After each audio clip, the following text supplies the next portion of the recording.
Big chat. We good, chat. We back. All Another one. Told you to go back to this YSL, y'all.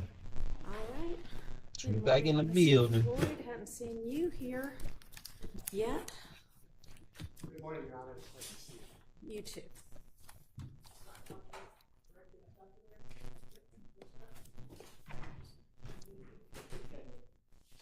Thank you.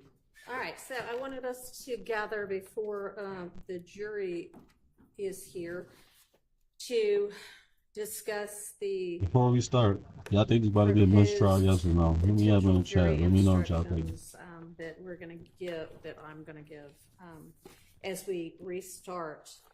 And of course, All the links are in the chat. If you want to support the channel, hit the Stream some of Elements them link got sent over or copy. last Or join the night, Sunday Sunday at 8 or so. let's get it. So they did not get seen and then forwarded to me until this morning. So I'm just now getting a chance to look at some of these instructions. Drops are enabled. We've got this couple of hours to work on them. So take advantage about the let me drops get are this enabled, pulled right? up. Okay. Different than the one we sent to the court on Friday. Is this supposed to be a substitute or an Yes. addition? Substitute. So just, can you email it as well so that we can? I did. Ms. Percival should have it. It was just this morning.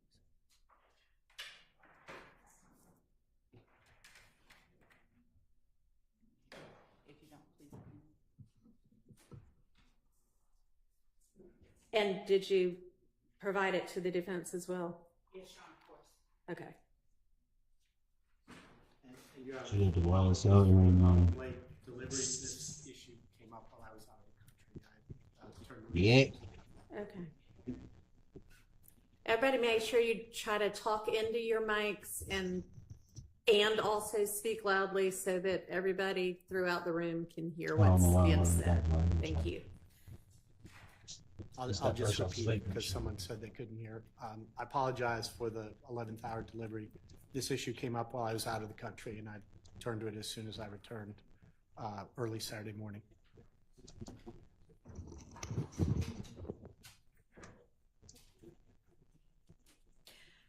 All right, so I mean, I'm just on page one of 3 pages of, well, 2 pages of the state's proposed instruction. I'm sure it's going to take the defense a second to get through all of it as well. I'm not sure, just on first blush, I'm not sure that I want to be this detailed in telling them all of the intricacies of Rico. What I'm trying to ensure at the defense request, which I think is a reasonable one, is that they understand how to consider whatever evidence comes in when they're considering Rico versus when they're considering the remaining counts in the indictment. So I don't know that we need quite this much detail.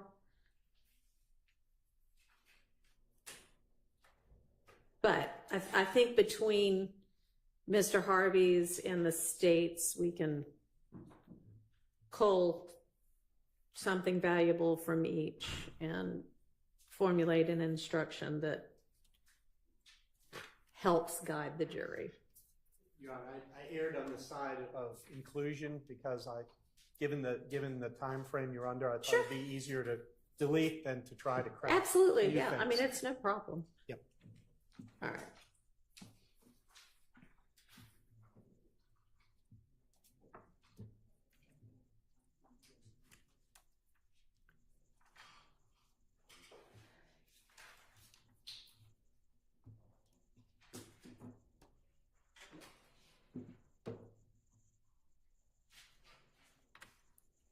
And then we also have the instruction about how to consider and how to what part or parts of Mr. Copeland's testimony not to consider if he does end up testifying. And I think there's only...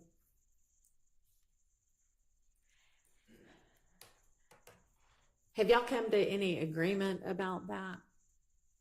Your Honor, I think the state submitted, after Mr. Steele submitted his proposed instruction, we submitted one that sort of altered it a little bit. We haven't yet, after that, we haven't agreed on anything beyond that. I think he just disagreed with. Okay, so no.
Put me up in the chat, tell me what y'all thinking, man.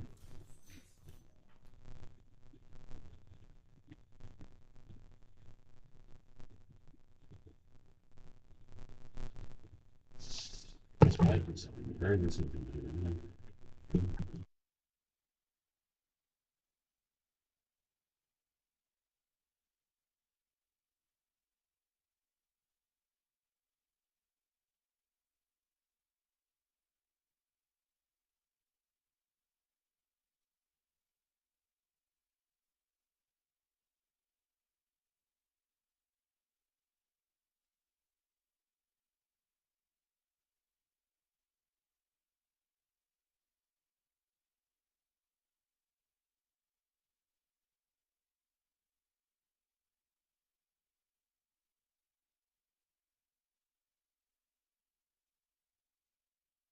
What y'all think might happen with this trial? Let me know. Is it looking like in this trial? They think the state is going to be able to. Do you think the state is going to be able to? This computer has not updated since the 8th, and so even though when I was in my chambers, everything was here, nothing is here right now on this computer, so that's complicating things. Sorry, Jack. So I think I may just have to, turn it off and turn it back on and see if that works. So that's what I'm about to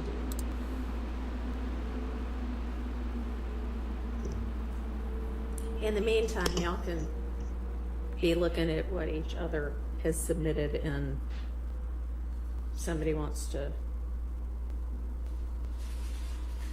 propose a way to integrate them, that would be great. It's going to take me a few minutes to get everything turned back on again and hope that works. Just buy me a new mic.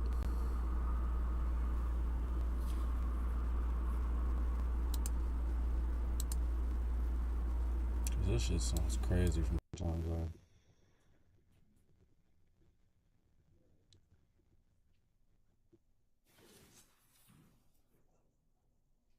You know what I mean? I apologize if the mic sounds crazy, if you get static. I'm trying to get it right.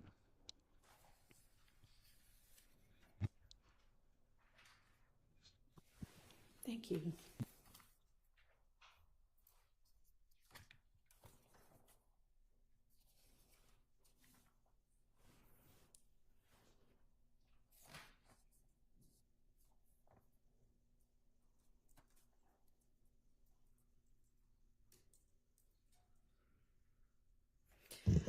All right, with regard to, I think I can at least work off the paper for Mr. Copeland's potential instructions. Y'all agree about the time after which his testimony and evidence that came in during that testimony isn't to be considered. And it was like 3 p.m., whatever date.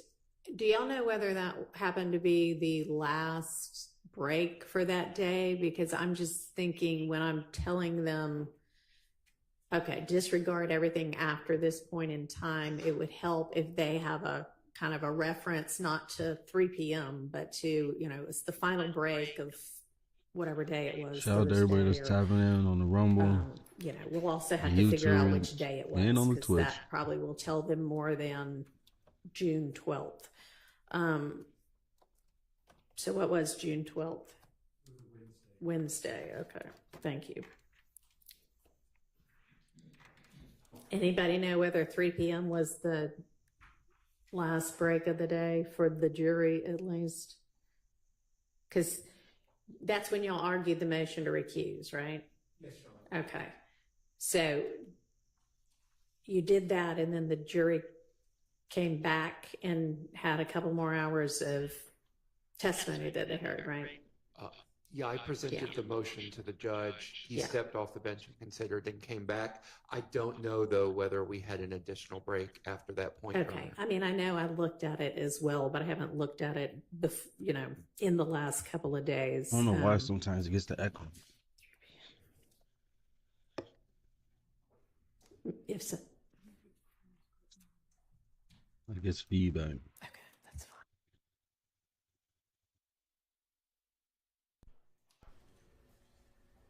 All right, if somebody doesn't mind, if you've got it at your fingertips, doing a quick look at that transcript and see whether that happens to be the last one. We're looking. Thank you. And I'll try to get signed back on in the meantime.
Morning, thank you.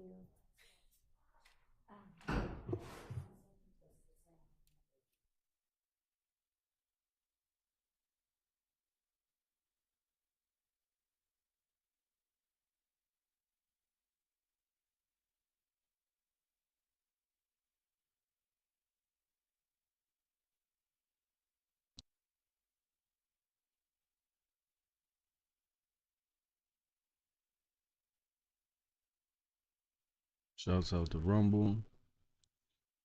Shouts out to YouTube.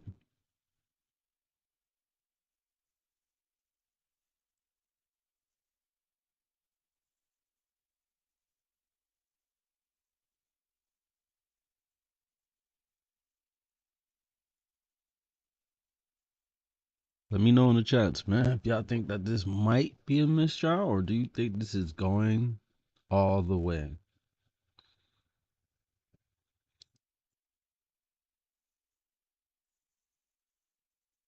To IT. Do you think that the state has got it together so everything will work out for them? Or do you think the defense have made enough motions and enough headaches to get this thing out of here?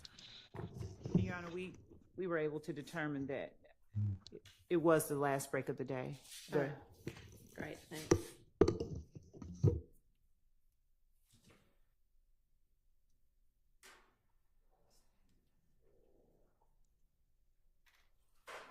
All right, since that's what I'm looking at right now is the instructions about Mr. Copeland. If everybody wants to turn to that one, we'll try to hammer that one out. And I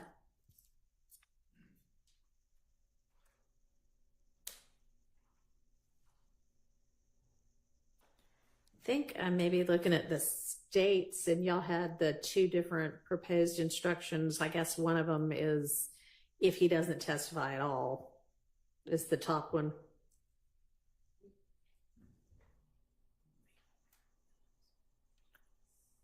Well, if we're disregarding all of his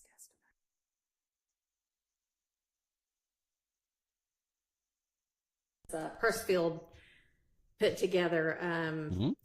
If he decides he's not going to testify, then obviously we're going to tell him or tell the jury disregard everything about his testimony and any evidence that was introduced during his testimony.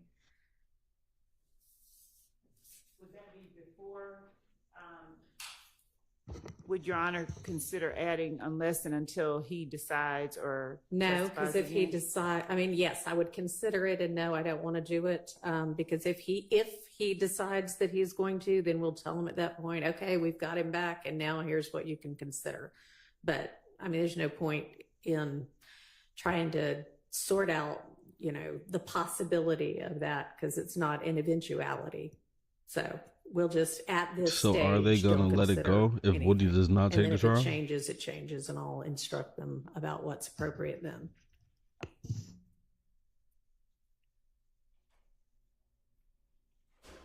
Because they were saying last Thursday, if Woody doesn't take the trial, then this might just be a mistrial.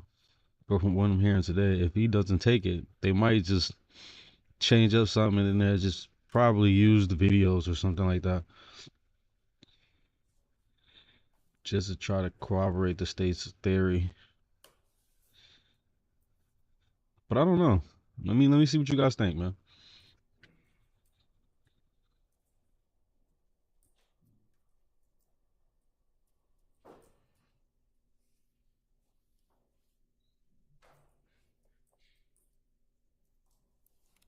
Appreciate the follow. Welcome to the squad, bro.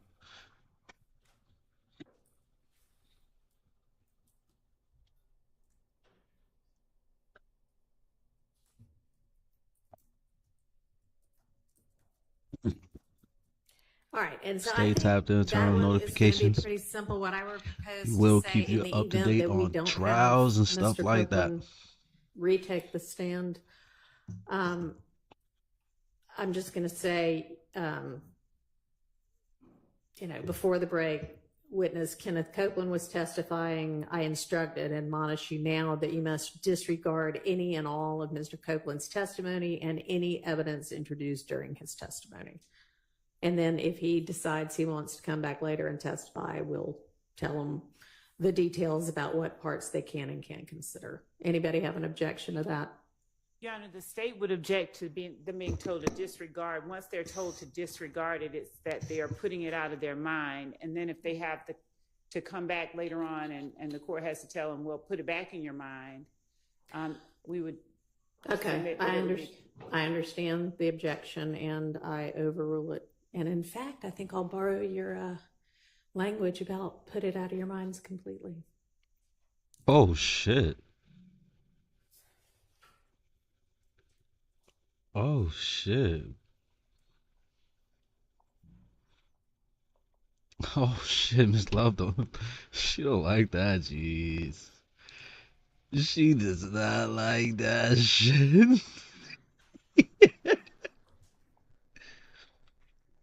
I have I'm thinking as I type, but let me get it down on paper. She don't like that shit. And this might She don't like fix that some shit, of Jack. what you're objecting about. Listen, I'm gonna put this out there. I think this is the reason why they brought in this guy, because it's usually another guy that's there. But I think the judge does not like the prosecutor that was here already. The other white guy, Love Hugh. I don't think that she likes the way that they was practicing this trial. I don't think she liked the practices that they were doing, man. I think that she thinks that All her, right. like I all three of them in instruct you and Glanville was admonish together, you and now she's that trying you to must get that out of there. disregard any and all of Mr. Copeland's testimony and any evidence introduced during his testimony. Unless you are later instructed differently, you may not consider this evidence at all in your deliberations and in reaching your verdict. Thank you. I'm going to take the silence as no objection from anybody else. No objection on behalf of Mr. Thank Stillman. you. No objections. All right. All right. Uh-oh, judge is making progress. State. Unless you are instructed differently, if the court is not inclined to instruct as we requested regarding unless and until you hear from him again, then if that's the closest we can get to it, then. All right. That's the closest we're going to get to it. Okay. Sounds good. All right. Now, with regard to if he does take the stand. I wish Miss Love were really talking to the mic, though. Like she continuously says. 3 p.m. June 12th testimony. So we have to sort out. I think that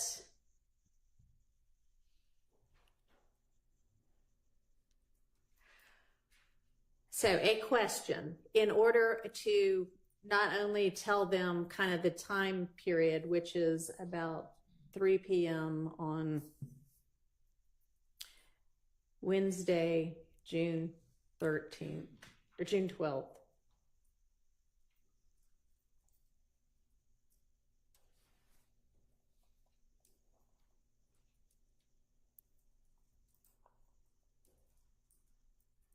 I'm still tired from last night, Jack. I ain't gonna lie.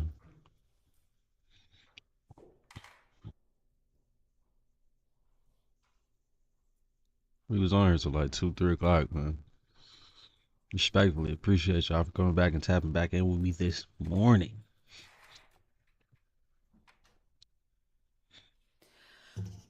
So that would start, I'm now going to instruct you and admonish you that you are to disregard any and all of Mr. Copeland's testimony and any evidence introduced during that testimony.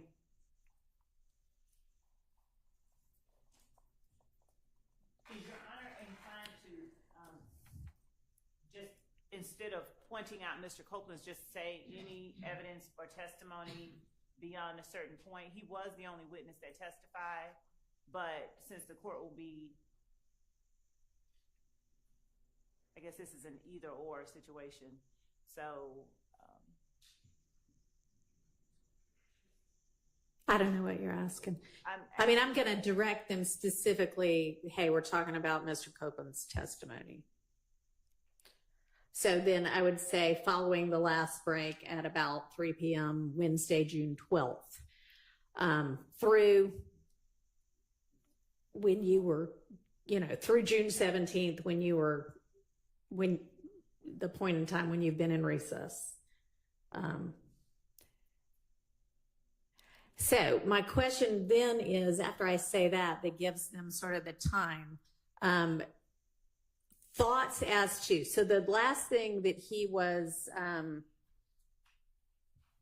or the next topic following the break was he was asked about his involvement in the Atlanta Blood Gang, which I can say just to trigger their, okay, so anything I heard after that, that is what the question was following the break. Any objection to asking that or telling them that, just to give them sort of a cue to what the topic was. It has disappeared from my screen, but Your Honor? yes. Excuse me, I believe after the break, the first question by Ms. Hilton was, Mr. Copeland, have you heard of YSL? Okay. That was sometime before, just before 4 p.m.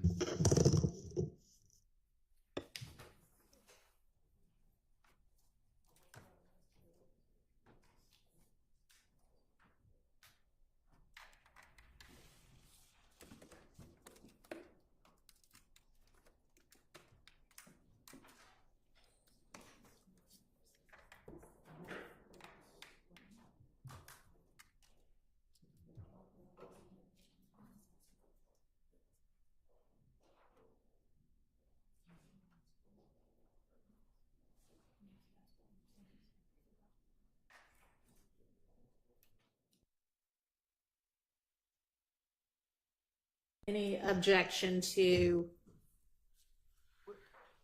We're confirming that, Judge, with respect to the. Okay, assuming that's true.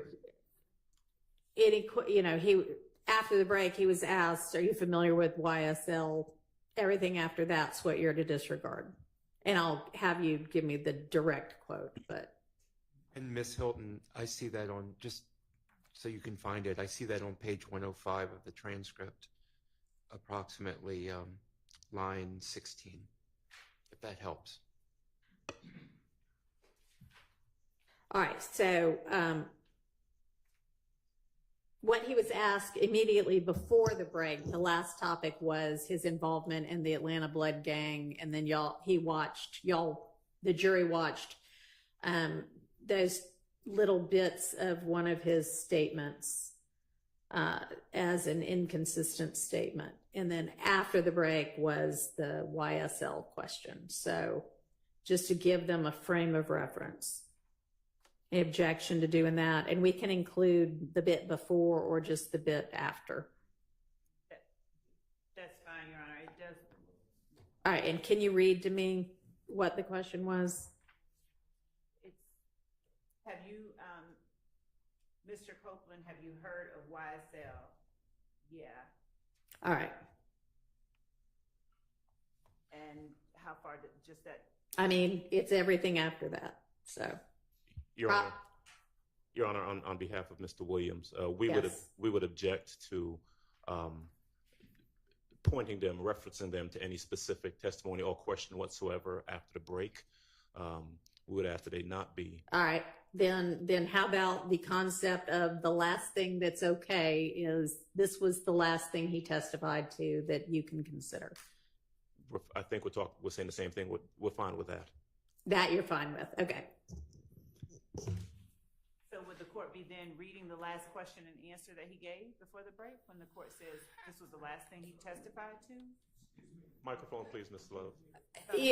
Pull that mic down to you and speak into it. There you go. So she's asking, would then the concept be to read the last question and answer? And no, that wasn't really what I was thinking about doing. I was thinking about just saying, this was the topic of his testimony.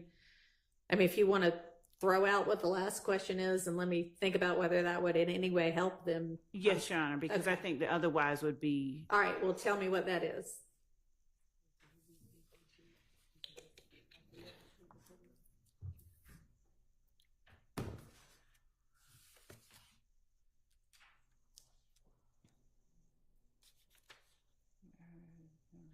To hear when he asked you, this was you.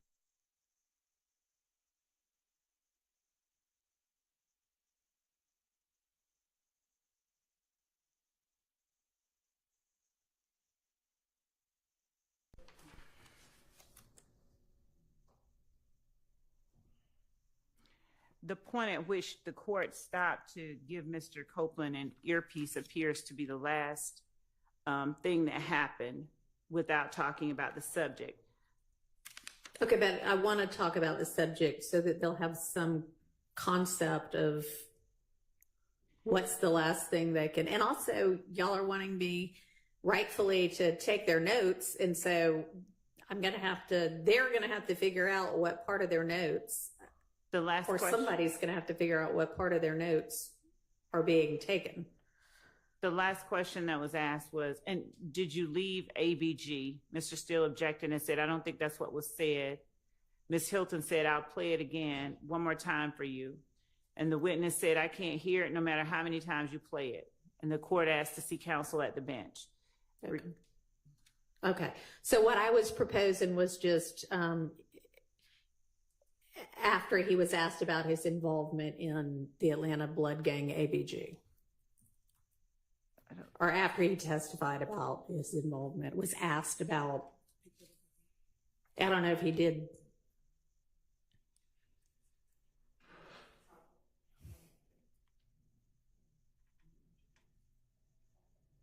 So, Your Honor, on page Yeah. 97,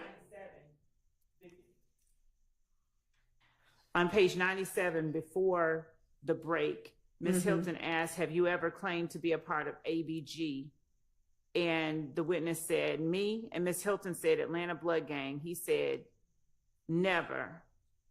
And then she asked him whether he recalled being interviewed by the Atlanta Police Department on January the 11th with investigator Thorpe. He said yes.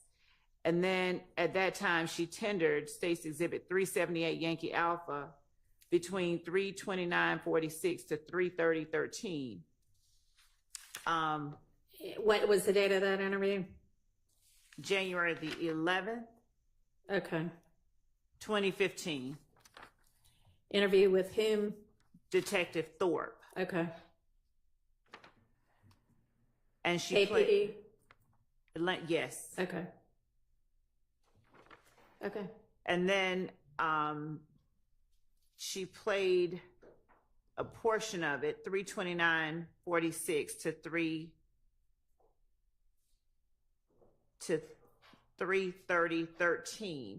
Mr. Shart objected. It was overruled, and a portion was played. Ms. Hilton then said that she asked, was he ever a part of ABG? And we went back to that particular portion of the statement.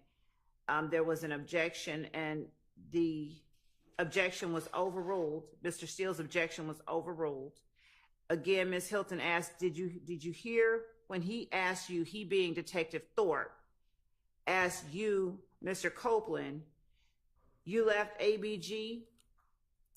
And you said yes. Ms. Hilton, Mr. Copeland said, he asked me what? Ms. Hilton said, did you leave ABG? Mr. Steele said, I don't think that's what was said. I object to the statements. Ms. Hilton then said, I'll play it one more time for you. That's when the witness said, I can't hear it no matter how many times you play it. And Okay. All right. So then what I would propose is I'm now going to instruct you and admonish you to disregard any and all of Mr. Copeland's testimony and any evidence introduced during that testimony that came after the 3 p.m. break on Wednesday, June 12, 2024, which was the last break for that day. That is, you are to disregard any and all testimony and evidence that came, that came after the questioning and answers about Mr. Copeland's involvement in the Atlanta Blood Gang ABG and his January 11th, 2015 interview with Detective Thorpe of the Atlanta Police Department. okay. That's All fine right. with us. And All right. Thank you. And also, Your Honor, the court did mention the notes. I didn't know. I know previously someone suggested storing them, ripping them up, whatever. But if they ever have to re-refer to them, I was curious how the court intended to handle the taking up and storing of those. Okay. So the notes that they are never, ever going to consider, even if he ends up testifying and completing his testimony, is everything that occurred post 3 p.m. June 12th through the end of June 17th. So I won't rip them up at this point. We can decide all of that later, but they'll never get those back to consider, even if he does testify. Right. Okay. I meant the ones that If he doesn't testify at all this time around. if he Then I'll take does them all. testify, if he does testify, there's a portion that the court would then, you're telling him the jury to disregard right now unless they hear something different from you later. That's if he doesn't testify. Right. He gets to make a new decision, a decision anew about whether he wants to testify or be held in contempt. If he wants to be held in contempt or is fine, satisfied with that outcome, then every bit of his testimony gets disregarded. If he comes in and says, yeah, I don't want to, but I will go ahead and testify pursuant to the subpoena and the immunity grant, then they disregard post 3 p.m. the 12th through the 17th. All right. And so then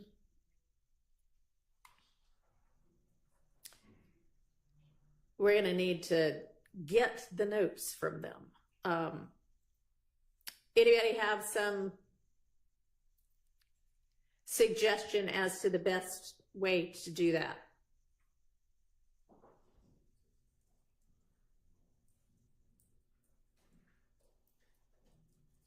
Your Honor,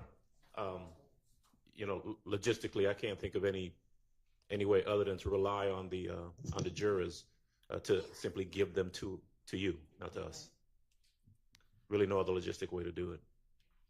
All right, so I may just have them take a short break and figure out what parts of their notes that counts, and then y'all care if it may be that they've got, the morning is on this part of a page and the afternoon's on this part.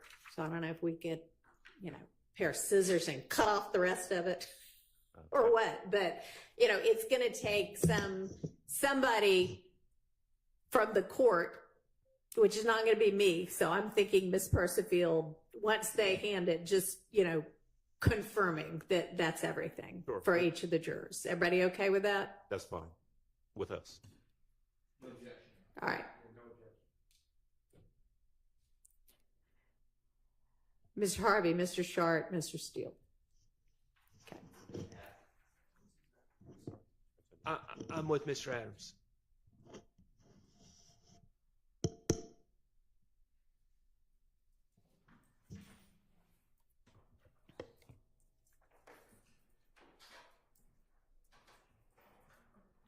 And Ms. Harvey, you still thinking about it, or are you okay with that? All right. I didn't, you must have said that silently. Objection for Mr. Ryan. All right, thank you.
Oh, wow.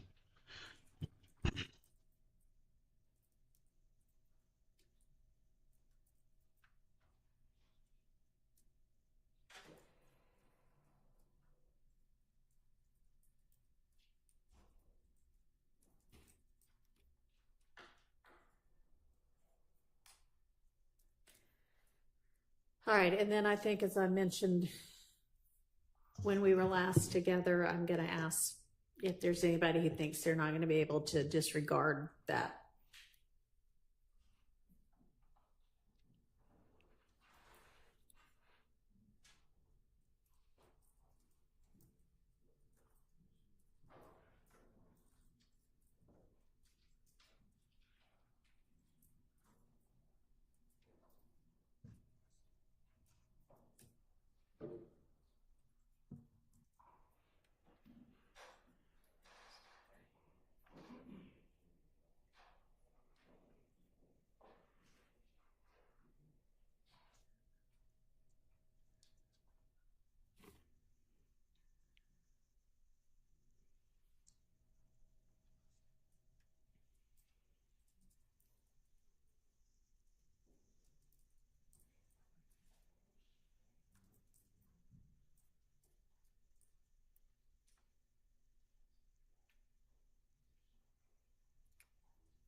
So for that, I mean, I'm typing out the words, but I'm essentially just going to ask them, if there are any of you who can't set aside and completely disregard that portion of Mr. Copeland's testimony and evidence in your deliberations, let me know now, and then we'll go from there on that.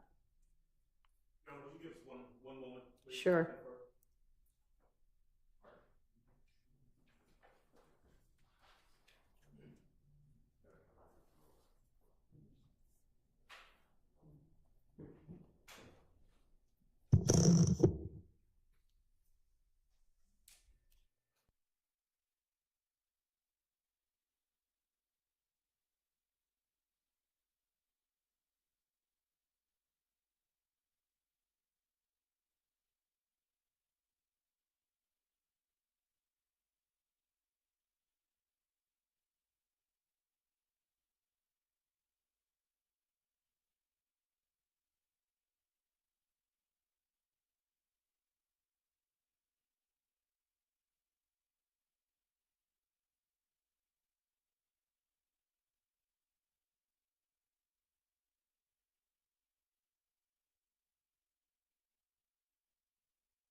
Your Honor.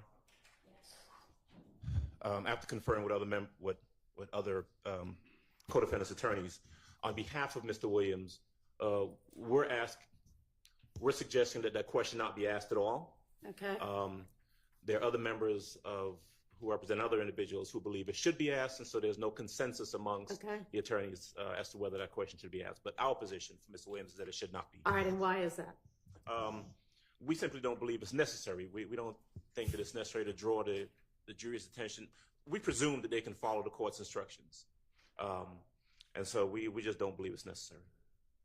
All right, well, I agree that it's not necessary. I'm doing it as a cautionary measure so that if there is anybody that can't do it, that we just go ahead and find that out now.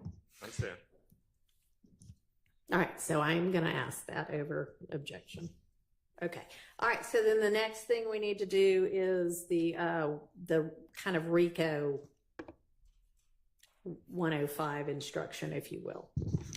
So I think that we had a proposal by the state and a proposal by the defense sent by Mr. Harvey. And I don't know if y'all have had a chance to look at each other's, but let's come up with one that's consolidated that is helpful to the jury.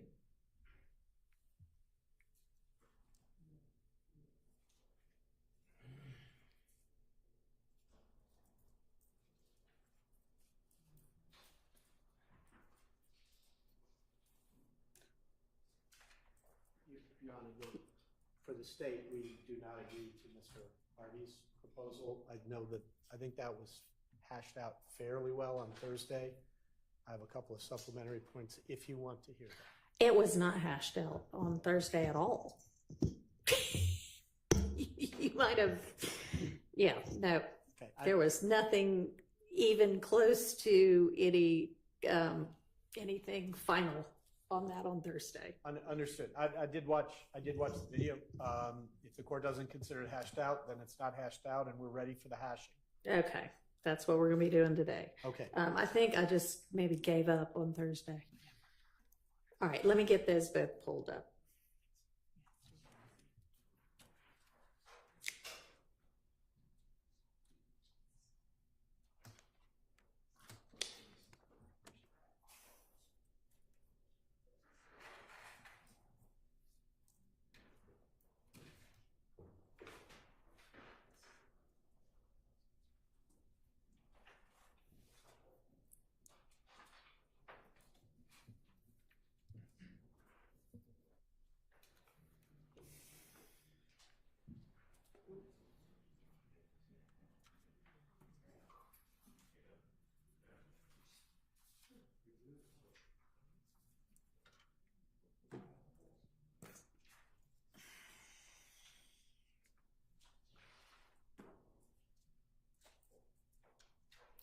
In fact, I don't even think we got Mr. Harvey's proposed instruction until, or at least the one I'm looking at now, until over the weekend. I didn't get this one at all. Like the one Yeah, right. Yeah, no, that just came late Sunday night. But I think Mr. Harvey, yours didn't, the one you're proposing now didn't come over until Sunday night either. So I don't know what it is that you think we hashed out on Thursday, maybe something entirely separate. He filed a proposed limiting, or he provided to us a proposed limiting instruction that sort of started the conversation and prompted the state to give you what we gave you on the 8th. This is what we have in hand. But we'll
But the,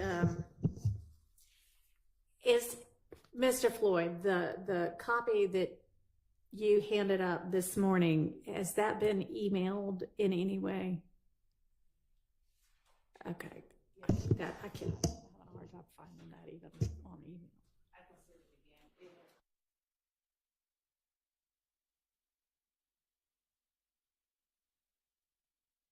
Email this one that's Mr. Floyd's, I guess, right now, so we can pull that up. Does the defense have this one that's got the style of the case on it? That's Mr. Floyd's? Your Honor, can the state tell us exactly what time they sent their last version so that we know we're working from the same thing? Honestly, I'm having them resend it to me right now because I can't find it. So please resend it to everybody. Thank you. I don't think they did either. And now that's the one we'll be working off from the state. So Your Honor, just for clarity, Yeah. number one, we've given the defense counsel a hard copy. Yeah. I understand the email will forward the email again. There is only one version. There haven't been multiple versions distributed.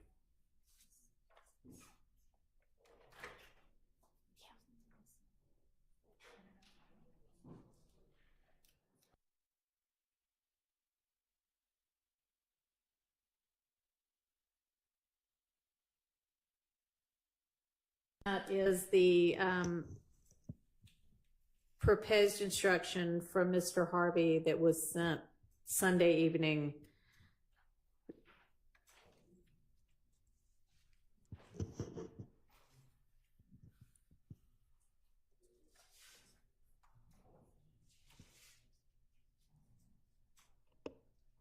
I just reported to Ms. Percival. Okay. It was sent at 7:38 a.m.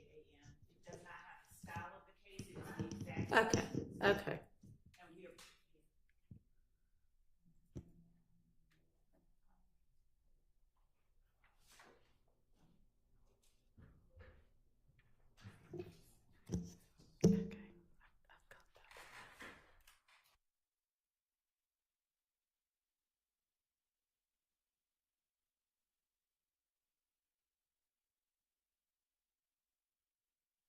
Was sent yesterday evening. It is titled Limiting Instructions, sent 8/11/2024.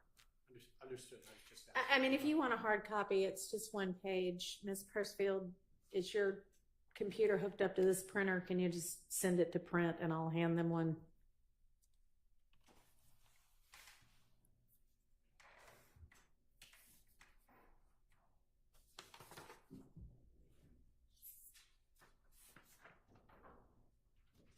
No. She's going to print it.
Generally, the first 4 paragraphs, if you will, of the state's proposed instruction is just kind of a, hey, here's why we're talking about this.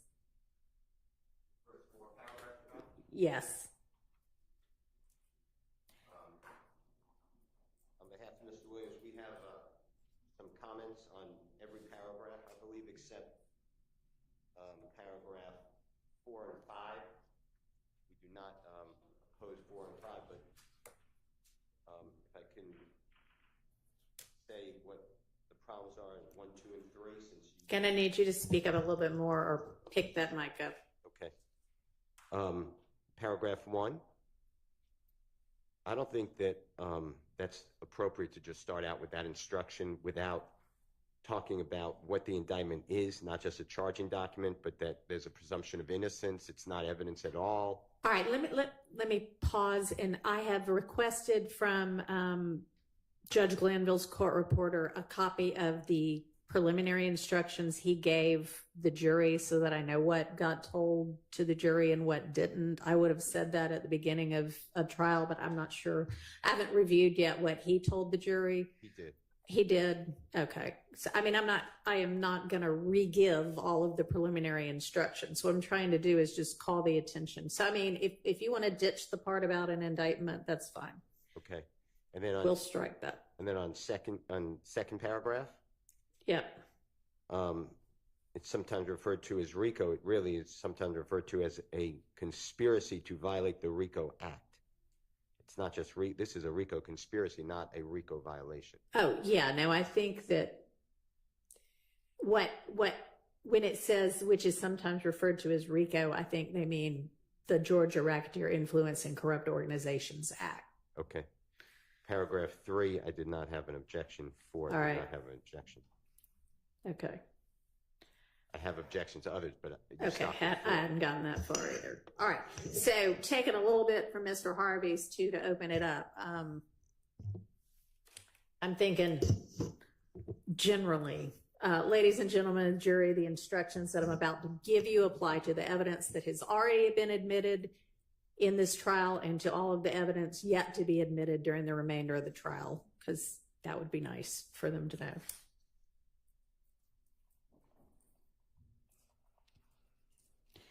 And then count 1 in the indictment charges a conspiracy to violate Georgia's racketeer and blah, blah, blah. Okay. And then at the end of the case, you'll be given detailed instructions about what's required to establish a RICO conspiracy violation. At that time, I will also give you detailed instructions about the other charges, or I'm going to say counts in the indictment, as well as other important principles of law. But today, as we resume this trial, I want to give you a brief explanation of some principles that you may want, some principles to keep in mind while you listen to the evidence.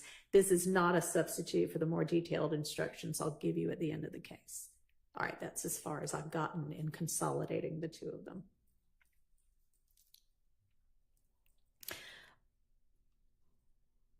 All right, so I would think maybe the next thing to say is sometimes evidence is admitted for a limited purpose against some defendants, but not others, or for some counts of the indictment, but not others, just to kind of give them generally, hey, this is what I'm about to tell you all about.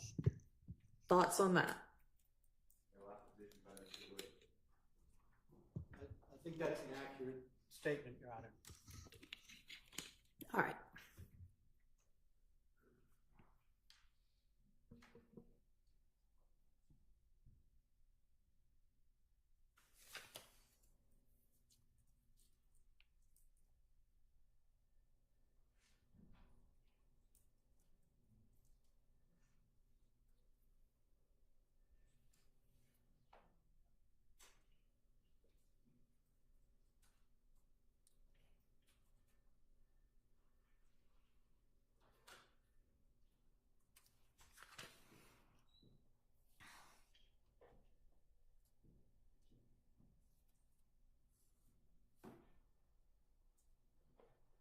Your Honor, Yes. one thought on that.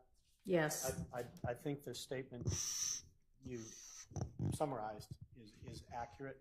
My only question is whether you want to add to it something that says, if you have been instructed previously that it's for a limited purpose, follow that instruction. If I instruct you in the future or at the end of the case, follow that instruction. It just moors them a little bit to how Okay. this works. That's all. Your Honor, we object to that. We think that it complicates it. Where are you? The person? Okay. Your All Honor, right. Westmoreland, we object to that. We think that it complicates it and it's unnecessary. I also believe, unless Mr. Floyd can refresh my memory, that there were no instructions given like this at all. Okay. I think what you propose would be true. I don't know that there's been any limiting instruction given. I don't think that there has been. Somebody can correct me, but and I'm about to hone them in on for this particular purpose. So I think that it's probably cleaner without that. I appreciate the thought, though. Understood. And I assume then that if you decide to give such a specific instruction, you'll just tell them at that time, follow my Here's one of those instruction, examples. and that would work fine for us. Yeah, okay. Thank you. All right, so I am thinking that with regard to the remainder of the state's proposed instructions, this is more detailed than I want to give them at this point in time. This is not the purpose of this set of instructions. So I may kind of move to Mr. Harvey's for most of what else I say, and then if the state thinks something else really needs to be added, I'll listen to y'all. But I'm thinking something to the effect of, and this is not final, this is me doing it on the fly right now, but I'm thinking something like, in this trial, count one charges each of the defendants with the crime of conspiracy to violate the Rico Act. Since all of the defendants are charged with count one, and since all of the other counts charged in this indictment is asserted to be an overt act in furtherance of the alleged Rico Act violation, you may consider all of the evidence that is admitted when you are considering whether the state has proved the Rico conspiracy as to each defendant in count one. I don't know where the in count one goes, but however, when you are considering the remaining counts, except as I have just instructed you concerning the Rico count, you may only consider the evidence of that count against the defendant or defendants who are charged with that count. You must not consider the evidence, well, I don't know if I've even thought about this part before, but the rest of Mr. Harvey's proposed instruction is you must not consider evidence related to one count as evidence of a different count. You also must not consider evidence regarding one person as evidence regarding a person uncharged in that count. I don't think we need that part, honestly. All right, so that might be then just the end of those instructions. So the burden, they have been told at the beginning, the burden's always on the state to prove everything beyond a reasonable doubt. They will be told in detail at the end about the burden. This is not the time for that. Other thoughts?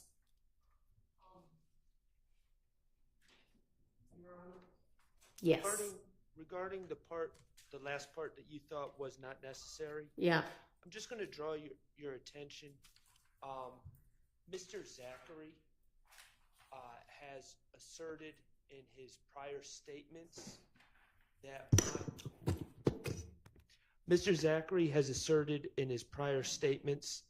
and potentially may assert as he testifies that my client was a part of shooting up some houses as alleged as an overt act in this indictment. He is not listed as an individual in the indictment on that overt act. Additionally, Mr. Zachary and Mr. Mr. Zachary, I'm sorry, has asserted that my client and he may provide evidence of this from the stand that my client was involved in the Lil Wayne bus shooting. My client is not listed in the indictment as having, it's not alleged that my client committed either of those acts. And so I do believe that that last section is appropriate when the jury has to consider whether my client has committed those acts, because he is not charged with that in the indictment. And I understand there's just overt acts, but they still list who they believe, they put us on notice on who they believe the perpetrators were, and my client is not listed. It's not listed in count one as to that. Is that what you're saying? Correct. Well, when I say count one, he's charged in count one. Right. But he's not listed for the in those. overt act. Correct. Okay. But in that regard, no matter who they're saying we think did this, if they are proving a conspiracy, then it gets considered against all of them with regard to, did this overt act occur, no matter who did it, if it's a member of the conspiracy.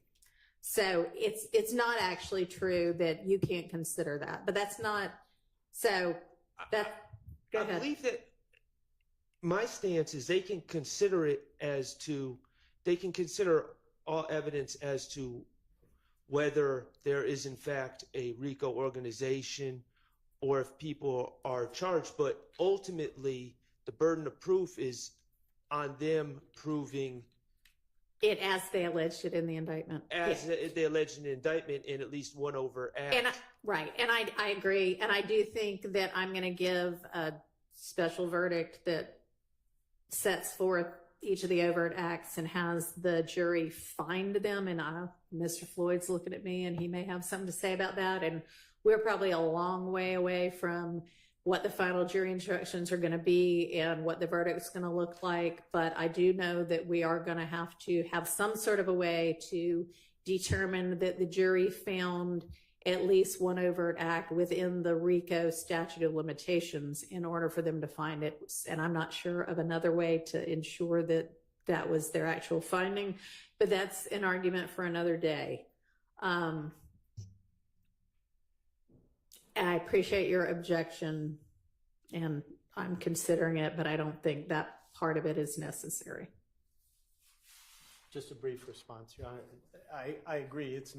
We're not there yet. And that's the tension in all of this is trying to have the porridge be neither too hot nor too cold. If you don't go, if you only go into use the most superficial terminology and it's not contextualized, they'll be confused, not helped. If we do the whole thing now, we'll end up almost inevitably giving different instructions at the end and they'll conflict. Right. Pasha v. State is the case on the point Mr. Sharp was making, and it makes it very clear that any one overt act by any member of the conspiracy satisfies the statute, so they don't have to all be alleged against each one, and we don't have to prove more than one. The only, going back to where you were prior to the objection, and you may not want to address this now, but there's a kind of middle ground here because we have gang act charges. Right. And in this case, and I think you recognize this on Thursday, the gang YSL is YSL, the enterprise is YSL. Right. They're the same thing. And of course, the definitions under the two statutes are very similar.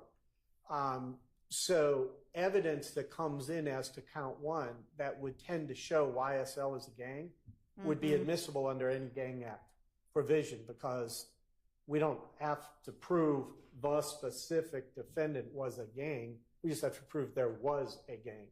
In that context, they will be, under the law, entitled to consider it. I don't know if you want to go that deep at this point in time.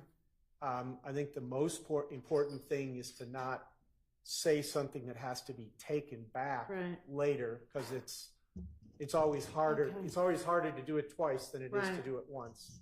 But I wouldn't That's just an issue for all of us to grapple with and be aware of. And, I don't know if you want to create an exception that says, unless I otherwise instruct you during the course of the case, or at the end of the case. No, Okay. but thank you.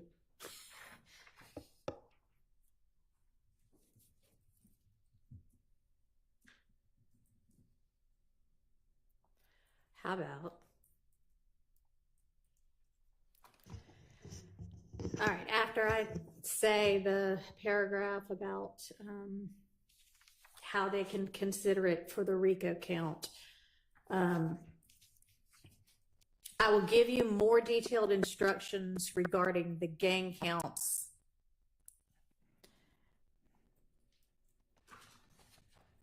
later. Your Honor. Yes. Yes. We would object to that. You covered that to the jury that you're going to give them further instructions as we go along at the end of the case. So we would object to specifying. I was about to add at every other count later. Just typing, thinking as I go. Appreciate that. All right. I will give you more detailed instruction regarding the gang counts and every other count later. However, generally, when you are considering the remaining counts, blah, blah, blah.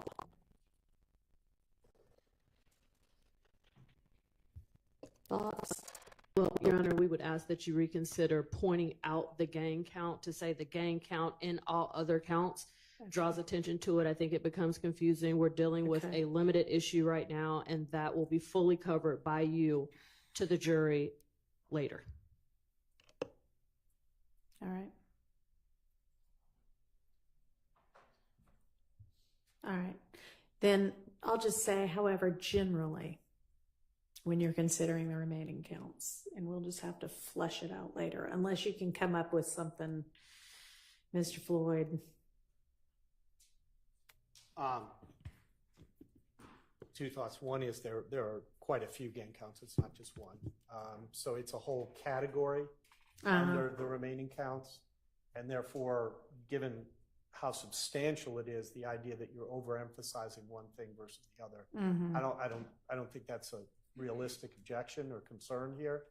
Secondly, if the court, and this is the state's sort of overriding concern here, is that the result of this not be to inadvertently paint the court into a corner that becomes difficult to deal with down the road, because the concepts are complicated enough. So as long as they know what they need to know now, and it's very clear to them the real instructions that will govern their verdict. They're all real instructions. Okay. They'll just be more detailed. How should I, what you said, the more detailed instructions are going to come later, and in essence, that this just helps them organize the evidence in their minds as it comes in, but it doesn't tell them exactly what to do with it.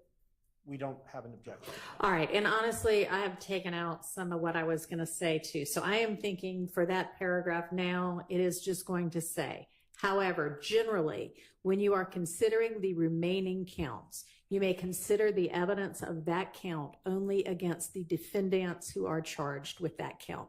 And frankly, that's true. You should only be considering it, even as to the gang counts, against the defendant charged in that count. So that does not in any way limit, when we get there later, consideration of that element of whether there's a gang and whether anything's in furtherance of the gang. That's just, you're limiting it to the defendants charged. So I think it avoids the issue that you appropriately raised. Understood, Your Honor. All right. We agree, Your Honor. All right, great.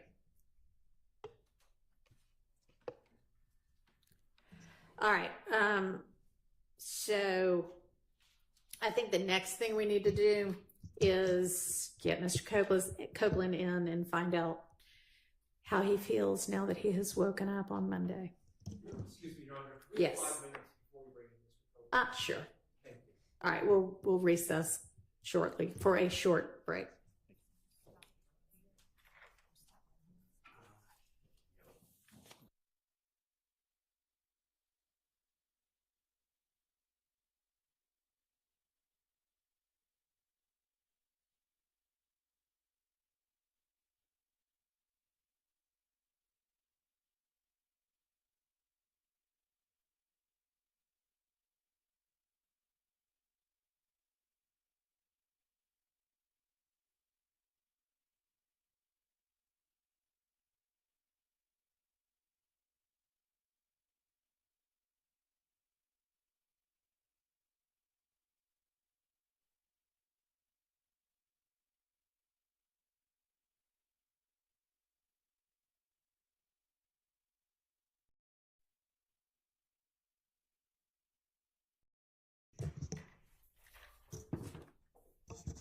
Morning, Your Honor. Good I just want to make sure that the court saw that I requested a certificate of immediate review on your denial of my motion for mistrial.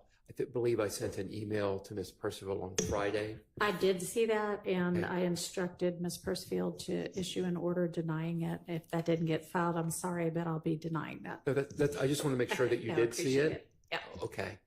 I would encourage you to grant it, Your Honor. I'm sure that you would, but I'm denying it. All right, thank you. Thank I you. won't continue to argue then. Anything else?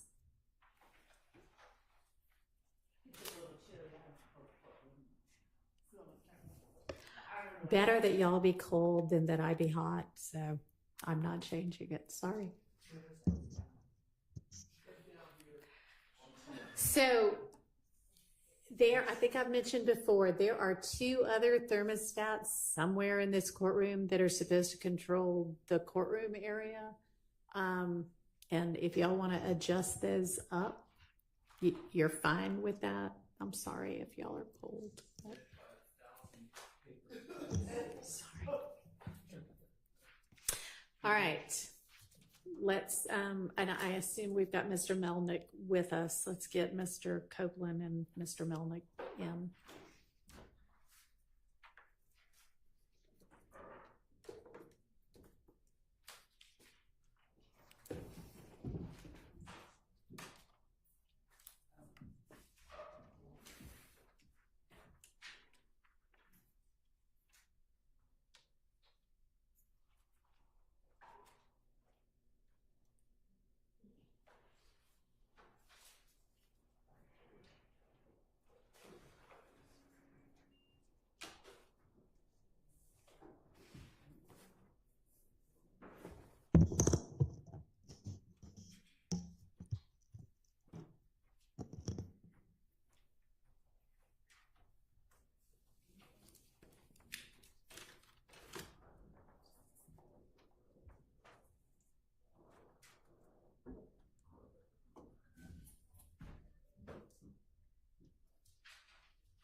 Look at my boy Woody, fresh to death.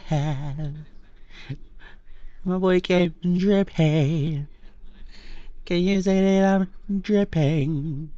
Ski.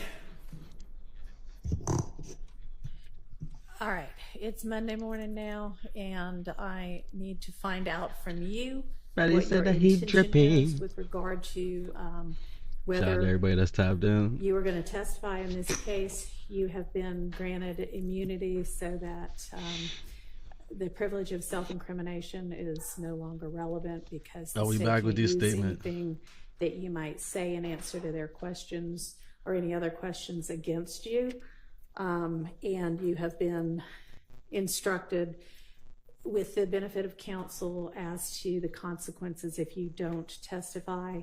So I'm asking you now what your intention is. May I speak? You can answer my question, please. And so you're under subpoena. The state intends to question you. Are you going to answer any of those questions? Are you going to testify in this case? Well, Your Honor, I've been pressured from the get-go. You know what I mean? Like, even when I went to the meeting with Glenville, I have told him over and over and over and over. You know what I mean? This is on my conscience. I got to keep distracting myself every day because I'm being dragged down to here because of lies that I done told. I'm tired of y'all bothering me. Okay, well, I'm sorry that you're tired of being bothered, but you're under subpoena. It's a valid court order. So your decision at this point is, yes, I will abide by the subpoena and testify, or no, I will not abide by the subpoena and the immunity order, and I will be held in contempt for my refusal and put Respectfully. in jail. So which is your decision? But I did the time for all my crimes that I was caught for. Sure, this would not be any kind of punishment. It for sounds any like Woody crimes is you may or may it's not going have to jail, committed. guy. This would be that you have been ordered by a court to testify, and if you refuse to testify, sound like Woody going you're to jail. held in contempt. You're saying, I refuse to listen to the court's order and obey it.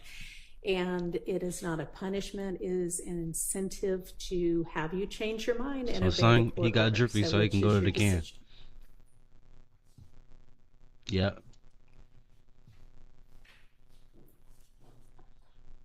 Can you explain that to me? I didn't- So we talked about it. It's the same thing that Glenville doing to me? It is the same order that is still in control. You have a subpoena for your testimony. That is a court order. You also have a court order that says anything that you say can't be used against you, other than if you get on the stand and lie and it amounts to perjury, you can be charged with that or with false statements. But if you refuse to testify altogether, when you're under a court order to do that, then that is considered contempt, because you're saying, I don't care what the court has ordered, I'm not going to do it, and then you'll be put in jail through the end of this trial. So Or until you decide, you know what, I think I will testify after all. So let me, Yana, I'm telling you to your face. You just said that something about it, they can lock me up for lying. I'm telling you to your face, this is all I do. So literally. And you're telling me that they can lock me up if I lie. But if I sit here and testify, so the E-way going to jail. No, not with regard to anything that you might testify to that might otherwise admit to a crime or admit to your involvement in a crime. That's what the immunity order does. And I'm sure Mr. Melnick has explained this to you, and I know I've explained it previously, but none of that is going to result in you being put in jail, because they cannot use that evidence against you to prove any of those crimes that you might incriminate So he's yourself saying he was about. lying, but he don't want to get up here and have to perjure himself on the stand and retell lies. Is what he's trying to So say. are you going to testify or not?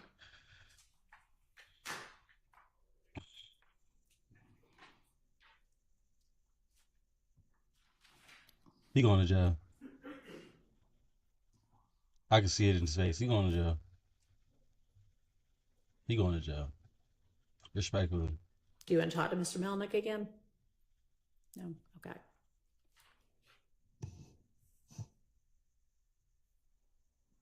All right. Okay. All right. Thank you. All right. So I'm going to have you step out for just a minute while we get the Oh, jury. he going to in. get the stand? Oh, he going back on the stand? Mr. Melnick, if you could step out with him, please. Just so. Oh, do you see the way that he just looked at Miss Love? Thank you. Like stupid ass bitch. Oh, they swap seats now. Yes, ma'am.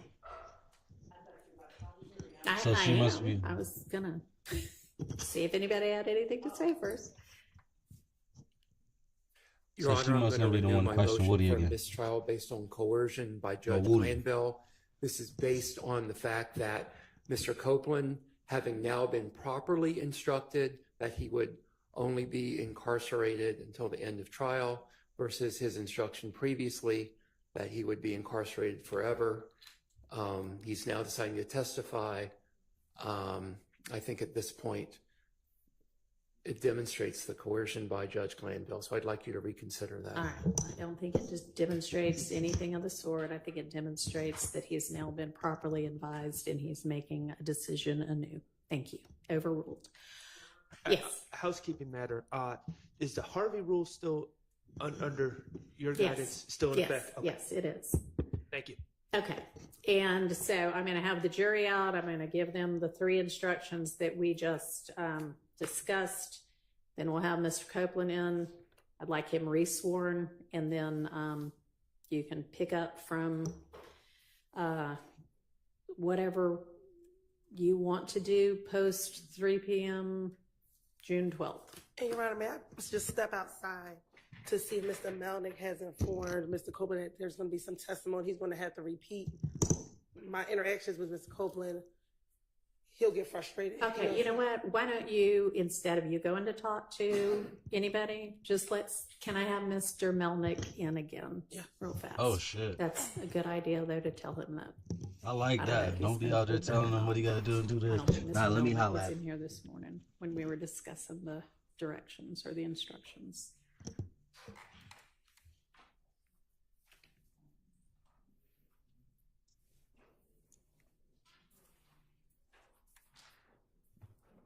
No, just while we're waiting, you're going to bring them in after you give the instruction, they have the excuse.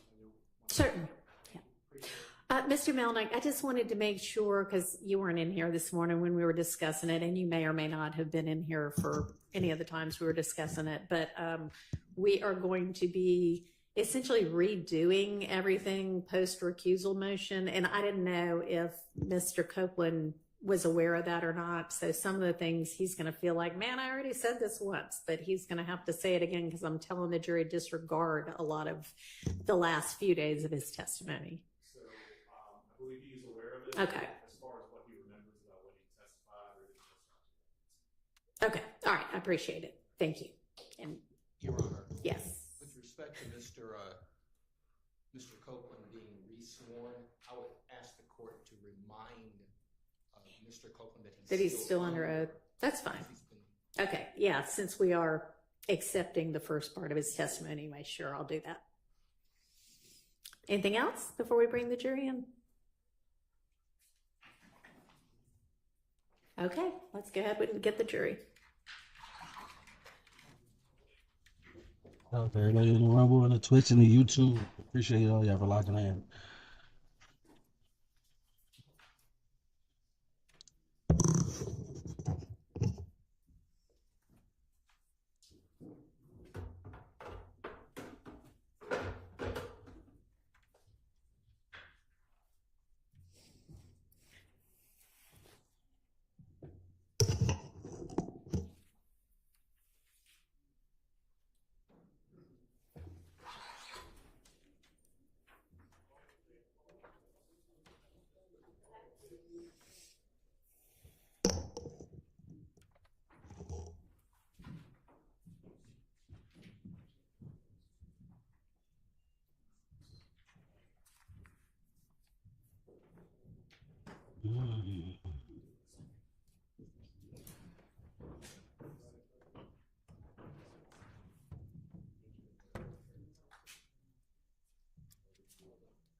Jury present, counsel. Thank you very much. All right, ladies and gentlemen, y'all can be seated.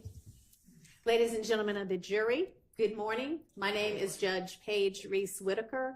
Judge Earl Glanville is no longer the judge presiding over this case.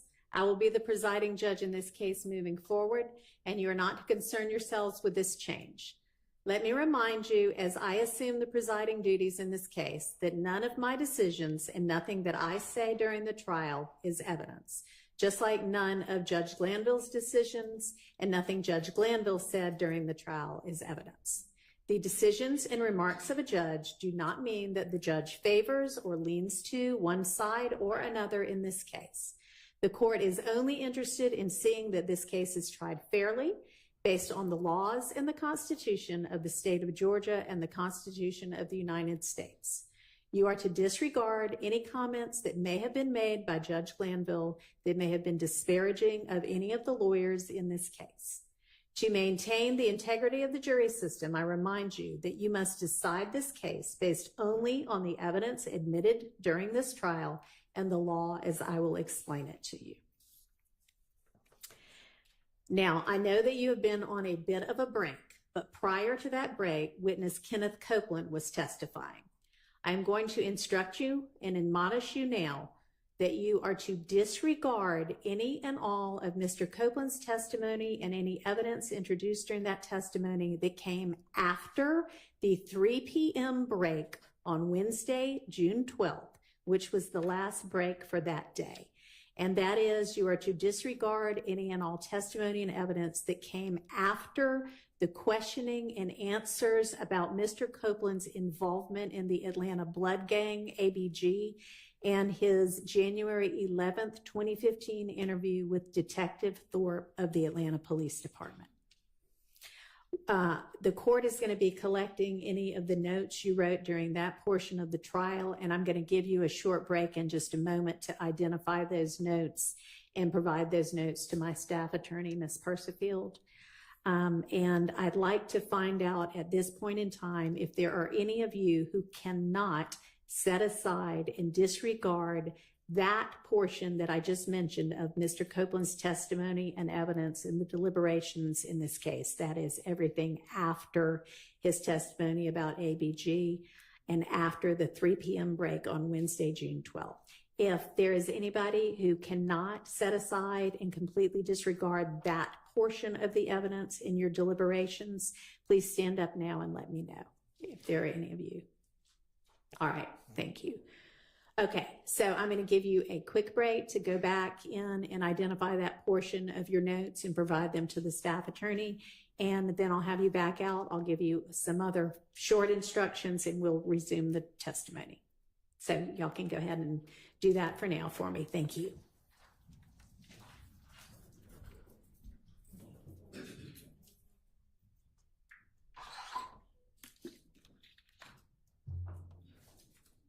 That's about to put me right back to sleep.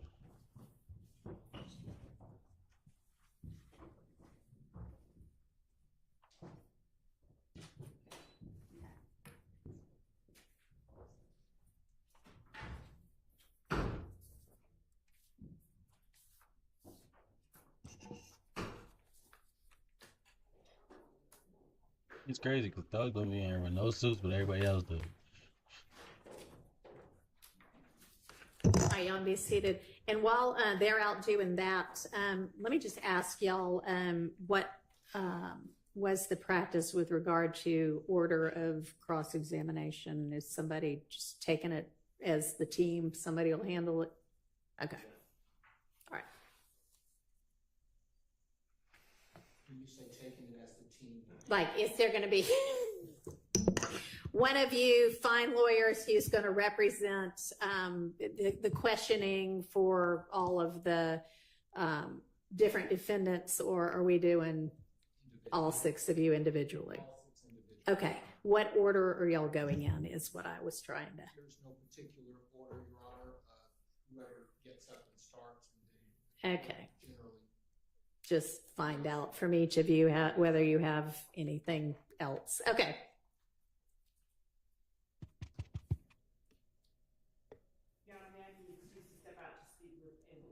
You may, but I'm not going to wait for you to get back to bring the jury back. Okay. It's crazy, Jack, because I wrote this Dutch last night on stream. I was so tired last night. I told y'all it's over me.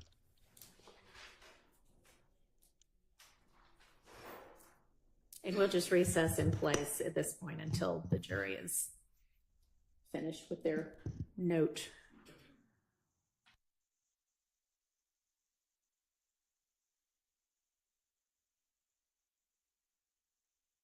No, we won't.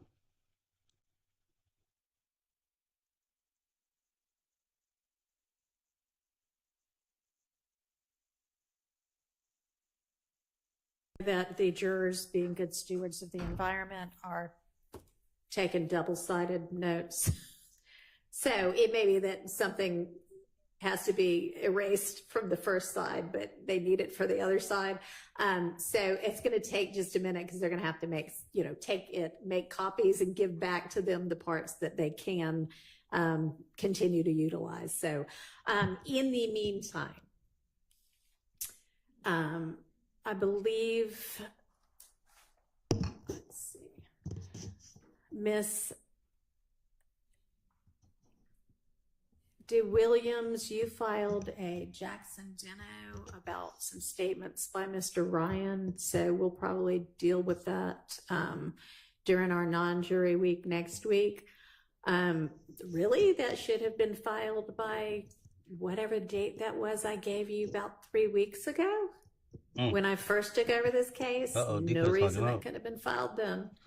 And also, you are essentially just very broadly saying voluntariness, Miranda, and she's looking in the direction I of need Shannon's some lawyer. specifics So it must be if along we're that going to actually sort that right-hand out. side of the court. Okay, so you need to particularize that motion. All right, next.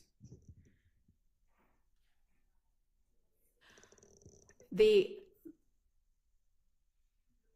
motion in limine 49 now supplemented that had to do with that PowerPoint presentation with one of the gang experts. Can one of y'all speak to that? I know Miss Love's out of the room. It had appeared that there was an agreement that the state was not going to use that, but then it looked like nothing ever got reduced to writing as an order to that effect. What's the state's intention with regard to either version of that PowerPoint? Because if you're not going to use it, then I don't need to make a decision. And if a decision already got made, then y'all need to acknowledge that as well. I think we were trying to check whether or not there was an agreement made before we announced it. So we had. Well, Mr. Steele cited you to, page and verse, so it shouldn't take much more than that. And I'm sorry, I'm stepping in because I did not see Mr. Steele's motion. So if you give me 1 second. Well, that was filed on Friday, the supplement. So I need an answer to that. We can circle back on that at the end of the day. Just trying to do some housekeeping. Sound like she's sick. We have time anyway. You're right. Speaking about housekeeping, do we have the evidence downstairs for the case? It's somewhere. If y'all need it. We need the evidence, Your Honor. Okay, then we'll have to go retrieve it. Okay, thank you.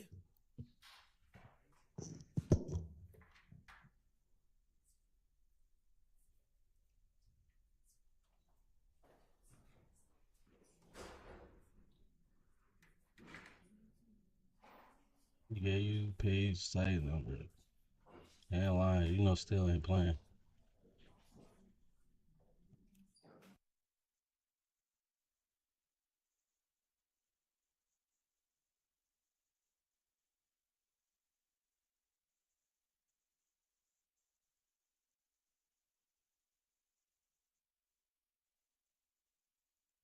Told the court to mute up.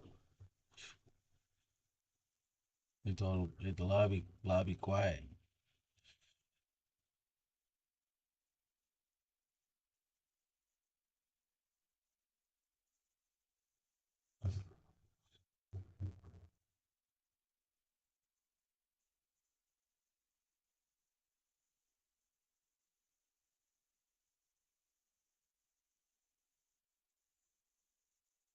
Oh shit. That's when they joined. All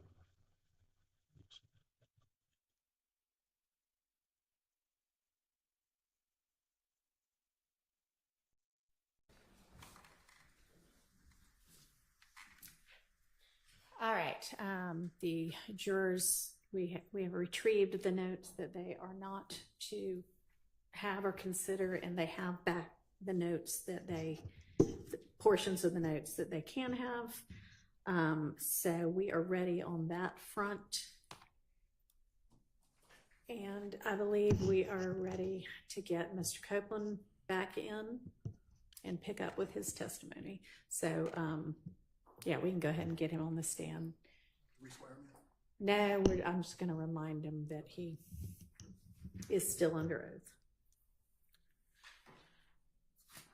Oh, actually, tell them to hold off because get them in. I still have this one page of instructions, so then we'll have him in. Yeah, get them now. Thanks. So we're going to get the jury in.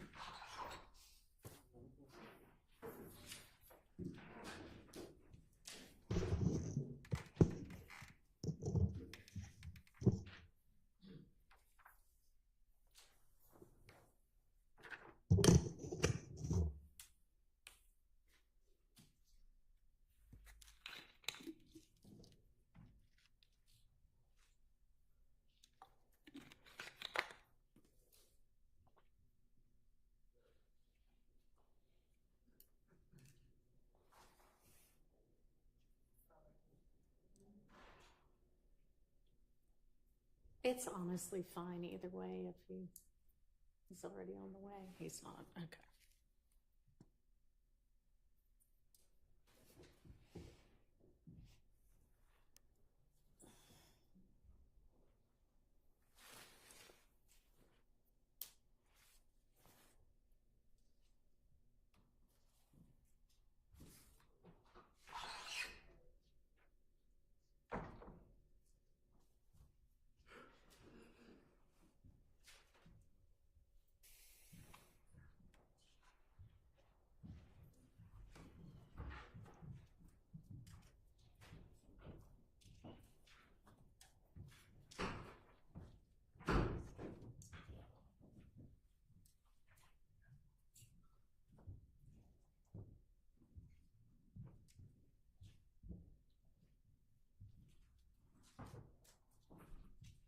Jurors present accounted for. Thank you. All right, y'all can be seated.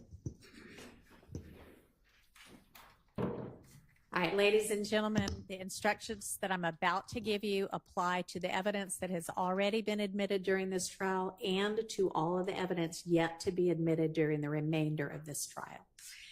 Count 1 of the indictment charges a conspiracy to violate Georgia's Racketeer Influenced and Corrupt Organizations Act, which is sometimes referred to as RICO.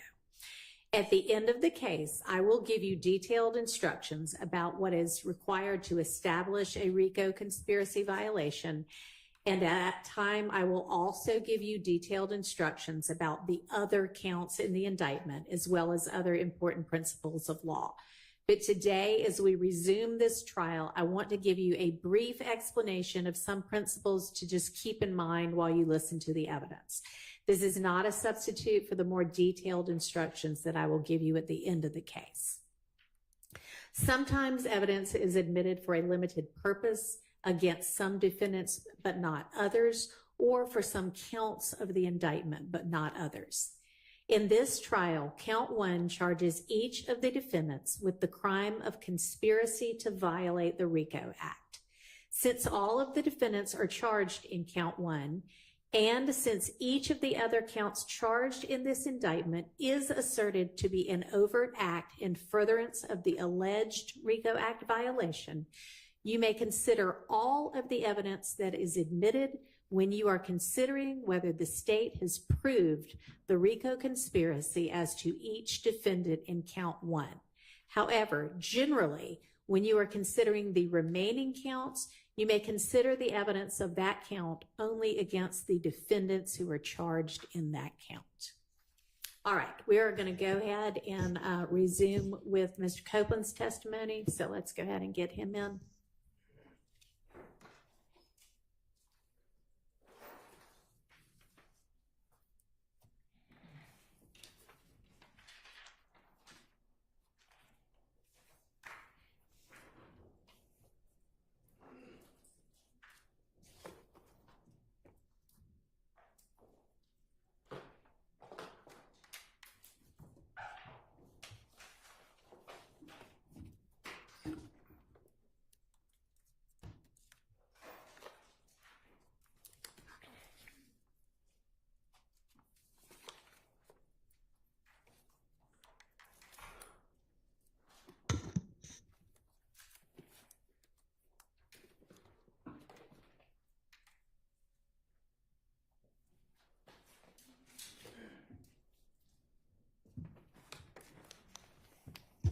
All right, Mr. Copeland, I'm going to remind you that you are still under oath. Go ahead, Ms. Hilton. Thank you, Your Honor.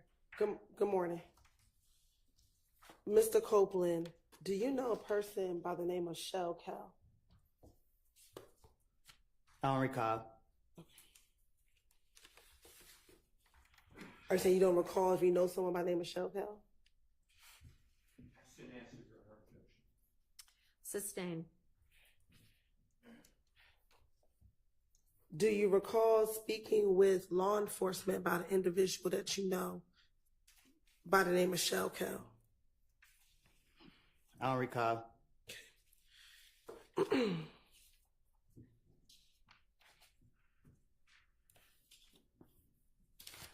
So that's how you gonna pull it?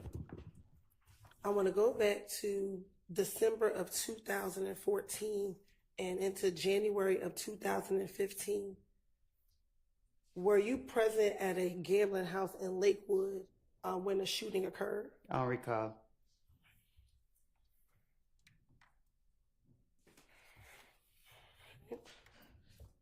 Let me ask you. He talked to his back lawyer, in buddy. 2015, He talked to his lawyer. do you remember being at a Cascade skating ring speaking with an individual by the name of Shell Cal? I don't recall.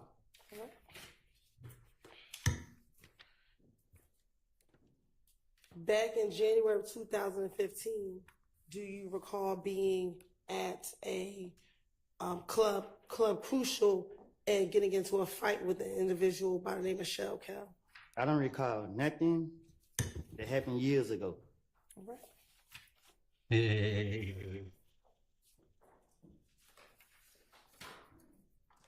Do you recall in January of 2015 having to go to the Atlanta Police Department to talk about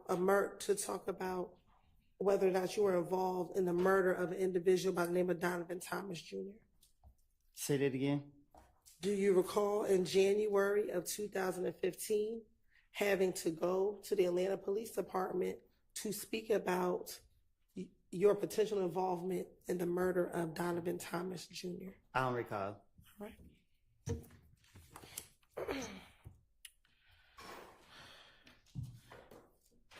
On January 11th, 2015, did you go to the Atlanta Police Department at about 3 o'clock in the morning?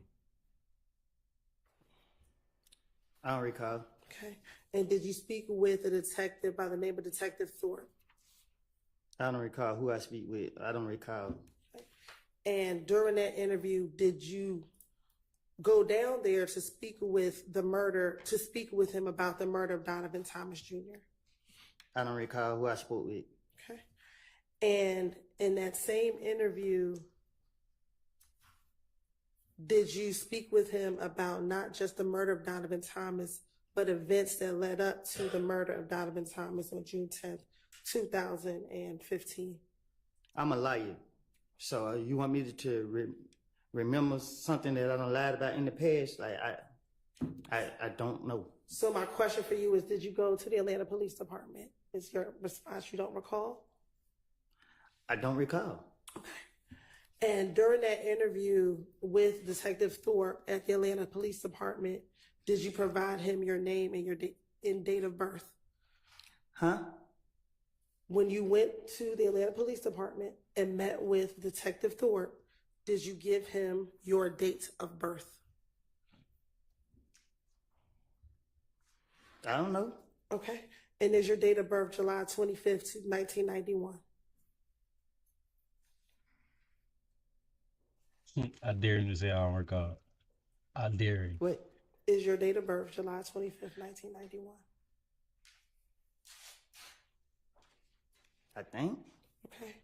And during this interview, did you tell Detective Thorpe that you also have a middle name of Xavier? I don't know what I told. I don't remember what I told him. Okay. I'm not trying to say the wrong thing so y'all can lock me back up. All right. Well, just bear with me. We're going to go through that interview, okay? Objection to the commentary. Now, disregard the commentary by the witness. Now, during the interview, Did you speak with Detective Thorpe about the issues you had with a person by the name of Kel? I don't recall.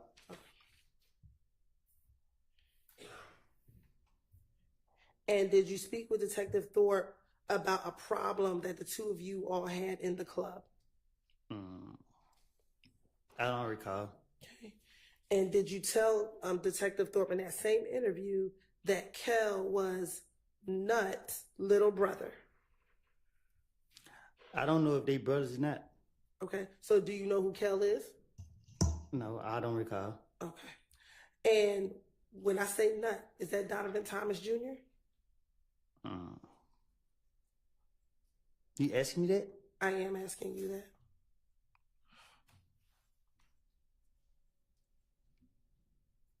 Say that again? Sure. Do you know a person that goes by the name of Nut? I don't recall. Okay. Now, in that same interview, You can see a total difference when he got a lawyer and when he don't got a lawyer. did you tell Detective Thorpe about you and Kel getting into the fight at Club Crucial? I don't recall nothing from 2015, 14, 16, none of that. Okay. And during that same interview, did you tell Detective Thorpe that you and Kel had been in a beef for maybe about no longer than 4 months, and this was back in 2015? And he's still alive? My question is, did you tell Detective Thorpe that you, Michelle Kel, at that time in 2015, had a beef, and it was probably going on around 4 months at that time? I tell the detective whatever they want me to say, whatever they want to hear, whatever. So if I said it to him, I said it to him. I don't recall what I said to no police. Okay. And during that same interview, did you tell Detective Thorpe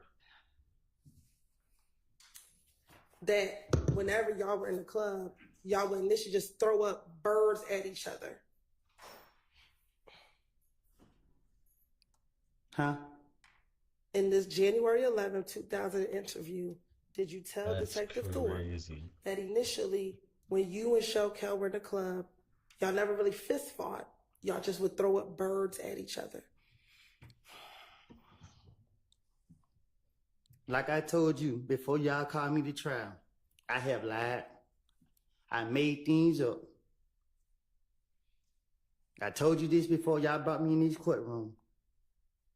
And I'm telling you now, you asked me about 2015, I have got my life together. Y'all trying to put this on my conscience.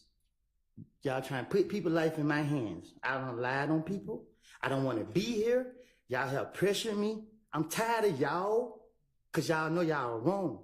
And y'all black people doing this to us. Oh, shit. And I understand that. Leave me alone. Let me leave. Man, y'all pissing me off. Listen, I don't recall nothing I said to no police. Stop asking me these questions. Okay. I'm telling you, I don't recall. I understand, but we're going to have to get through the questions. You can just continue to say you don't recall if that's what it is. That's what you want me to say? I want you to answer the question. question. For just a minute. Objection, improper instruction of the witness on how to testify. I don't think that you were instructing him how to testify. I hope not. Oh, But don't instruct him how to testify other than truthfully. Thank you. And Any other objection, or was that covered? All right, go ahead. If you can answer the questions truthfully, and we can move forward. Can we do that? I don't recall. All right. Now, going back to 2015, did you tell Detective Thorpe first about a meeting that you had with Shell Kel at the Cascade skating rink? I don't recall. Have you ever been to the Cascade skating rink? I don't recall. This thing is crazy. Is the Cascade skating rink in Atlanta? I don't recall. Did you tell Detective Thorpe that while at the Cascade skating rink that you met and that you talked to Shell Kel about all the beef that you had with each other? I only talking I'm be doing with my gun. Okay. Back in 2015, did you tell Detective Thorpe that you had a gun at the Cascade skating rink? I would never tell the police nothing I did. Okay. Now, back in 2015, did you meet with Atlanta Police Department detectives on at least 5 occasions after the murder of Nunn? I met with them a lot of times. Okay. And during each of those times, did you talk to them about Is the mic what on? was happening between YSL and If Gang? I was telling them whatever I think that get them off of me. Okay. Did you go and talk to the police after You your fucking car up. was shot up on the highway? It's called finessing. Okay, but did your car get shot up while you were on the highway? I don't recall. Okay. Did you, your child, and your child's mother get shot at while you were leaving your home? They got shot at. Okay, were you with them? Not my kids and my child, mama. Were you coming out of the house with you, your child, and your child's mother? Did that occur? Yeah, mad. I don't recall. Okay. So if I came up, Did your girlfriend's father's home get shot up after Donovan Thomas got murdered? I don't recall.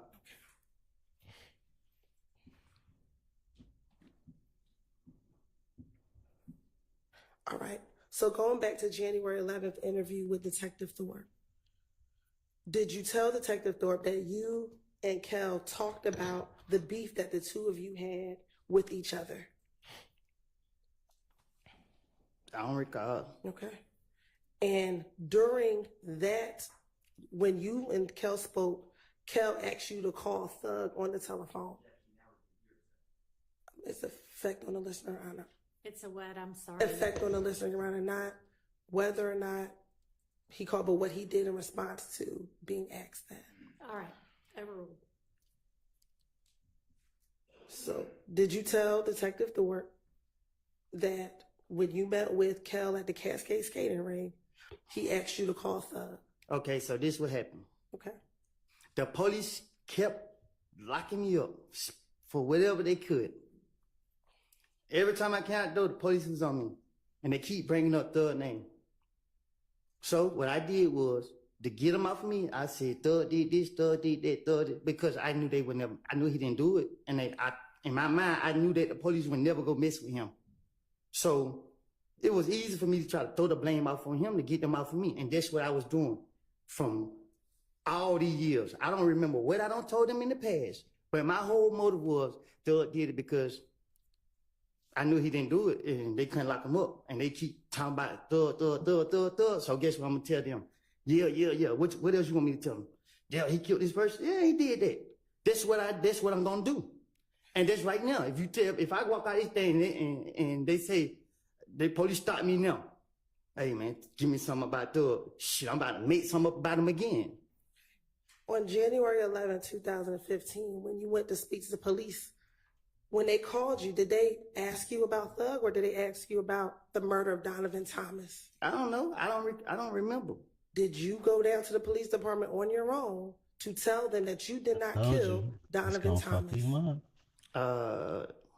Did I go on my own? Did you walk into the police department by yourself to tell them on the morning of January 11, 2015, that you did not kill Donovan Thomas? I don't recall. Okay. So you don't recall going to the police or you don't recall why? I don't recall none of that. Right. I just know that every time the police was after me, trying to get me, they kept bringing his name up. And I knew that they had me for what I had, so I was like, yeah, whatever y'all want me to say, I would say it. And that's why I told Gaither and Dennis, and that's why they kept coming after me, because they felt like, okay, they can make a case out to him or whatever they trying to do. So they knew that, okay, we gonna get Woody today, he gonna have something to say about Thug. And it's wrong, and y'all is wrong because y'all know that I'm full of shit. And y'all keep trying to drag me in here to bring up bullshit that y'all know I don't say it. Why is y'all doing that? Leave me alone. If y'all gonna charge me for what I did, I don't did the time for the crimes y'all caught me for. Okay. Would you mind your language while we're sitting here in court? I'm trying to. I'm on. Y'all need to give me a break because my blood pressure is real high. I keep telling y'all, leave me alone. Okay. And the quicker we get through this, the quicker we can leave you alone. Do you understand? Okay, I don't recall. Okay. Going back to January 11th, We gonna make this fast. 2015. Recall. Can I finish the Wait question? and listen to the question first. When you went to the Atlanta Police Department, Detective Thorpe didn't ask you about Thug. You brought up Thug. Do you recall that? I did. You did. Okay. So let's continue. During your meeting with Detective Thorpe, when you went down to the police department, did you tell him about the beef that you were having with Shell Cal? Am I here to tell the truth or to remember my lies? I want you to tell the truth. But you keep going to my lies, though. That's what you. Back in 2015, did you tell Detective Thorpe that this was a lie? I'd have told the police whatever.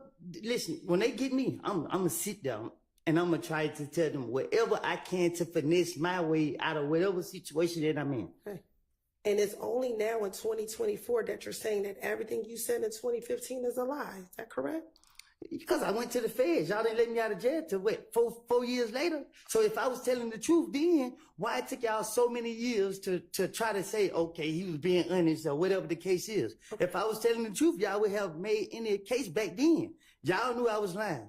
Y'all put me in jail. I go do my time. I get out of jail, try to get my life together. Y'all trying to drag me back into the lies that I done made. Y'all, what's up? Can I ask you this? In 2021, when you interviewed with Investigator Viverito after you got out of prison, did you tell her that everything you said back in 2015 was the truth, but we as a state didn't believe you back then? So my thing is, right? I went to jail. So the lies that I was telling, they didn't go for it. Y'all didn't go for it. Whoever didn't go for it. So I went to jail, did my time for it, right? And then y'all got me again. So guess what they say? Well, we're going to bring up the name again. And guess what I'm going to do? Try to finesse my way out of it again because y'all ain't touching for the lies I done told on them in the past. So guess what? It ain't nothing to put the blame on Thug for what I did. And that's what I'm going to do. I'm going to blame him for...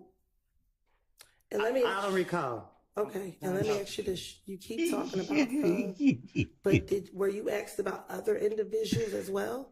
During all these interviews, were you asked about Shannon? And I'm going to put the blame on him. Okay, were you asked about Demekion Garlington? I'm going to put the blame on him. Were you asked about Quindarius Zachary? I'm going to put the blame on everybody but myself. Okay, and during this time, did all the police, every time you spoke to someone, did they tell you that they are going to have to verify what you said? He was better off saying, I don't recall. And did they? My question to Copeland, you, answer the question that she asked you. did they tell you that we had to verify everything that you said? He gonna end up telling. Okay. He gonna end up telling. Bro, And when they told you they had to verify what you said, he's gonna you end up continued telling to on the talk to the stand. police. Because with the knowledge that I have, it's nothing to trick the police. But if they had to verify what you said, they had to make sure that what you said was true. How could you trick the police? Easy. Overruled. How could you trick the police? Easy. How? I can't tell you that. Okay.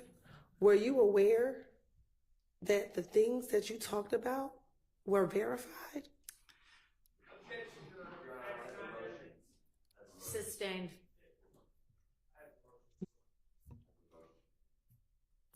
All right. We're going to take a quick break. Oh, Y'all all shit. step back to the jury room for me. Thank you.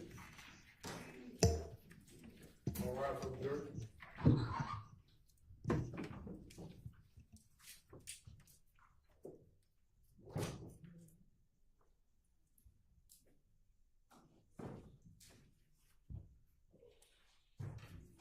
He told on himself if they wasn't listening. He said, I'm gonna tell on everybody else, put the blame on them for what I did.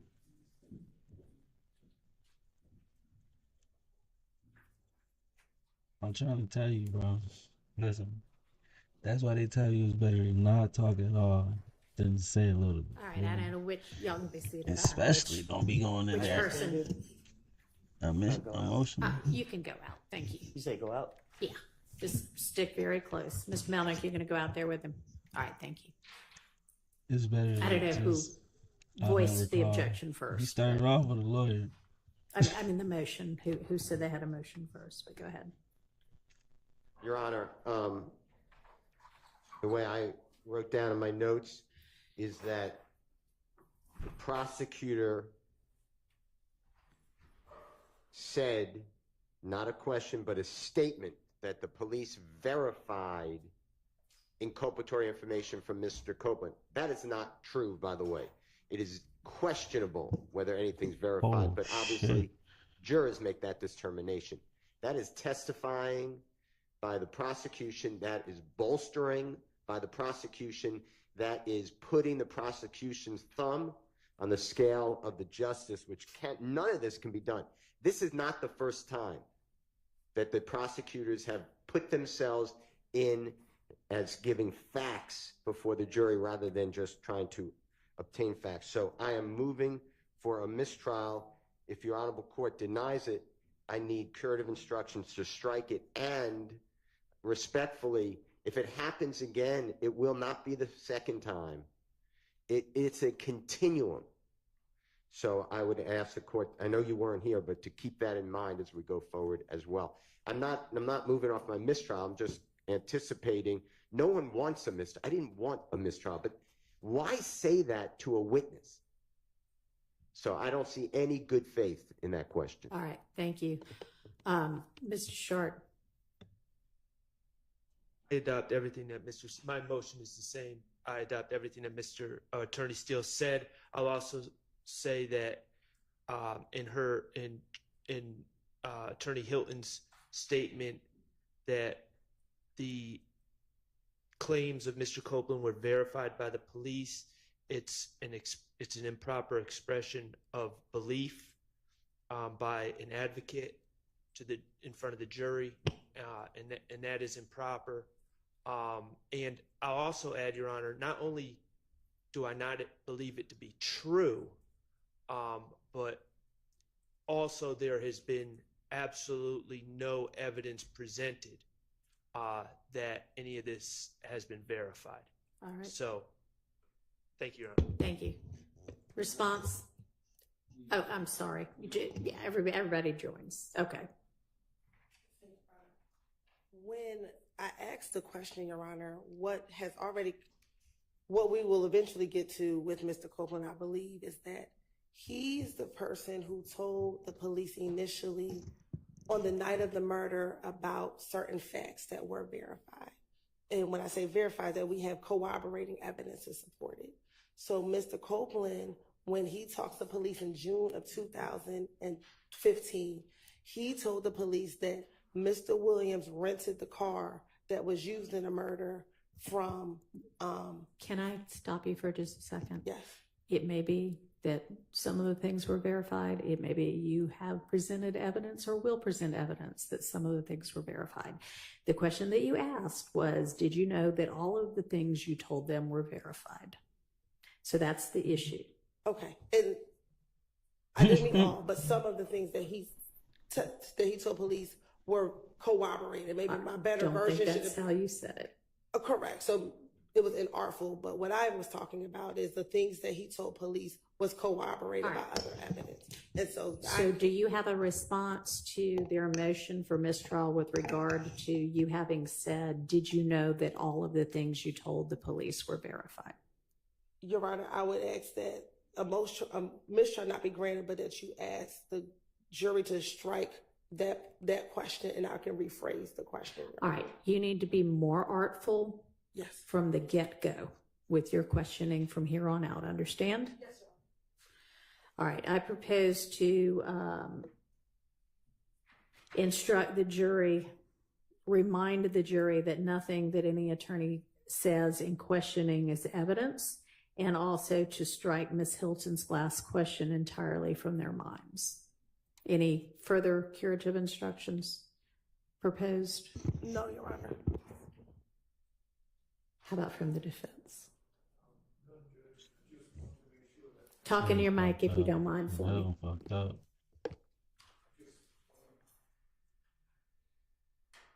make sure that after the court gives that instruction, we do not abandon the motions that have been joined in by everybody, so I don't have to get back up and say, that's not good enough. No. We don't agree to. I'm asking you now, and I understand y'all would still prefer a mistrial, short of a mistrial, which I'm denying at this stage. These are the curative instructions I'm proposing. If understanding you'd still rather have the mistrial, is there anything further curatively that you all would like to add? On behalf of Mr. Stillwell, I have nothing. All right. All right. Nothing from anybody else. No, Your Honor, just the same thing. The rule is that before the next question is posed, we have to again ask for a mistrial, but you just said that that's preserved, so nothing further. Understood. All right. Thank you. All right. We're ready to get the jury back in and Mr. Copeland back on the stand. You can do that first.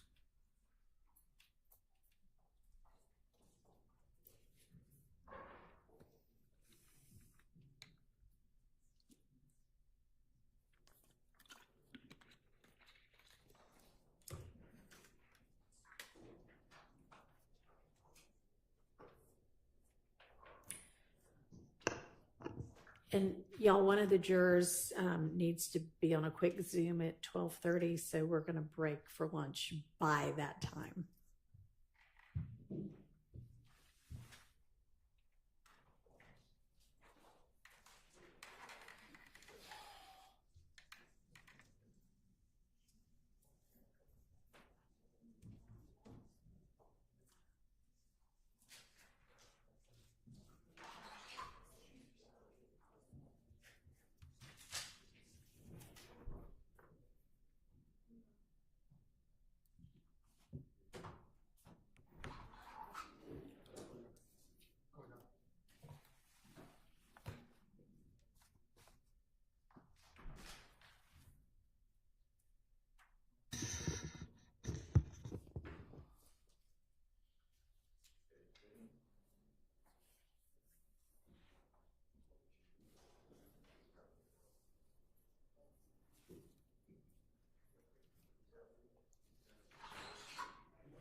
All right, everybody can be seated. Thank you. Actually, I'm not sure they are. Almost all jurors are present and accounted for.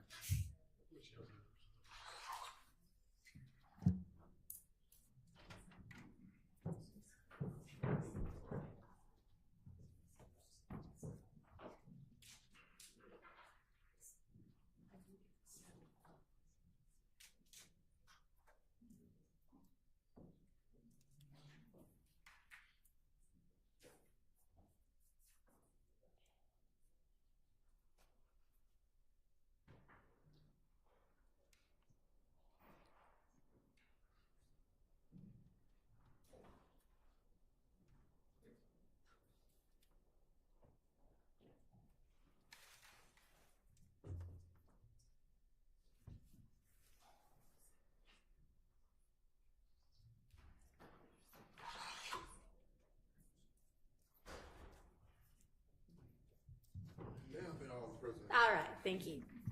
All right, y'all be seated.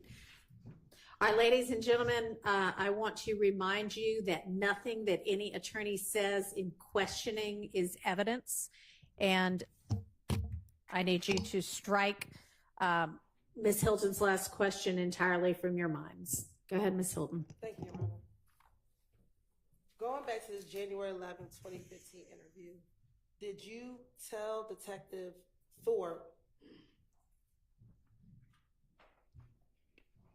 that once Thug and Kel had a conversation and you thought everything was squashed between you and Kel, back in January of 2015? What's your question?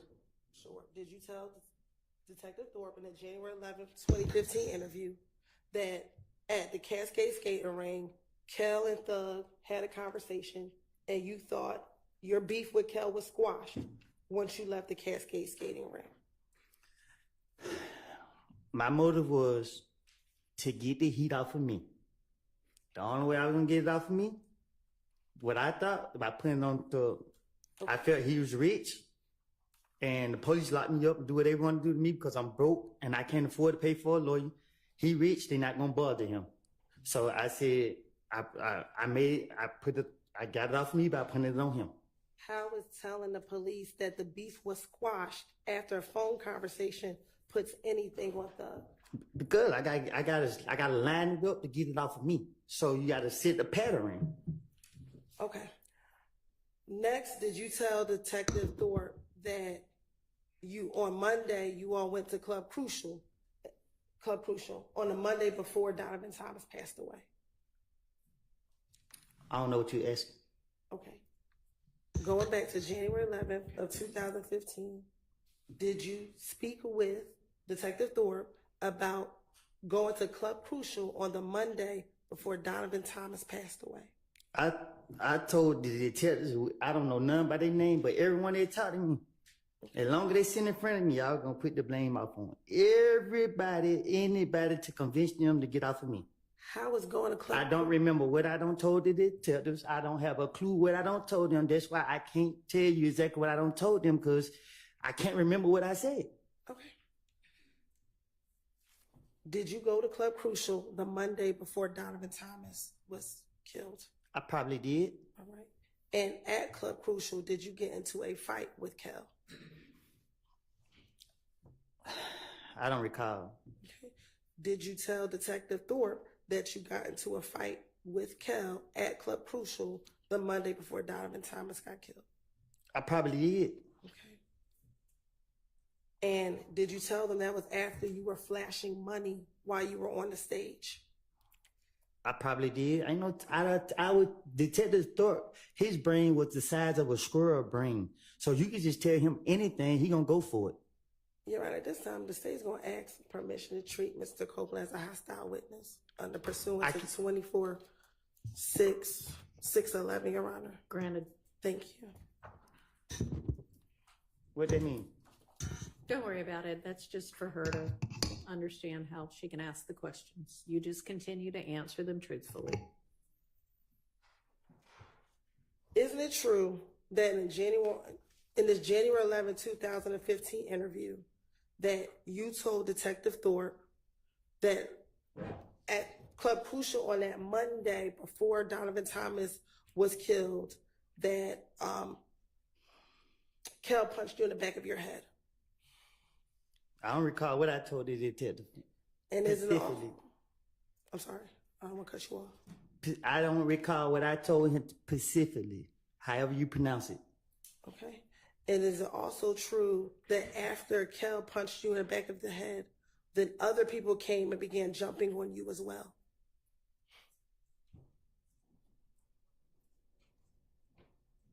They time gonna come.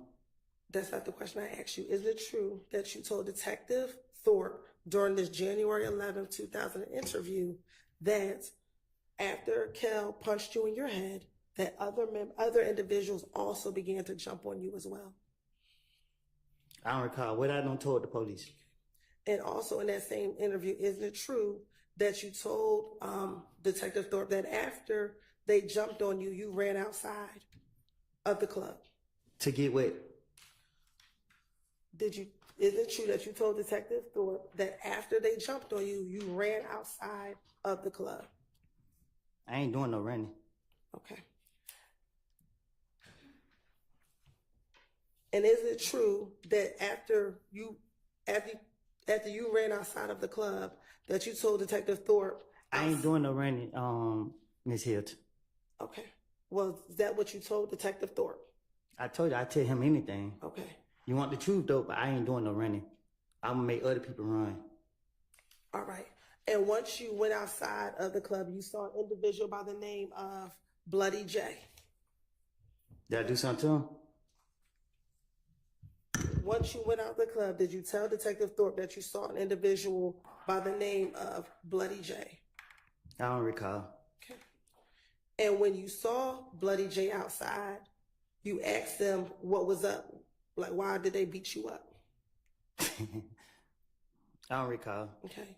And that one of your friends ended up beating up Bloody J. I don't recall.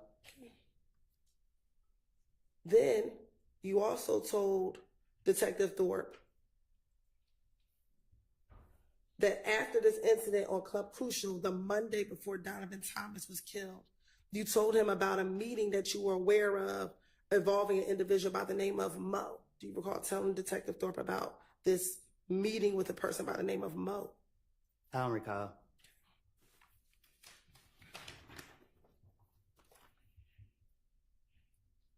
And that the meeting with Mo was about you and Thug. You and Thug were the topic of discussion at this meeting with this individual named Mo. Sound like something else I make up. Okay. And that at the time, Mo is actually in prison.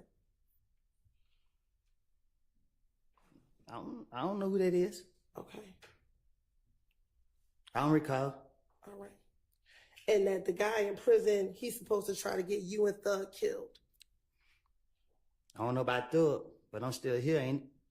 That's not my question. Isn't it true that's what you told Detective Thorpe? Nobody gonna do nothing to me. So do you not remember telling Detective Thorpe that? I done told Detective Thorpe anything. Okay. Also, in that same interview, did you then tell Detective Thorpe that once you found out about this meeting, you reached out to members of If Gang and asked them if they were going to kill you and Thug?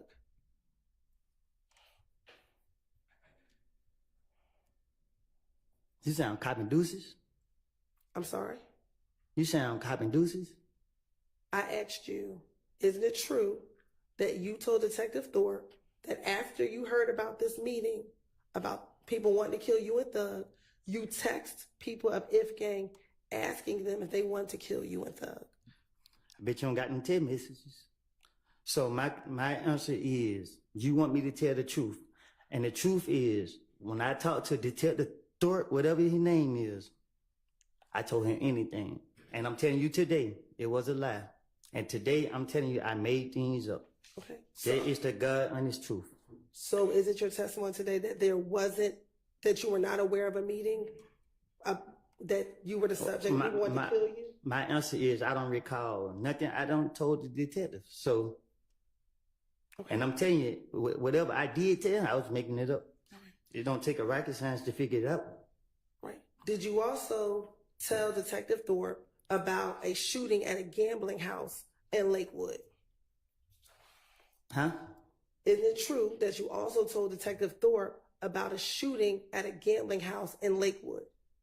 I probably did, just to try to make my story seem more convincing. I don't recall what I done told them. I don't know. Okay. And during the course of that shooting at the Lakewood house, Thug's car got shot at. I don't recall.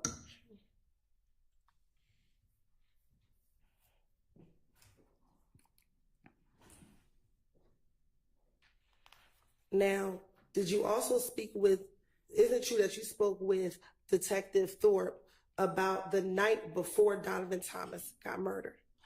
So it may seem like I'm trying to help Thug out. I'm not trying to help him out. I don't care nothing about him, what he got going on, nothing. I care about the truth. The truth was, I was going through a phase in my life, and I have put all the blame on him. Okay. I don't know what he did. I don't know what he got going on. But y'all got me on the stand, and I'm telling the God honest truth. Leave me out of this. I made all these stories up, put the blame on him to get myself out of the situation because the police told me they want a big fish, and I'm a little fish. They ain't who I want. Okay. So when they told me that, my only motive was to convince them that I'm telling the truth about this guy right here, and I'm lying. All right. Is it true that you told Detective Thorpe that the night before Donovan Thomas got murdered, you were actually at the studio with Thug? I doubt it. I don't recall. Okay. And that the studio that you were at was DJ Drama Studio. Yeah, I don't recall. I don't know that. I don't recall. All right. Have you ever been to DJ Drama Studio with the? I don't even know who DJ Drummer is. Okay. Did you also tell Detective Thorpe that on the morning of Donovan Thompson's murder, you actually went to your girlfriend's house early in the morning, around 5 or 6 o'clock a.m. after you left the studio with? Can you say it again? Sure. Is it true that you told Detective Thorpe that after you left the studio on Friday night, the night before Donovan Thomas was murdered, you went to your girlfriend's house at about 5 or 6 o'clock in the morning, and that would be on Saturday, January 10th? I don't know. I can't remember what I told it. I don't recall what I told that man. Okay. And is it true that in that same interview on January 11th, that you told Detective Thorpe that you stayed at your girlfriend's house until about 7 p.m. at night, and that's when you left your girlfriend's home? I'm single. Back in 2015, did you have a girlfriend by the name of Deshawn Quarterman? You didn't have to say her name like that. Okay. Did you have a girlfriend back in 2015? My daughter mama, yes. Okay. And was she your girlfriend in 2015? She's my daughter mama. In 2015, was she your girlfriend? We had a child together in 2015. And during the same January 11, 2015 interview, did you tell Detective Thorpe that when you woke up at her house, that she was not present? She was not there at the house when you woke up? I don't remember what I told the detective. Okay. Do you remember her being at the house when you woke up the day that Donovan Thomas was killed? Okay. And when you woke up and she wasn't home, you actually called her to find out where she was. Do you remember did you tell Detective Thorpe that? I don't recall. Isn't it true that you also called your brother to get his car on the day that Donovan Thomas was killed? You say, is it true? Yes. Nothing I say is true. Okay. Is it true that you told Detective Thorpe that you called your brother to get his vehicle on the night that Donovan Thomas was killed? You said, did I call my brother to get his vehicle? Yes. Can you say that again? Did you tell Detective Thorpe that on the day that Donovan Thomas was killed, you got your brother's vehicle so that you could borrow his car? Yeah, that was another lie. Okay. So you never borrowed your brother's car? No, that was my car.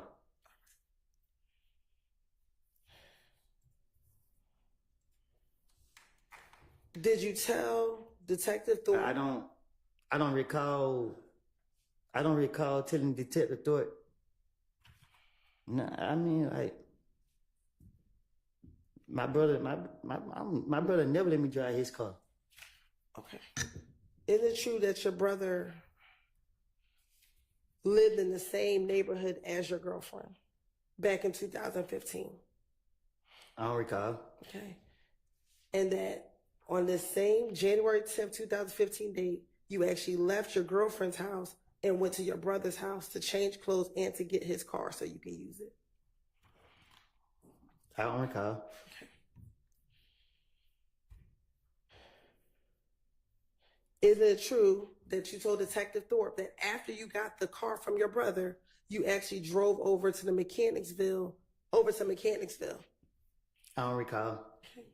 And it's also true that after you drove over to Mechanicsville, or when you drove over to Mechanicsville, you went to the green store? I don't recall. Okay. And is it true that when you were at the green store, someone gave you some peroxide to put on your mouth because you had a cut on your mouth? Huh?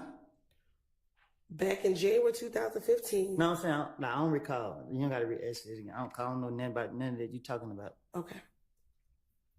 And while you were in Mechanicsville, you got a call from Little D from Mechanicsville that he was on Cleveland Avenue? Do you recall telling the?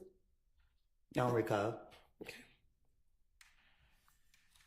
And once you got the call from Little D, you actually drove over to Cleveland Avenue and met Little D at the McDonald's on Cleveland Avenue. Yep. I don't recall. And is it true that you told Detective Thorpe that when you got to the McDonald's at Cleveland Avenue, Little D got into the car with you and just told you that Nut just got killed, bro? Detective Thorpe is a person that you could just tell anything to. And that's what I did. I do not recall what I said to that man. Okay. Is it true that you then told?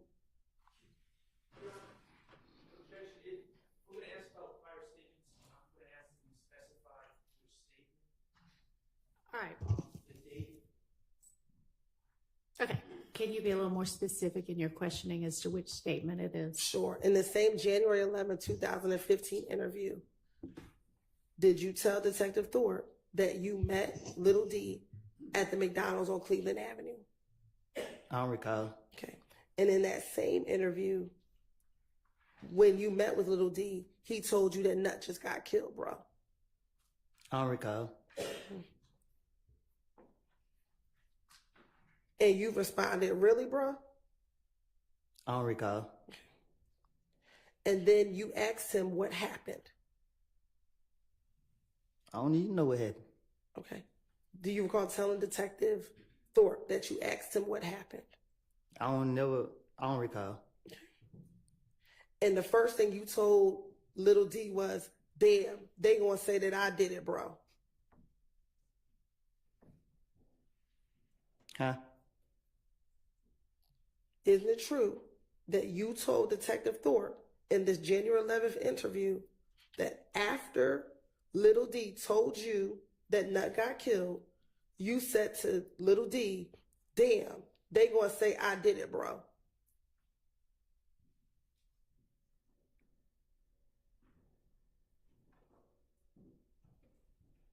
Okay. Okay. Isn't it true you told Detective Thorpe that? I don't recall. All right. And he responded to you, shit, before I know you ain't do it. Who responded to me? Little D, that's what Little D said to you. He said what? Shit, but I know you ain't do it. That what he said? That's what you said to Detective Thorpe. I don't know. Okay. I don't recall. Then is it true that you also told Detective Thorpe that as you were leaving the McDonald's, Moontoon called you? I don't recall. Okay. Do you don't recall Moontoon called you that night? Okay. I don't know. All right. And that Moontoon called you on FaceTime? I don't recall. And Moontoon, for the record, is MOONKTOONK.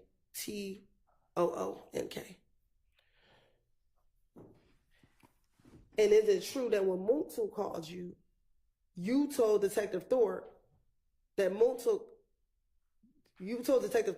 they think that you and Moontoon killed Nut? I don't recall. And at that time, Detective Thorpe asked you for a number from Moontoon. He did? Do you remember him asking you for a phone number from Moontoon? I don't recall. I don't remember what we talked about in the interview. Okay. And also during that interview, you told Detective Thorpe that Moontoon actually FaceTimed you. Told you could tell the Thorpe anything, he'll go for it.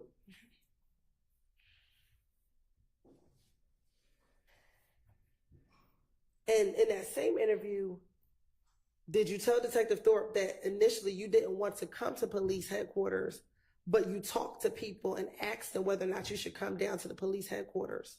Can't nobody give me, I would not listen to nobody, not even you. Okay. Isn't it true that you told Detective Thorpe? So at first I asked like, hey bro, they saying I did it. I need to go to headquarters. And he's like, nah, we need them to call you. And I told everybody I didn't have nothing to do with it. So I called. I was trying to get the best advice I can. Then the next you know, they was like, oh, I called my girl's mama. I was talking to her before they shot her house up. Me and her was talking on the phone. You put me here to tell the truth. The truth is I made it up. I'm gonna have to keep telling you this. So the police come get me. Man, we got you. You put a gun out on us, man. Just give us your boy Thug. Shit, what y'all want me to say? On January 11th, did you pull the gun out on anybody? On January 11th, 2015, did you pull the gun out on anybody? I ain't did nothing. Okay, so you went down to the police department on your own, correct?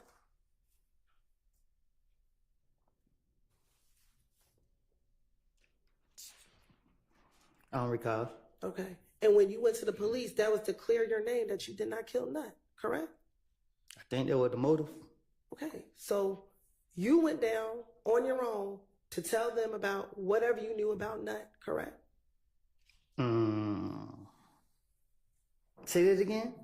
You went to police headquarters on your own to tell them whatever you knew about Nut, correct? It's a trick question? No, it's not a trick question. Can you ask it again? Sure. Back in January of 2015. The night that Nut was murdered, you went to Atlanta Police Department, correct?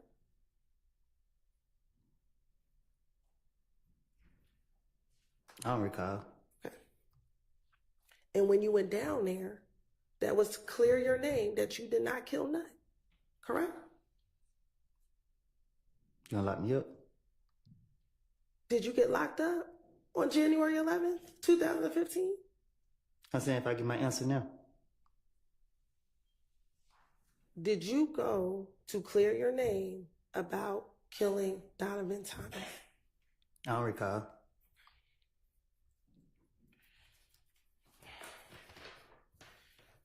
In that same interview, you were asked who dropped you off to the police department.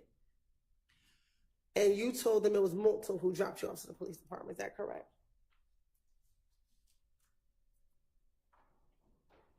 I thought you said Moontoon called me. After Multo called you, did you meet up with Multo? I don't recall. So much happened that night. I don't know. Okay. What do you remember happening that night, Mr. Copeland? Shit, I don't know. Okay. I ain't telling myself. All right.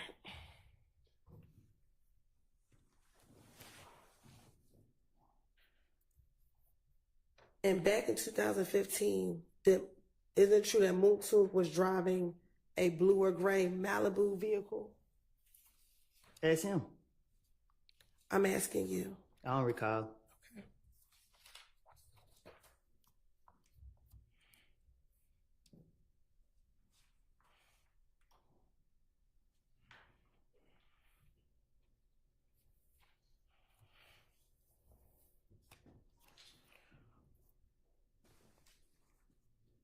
In the same January 11th interview, did you also tell Detective Thorpe that the only person that you had beef with from If Gang was Kel? I don't recall.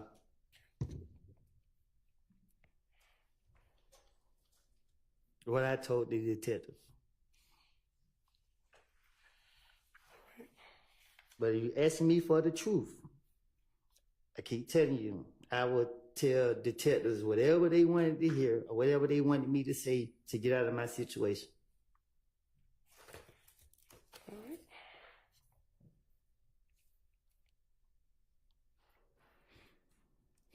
Now, during this interview with the January 11th interview with Detective Thorpe, did you talk about the gang that Kel was involved in? I gotta tell you about something I don't recall. Okay. Did you tell Detective Thorpe that Kel was a part of 9 Deuce Inglewood ABG gang? I don't recall.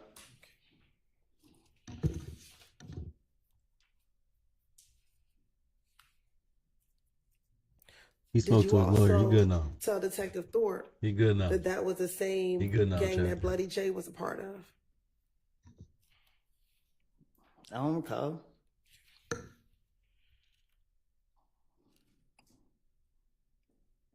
I thought I was here to. Thought I was here to tell the truth. Okay. And what's your new version? What's your truth today? That I lied. And that you lied about everything back in 2015? My truth today is I lied and put the blame on others for a lot of activities. I ain't telling on myself. I ain't got nothing else to say. I don't recall. Okay. Now, Yeah, did you nigga also say, talk I to ain't telling Detective on Thorpe myself. about I don't recall.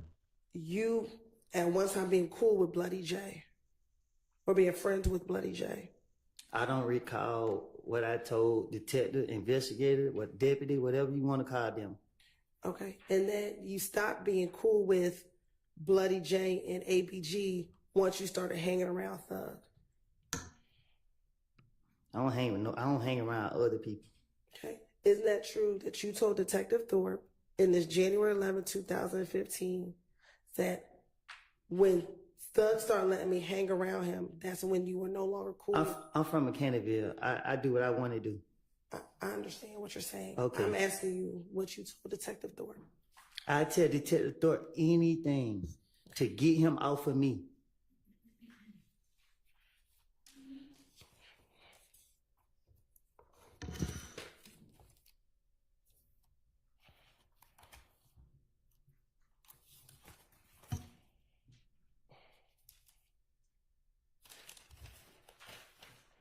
Y'all believe me so much, why?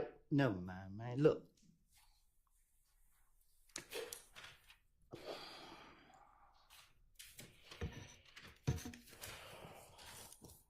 After Donovan Thomas was killed, did Deshaun's mom's house get shot up? You said did her mommy's house get shot up? Yes, sir. Yeah. Okay. And do you recall telling Detective Thorpe about the fact that her mother's house got shot up after Donovan Thomas was killed? I don't remember if I said it to him, but I know her mom's house did get shot up, so I don't know what I told him. So if you told him that her house did get shot up, that would have been the truth and not a lie, correct? Look, y'all had 50 police investigators questioning me different times. I don't remember, because I know y'all trying to trick me to get me in jail. I don't know if it was Detective Thorpe, or whoever the police did. What I don't know, I told them. But every time that they came and told me, I sat in front of them and gave them whatever I wanted to tell them.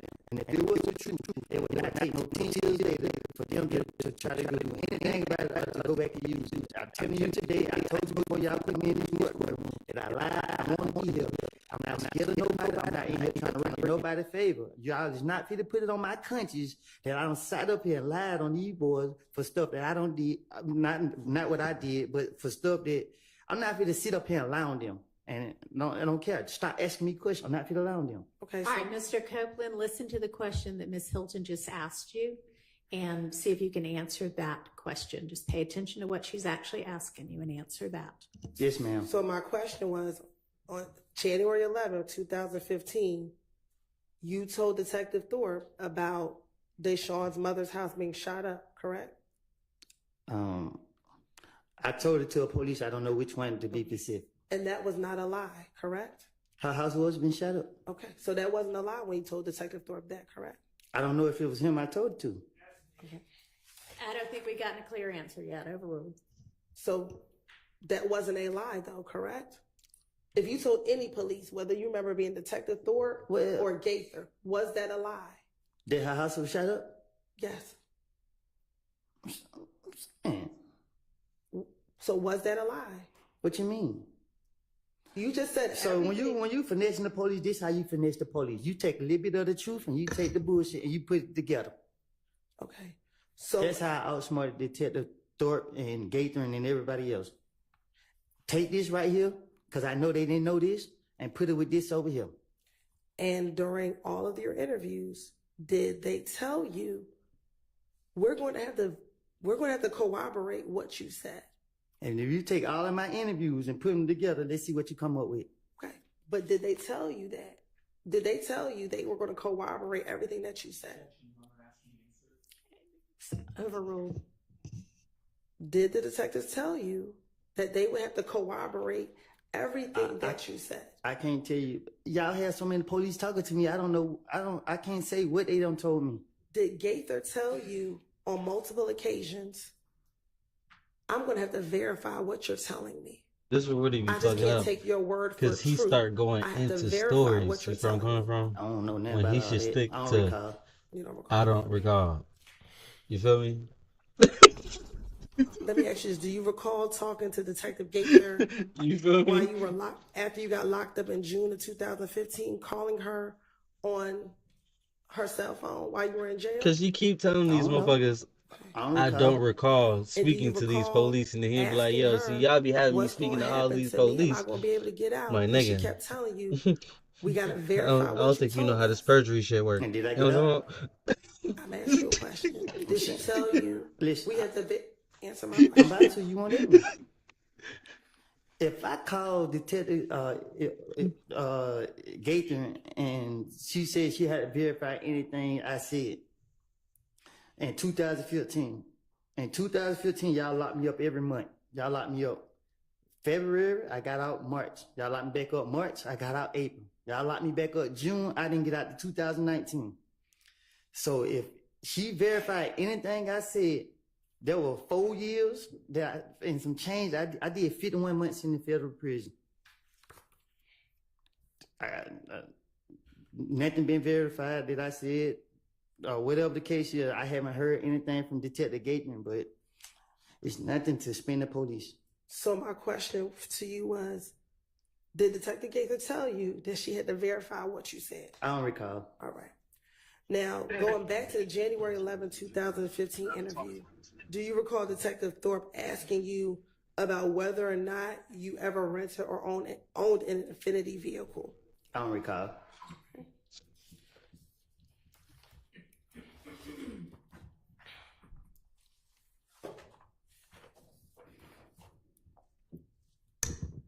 listen, And I earlier don't know you what I said just that heard, cuz. your brother never gave you a car or let you borrow his car. Did you remember saying that? I bought my own car. Okay. Do you recall telling Word to ski. I just Thorpe that your brother then I let you hear borrow Kenny his jumping white in like, Dodge Charger? I said, my I boy tell said the he's tell in the there. Thorpe You know what I'm anything. And matter of fact, is that the same white Dodge Charger that members of If Gang shot at while you were on the highway back See, in brother be late trying, January brother be trying to be 2015? woody in the conversation. You hear me? Well, I And nigga be don't in know. here I like, don't yo, recall. listen, man. I know I said what I said, but I ain't say what I And matter thought of I fact, you said told your before I said it, so brother it don't matter what I to said. to make the police report because it was his vehicle that you were driving when members of If Gang tried to shoot at you on the highway. I don't recall.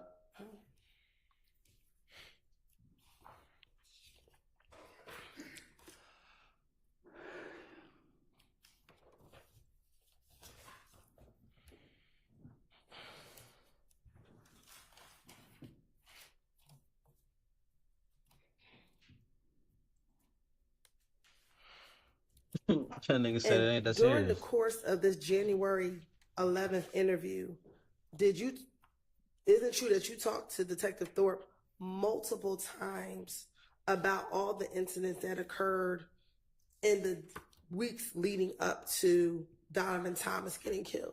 I better have a different story every time. Okay. Specifically, you told him a couple times about the incident at the Cascade skating ring. Isn't that true? I don't recall. Okay. And that's Specifically what I said. I know if you take any time I talk to the Detective Thorpe, I bet you ain't none of my stories gonna be the same. Okay. Well, isn't it true that in January of 2015, when you first talked to the police about what happened with Donovan Thomas, you were actually trying to protect your friends and you didn't want to give them all the information back in January of 2015? I'm just trying to protect myself. Okay. But then I got a family to protect. But by June of 2015, you finally disclosed everything that you knew about what happened the night of Donovan Thomas's murder and everything that happened leading up to Donovan Thompson's murder? No, sir. What y'all did was y'all kept locking me up and putting me in isolation, putting me in protected custody at the Fulton County Jail, where people putting feces all on the wall, locking me in the room, keeping me in there 23 hours a day, fucking up my mental, and keep dragging me back and forth, back and forth, back and forth, trying to make. Man, listen, man. So I ask you my question again.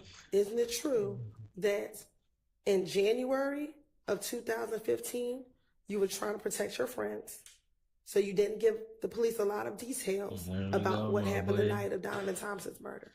Niggas, I don't really like niggas. I can't.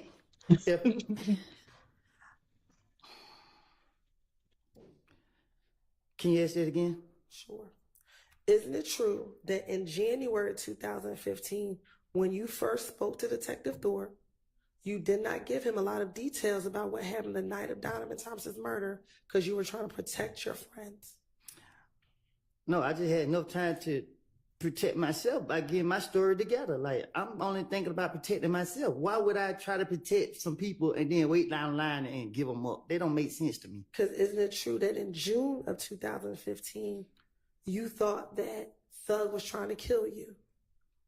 That's if I thought Thug was trying to kill me, I was trying to get him. Okay. In June of 2015, did you think Thug was trying to kill you? That's what I told the investigators. Isn't that true? I don't recall. I don't recall. Okay. And also in June of 2015, were you involved in a number of retaliatory shootings because of Donovan Thomas being killed? Huh?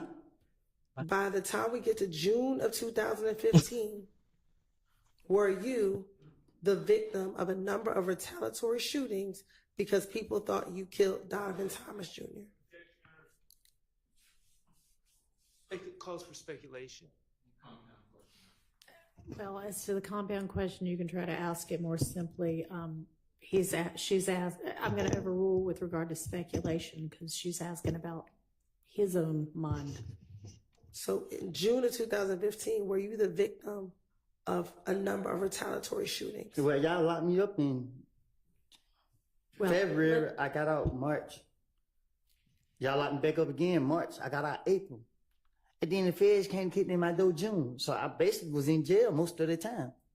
So I don't recall being a victim of a lot of shootings. Okay. By the time June 2015, we already talked about your girlfriend's mother's house was shot up, correct? Mm-hmm. You were shot at while driving on the highway, correct? I don't recall. Okay. You, your child, and your child's mother was shot at while you were leaving the home. Mm-hmm. Your home, correct? You also had... I was shooting back.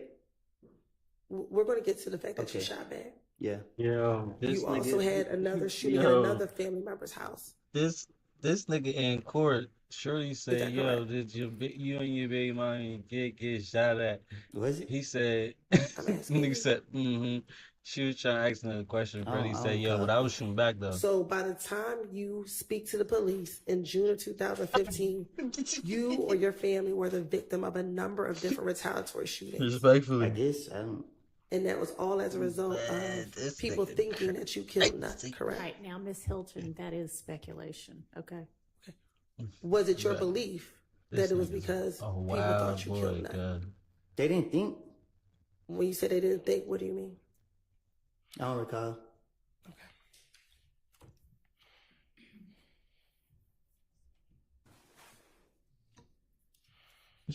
Yeah, you got the ski mask on? Ready about the hook in the bucket.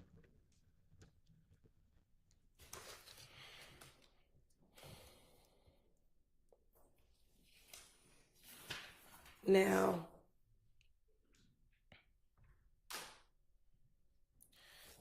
in that same January 11, 2015 interview,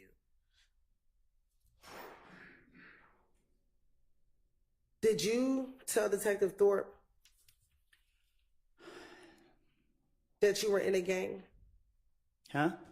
In the same January 11, 2015 interview, did you tell Detective Thorpe that you were in a gang?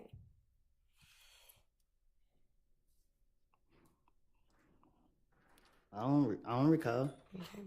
And did you tell Detective Thorpe that some of the beef that you were having with Kel is because you were not down with ABG anymore? I'm from Mechanicsville. We never liked them. Okay. I'm asking, did you tell Detective Thorpe that the reason this beef is because you were no longer down with ABG anymore? I'm from Mechanicsville. My neighborhood is known for killing them. That's not my question. I would never be part of their gang. Okay. Do you recall telling Detective Thorpe or Detective Thorpe asking you, okay, so you left ABG, and your response to that question, yes, but that was in about 2013. I went to jail in 2013 or 12. I went to jail in 2012. I did a year. But when I went to jail in 2012, I didn't get down with the gang no more.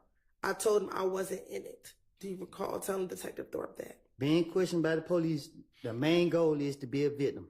And that's what my motive, to play a victim. So if Detective Thorpe asks me any question, I'm going to play a victim. So I'm going to say whatever that come to my mind to make myself look innocent and to be a victim. Okay. And then you also told Detective Thorpe that when you got out in 2013, you just stopped going around and you just wasn't claiming it anymore. Did you recall telling him that? Can you say that again? Sure. You also told Detective Thorpe that once you got out of jail in 2013, you just stopped going around and that you weren't claiming it anymore. I don't run behind nobody. Okay. And then did you also tell Detective Thorpe, so now they think I'm with Thug, I'm claiming YSL? Again, I'm talking to Detective Thorpe. So if I did say that. Okay. And as you said, that is about, so because you rap, I'm going to get some money, but I'm going to claim YSL. Can you say that again? Sure. You told him, so now they think I'm with Thug, I'm claiming YSL. It's about rap, so I'm going to get some money, but I'm claiming YSL. I don't know what you're saying. Okay.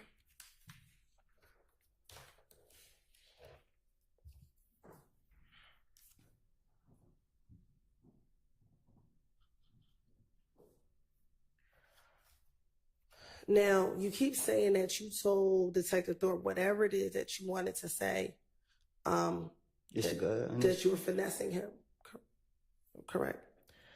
Do you recall telling Detective Thorpe, I'm not trying to go to jail.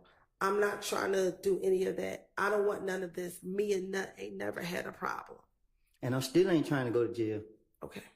So why would you be lying to Detective Thorpe if you did not want to go to jail? Can you say that? Why would I be lying to him if I didn't want to go to jail? Correct. What you mean? Like you keep saying that you were just lying. Why would you lie versus just telling him the truth? That's how I was raised. I was raised up to lie to the police. I was at an early age, I was taught to lie to the police. But if you're trying not to go to jail, why would you lie to the police versus telling them the truth? You trying to trick me? I'm asking you a question. I'm not going to confess. Confess to what? Nothing. When you went in on January 11th, were you there only to talk about the murder of Donovan Thomas? I don't know what I'll be. All I know is if you give me an opportunity to talk my way out of the situation, I'm about to talk my way up out of the situation. Okay. During the course of your interview, were you asked about what your Instagram page was back in 2015? I don't recall. Okay. And back in 2015, is it true that your Instagram page was Woody372? I don't recall. I had a lot of Instagram, so I don't know. Okay. Is it true that's what you told Detective Thorpe that your Instagram name was? I tell Detective Thorpe anything.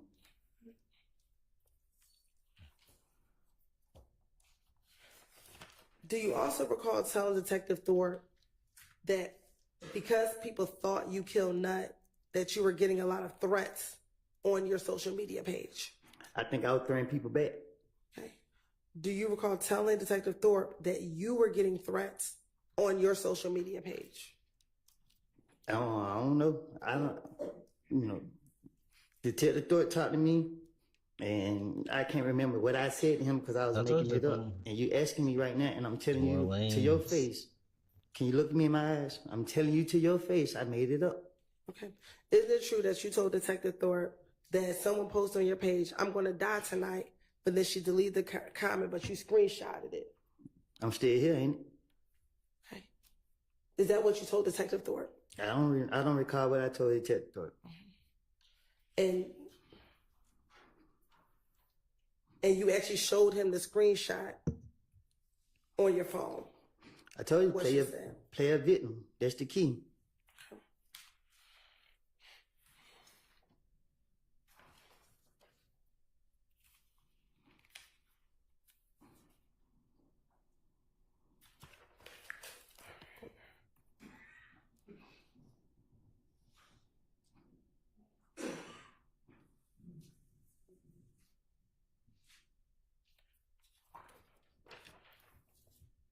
Do you recall how many people back in January 2015 that you asked whether or not you should go down and talk to the police that night of Donovan Thompson's murder? I never take people advice. Okay. Do you recall, or is it true that you told Detective Thorpe that you spoke to Deshaun's dad about whether or not you should go down and talk to the police? I never had Deshaun dad number that I recall.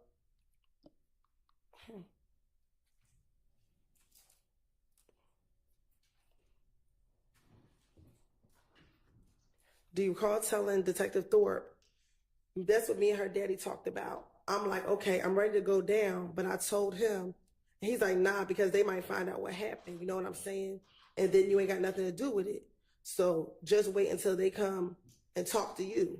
Don't go down and talk to them. So I was raised up that if when nobody with you, they don't need to know. So I ain't on all that what you talking about. It was a lie what I told Investigator Thorpe. It's something that I came up out top. I was making it up. That's why I can't remember what I said to him. You want me to say something that I didn't say so you can put me back in jail? Okay.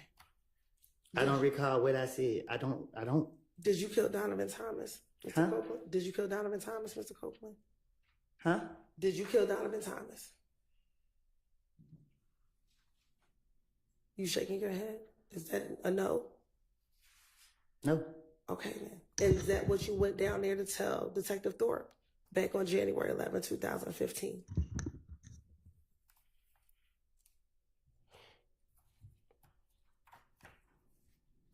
What? Is that what you went down there to tell Detective Thorpe, that you did not kill Donovan Thomas? I don't understand. I don't know if this is a trick question. When you went down there, did you go down there to tell Detective Thorpe where you were the entire day and that you did not kill Donovan Thomas? Melvin, can I answer that? Yeah, you need to answer that. I don't know how to answer that. Do you need to talk to Mr. Melnick? No, I don't know if it's a trick question that she asked me. All right. I'm not understanding. Hang on. Let's break. We're going to need to break in just a few minutes. Anyway, so let's break now. If you need to talk to Mr. Melnick in the interim, you can do that. And then we'll come back after lunch and you can answer that question depending upon what you and Mr. Melnick decide. I'm going to object to the question on the basis that it's a compound question. All right. Well, that is true. I will sustain that objection. So Ms. Hilton, during the break, formulated into something that is not a compound question. Yes, Your Honor. All right. So let's break until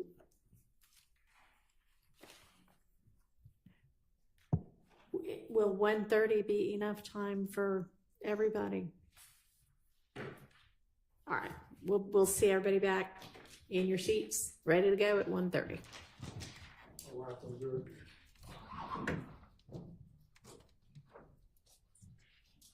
So chat, what y'all think about Woody on the stand?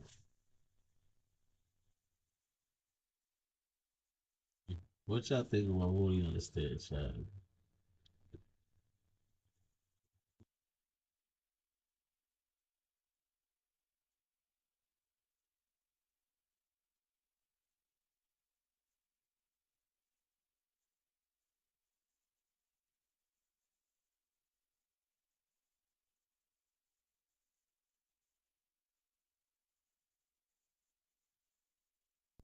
before we break for lunch?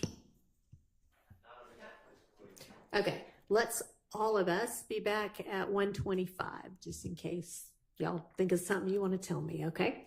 See you then. Judge, I gotta stay here.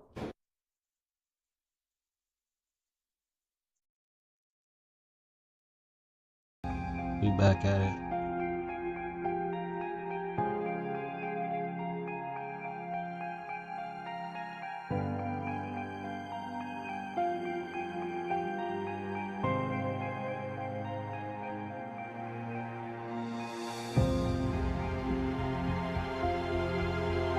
Back at it.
Shout out to everybody that's tapping in. What did y'all think about Moody's statement on the stand?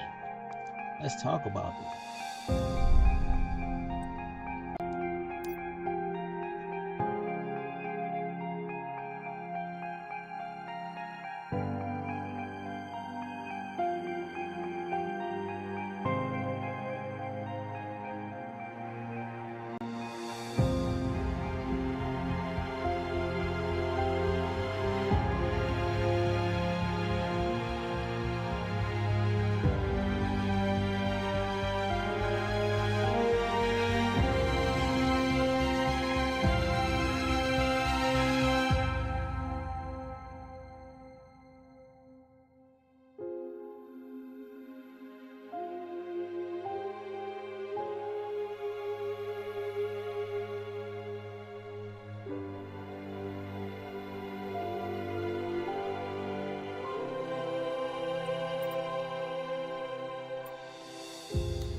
Oh man.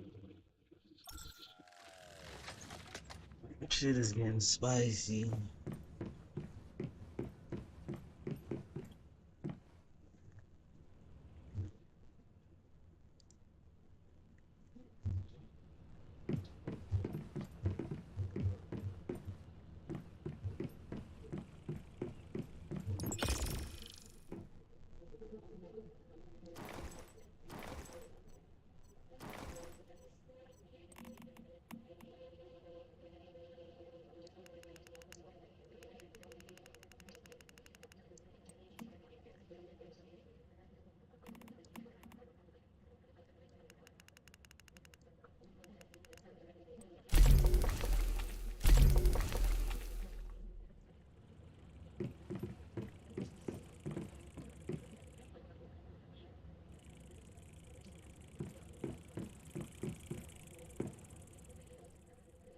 Y'all take a left, buddy.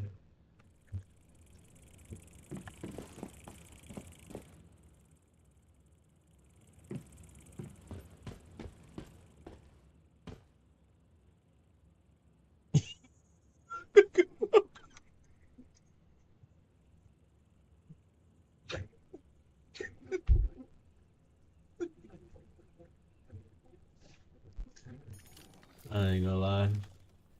I ain't gonna hold you, gang. I think I'll be on some assholes some shit sometimes. You know what I'm talking about? Cause listen, I think I play too much. Brody was asking for something. Nigga said which way to go. I'm said take a left. Brody instantly hit the hang up. What the button on me first? Skin. Damn, blood. Thought I was a CBS man for a minute. Yeah. What's going on? B. Let me see if I can make one of these shits.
Yeah, shit, keep it real. I think I turned everything around the wrong way.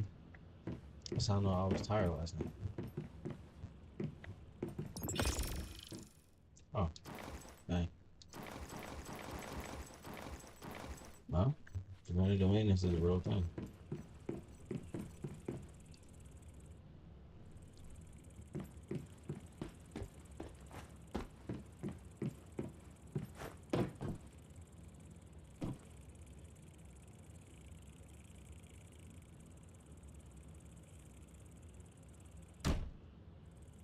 Oh, dang, we got more.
Is that where?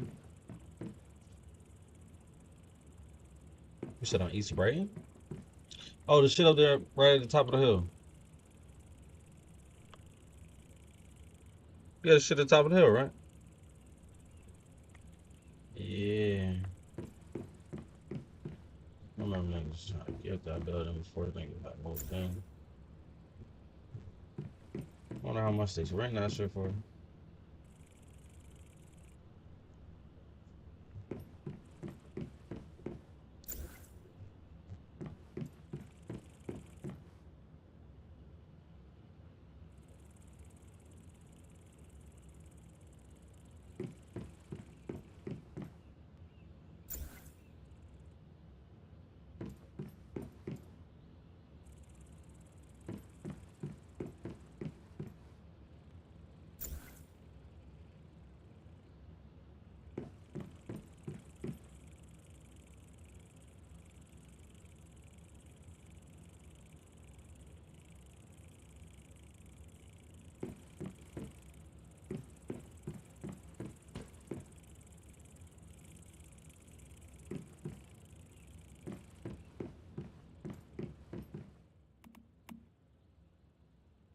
So,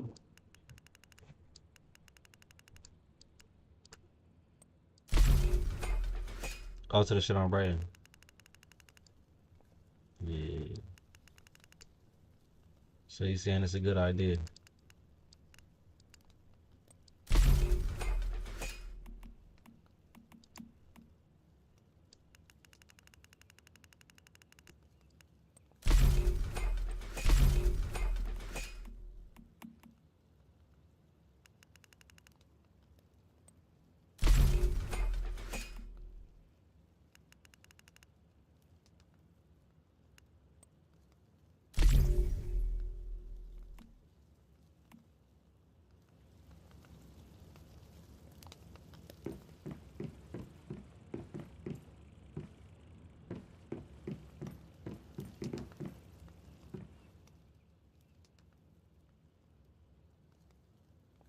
That ain't your mama though.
So, you know,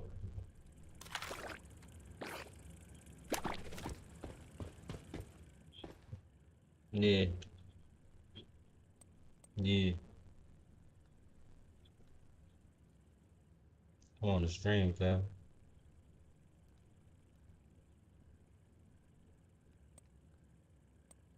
But I ain't gonna hold you guys, you hear me? If you really want to get spanked, guys, you hear me? Like, if you really want me to spank you in the game, brother, you hear me? Like, respectfully, I got the, like, I could plug it up, put it on the screen, brother, and spank you, brother. You know what I'm saying? Respectfully.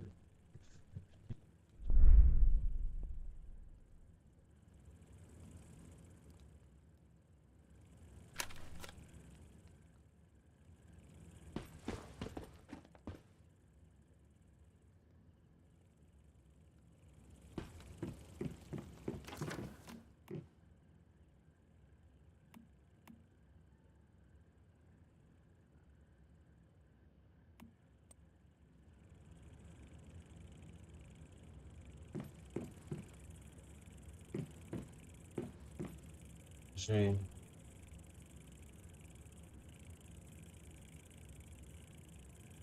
Dang, you talking like you like that, buddy. What's wrong?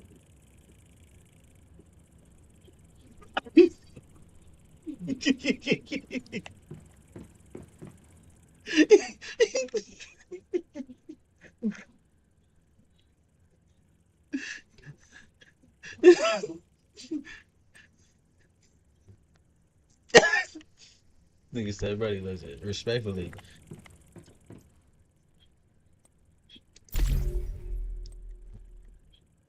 Keep it real, brother. You got an advantage right now because you know my hand a little shaky right now.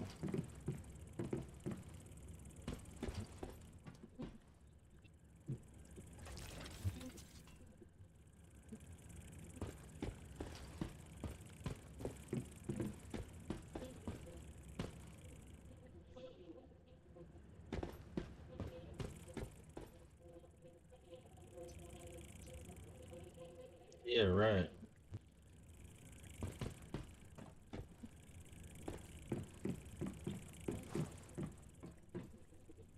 Yeah, that bitch is probably smacked, brother. You might want to leave him alone.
7.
Is shit moving or some shit?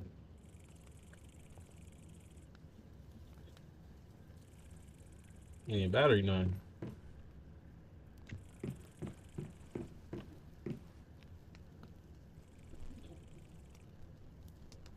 Shit, all you gotta do is pull up.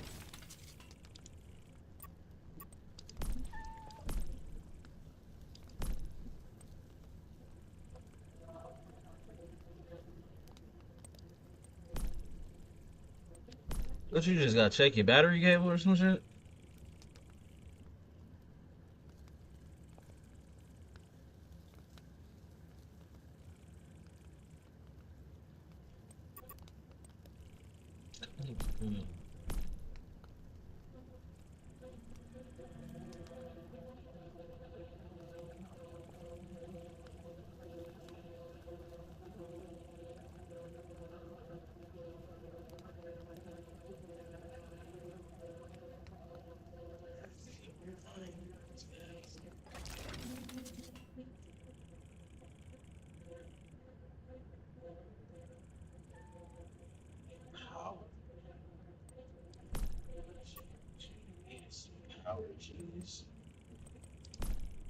You said what?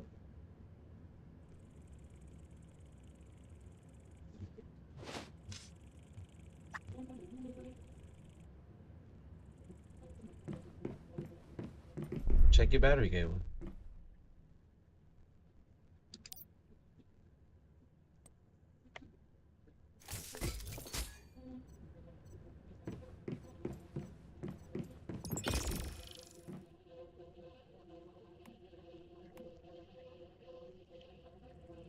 I ain't gonna hold you, buddy. What you got, the crib? Oh, alright. I was about to say, brother, if you just pulled over in a random spot and just turned off the whip, I was about to say, this nigga gangster, you hear me? That nigga, yeah, cause you,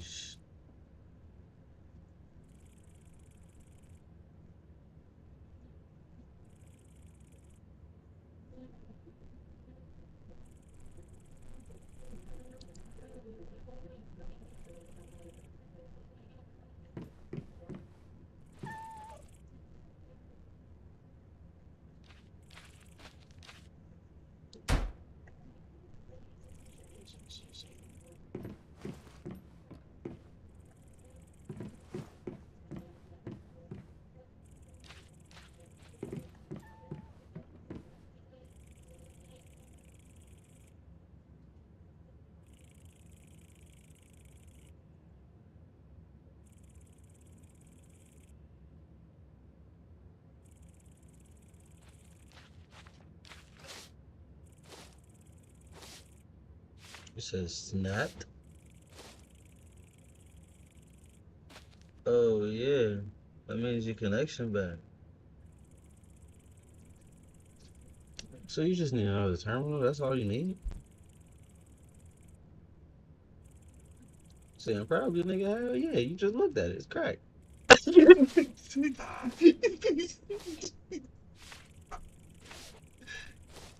Yeah, I think I got a terminal. You real. I think I got one of them shits in the garage.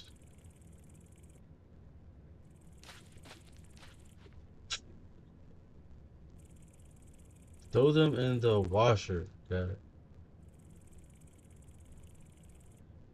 How you scared to throw them in the washer? What the fuck gonna happen?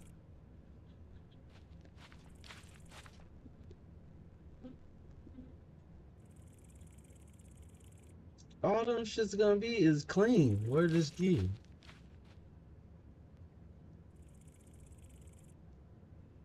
What did you just say? So you saying there ain't gonna be no liquid to get inside the boot, and when it get in the boot, it's not gonna go to the front of the boot and get it.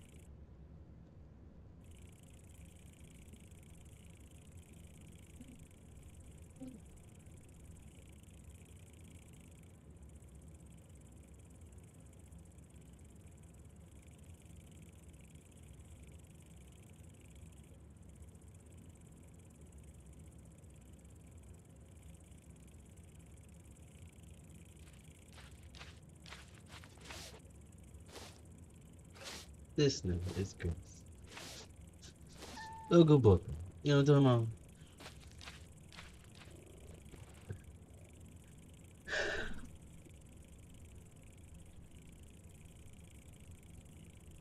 Mm. Mm, mm, mm.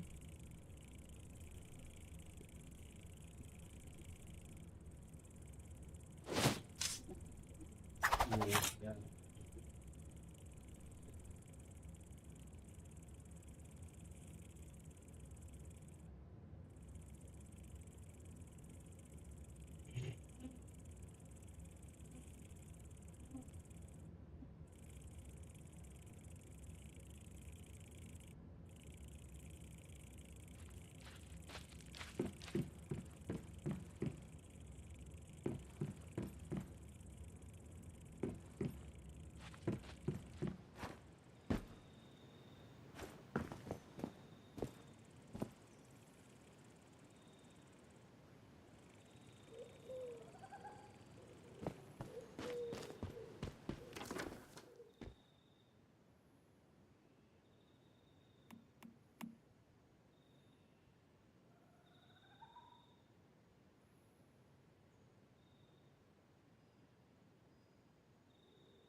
Still okay?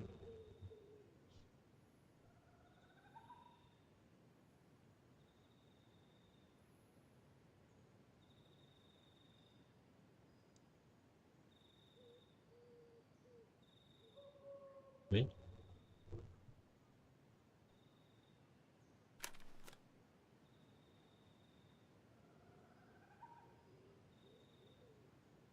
Oh, copy.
But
Are you serious?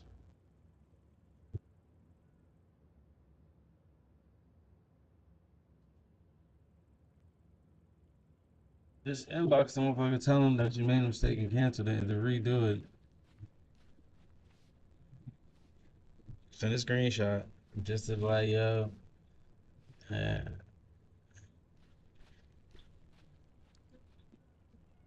Still pending.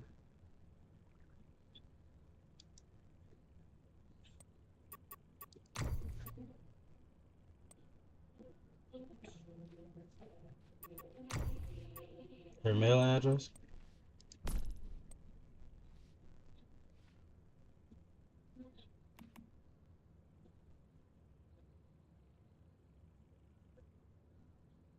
You gotta go somewhere and get it printed out.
About the shipping?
thank you. Judge, somebody else talk to you right there in the middle. Who's that? Is there somebody that? You want to talk to the judge? Well, this is a break right now, so. We back, chat. We back.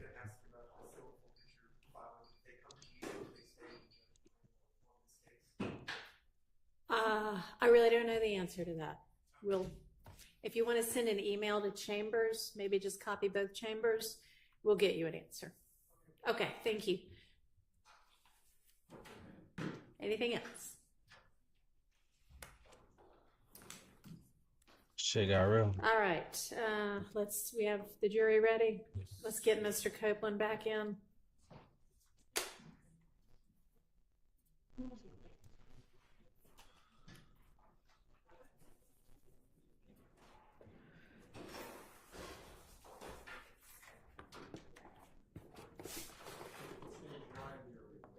Hmm?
Appreciate everybody for still tapping in.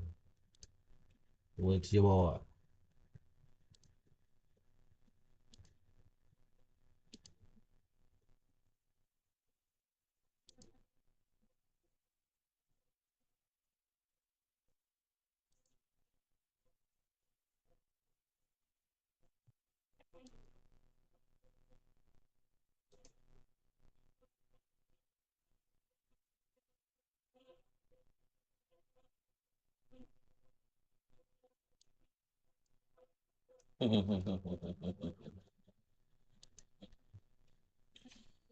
You want to know the hot dog man outside my way?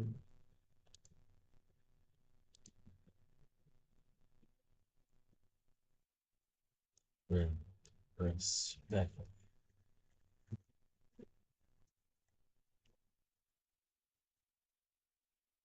You give me a fucking blame that when you say that.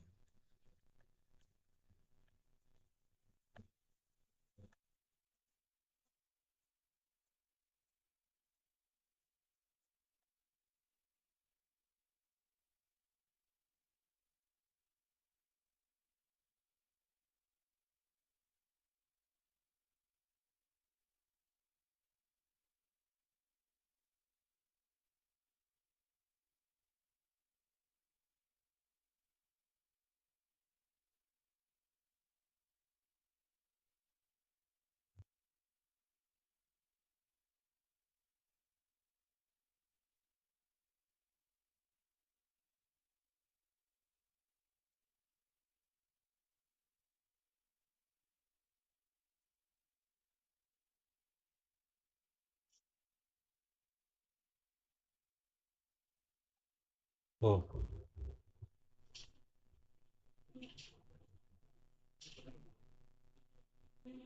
blame that. Yeah, fucking right. Yeah, fucking right.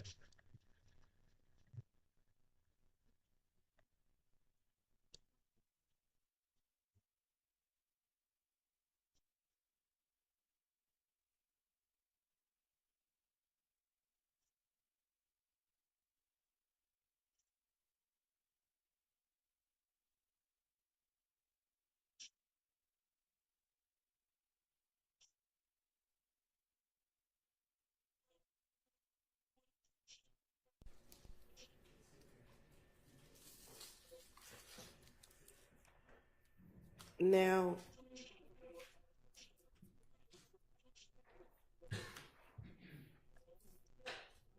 isn't it true that after Nut was killed, that you thought the whole If gang was going to be after you? I don't recall. Isn't it true that you told Detective Copeland it's not a gang, it's the whole clique, you know what I'm saying? The whole gang. They're after me. Oh man, that's the worst. No, No, you did not say that. because I don't know who the hell Detective Copeland is. Excuse me. I meant to say Detective Thorpe. I don't recall. All right.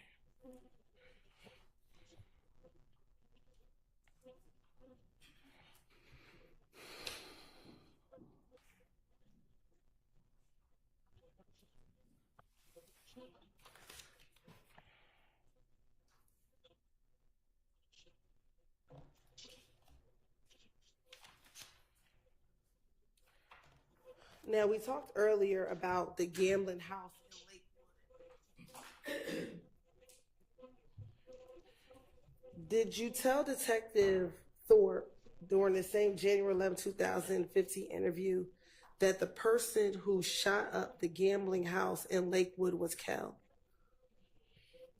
I don't recall. Okay. And that when Kel shot up the gambling house, he actually shot up Thug's car? I don't recall.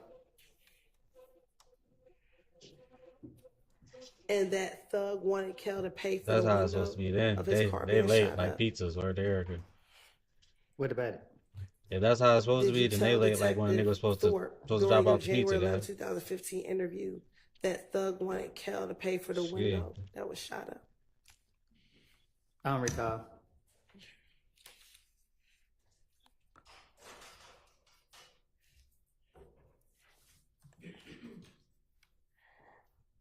Also, in that January 11th Or the interview, man.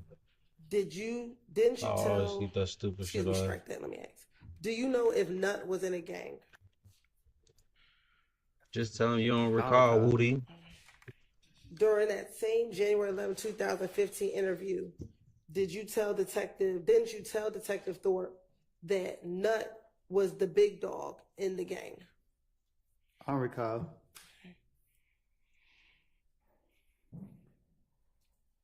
Specifically, didn't you tell Detective Thorpe Nut, he wasn't the big dog, but he was they big dog? Like Nut ain't the big dog, but he's still a big dog. But he's not over the whole gang, but he's a big dog in the gang. I don't recall what I told no detective. So have you, when Nut was alive, did you and Nut ever speak about the issues or the beef that you had with Kel? They can just go to stores, keep it real. They I don't usually get recall them me and shipped Nut out. having no They be conversation. having whole boxes In of the shit. same January 11, 2015 interview, didn't you tell Detective Thorpe, me and Nut, You we got baby talked shit about though. Kel? I tell Detective Thorpe anything Stores, to get him off of like me. stores. So did you tell Detective No, Thorpe like that you and regular Nut stores. talked about Kel? I don't recall having no You can go to conversation a with store. Nut. I don't know what I told Detective Thorpe. What you need, like 38? What you need, like 38? When you went My and bad, spoke with buddy. Detective I be Thorpe on over-exaggerating. January 11th, 2015, were you concerned about If Gang harming your family members? It's been so long, I don't recall. Hey, didn't you tell Detective Thorpe in that same interview, I don't know what to say. What can I do? Where can I go? When I leave here, what can I do? Because I have a lot of brothers and sisters. My mama had 10 kids at the house. Yes, my sister, I got an older sister on Boulevard in Oakland City. I got a grandmother in Oakland City. My girls stay in Carver Homes. My other brothers stay in Carver Homes. But I'm afraid they might know she's down in Boulevard. I know they know where she stay. Wait, Isn't it true that you told Detective Thorpe you were concerned about If Gang retaliating against your family members?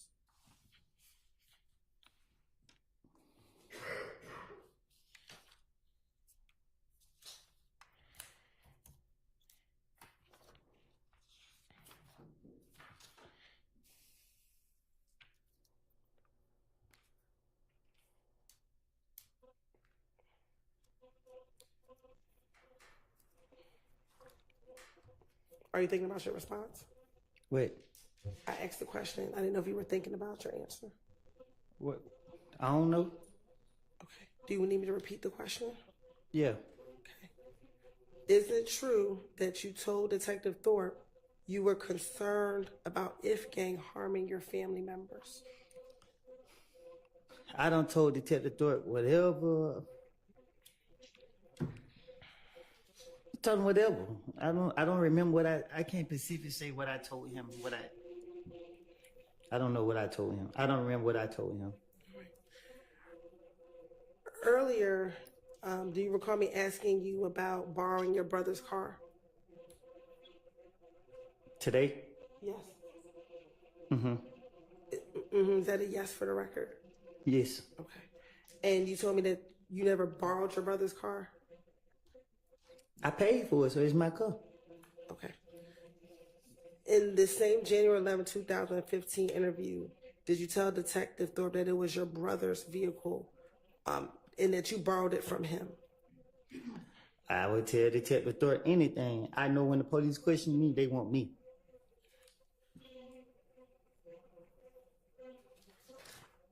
In your January 11, 2015 interview, you did not go there as a suspect, did you? That's what I was told. But when you went there, you were never arrested, correct? On January 11, 2015? I don't recall. Okay. Did you leave the precinct after you interviewed with Detective Thorpe on January 11, 2015? Yeah, I think. Okay. So you were never arrested, correct? Spike rush. Time to mix things up. Win, show me where to go. This is gonna be fun.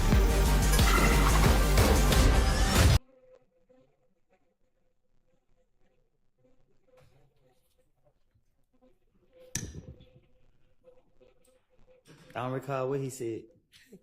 Did Detective Thorpe in that entire interview give you an opportunity to tell him what happened the night of the murder?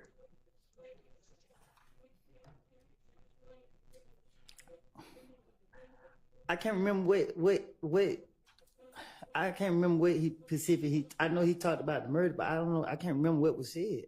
Okay, but did you have an opportunity to tell him about what you knew about what happened the night of the murder? I told him what I made up.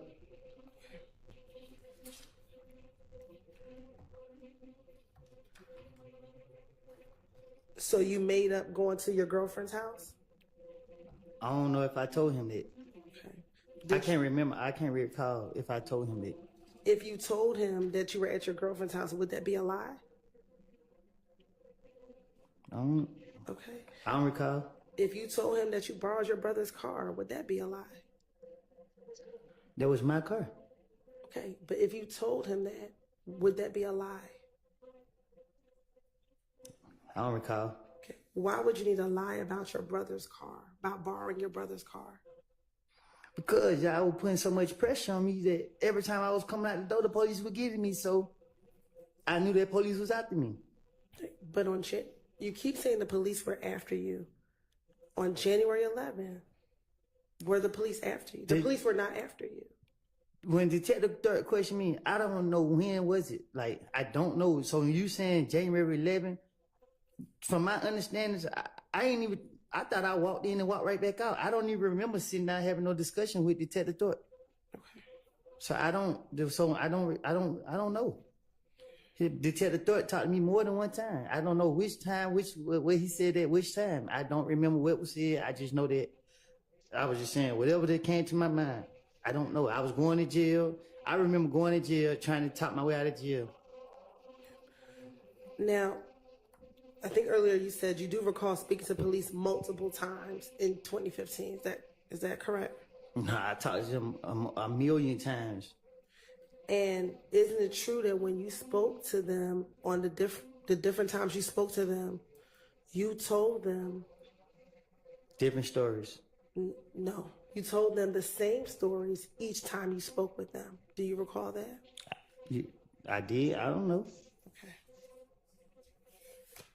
Now, after January 11th, I know you don't remember the date. I'm Do streaming you this remember trial. speaking with I'm doing police some gaming in between. again after I was your good. car was shot at on the highway? Did you happen out or some shit? You said my brother made a report. What I need to talk to them about? Did you speak to Detective Gaither and Detective Dennis after your car was shot up or shot at on the highway?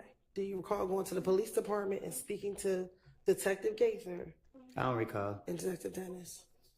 I'm sorry. I don't recall. Okay.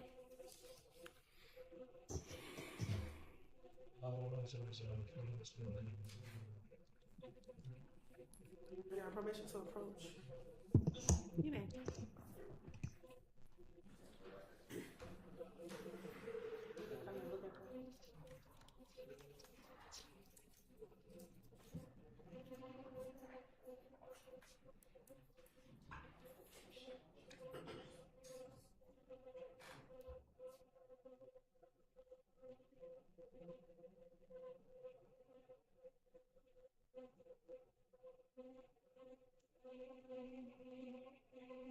At the slasher, right?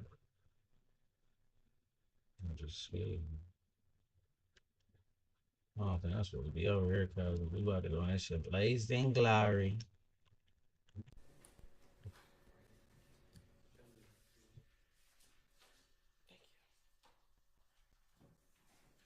Just make sure you bring a little, send me a little lunch.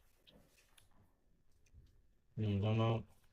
Ms. Carr, I'm going to show you what's been marked as State's Exhibit 378, Yankee Alpha 1. Tell me, do you recognize, do you see yourself in that picture? Yes. And is there a date on that picture? Yes. What is the date on that picture? The date you've been saying? Is that January 11, 2015? Yes. And is that the interview room? Is that the interview room at the Atlanta Police Department where you interviewed with the detective? I don't recall. You're right. This time the state would like the tender 378 Alpha. Yeah. Your Honor, the state would like the tender Exhibit 378 Yankee Alpha 1 into They're bringing in that paperwork, honey. It's admitted without objection. They're bringing back up that paperwork. Next, I'm going to show you 378 Yankee Bravo 1. Tell me, do you see yourself in that picture? Yes. And is that date January 28th, 2015? Yes. Your Honor, this time the state would like the tender Exhibit 378 Yankee Bravo 1 into evidence. Admitted without objection. Now, looking at 378 Yankee Bravo 1, do you see yourself, Detective Gaither, Detective Dennis in that photo? Yes. All right. And on that date, do you recall, did you speak with them about your car being shot at on the highway at University of Pryor? I don't know. Do you recall ever speaking to police about your car being shot at on University and Pryor Road? I don't know. All right. In this interview back on January 28th, 2015, didn't you speak with Detective Thorpe and Detective Dennis? Excuse me, strike that. Were you arrested on January 28th, 2015? I don't know. Did you go into this police interview voluntarily? I don't remember this at all. Okay. Do you remember speaking at all, whether it was on January 28th or any other date, about the shooting on the highway to the police? I don't recall. Okay. In that interview on January 28th, 2015, didn't you tell Detective Gaither and Dennis about being at a pool party before being shot at on the highway? I don't recall. Okay. And while you were at the pool party, there was an individual by the name of Bushi at that pool party. I don't recall. And that Bushi was the girlfriend of Yak Gotti. I don't recall. And that after you all left this pool party, you were driving on the highway in your brother's vehicle. I don't recall. Do you not recall don't being recall. shot at on the highway? You don't recall telling this to the detectives? I don't recall none of this you talking about. Okay. So you don't recall being shot at on the highway? I've been shot at a lot of times. Listen, Woody said, I ain't saying nothing when I get up in that bitch. You hear me? Respectfully. While in your brother's vehicle? I don't remember. I don't. Do you remember telling the detectives that you were shot at on the highway while in your brother's vehicle? I don't remember what I done told the detectives.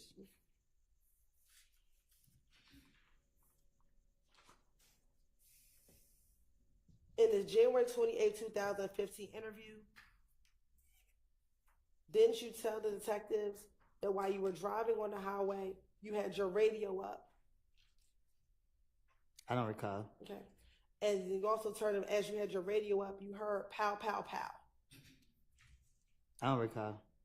Okay. And did you also tell detectives that you then again heard another pow, pow, pow, and so you ducked down? I don't recall. And did you also tell detectives then the car stopped working and you tried to hit the gas, but it cut out and it stopped working? I do not recall. In the same interview, did you then tell detectives, so the dudes, they came up to you and you was concerned because your car didn't work, because the car wasn't working? I don't recall. Okay. And in the same interview, did you tell detectives that you then heard some more shots even after that? I don't recall.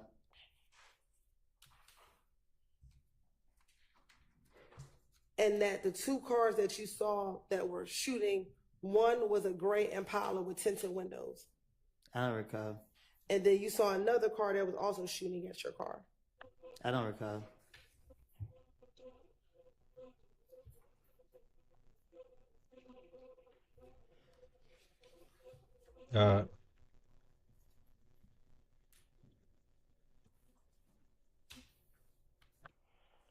Then, do you recall Detective Gaither, after you told her about the shooting on the highway, her asking you, when did this beef begin between you and If Gang? I don't recall. And you also told her the story about what happened at Club Crucial the Monday before Donovan Thomas was murdered. I don't recall.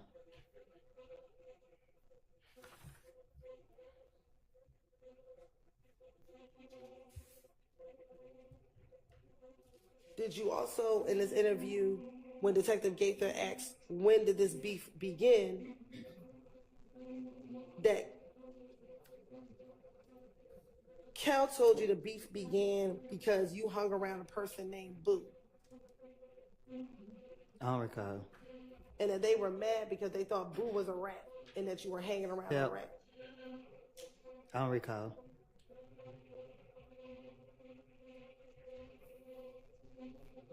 Hold on, buddy. I'm gonna call you right back. What's up, Pooter? What's up, Pooter? Can you hear me? Hello? Yeah, what's up? Then do you also recall to telling Detective Gaither, again, with her asking about when Yes, did I will this get beef some cereal begin, for y'all. you also telling Detective Gaither in this now January 28th, Nah, 2015 everything else interview straight? about the shooting at the gambling house on Nah. Lakewood. I'll be there I don't soon. recall. And in this January 28th, 2015 interview, you actually told Detective Gaither that initially you thought another gang did the shooting at the gambling house. I don't recall. Okay. But then later you learned that it was Kel who did the shooting at the gambling house. And he's still alive? Do you recall telling Detective Gaither No, I don't recall. about the shooting? I don't recall. So now is it fair to say that both in January 11th of 2015, now in the second interview, that you told the same story about this gambling house shooting in Lakewood? You just confused me. What you say? Now for the second time, have you told another sub-detectives about the gambling house shooting in Lakewood? I don't recall.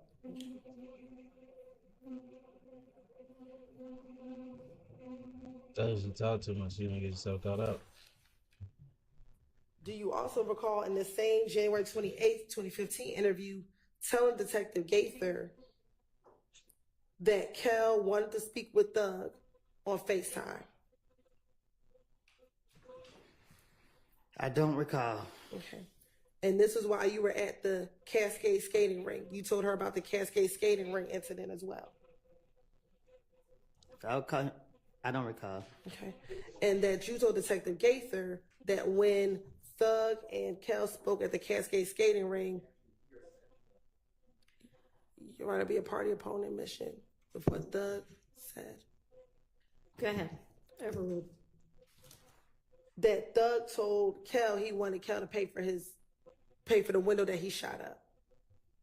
The man rich, why would he? I don't recall. Okay. Do you recall telling Detective Gaither that that was the conversation that Thug and Kel had? I don't recall. And that Kel said that he wasn't going to pay for the window. I don't recall. Okay. And in the same January 28th interview, you also then told Detective Gaither and Detective Dennis about the fight at Club Crucial that Monday before Donovan Thomas was killed. I bet I was a victim in every interrogation, right? Did you tell Detective Gaither and Detective Dennis also about the Monday night fight at Club Crucial? I don't recall.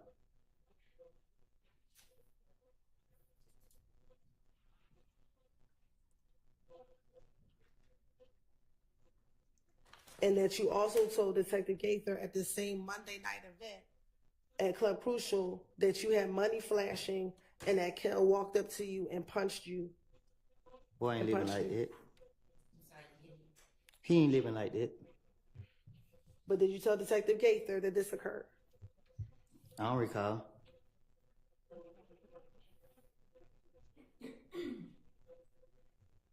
Also in the same January 28, 2015 interview, is it true that you also told Detective Gaither that after Kel beat you up, you ran out of the club and went outside of the club and saw Bloody J? I don't recall.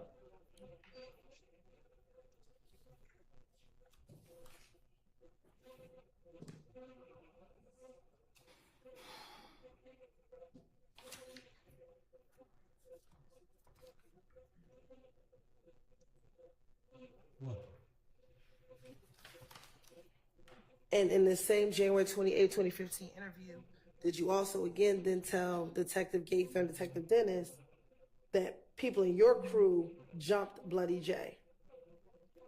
People in my crew? Yes. My crew in prison. Okay, back in January 2015. My crew in prison. Everybody who ran with me in prison. Okay.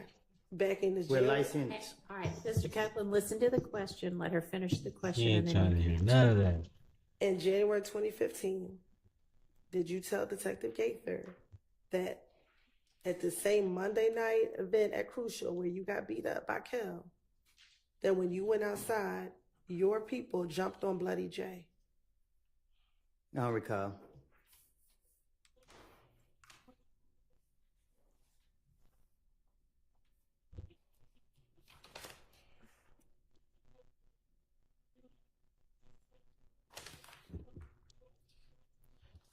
Now, also during this same interview with Detective Gaither and Detective Dennis, did you then also tell them your concern about people blaming you for Nut being killed? I don't recall. And matter of fact, you were concerned that you always get blamed for everything. Because I'm always into stuff. Okay. And that you told them, so the night after Nut got killed, you came down to talk to the detective to declare your name. I don't recall. And matter of fact, you told Detective Gaither and Detective Dennis that people told you that you shouldn't go down to the police department. I don't recall. But you decided to go down anyway to clear your name. You asking me? I'm asking you. I don't recall. All right.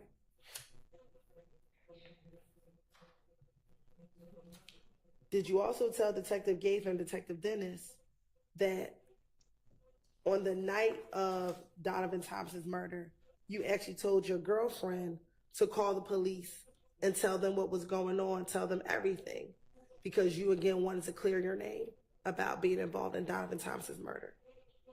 I don't recall.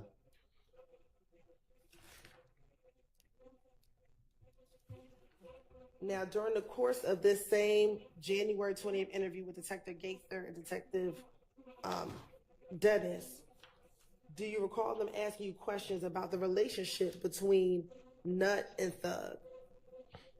I'm from Canterville. Okay. I can't tell you nothing about two other people from other places. Do you recall telling them in this interview that Nut and Thug, you did not know of Nut and Thug having a problem? I mean, when the police questioned me, especially Gaither, I know she after me.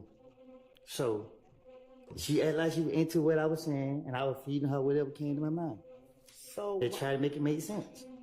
So why wouldn't you say that they had problems with each other versus that they did not have problems with each other? Because I'm trying to make up a story. I don't know what nobody have. I don't know. I don't recall what I even said to her. I just know that anytime they question me, I'm trying to tell them anything to get them out my face. Now, you said that you're from Mechanicsville. Do you know what part of the city Thug is from? I don't know. I just met Thug when I got out of jail. We not from the same neighborhood. I don't know where you, like, Cleveland Avenue, I guess. I don't know. Okay. And what about Nut? Did you know what neighborhood Nut was from? I don't know.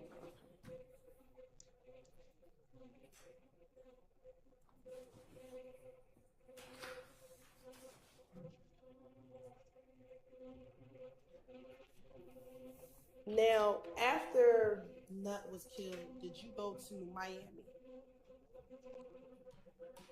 I don't recall. Do you recall telling Detective Gaither and Detective Dennis in the same interview that you went to Miami after Nut was killed? I tell the investigators anything. I don't recall what I told them. And when you were in Miami, were you there with Shannon Stillwell? I don't recall. Okay. What about Quindarius Zachary? Who? Little D from Cleveland. I don't think me and him ever traveled together. I don't recall. Do you recall him being in Miami while you were in Miami? I don't recall being in Miami. Do you recall telling Detective Gaither that you and your child's mother went to Miami to lay low after the shooting of Donovan Thomas? Back then, I tell so many lies. I tell 15 lies in 1 second. I don't recall what I said, and I'm not even trying to remember what I said either. Do you recall didn't you tell Detective Gaither Dennis that Thug actually told you to come down there with him to Miami to lay low? Thug can't tell me nothing.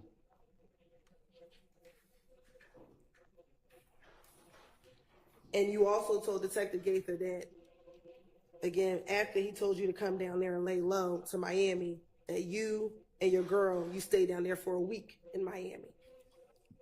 I don't recall what I done told the police.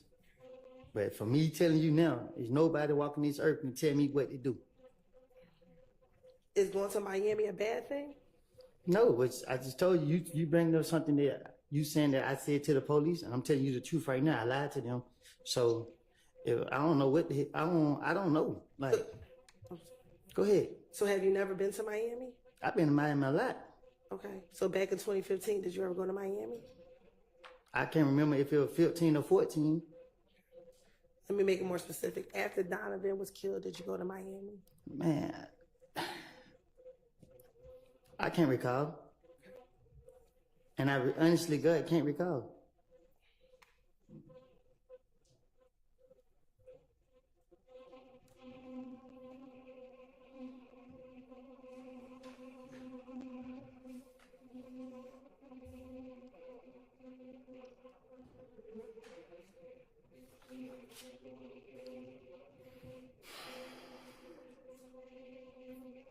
Tough witness.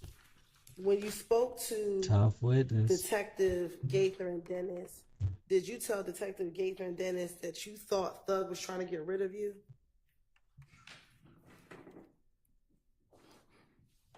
What you mean? Did you ever tell Detective Gaither and Detective Dennis that you thought Thug was trying to get rid of you? I don't think you heard me the first time when I told you I don't run behind nobody. I'm from Mechanicsville. Okay. So I don't know. I don't know what you're talking about. Okay. So what does being from Mechanicsville have to do with my question? That mean I don't run behind nobody else. I didn't ask you about running behind anyone. Saying something about getting rid of me, like you can't get rid of me. Okay. So.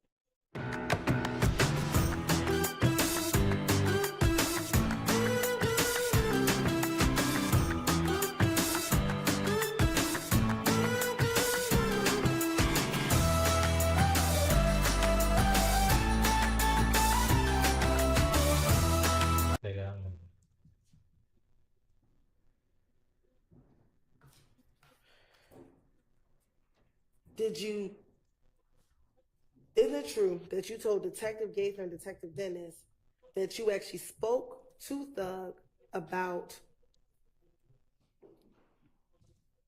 the fact that you thought he was trying to get rid of you? I could tell the investigator anything, because I know one thing, they talking to me. So they gotta go with what I say.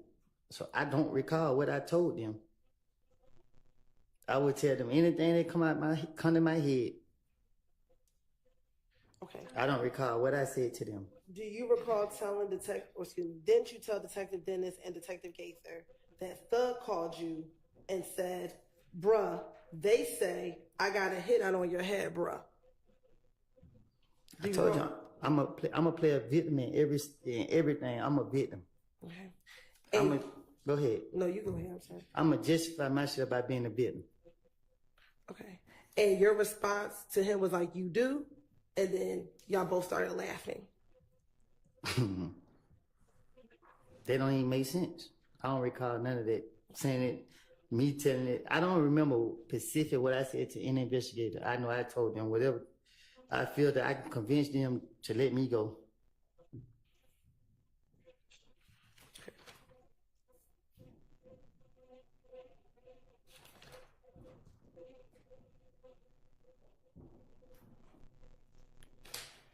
Now I want to go back to going to Miami after Donovan was killed.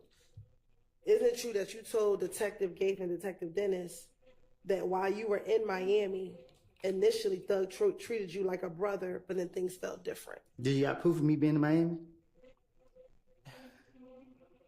Do you got proof Did of you me being provide in us your Miami? phone number so we can get your phone records, Mr. Copeland? Which phone? The phone you had in 2015. Did you give police your phone number so we can get your phone records? Ooh. I don't know. Now you're talking about. Okay. Spicy. Did you give police your phone number in any of these interviews so that we can get your phone records? Which Spicy. phone? Your phone that you had back in 2015. I had more than one phone. Okay. So did you give any phone number to the detectives back in 2015 so we can get your phone records? Any phone you have? Shit. I don't know. I can't remember. I don't recall. Did you, matter of fact, tell the police to go get your phone records so that they can confirm where you were on the night of Donovan Thompson's murder and afterwards? I don't know. I probably did. Ain't no telling. Okay. And did Detective Gaither tell you that that was one of the things that she was going to have to verify was your phone records and where your phone put you? I don't remember. I don't recall.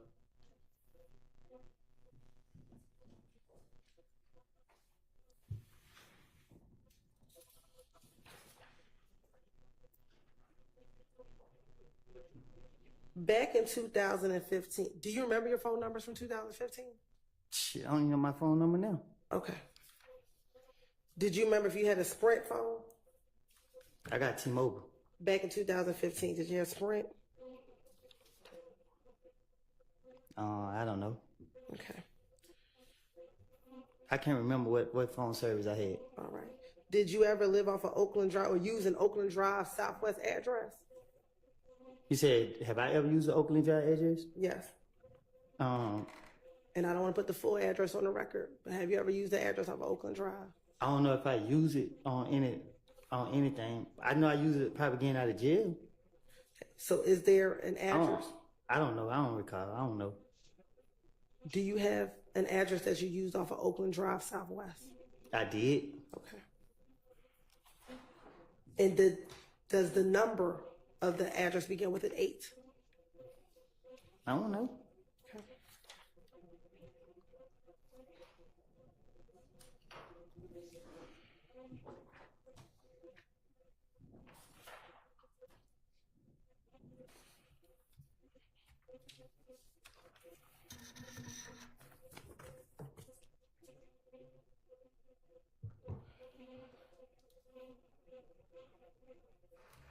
Okay. Going back to the January 2015 interview.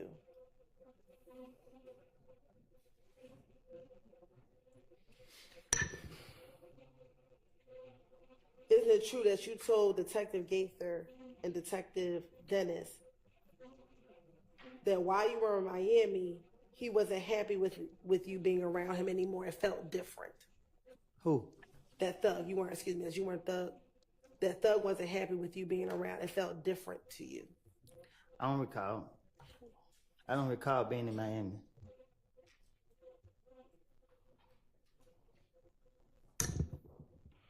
After Nut was killed. Bless you.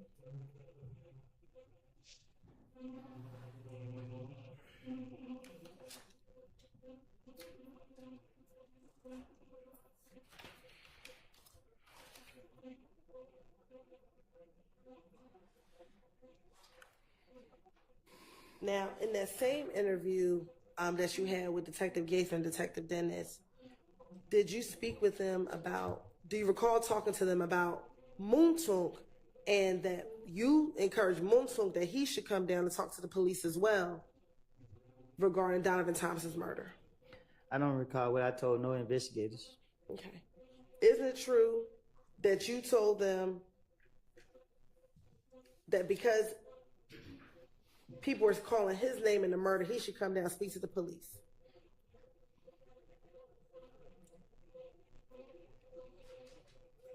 The only truth it is, I made these things up. I don't know about nothing going on.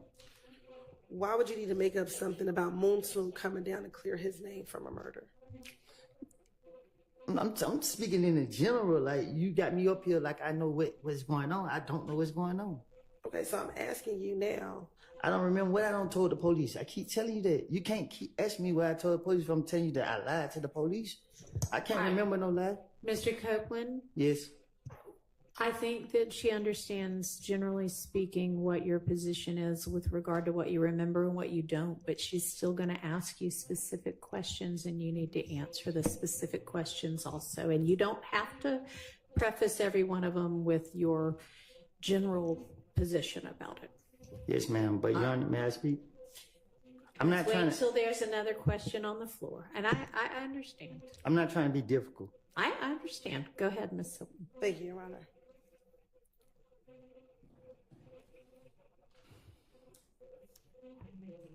Now, earlier I asked you about an individual by the name of Bloody J. Do you know a Bloody J?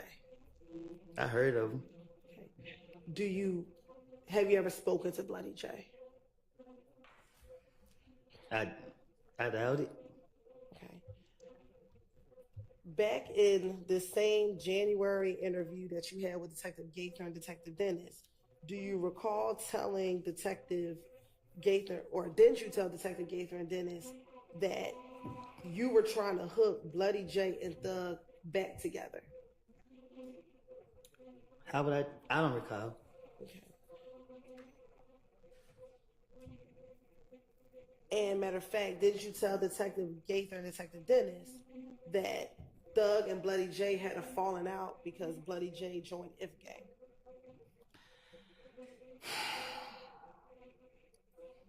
If you going off what I said, in the past, do I told the investigators? That's crazy. I do not remember what I said. You can't get me up here to try to remember what I said to them. I don't remember what I said. You can ask me these step by step, but my response is my response. You want me to be honest? You want me to lie? I can't answer your question because I can't remember what I said. So I don't recall.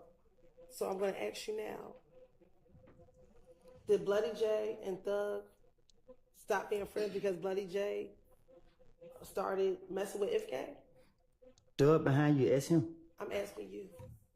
Huh? I'm asking you. I don't know. So why would you tell Detective Gates and Detective Dennis that? Ma'am?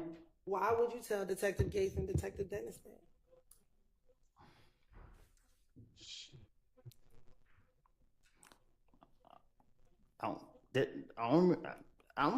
I can't recall. Okay.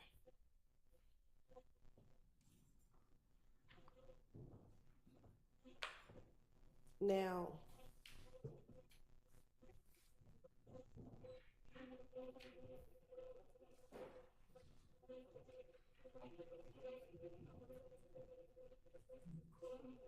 going back to the January 28th interview.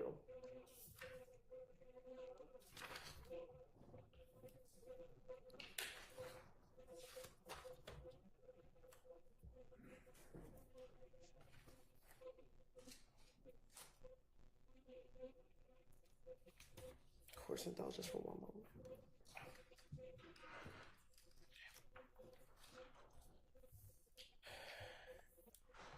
After speaking with them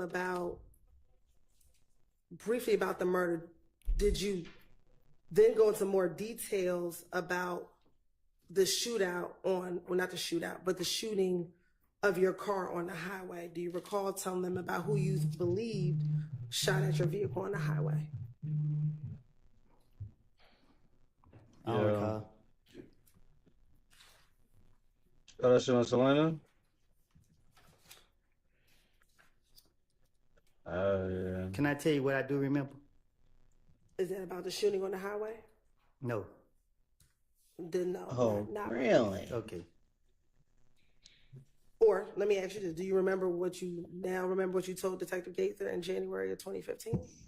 No, I was gonna tell you what I remember from when Nut was killed. Okay. Tell me what you remember the night that Nut was killed. I remember everybody said I killed him. That's all I remember.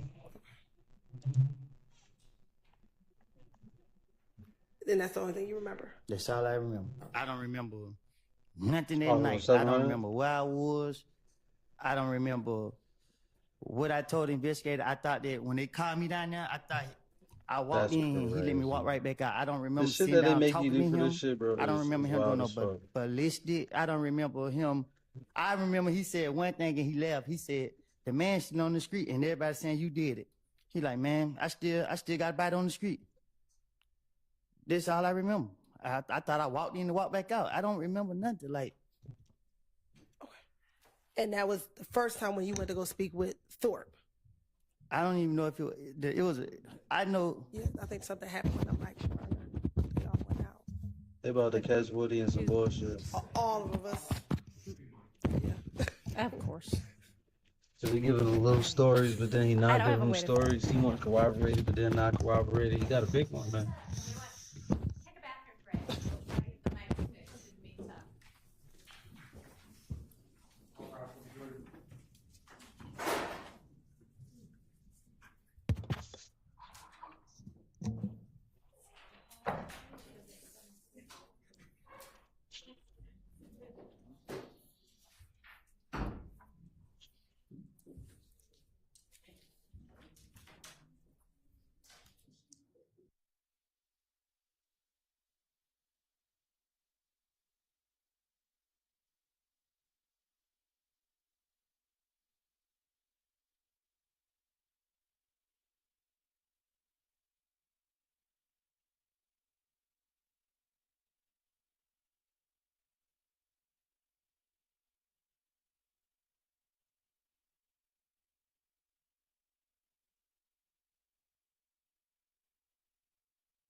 What do you mean?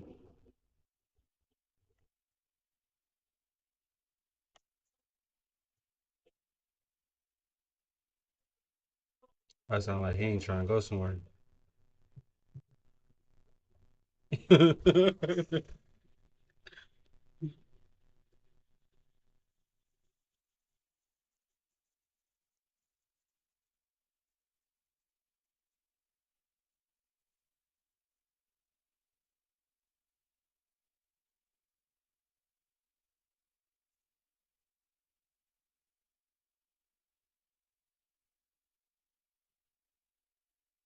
I'm tripping, Joe.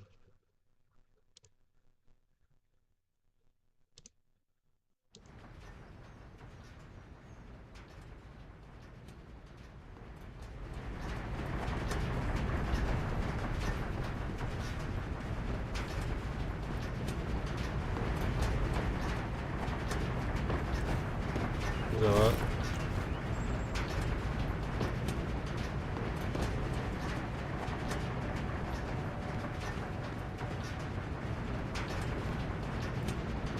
That's it.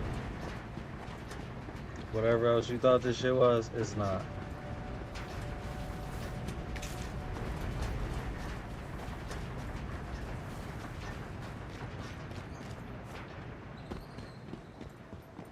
Just some shit really go wrong.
There's gotta be something missing.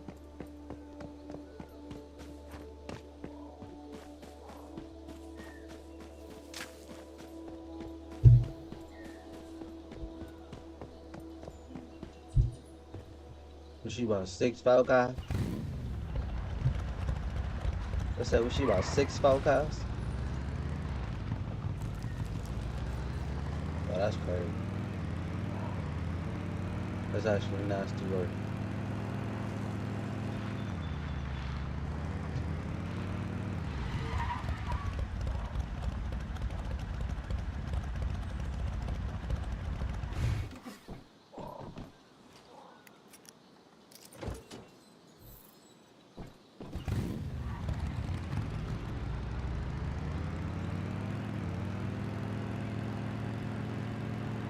Chicken do something good, man. I was just thinking about what the fuck I was about to eat.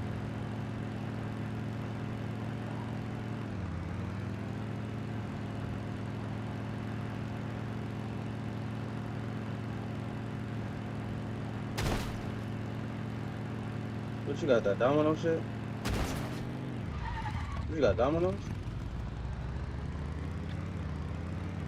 Oh, keys, pizza.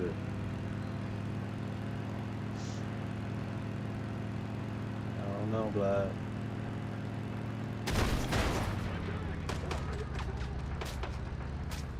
Oh, shit.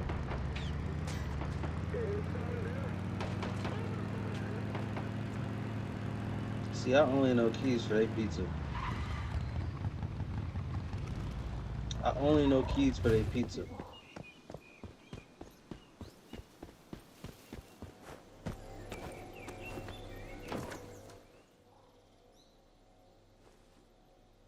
I said I only know keys for their pizza.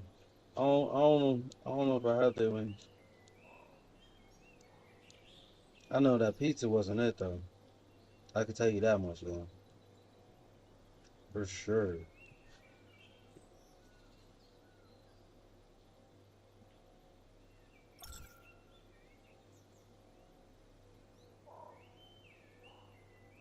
That's a fact.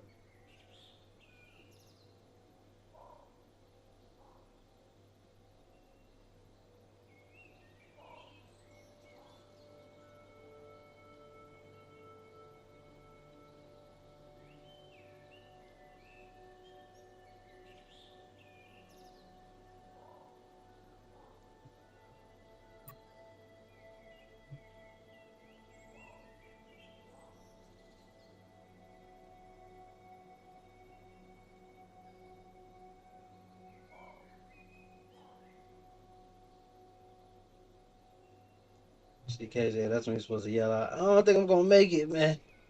I'm going down. You know what I'm talking about? Yeah, man, that's how you get out of practice. You gotta tell them I'm going down. Mayday.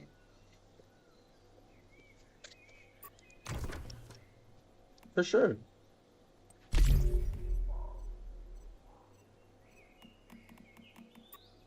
I'm just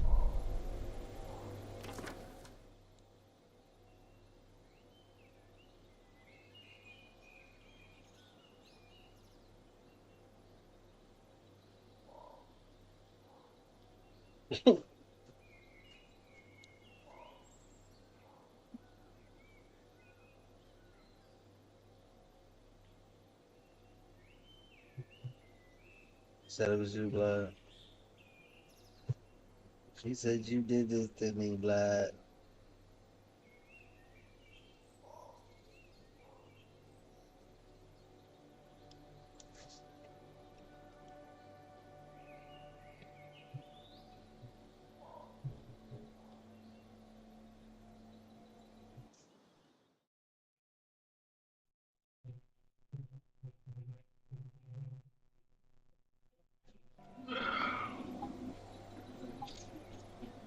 Oh man, where's my keys?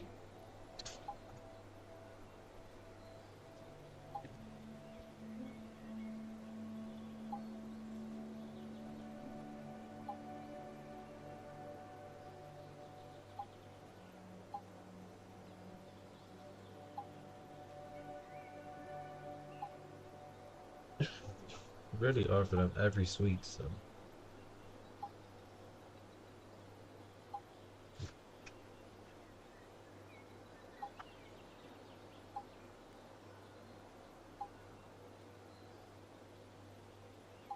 See you go.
Yo.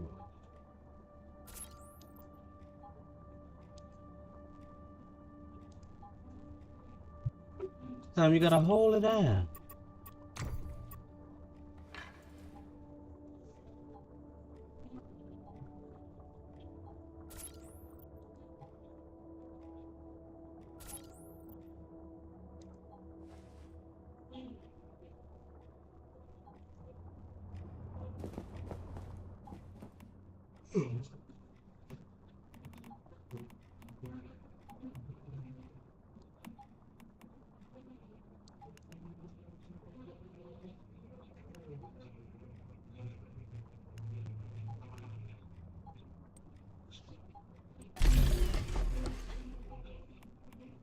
Not by Jace.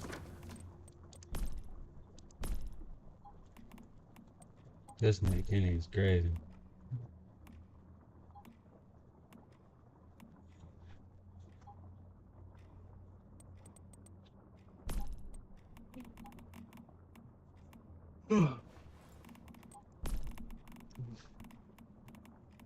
You said, wish you could give him away.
Yeah.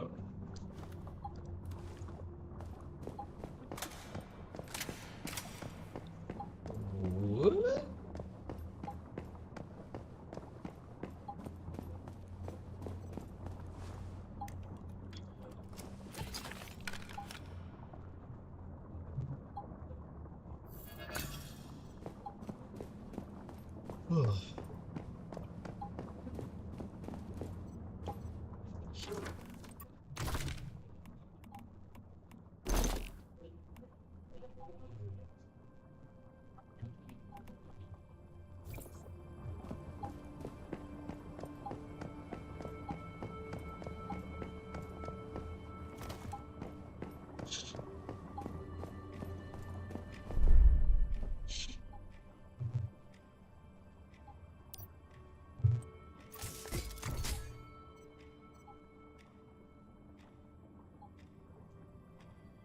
This nigga is crazy, blood. Crazy word, blood. Crazy word.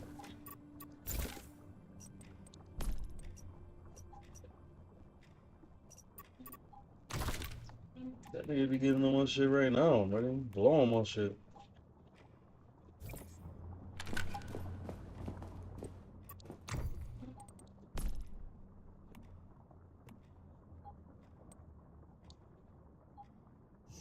Get Mr. Copeland back out. up here, get the jury back out, and keep moving forward. They Yes. keep playing with Woody. Woody said he ain't playing with these people.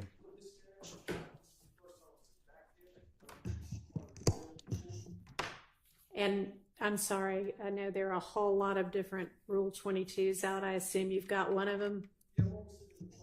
Okay. So, I guess that just means you're going to have to, we can't make the courtroom bigger than it is. You'll just have to get here earlier. I guess you're the odd man out today. Sorry. Just do the best you can. Just try not to be distracting, okay? Thank you. Judge ain't playing. No, you cannot stand in the middle. Nobody needs to be standing in the middle.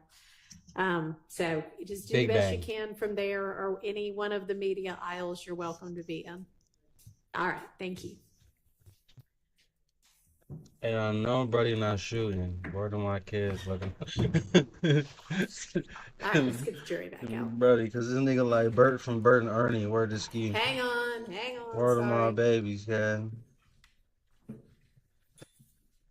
Brody. Oh. That nigga look like Bert from Bert and Thanks. Ernie, cause he talking Muppet games, guys. There's so many of y'all, it's hard to keep track. We got somebody for everybody? All right. Hey, buddy, he sizing you up, cause he's trying to let you know you ain't built like no don't.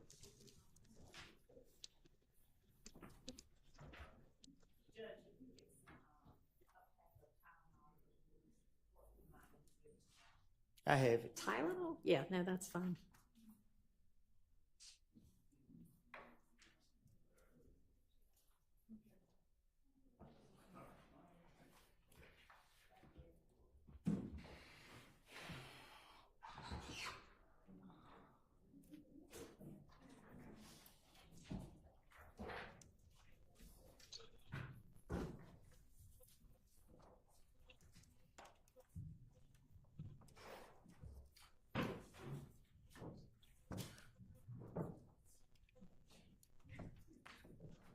He said respectfully. It's not having that.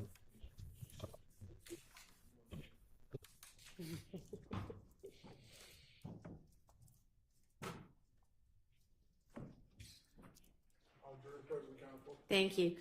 All right, I think we've gotten our mic situation fixed for at least the present time, so we're going to get rolling again. Go ahead, Ms. Hilton. Thank you, Your Honor. Now, during this same interview, I think I just asked before we went on break that you saw that it was a grayish Impala that was shooting at you on the highway. Do you recall? Did you tell investigator Gaither Dennis that in this January interview? I don't recall what I told him.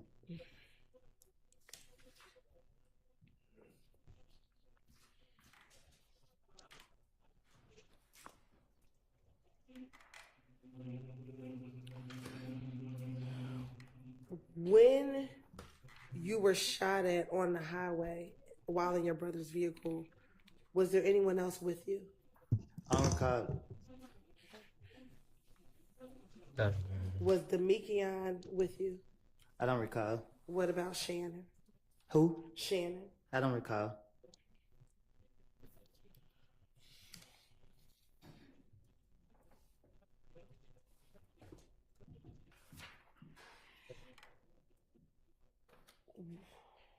With this incident that happened on the highway and you being shot at in the vehicle, did you tell Detective Gaither and Dennis that you had your brother file a police report?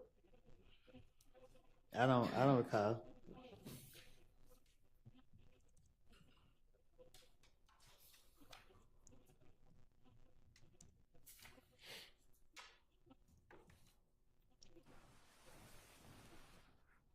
And do you recall them asking you, why did you have your brother file a police report? I don't recall. Okay. And you told them because you didn't have a license. I don't recall. Okay. And were you ever arrested for filing a false police report in January of 2015? I don't comprehend my charges. Okay. When you had this interview in January 2015, did you leave that interview with Detective Gaither and Detective Dennis? You said January? Yes.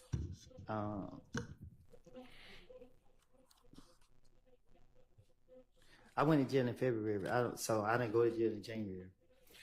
So is it fair to say that you did not get locked up for filing a false police report? I guess, I don't know.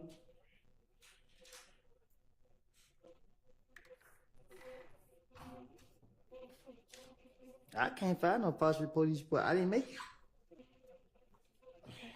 And matter of fact, do you recall that Gaither and Dennis told you that in this case you were a victim? So they just wanted to find out from you what happened because you were a victim, because you were shot at on the highway. Yeah, that's how they were tricking me. But I don't recall saying it.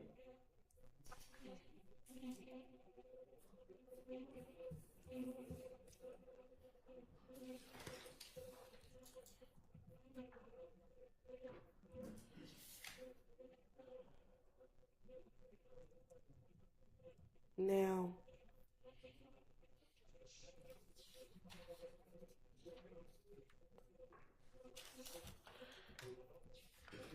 in that same interview, do you recall Detective Dennis and Detective Gaither telling you that you probably should leave Atlanta because of everything that was happening to you?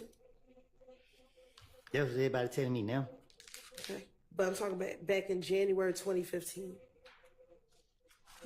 I don't recall. Okay.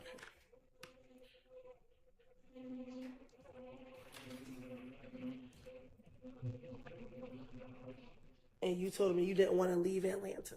I'm still here. Nah, I'm about to start eating that shit again, though.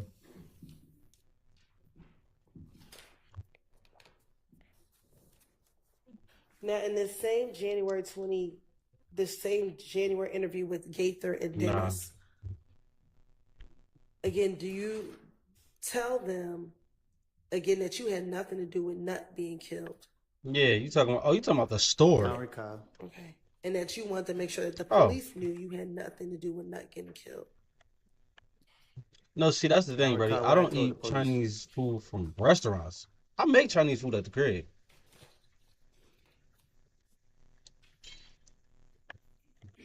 Also, Yeah, during see, the same interview, I make Chinese food. I just don't eat shit from restaurants. I don't know what it is. Whenever I go to a Chinese food restaurant, shit make me sick. Detective Gaither and Detective Dennis that you had one of your friends buy a Maybe gun I for don't you? use as much MSG as they use. You know what I'm talking about? Okay. And So you don't make Chinese food, do you? Bought this gun in his name? I don't recall. Respectfully.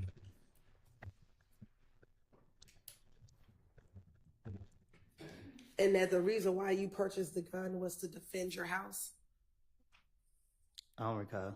Okay. And that you actually told the detective you don't want any trouble, you just want to protect your home. Do you recall telling Detective Gaither and Detective Dennis that? I don't recall.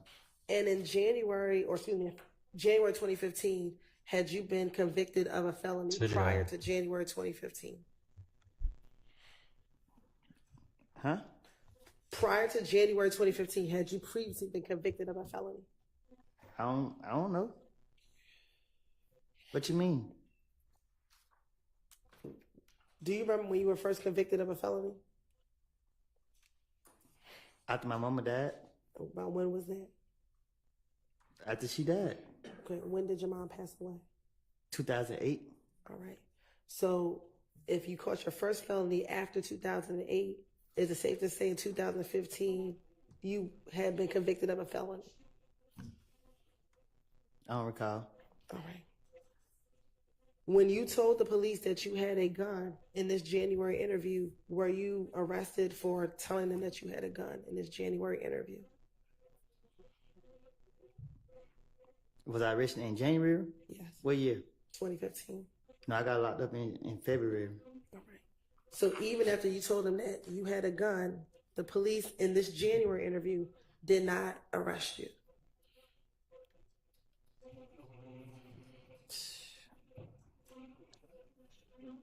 I ain't have no gun.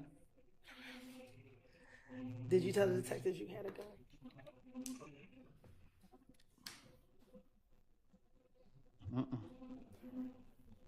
I don't know. You don't know. I don't think I would tell them I had one.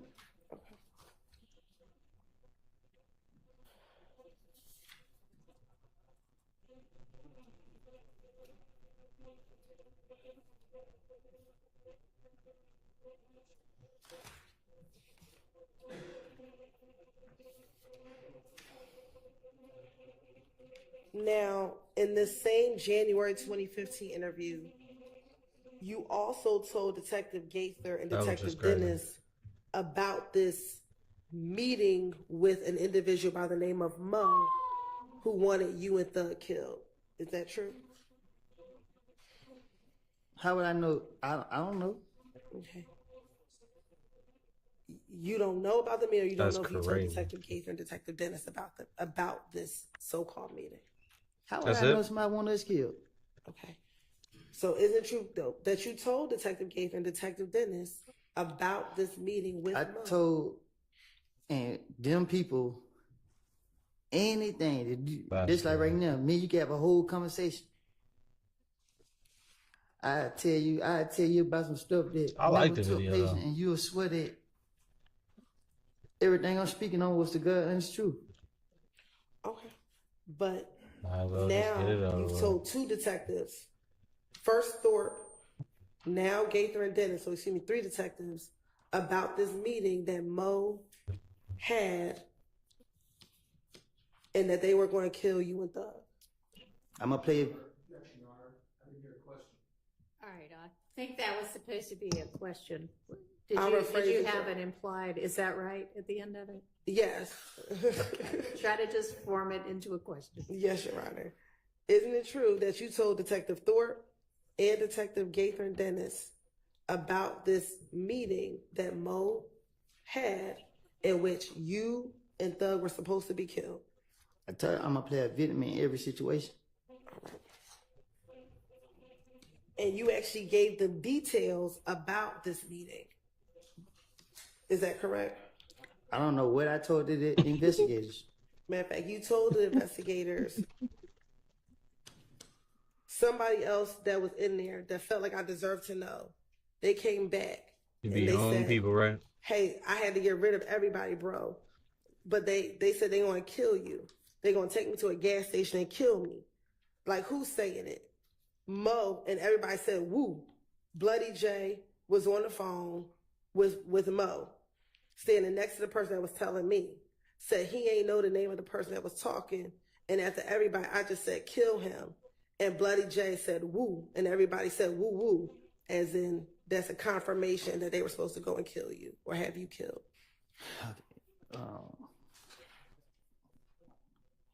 Things don't work that way. When you speaking on doing something like that, you don't be open about it. So this self-explanatory that it's a lie. You don't discuss killing people with multiple people. So you're gonna do it. You're gonna do it. You're not gonna be telling everybody you're gonna do it.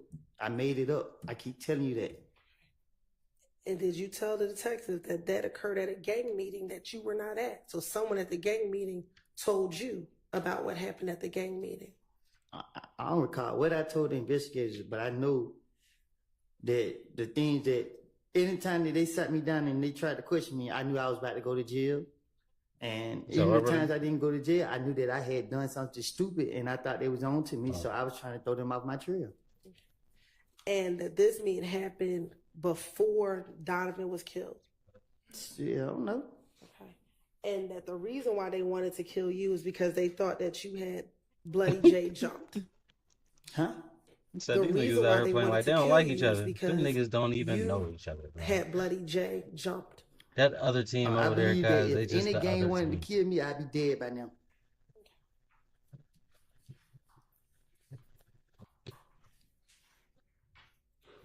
And you also, in the same interview with Detective Gaither and Detective Dennis, you told Detective Gaither and Dennis that you actually texted Bloody J and asked him whether or not they had a hit on you. No. But he never responded to you. I don't remember. I don't recall. I don't know nothing about none of it. I went have their number and they went have mine. Now, back when you were interviewing with the detectives, both Thorpe and now the second interview with Gaither and Dennis, were you the only individual in the room with the detectives? I don't know. Looking at that picture, are you the only person in the room with the detectives? This one? Yeah, I want you to look at 378, Yankee Bravo and Yankee Alpha. It looked like I'm in there by myself beside with the police. Okay. And this is when you're telling the detectives all the things that I'm asking you about. That last said it all. Word to ski. I don't recall what I done told them.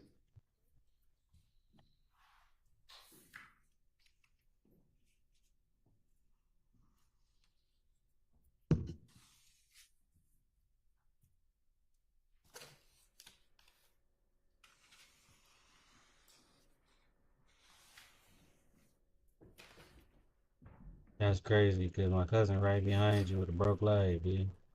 Now, do you know an individual, Rich, who goes by the name Rich Homie Quan? Who is that? Do you know a person who goes by the name of Rich Homie Quan? Rich Homie Coin? Yes. Oh, the rapper? He raps. Mm-hmm. Do you know him? Have you ever spoken to Rich Homie Quan yourself? No. Do you recall the time? I don't recall speaking to him. Do you recall talking to Detective Gaither and Detective Dennis in this same? When you want privacy to be fun and simple, Surfshark has got you covered. Surfshark, an easy way to stay private online. Whatever you do it for less at Harbor Freight. For sure. Gran Turismo was a real thing. And that you told Detective Gaither and Dennis Gran Turismo, that Grand Theft Auto. Rich Homie Quan felt torn between being with If Gang and being friends NASCAR with wasn't real like that, gang. Again, I'm just telling police whatever that convince them that I know what I'm talking about. NASCAR wasn't real like that, though. So why would you bring Rich Homie Quan? I used to play them shits when I was little. Why would that be because necessary? I told you, buddy, my nickname was Del Earnhardt when I was young, Kyle. Why would it be necessary to even talk about That is a Rich real Homie thing. Quan So to the police? So when the police question me, gang.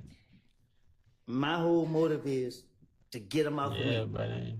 So if they sitting me down, Del laughing, Earnhardt like you doing when y'all was Jr., up there nigga. asking me, Respectfully. and I told you I was lying.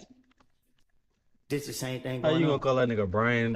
They sit here. Brian I don't know about them Earnhardt. asking me about Rich Homie Quan or nothing. But if they bring up a name, if they ask me something, I'm finna come up with something that act like I'm in the midst, like I know what's going on. I don't sit around and gospel with people. I don't sit in people's faces. Like I'm out in the streets. I like to be I like to be outside. I'm not sitting around trying to listen to what nobody got to say. Okay. But when you originally went to the police, it was to talk about being shot at on the highway. So what would anything about Rich Homie Quan, why would you need to talk about Rich Homie Quan at all? That's what I'm trying to tell you. I don't have a clue what you're talking about. Okay. Isn't it true that that you told the detectives that Rich Homie Quan said to you, we the same set. You right here hitting these niggas this and that. So we talk.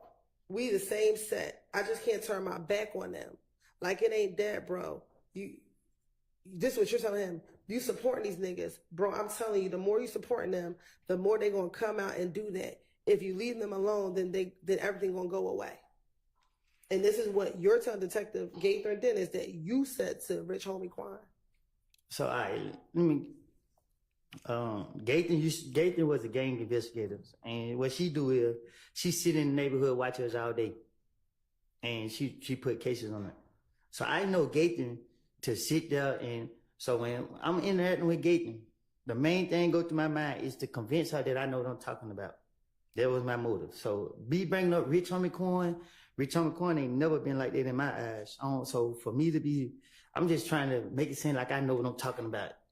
What they said they want a big fish, and he's a big rapper. So shit, I'm trying to make up whatever I can come up with. I don't know. I don't remember what I said to no police. It's all stuff I just out the top of my dome. You ask me a question right now, I go out the top of my dome, and I convince you that I'm telling the truth. Okay, so in response, you said that Rich Homie Quan asked for your protection. And he said, you told detective that he's like, why don't you protect me, bro? We need y'all, bro. I need y'all to protect me. And you said, how the hell are we gonna protect you? Can you say it again? Sure. In the same interview with Detective Gaither,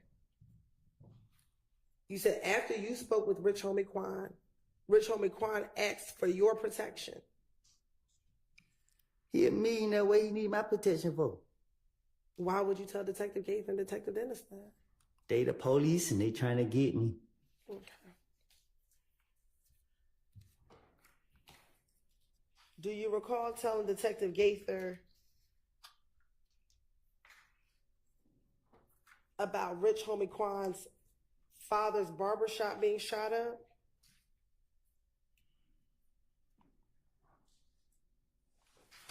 I don't recall nothing I said to no investigators. And A detective. he thought that someone by the name of Tay shot up his father's barbershop? I told you I did it. No. Oh. You told the detectives that Rich Homie Quan thought that a person named Tay shot up his father's barbershop. Well, I probably did. Ain't no telling. But you were convinced that it wasn't Tay that shot up the barbershop. What you mean? You told Detective Gaither and Dennis that you don't think it was Tay that shot up his father's barbershop. So I told him he did it, or I told him he didn't do it. Which one is it? You told them that Rich Homie Quan thought that Tay did it. Okay, so then I told the police? Correct. And then I told him that he didn't do it? That you did not think he did it. Objection, Your Honor. Are these questions? Yes, they are. You can Do you tell need me by to the fact repeat? that her voice goes up at the end. Well, it may be that too, but yes, these are questions. Do you need me to repeat it? Okay. In your interview with Detective Gaither, did you tell Detective Gaither and Detective Dennis that Rich Homie Quan thought an individual by the name of Tay shot up Rich Homie Quan's father's barbershop? I don't recall. Okay. In that same interview, did you also tell them that you did not think that Tay shot up the barbershop? You confusing me. I'll repeat it one more time and I'll separate it. In this interview with Detective Gaither, did you tell Detective Gaither and Detective Dennis that Rich Homie Quan thought Overruled, because it's certainly been asked twice or more, but it hasn't clearly been answered. He's sitting there saying right now, I don't know what you're asking me. I'm confused. So I'm going to permit her to try to break it down and ask it again. Okay, so I'll start over. In this interview with Gaither and Dennis, did you tell Gaither and Dennis that Rich Homie Quan thought that a person by the name of Tay shot his father's barbershop? I don't recall what I told the police, but I don't know. All right. Now my second question is, in that same interview, did you tell Detective Gaither and Dennis you did not believe that Tay shot up the barbershop? I don't know. Okay. I don't remember what I said to them.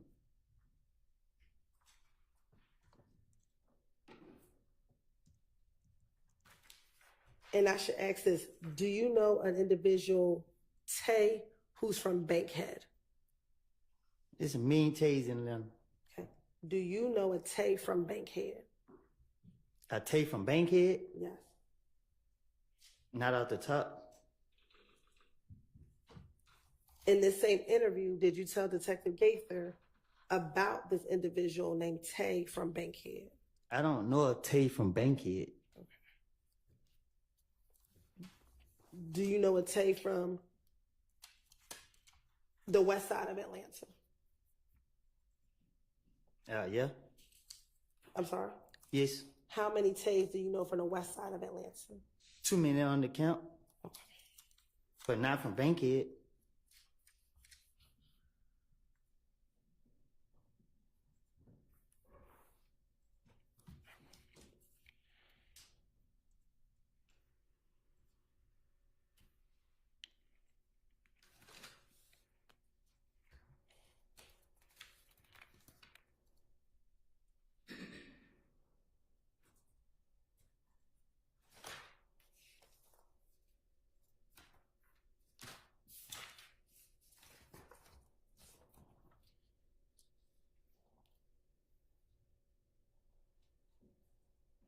Now, back in January of 2015, did you ever learn about, strike that, do you know someone that goes by the name of Lucci? Who? Lucci. A rapper by the name of YSL Lucci.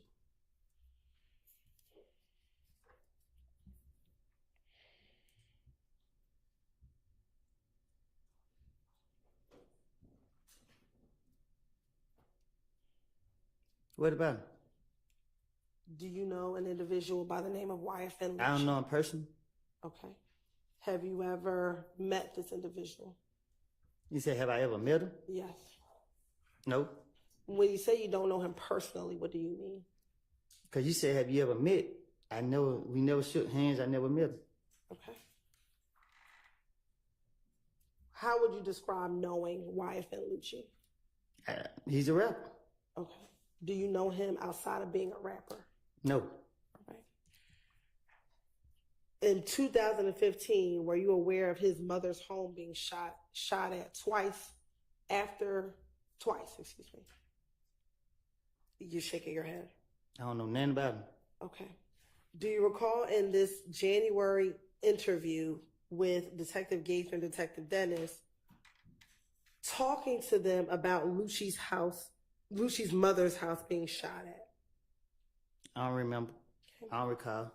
Do you recall telling Detective Gaither and Detective Dennis that people thought that you shot up Lucci's mother's house? I don't know nothing about it. Okay. Do you recall in this same interview back in January of 2015 with Gaither and Dennis that you were with Big Boo when Lucci's manager called trying to find out who shot up Lucci's mother's house? I don't recall. Okay. And do you recall during this same interview telling Detective Gaither that when the manager called Big Boo, you were present and overheard the conversation? I don't recall.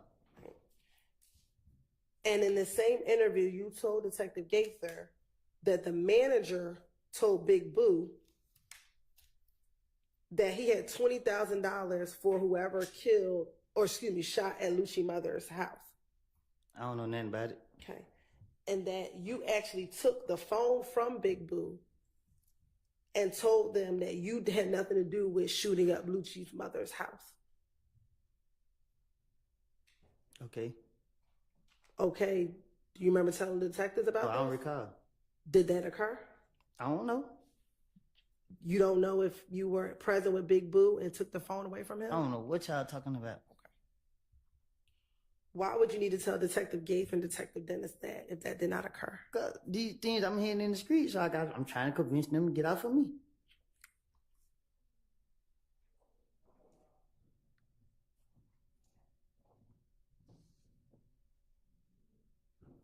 Specifically, didn't you tell Detective Gaither that when you took the phone, you said, man, I ain't did nothing like that, bro. You know, don't scream my name. I ain't got nothing to do with it. I ain't said he did. I ain't do that. I don't care about none of that. I didn't do that. I don't recall.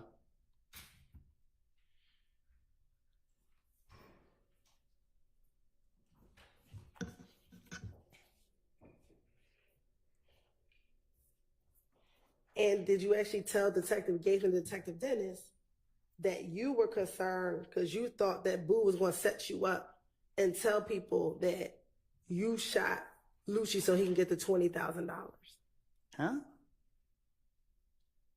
Did you, in the same interview, tell Detective Gaither and Detective Dennis that you thought Boo would have set you up and told people you shot at Lucci's mother's house to get the $20,000? I don't know nothing about that. I don't recall.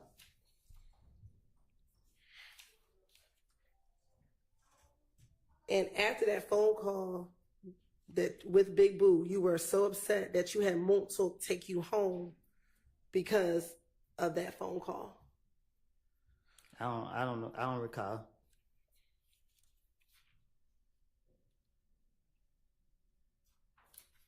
And you also told Detective Gaither that when you got into the car with Montel after this phone call, you told Montel, Boo tripping. Boo going to try to get, you know what I'm saying? And Montel said, we got to stay away from them. Nah, I don't recall. I supposed to be saying this stuff? Yes. Oh, nah. And were you the only person in the interview room with Gaither and Dennis based on those pictures that are in front of you? I was the only person in the room when I was telling you I made these lies up too. Okay.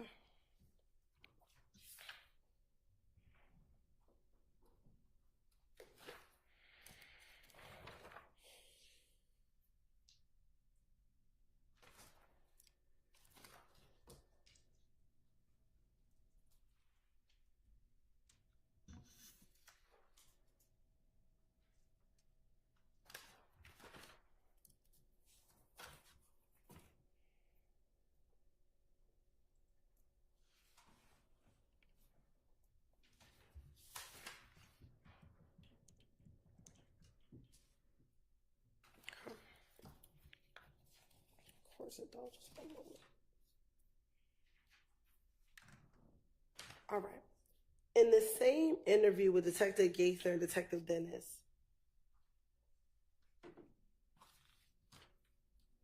did you tell them about your relationship or your friendship with Little D from Cleveland and Shannon? Huh? In this interview with Detective Gaither and Detective Dennis, do you recall telling them about your friendship with Little D from Cleveland and Shannon? No, I don't know nothing about that. Okay. Is it true that you told them that the people that you're around, that you often hang around back in January 2015, is Little D from Cleveland and Shannon? No, I don't recall. And matter of fact, did you say specifically to Detective Gates and Detective Dennis, I keep a couple people around, you know what I'm saying? And Dennis asked who? And you said Little D from Cleveland and Shannon. Trying to convince him. If I did say it, I don't recall. Like I don't told the police so much stuff like this just made up. Like I don't remember what I don't told them. So. And then you also said sometimes Moonsoon may come around, but the primary people you hang with is Shannon and Little D from Cleveland. Little D from Mechanicsville. But let you tell it, every time you say I'm about to go home Moontoon. So it seemed more like I be Moontoon more than I be with anybody else. Okay. From based off what you saying today. So you know it's all made up. All right. Did you also hang with Moontoon, Little D from Mechanicsville, I said Cleveland, and Shannon? I hang with myself. I don't hang with nobody. I don't run behind nobody. No, none of that. Okay. All right. Well, back in 2015, didn't you tell Detective Gaither and Detective Dennis, I really have my trust in him. I wouldn't want nobody around me but Little D. And this is Little D from Mechanicsville. You know, Little D ain't going to turn his back on me. That's cap. You said that that's cap. I don't remember saying it.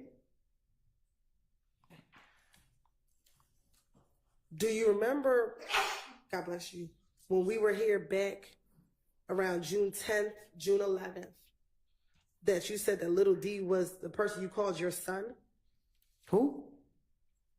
Do you remember back in June of this year, around June 10th, June 11th, stating that little D was like your son? No. Okay.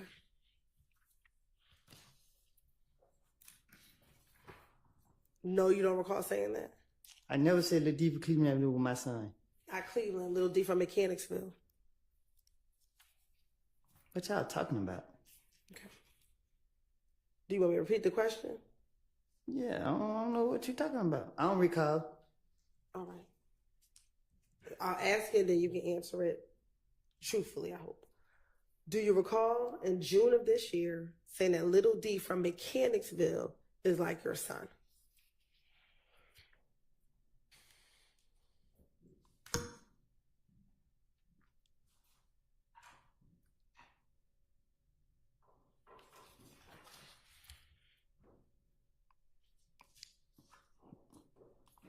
I don't know.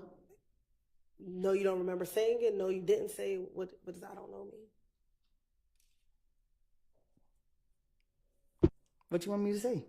I want you to answer. Means I don't know. What's your question? I'll ask it one more time. I don't know. These mushrooms make you feel better. They increase focus and energy while keeping you calm. June 11th. Do you recall telling me when I asked you about little D from Mechanicsville, telling me he's like your son? When I said I birthed him? Yes. I'm just being sarcastic. Right. But that was to talk about the closeness of your relationship, correct? What you mean? When you say you birthed him, were you trying to what were you trying to indicate when you said you birthed him? What did you mean by that? That was just an anger statement I made. Okay. Did you at one point in time have a close relationship with little D from Mechanicsville?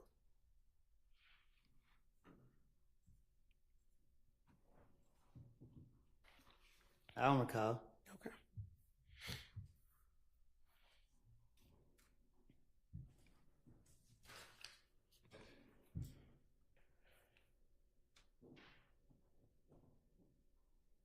All right. Now, going back to this January 2015 interview with Detective Gaither and Detective Dennis, did you speak to them about Thug seeing you talk to the police regarding Donovan Thomas's murder? Did I speak to them about thugs? I don't recall.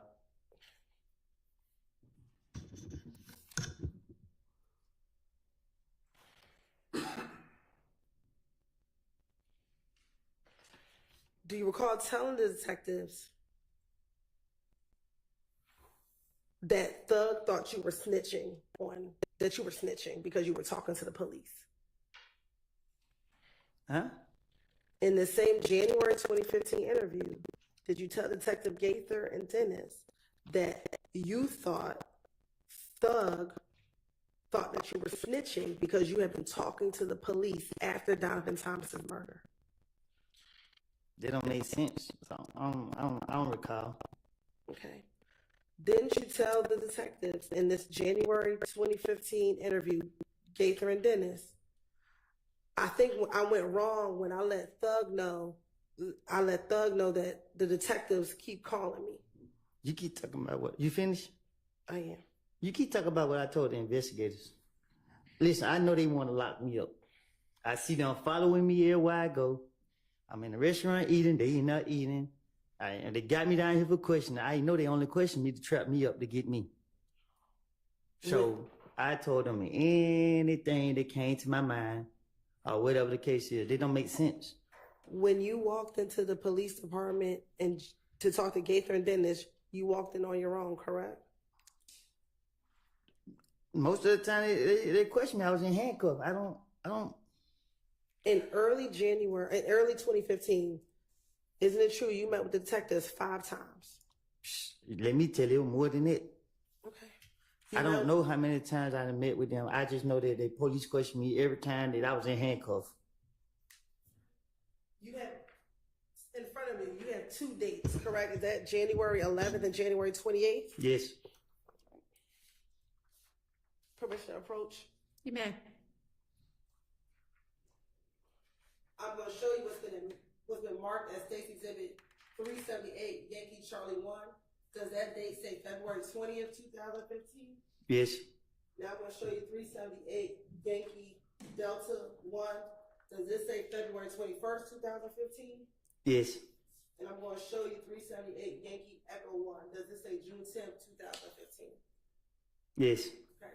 Looking at 378, Yankee Charlie, Yankee Delta, Yankee Echo, do you see yourself in those 3 pictures? Yes. Okay. You're right. This time to say like the tender 378, Yankee Charlie 1, Yankee Delta, 378, Yankee Delta 1, and 378, Yankee Echo 1 is the evidence. Admitted without objection. Right back, chat. Now, looking at these 5, on January 11th, were you in handcuffs when you went to go speak with the detectives? Mm-hmm.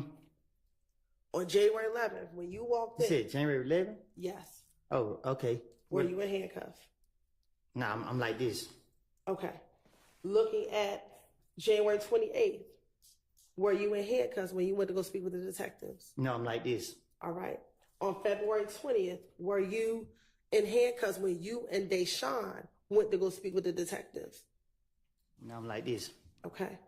And were you only arrested on February 21st when you went to speak with the detective because you're in a blue jumpsuit, correct? Yes. And on June 10th, you were arrested because that's when they arrested you in the house, correct? You said what now? June 10th is when they arrested you at your home, correct? With the white shirt on? Yes. Oh, my hands up on the table. I don't know. But do you recall June 10th being the day that they came to your house and arrested you? Mm-hmm.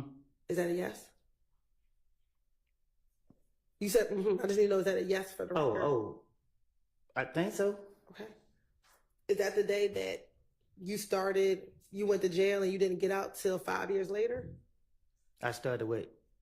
On June 10th. Did you get arrested on June 10th? Mm-hmm. Yeah. Okay. So out of all 5 interviews, you were only arrested 2 times. Is that correct?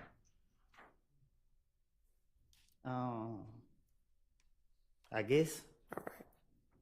So each of the other times, besides February 21st and June 10th, you walked freely in and out of the Atlanta Police Department. Is that correct? Wait a minute. What you mean by that? Well, sure, I'll repeat it. Would you agree that in early 2015, you went to the police, you talked to the police 5 times? No, more. Do you have 5 interviews right there?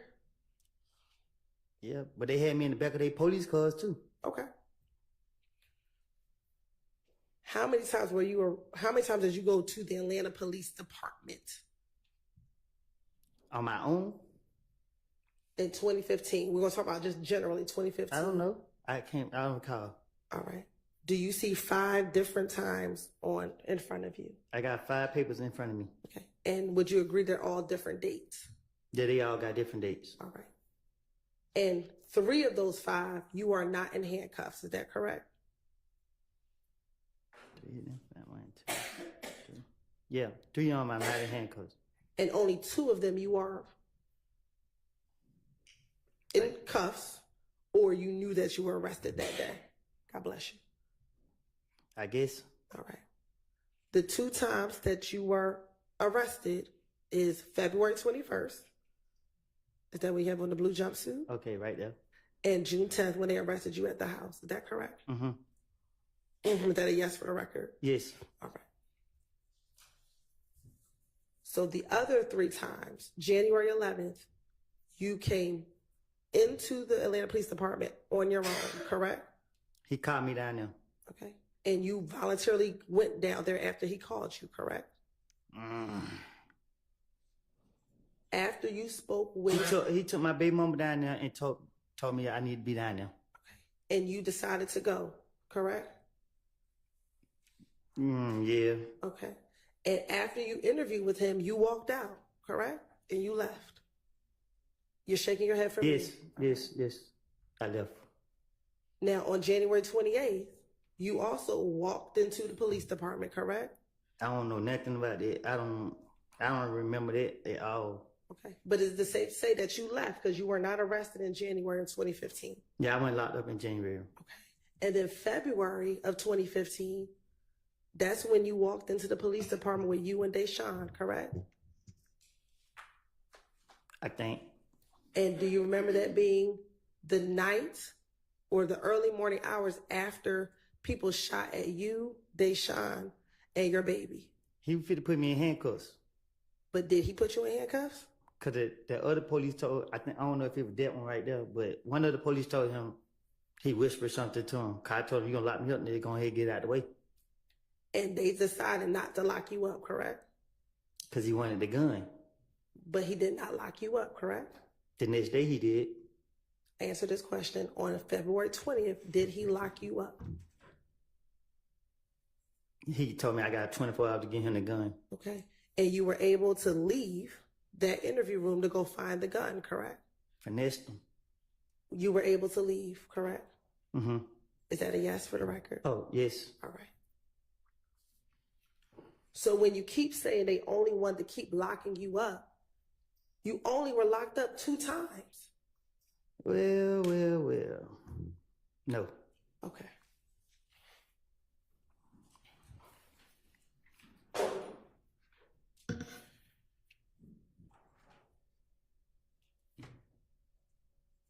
Do you recall today you said you spoke with police in the back of police cars? Do you recall how many times you did that back in 2015? I don't know how many times.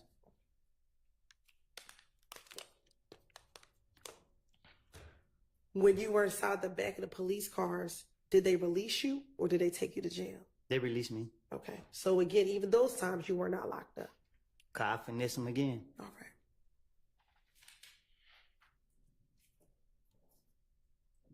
Now, going back to what I asked you about, your belief that you thought Thug thought you were snitching. Do you recall telling the police that every time you spoke to the police,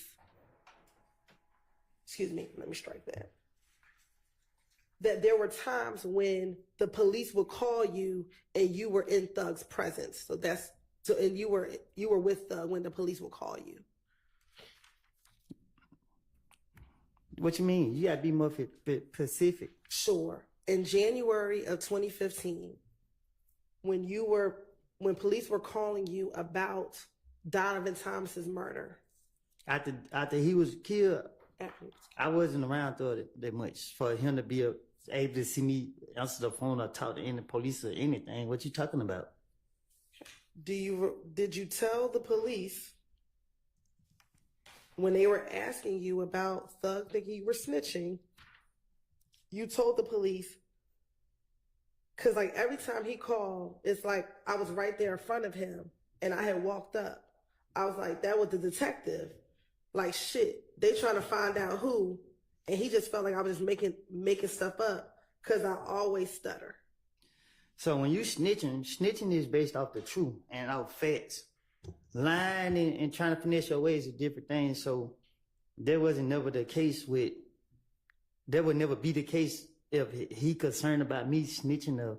So you only snitching if you telling the police the truth. And back in 2015, when they were calling you and they were asking you about Nuts' murder, were you telling them that you were not involved in Nuts' murder?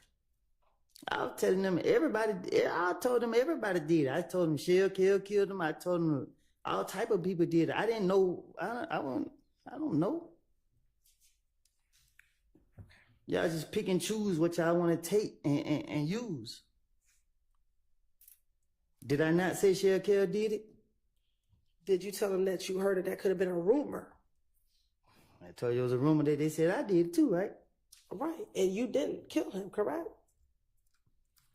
How many times you gonna ask me that? Okay, then. So if you're talking about rumors, the rumors aren't true. You just told them what you heard. I'm saying what y'all want to pick and choose with. Okay, I don't recall.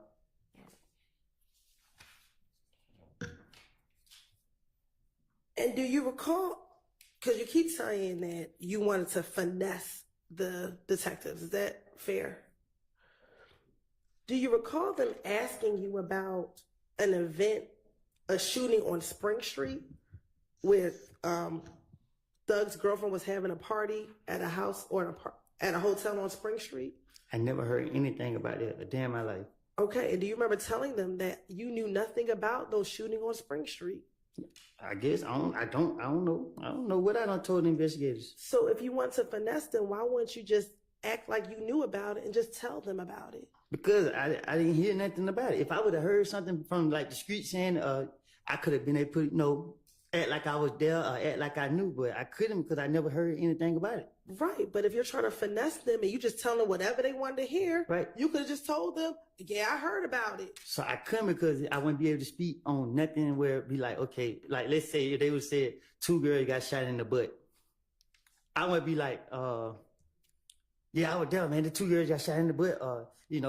I couldn't because I never heard nothing about the story at all to be able to say, act as if I knew. But if you're finessing the police, that means you're just lying anyway, right? So to finesse the police, you got to act like you have knowledge. You got to act like you know. Okay. So if you could have just said, yeah, I heard about that shooting. And I couldn't because I knew his next question was going to be who did it or what happened or where was it. Or I couldn't say anything about nothing. Okay. So why would I speak on something and get caught up? I'm not trying to get caught up in my life. In the same interview, did you also tell Detective Gaither and Detective Dennis that on the Friday before Donovan Thomas was killed, that you went to DJ Drama's studio as well? If I told the detective something like that, I probably did. I don't. Okay. And that's something that you also told Investigator Thorpe when he interviewed you. Well, I hadn't heard the question yet. You also told Detective Thorpe about going to DJ Drama Studio that Friday before Nut was killed as well, correct? I recall. Okay. So is it fair to say you told Detective Thorpe about going to DJ Drama Studio, then you also told Detective Gaither and Dennis at a later interview about the same series of events leading up to Donovan Thomas's murder? Can you say that again?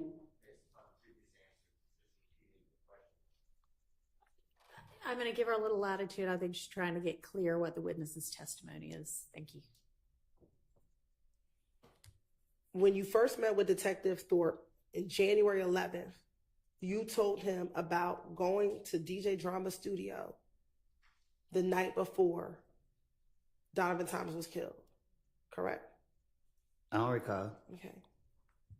You also now, in this January 28th interview, you've now told Detective Gaither and Detective Dennis also about this going to DJ Drama's studio the Friday night before Donovan Thomas was killed, correct? I probably did. I don't remember what. I don't know.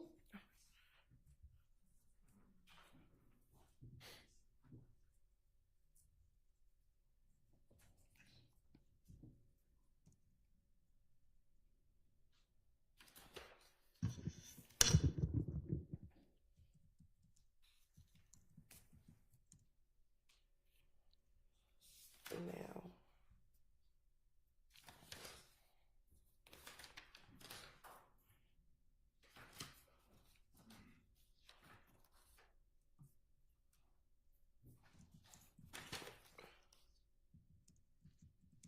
during this same January 28th interview,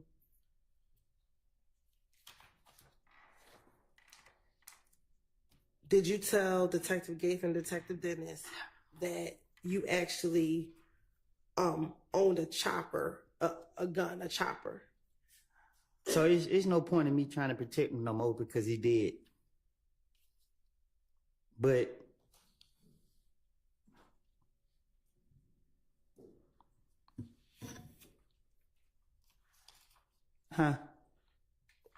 You were making a comment about someone being deceased and passed away.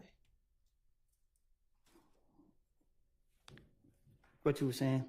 Just go ahead and re-ask your question. Yeah, my question was, in this same interview with Detective Gates and Detective Dennis, did you tell them that back in January 2015 that you, when they asked you what type of gun you had, and you told them that you had a chopper?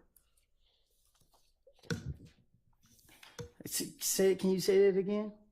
Sure. In this same January interview where you're meeting with Detective Gates and Detective Dennis, they asked you what type of gun you had. Do you recall telling them that you had a chopper? No, I don't recall what I just said to them. And that chopper is a chopper that was purchased by Quindarius Zachary or Little D from Cleveland. I don't recall.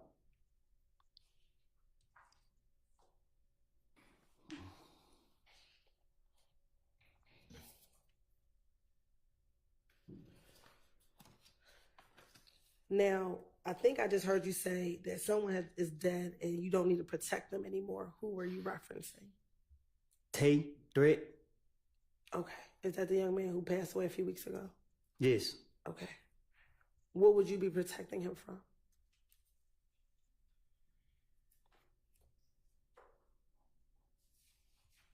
I don't want to talk about it. And let me ask you this. Back in 2015, were you friends with Tay back in 2015? Yes. Okay. And one, I'm sorry to hear about your loss. In 2015, was Tay shot at by IF gang members while he was sitting in his vehicle back in 2015? How am I supposed to know? Do you recall talking to Detective Gates and Detective Dennis about him being shot at in his car? Like, if I see it, I don't recall. Okay.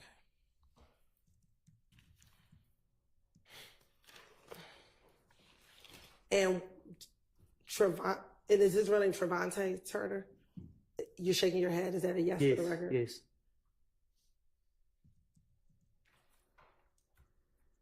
Back in 2015, did Trevante Turner consider himself a part of YSL? No. All right. Do you recall Detective Gates and Detective Dennis talking about the fact that he was shot up by IF gang in the midst of the beef between YSL and IF gang? All right.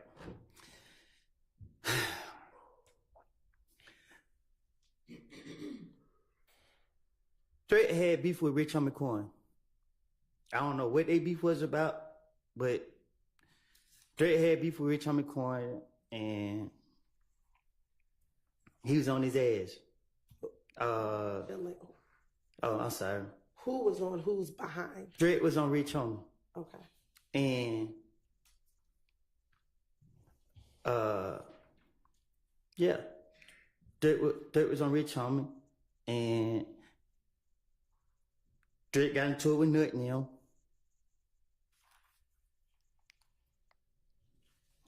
That's it.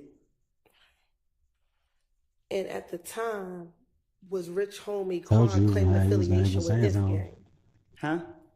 I'm trying to tell y'all, chat. I Let know. me ask this first. Are you talking about Rich Homie Quan and Threat? Was this back in 2015? What you mean? What you were just telling me? No, it was 2014. I think it was one of them years. And at the time, was Rich Homie Quan claiming affiliation with IF gang? I don't know what Rich Homie was claiming. And you said that Threat got into it with Nut in them. I don't know. I don't know how it went, but I know that. Yeah, Threat like that. Okay. Is that what started the beef between YSL and IF gang? Threat wasn't YSL. Like, you know what I mean? Like, people, YSL is not what y'all making it be. Like I keep telling y'all that a person can wake up and say Atlanta is a monkey see, monkey do city. Like you see people doing something, you just do it. I mean, and people say just because I know this person, oh yeah, I say, oh, I take a picture and say I'm YSL or whatever, but threat was MDC. You know what I mean? There wasn't he wasn't no YSL or that shit. Did he ever stop claiming MDC and claim YSL? Nah, we don't switch up. That's just what it is. And you said he claimed MDC. What's MDC? I don't know. Okay, but if you said he claimed it, do you not know what MDC stands for? It's none of my business. None of my So business, when you but I say know he's what it claiming is. MDC, what do you mean? Uh-oh. When Told you you say he he's was going to end claiming up telling. MDC, what do you mean? I told you I ask tried. questions. That's what I mean. Okay. Is MDC a music group? Ask them. I'm asking you. I think they got rappers. I don't know. Okay. Are they a music group? Huh? Are they a music group? Sustained. Does MDC stand for most dangerous clique? Ask them. I'm asking I'm you. from Canterville. Okay. Yeah. But you said he claims MDC, so I'm asking you. Does it stand for most Hell yeah. dangerous clique? Charles If I Stone. say yeah and that ain't what it stand for, you're going to say I'm lying. So I don't know what it stand for. Okay. He's hard.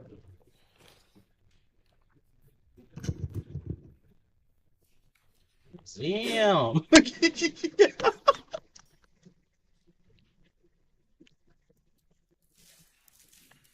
Do you recall telling Detective Gates and Detective Dennis about members of MDC beating up Little D from Mechanicsville in the club, in Club Crucial?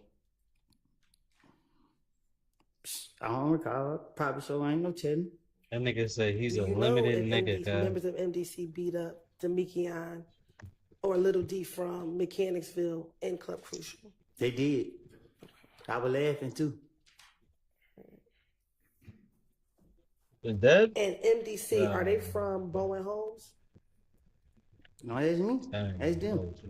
Did you tell Detective Gaither Dennis in an interview that you were cool with MDC dudes because you grew up in Bowen Homes and they from Wiggle Bowen your Homes? terminal. I'm from Canterville. But that you spent some time, did you spend time in Bowen Homes? I don't recall. Okay. You don't recall living in Bowen Homes before moving to Mechanicsville? Oh, I stayed in Bowen Home. Okay. And Nah, did you it tell said, Detective you showed me Gaither Dennis earlier. that His you fucking stayed in Bowen terminal is Homes cracked. prior to moving to Mechanicsville? I don't know if I told Yeah. him that. And that because you did stay in Bowen Homes, you were cool with a lot of the dudes in MDC. Do you recall telling Detective Gates and Detective Dennis that? I don't recall.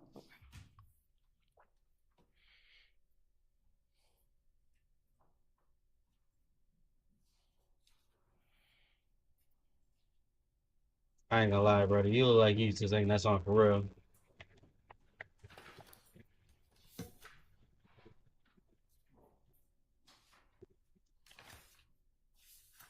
What did it do? You said nothing? But I can hear you shit though. What does it mean to claim a clique? You said I'm talking about in claim general, like you got MDC. What does that electricity. mean to claim a clique or claim MDC? What does that mean? What you mean? You said it, so I'm asking you, what did you mean? You said he claims MDC. What does that mean? Ask it. I don't know. I'm asking you because you said it. So what did you mean? That's just how I talk. Okay, so what did you mean when you said that? This nigga You is said crazy. something about was he YSL or This something? nigga is crazy. You know what I mean? Like you can't tie my friends into what nobody else got going on. Like when you speaking on gangs, you know what I mean? A gang is a gang. That shit don't have nothing to do with nothing else. If you I'm sorry. I didn't. Okay, it's all You right. frustrated me up here. That's fine. So what did you mean? I'm asking a very specific question. What did you mean when you said he claimed MDC? What does that mean to claim? What you was about to do, buddy? I guess we gotta Google it then. This you nigga Copeland, is you're not lying asking what like does a it mean buck. objectively. You're asking what did you mean when you said it. I just said it, y'all. I Brother, don't this know. nigga said both of us are grabbing one wire, my nigga. And you sat there and listened to it,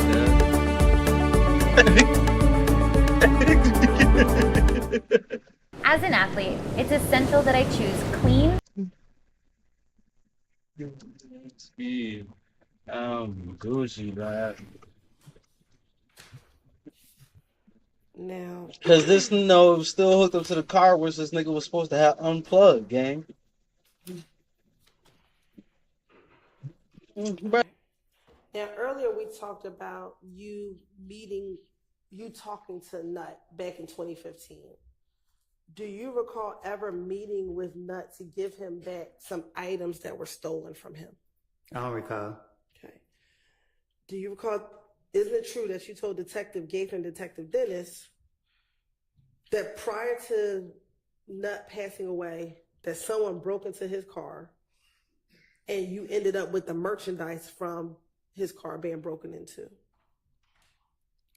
I recall telling you in the back room somewhere in this courthouse that I lied, and I'm being truthful today by telling you that I made it up. So what I said to the investigators in the past, I came forward and told you that I was in the room by myself when I told you that. I don't have no reason to lie. Don't nobody intimidate me. I'm not trying to protect nobody, no nothing. But I'm not going to sit up here and tell a lie that I can't keep up with. That's just it. I don't know. Like, what you talking about? Okay. We're going to get to what you told me, but I'm going to ask you first. Did you tell back in 2015 that you met up with Nut because someone stole some of his items and you gave him those items back? I don't recall. Okay. Now, speaking about what you told me, do you recall telling me and my investigator Long that it was actually you who stole the items and then you returned it back to him? I paid too much. Okay. But do you recall telling myself and investigator Long that you actually took those items, but you didn't return them? I did tell you that. All right.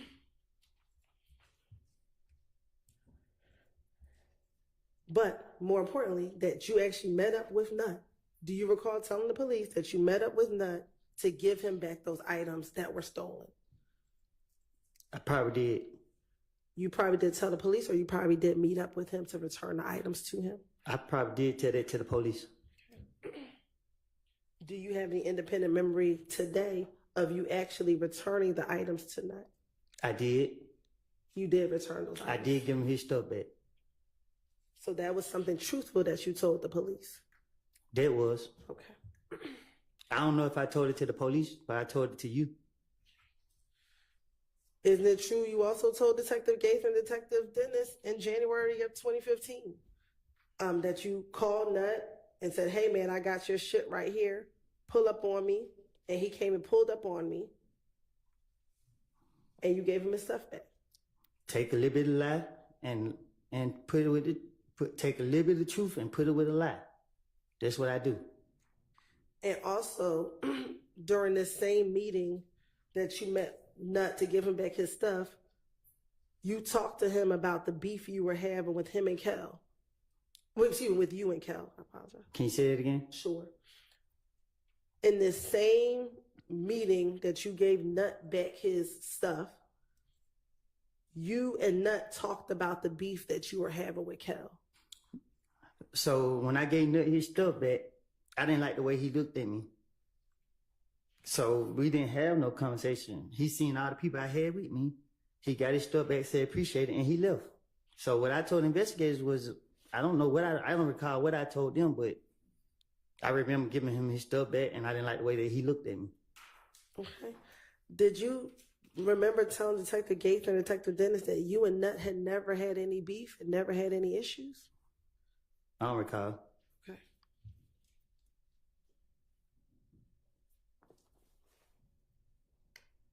When you met with Nut, do you remember who you were with? I ain't telling you. Okay, so do you remember who you were with? There was a lot of people with me. Okay. Who were some of the people that were with you? I can't recall. All right. Well, you just told me that you weren't going to tell me, so. Because it was a lot of people with me. How many people did you have with you? More than 5.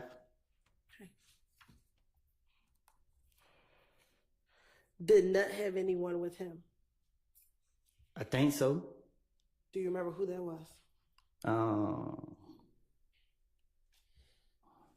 Yeah. I don't know them by name though. He had 2 or 3 people with him. Okay. Do you remember telling Detective Gaither and Detective Dennis that he had his brother Greedy with him? I don't recall. And that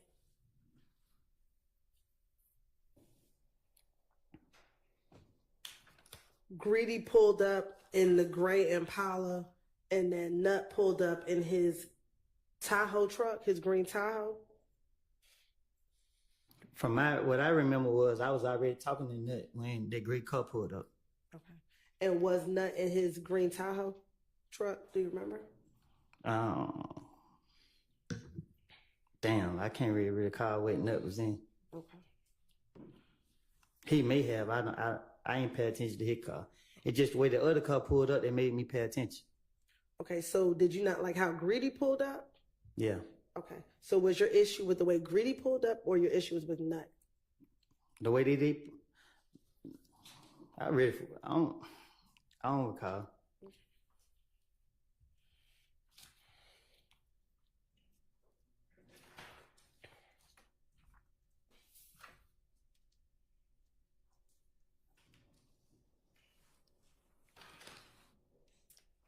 All right, while you're looking through your notes, we haven't had a break in a little while. It's probably time to at least stretch. Let's take a quick break. Thank you.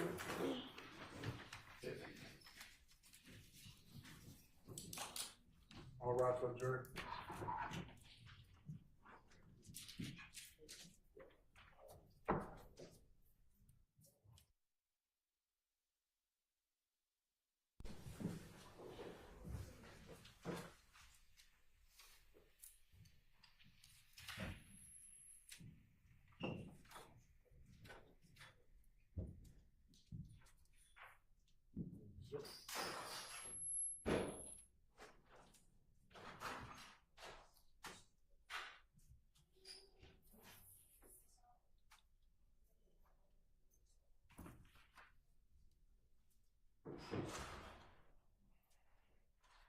All right, we can all take a break as well.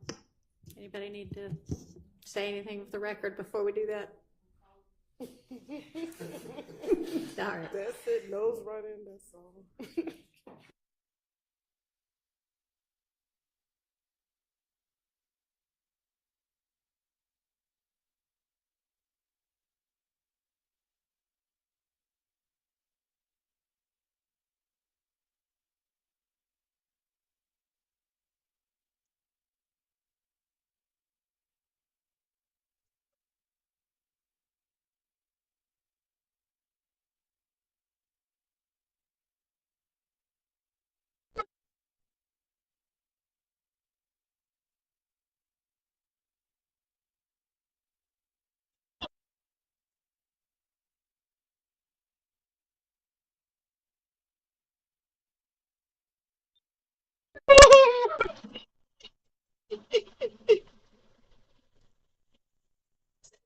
He's ready.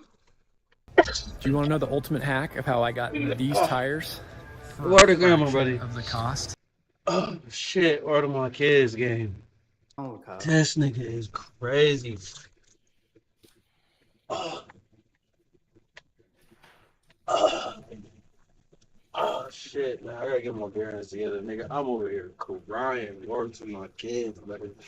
This shit is crazy. All right, while you're looking through your notes, we haven't had a break in a little while. It's probably time to at least stretch. Let's take a quick break. Thank you.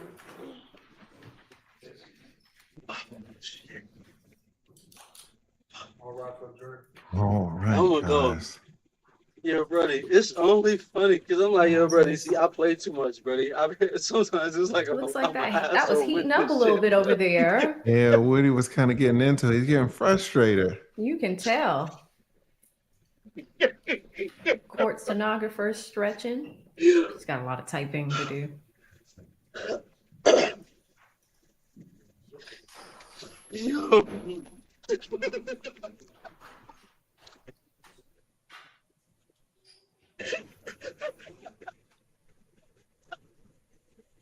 Let's see if she says something after the jury leaves.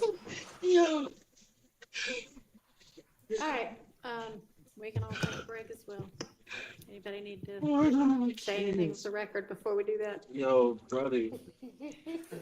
Oh my soul, word to my kids, brother. You don't understand how the fuck I was Nose running. Is that how cold it is in there? Yeah, she has it freezing. Their noses are running, guys.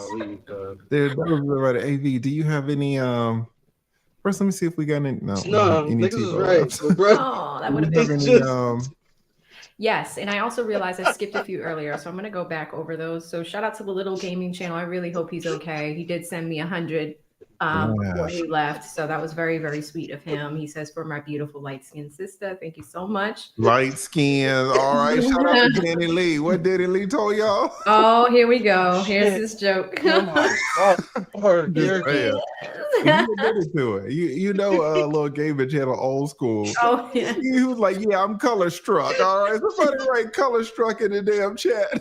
You're too funny. He's hilarious. Shout out to the Little Gaming Yeah, channel. and everybody that's on the West Coast, if you were impacted by that earthquake, I hope you guys are okay. Shout out to Tunnel Vision, who hits me with $2. He says, mistrial today, watch. That was earlier, and that was at 10:41. Calling it then. Shout out to Audrey. So sorry I missed this, Audrey. She sends me $5. Thank you, Audrey.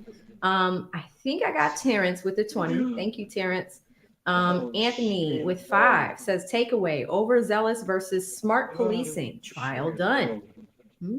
Interesting. And then coming back up to current times, shout out to Byron, who hits me with $6. Says this is an L for the prosecution. Woody way too smart. Yeah, it's definitely interesting how he is talking to Simone, and he's getting his little jabs in with Simone, and she's not stopping him. She's trying. I thought there was one point where she was talking to him about I forget what it was, but she was trying to get him to admit something that he did not want to admit to. I think it was 5 interrogations, and how 2 of them he was actually in cuffs, not all 5. I saw her going down that line to get him to say it, and he was just like, So he was like, hold on. What do you mean? Let's talk about that again. What you mean? Exactly. So that was interesting. Shout out to King, who sends me $1. He says, ignore the minor shade from the others. You're funny and cute. Thank you, King. King is back with another $1. Says your smile and your dimples are so cute, along with your hair. Thank you, King. I'll take that. Shout out to Metalcore Doll. She sends $10. Says I love you. I love you right back, Metal. Thank you. That brings me all current and up to date. Thank you guys so much for the support. And I'm still guys, thank you so much for supporting AV, supporting me, supporting the channel. What do y'all think about Woody's testimony? It's absolutely insanity that the state is using him as the star witness. Now, some of y'all are going to be like, what is going on? What is the purpose? The prosecution is asking Woody all of these questions. He's not cooperating, even though he's their witness. He's their star witness. Yes, he did, bro. That's why are they using him if he is not going to cooperate? Well, here's the thing. Woody has said some things that are damaging to YSL. And he said them way back in the day, 2014, 15, 16. But now he wants to get away from those statements. What does that mean? How is he going to get away from them? Well, he's saying that he lied. He told Judge Glanville that he's a liar. He's told the prosecution that he's a liar. He's told the jury that he's a liar. He is trying to get out from under those statements that he made. So he just hung up. Oh man. Those statements are great statements for the prosecution. The problem is that he's not making them now. So is Attorney Love and Attorney Hilton, are they going to be like, well, you're not going to say it now, we're just going to drop the case? No. What are they going to do? They're going to go up, and what they're doing is their strategy is to ask him all of these questions. And if he agrees and if he cooperates, that's fantastic. You didn't just laugh about But that. if he does not cooperate, You need that's a good not the laugh end to of the clear out story. everything, young brother. They're going to go to plan B. What is plan B? Well, all of the questions that they're asking him, Hilton really doesn't care if he says, man. I don't recall. In fact, you heard Hilton this morning say when Woody started, getting crazy with the answers, what did Hilton say? Hilton said, hey, you can just say I don't recall. And that's why a few of those returnees objected. And Judge Whitaker said, well, I don't think Hilton is telling Woody how to testify. I hope that Hilton is not instructing this witness how to testify. Because Hilton said, you can just say I don't recall. Hilton doesn't care. Why doesn't she care if he says that I don't recall? Because what she is going to do, and what she did last time, is use all of these recordings, all of these video and audio recordings, these interrogation recordings that Woody made with these detectives. And she is going to go back and say, oh, well, you didn't remember this? You don't remember that? You don't remember this? You don't remember that? Let me replay all of these hours in front of the jury so that the jury can hear what you said back then. And Hyatt, what's her name? Hilton, she's hoping. She is hoping. This is the strategy. She is hoping, wishing, praying that the jury that's sitting right there 3 feet away from Woody is going to say, okay, Woody's on some BS right now, but he wasn't on some BS in 2014. Woody's acting a fool right now. He wasn't acting a fool in 2015. Woody's acting like he don't know anything about anything right now. But he wasn't acting like that in 2016. She wants the tapes.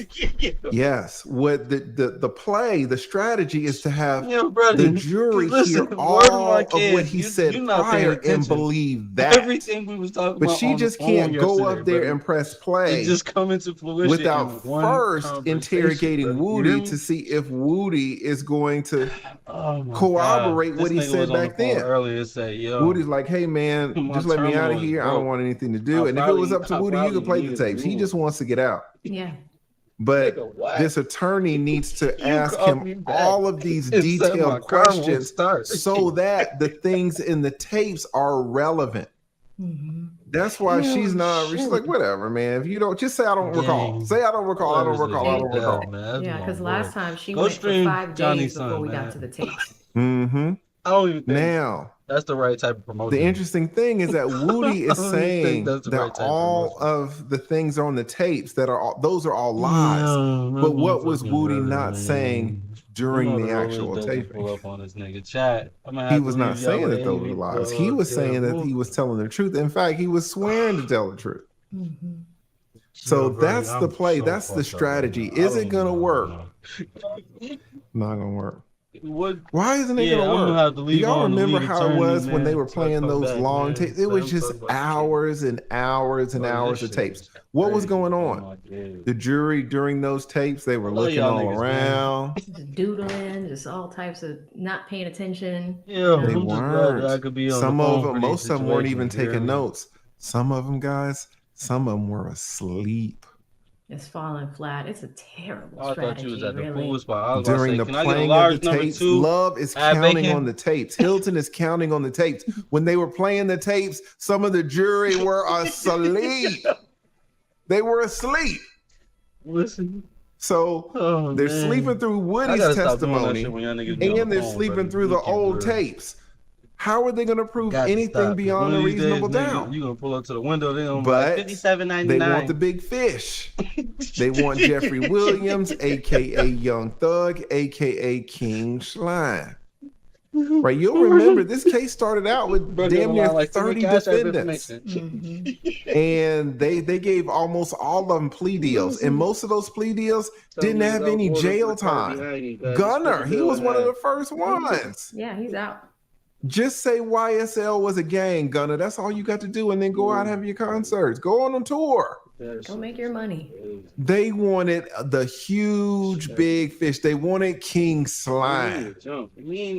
And so that's the strategy that this attorney Hilton is doing. She's saying, well, if you're not going to cooperate, I'm going to ask the judge to allow me to treat you as a hostile. Did he get the money for the jersey? With TD Complete Checking, Gina's ready to live her best life. You to where I want you to go, to answer how I want you to answer. And the judge was like, yeah, treat him as a hostile witness. Gave her consent immediately because he ain't cooperating. He up there cussing. Yeah. And so that's the play right now. So Hilton has to ask him all of these questions. And Woody up there, you know, he was going strong with the I don't recalls. But then, you know, in the last hour or so, he's been kind of freestyling. They've been asking him questions, and Woody's like, hey, man, me and you go into a house, and there are 3 women in the back room doing anal. All right, now, I only see 1, but there are other 2. So it's a finesse. And Hilton's like, what? It's 2 women got shot in the butt. They were not married. It was fornication. Finesse. I'm not snitching. But it's like, Woody, what are you talking about? Yeah. Atlanta's full of monkeys. It's like, all right. Yeah, he's going rogue here.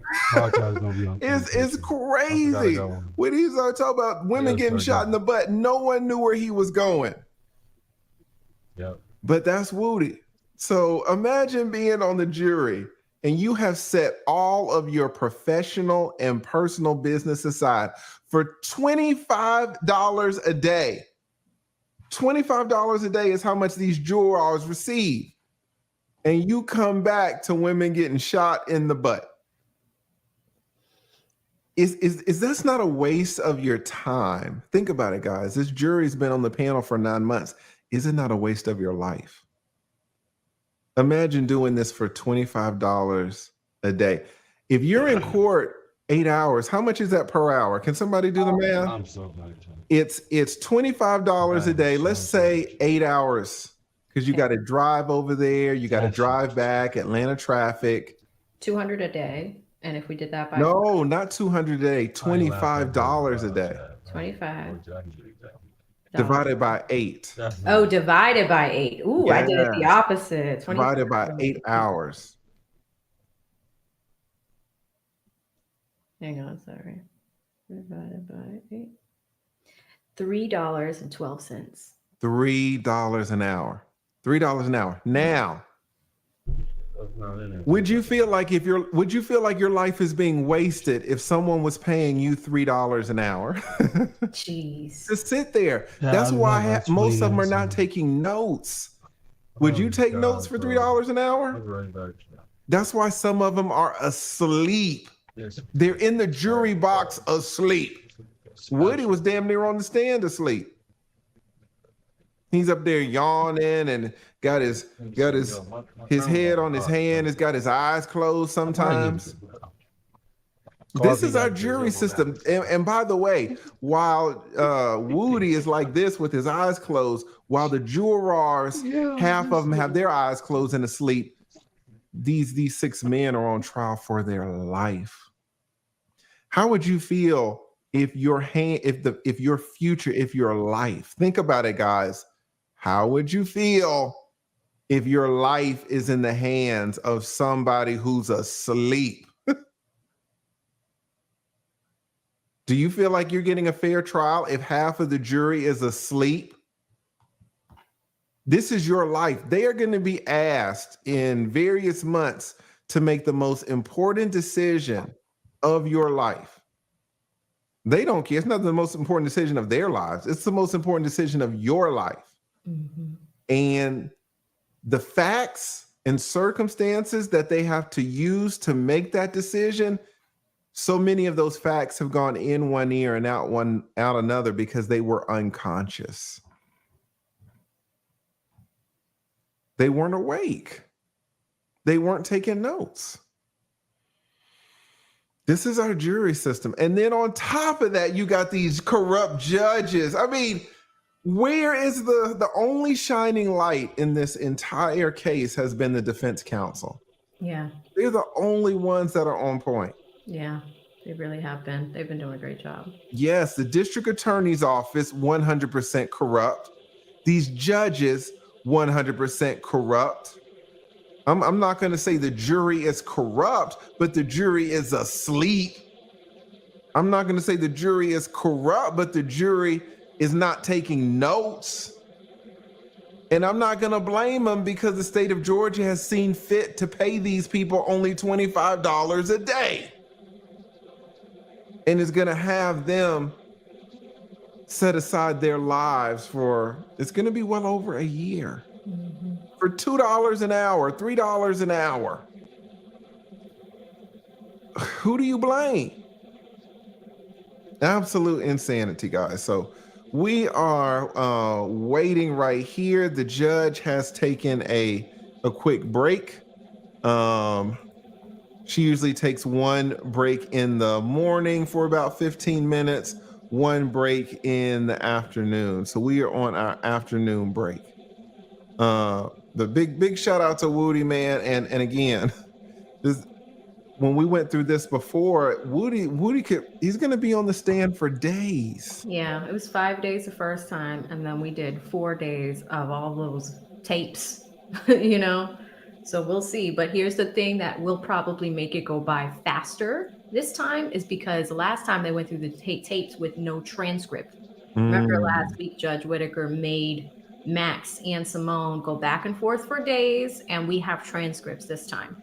So if we have audio visual issues, we can at least pull up what he said and then go from there. Yes. So this is such a crazy case, guys. I don't know how y'all are feeling about it, but it's ridiculous. We got big shout out to the Little Gaming channel. What does our man say? Wait, what's going on? Why is it doing this? Here we go. Nope. That's weird. Says, I'm back. It's all good. Downgraded to a 404, but it was 4 miles away from me. I was on the 19th floor of my office. Boy, when it hit that close and you that high up, exactly. That damn thing started swaying. I don't, and you can't even take the elevator down. Oh my God. You can't even, because you don't know what's gonna happen. You would have been running down 19 flights of steps trying to get out that thing. Hell, I know the weather is nice in Cali, but 19th floor, you know, the higher you are, that damn thing starts swinging. Shit. Shout out to the Little Gaming channel. Glad he is safe. Yeah, thank God you're okay. Yeah, but you get up in the building, that's crazy. Big shout out to Little Gaming channel, and thank you so much. That's what I was thinking. Shout out to Mr. Norris, like the Twin Towers. Shout out to Dark Lane Demos, says this is a war of attrition. The question is, who will cave first, Woody, Hilton, or Whitaker? Right? It sounds like them dang jurors are caving. Yeah. How can they stay awake? Right? Big shout out to the beautiful Amy Lee. Amy E gives 5 memberships, guys. If you receive one of Amy's 5 memberships, please tell her thank you and say thank you, Amy. Amy always supporting. Always supporting. Also, big shout out to Tamara. Tamara bought the course. She bought the advanced course. Oh, Tamara. Bought the advanced course. She said, I need to learn how to get this money. All right, y'all seen how much Glanville was making. I showed y'all that. And then y'all seen how much Judge Whitaker is making. I showed y'all that online. And then I showed you how much I'm making. Big shout out to Simra D. Shout out to Pam D. Shout out to all the people who are buying the course. Shout out to Jacob S. Shout out to Tara H. Thank you, guys. And the link to buy the course is at the top. There's a $200 discount code, and you can review some of the course lessons for free. So just go and hit the link and just review some of the lessons, do the previews. You get the full previews for free. And you can take the whole course, guys. Listen, I ain't even tripping. I ain't even gonna hold you. Take the whole course. If you don't like it after you consumed all of it, just email me and say, hey, it wasn't for me.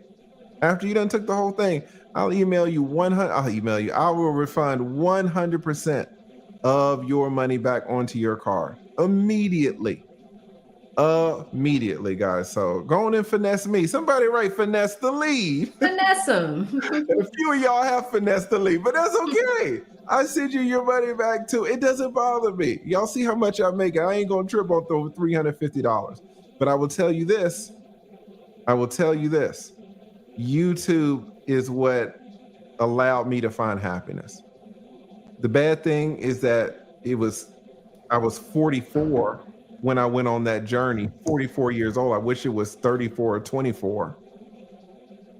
And I've had a lot of happy moments up until I was 44, but I was never truly happy, and I didn't realize it until I was blessed with a YouTube channel. And it took a lot for it to grow. In the mastermind yesterday, we watched a video that I made back when I had 25,000 subscribers. That damn video was rough as hell. It was so bad. It was bad. AV was there. Man, when I had 25,000 subs, AV has over 40,000. So this was way back, and this was 3 years ago. I can't fathom what it would be like when you were like my size, you know? Dude, I was half your size. Mm-hmm. And we had Choke No Joke on the damn panel. We had Tommy Sotomayor in a wife beater on the panel. Somebody write Tommy S. Who knows Tommy Sotomayor? Tommy. He was in a black wife beater, so to speak. A black wife beater, which is fitting, right? We ain't gonna go there. But yes, them were the days. And now I am truly, truly happy. And it's not just because of the money. Now I ain't even gonna trip. Some of the money is part of it. But it's just the freedom, guys. I'm able to stream when I want, stream not when I want, travel where.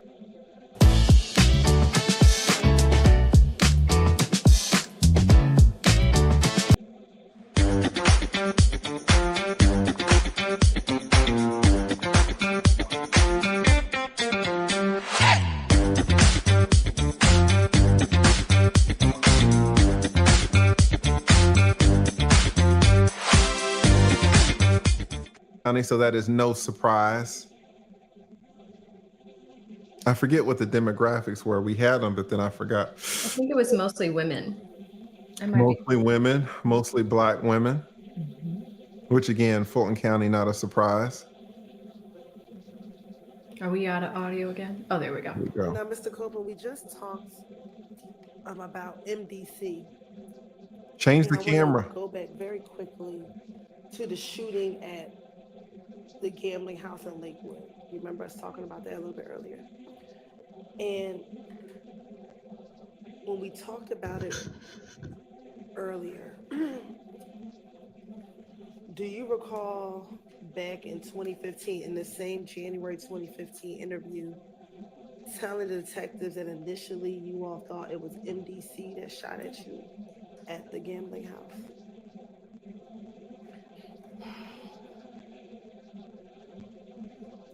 Can you say that again? Sure. When discussing the gambling house shooting, initially, do you remember telling Detective Gaither that initially you all thought that it was MDC that shot at you all at the gambling house? I know MDC didn't shoot at us. By me.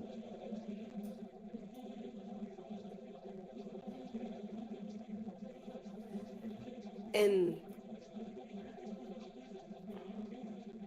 when you talked to Detective Gaither and Detective Dennis about the shooting, you actually went into some details about what happened that night of the shooting. Do you recall doing that? What you mean? Like telling Detective Gaither, giving them details about what happened the night of the shooting. I remember what happened, but I don't remember what I told the police. Okay, what do you remember happening? Niggas were shooting at us. Can you I mean, was shooting at us. And where were you all? Where were you standing when they were shooting at you? Outside. Okay. And you said they were shooting at us. Who else was out there with you? A lot of people, little kids. I can't be specific who was out there. Okay. Do you remember telling Detective Gaither and Detective Dennis that Thug was out there with you? I don't recall. Okay. And that the individuals started shooting from the bushes? I don't recall where they were shooting at, but I thought they were shooting at. And also, did you tell Detective Gaither that you ended up having to run behind a young woman who was out there as well? I don't recall what I told the investigator.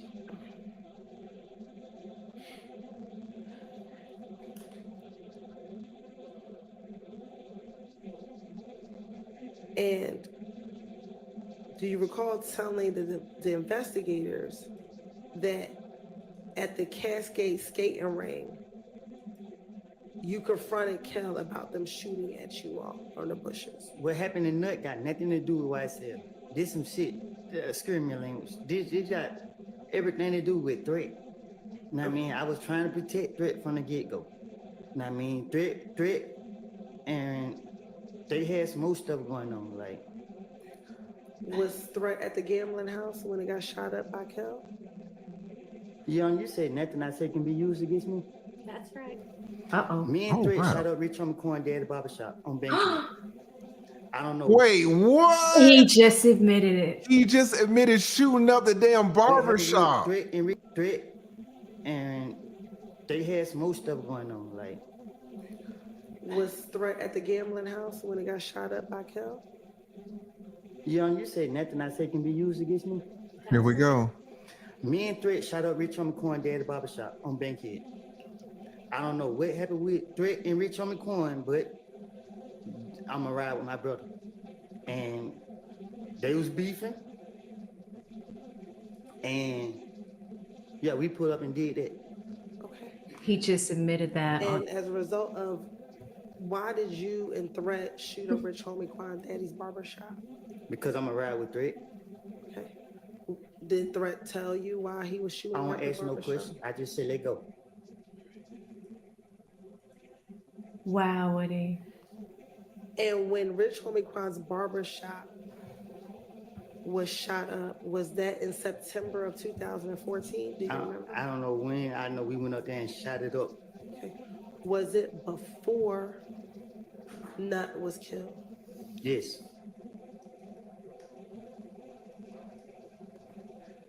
Do you remember what happened the day that you and Threat shot up Rich Homie Quan's daddy's barbershop? What you mean? Like, do you remember that day? What led up to you going to the barbershop and shooting it up? I told him they go do it. What led up to you saying let's go do it? Why? Threat was mad. He fucking keep scaring my language. He was talking, didn't playing like we somebody to play with, and I was ready. I had them choppers on deck. Why was Threat beefing with Rich Homie Quan to shoot up his daddy's shop?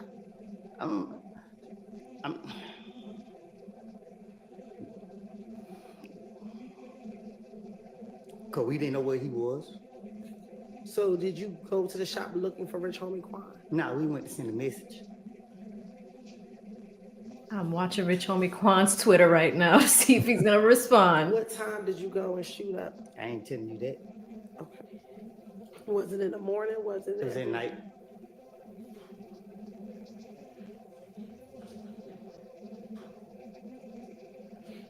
To your knowledge, did anyone send Threat to go shoot up Rich Homie Quan's daddy's shop to send a message?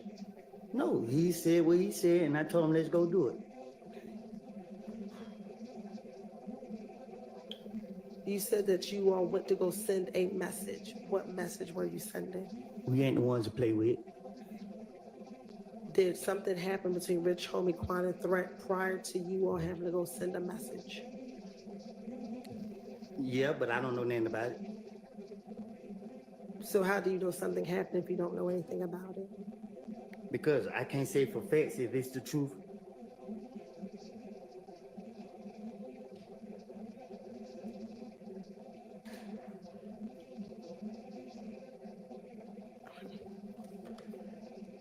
Now, did this shooting of Rich Homie Quan's daddy's barbershop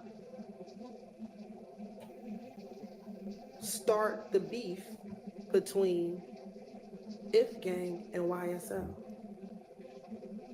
The beef was never between If Gang and YSL.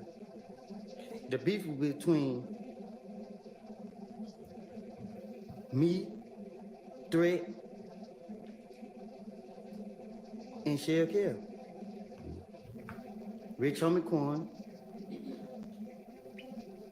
because they were trying, Shell Care was trying to ride Rich Homie Quan. Okay, we need to The diagram streets this. threw YSL into what me and Threat had going on. All that recall just went Well, out the that takes me window, back guys. to It's gone. the shooting at Lakewood, right? Can you repeat that? Sure. You just said that the streets brought YSL into what you and Threat had going on, correct? That's what you just said? Mm-hmm. Mm-hmm. Is that a yes for the record? Yes, my bad. So going back to the shooting at the gambling house, when you learned that Shell Kell was the one who shot up Thug's vehicle, did you and Shell Kell squash your beef when the two of you met at the Cascade skating rink? Nothing I say could be used in no courtroom, Oh, he's gonna admit something else. federal or state. Is that the parameters of the immunity or? Federal or state? I don't know if that's right. Nothing can be used. Correct. Oh, And he- what your question was? When you and Shell Kell met at the Cascade skating rink, did the two of you shake hands and said that the beef was over when y'all met at the Cascade skating rink? I pulled a gun out on him At the Cascade skating at the rink? Cascade skating ring. Shell Cal. Okay. Who'd you pull it out on? Shell Care. And once you pulled the gun out on Shell Kell, what happened? I had somebody with me that I didn't want to get caught up in my bullshit, my shenanigans. Who was with you? I can't recall. Well, if somebody you just I said, can't remember who it was with me. okay. So how do you know you didn't want them caught up in your shenanigans? Because I wasn't fit to put nobody else in my. I just wasn't gonna do that. He doesn't want to switch. So after you pulled the gun out on him, did you shake hands with him to say that the beef was over between the two of you? Nope. Okay. I pulled the gun out and let him know I could have got you right now. Wow. And you didn't shoot him? No, I didn't. All right. So did you tell the police Gaither and Dennis back in January 2015 that you and Shell Kell shook hands and said that the beef was over and y'all two were laughing about it? Well, I'm talking to the police, so I'm not going to tell them what actually took place. If I knew that y'all was going to do what y'all doing today, I wouldn't never even did what I did. Okay. And then after you told the police that you all shook hands, you told the police that Kell wanted you to FaceTime Thug. Thug had nothing to do with what we had going on. That's not what I'm asking you, Mr. I'm Copeland. telling you the truth. Did Kell shoot up or shoot? Zoom into Young Thug's face. You see the cameraman? Everybody got shot up, and I can't say if I never seen who actually did it. They say that it was Kell who did it. Was Thug's car one of the cars that was shot up the night that the gambling house was shot up? My car was shot up, and a few other cars. I didn't see Thug cars because once I came from behind the wall, everybody was scattering or pulling off. So is your response that you don't know if Thug's car was shot up? I don't recall if his car was shot. Can't let this goddamn I doubt it was shot up because I seen it what a couple days later or whatever.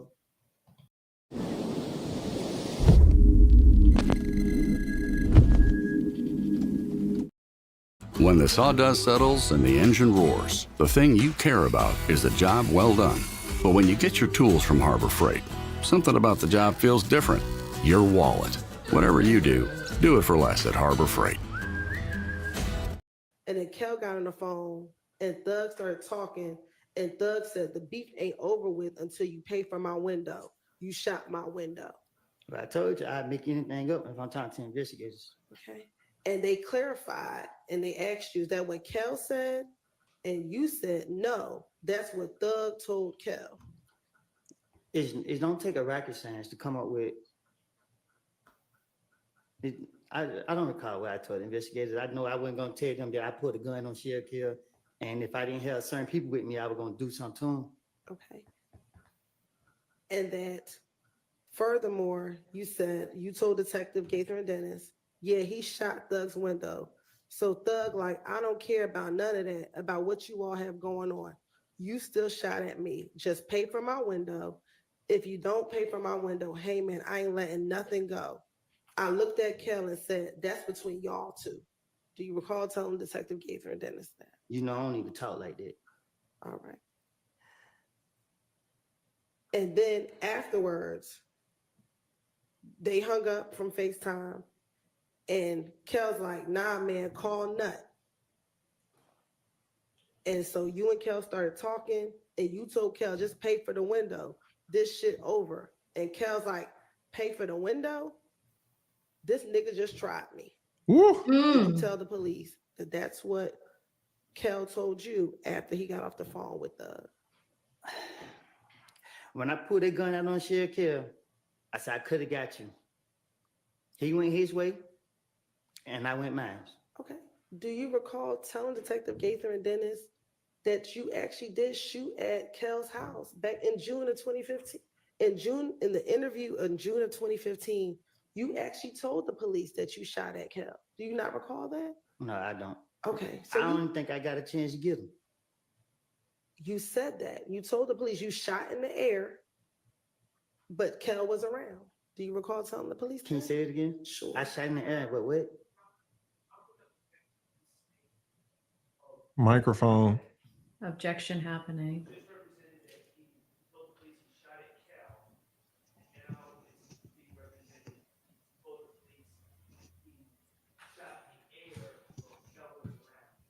All right, well, that may be something he told the police too. I don't know. She can ask about it and he can answer whatever his recollection is of what he said to the police. Go ahead. Okay, well, that is true. So make sure that you have a basis for your questions. Yes, I do, Your Honor. Looking at those pictures, did you also speak to detectives in June of 2015? June? Yes. Okay. And during that interview, do you recall telling the police that you actually did shoot at Kel, but you told them that you actually shot in the air, but Kel was around? I love God too much to be shooting at him. Okay. Do you recall telling the police that you shot in the air? No, I don't even recall ever shooting in the air. Thank you so much, Amy Lee. And shout out to Now, I want to Classy go back to the Beats. January Thank 28, you, Amy. 2015 interview. Do you recall telling the detectives that you told Kel, you got a problem with Thug, you don't have a problem with me. That's over with, and y'all shook hands? Yeah, I don't recall what I done told the investigators.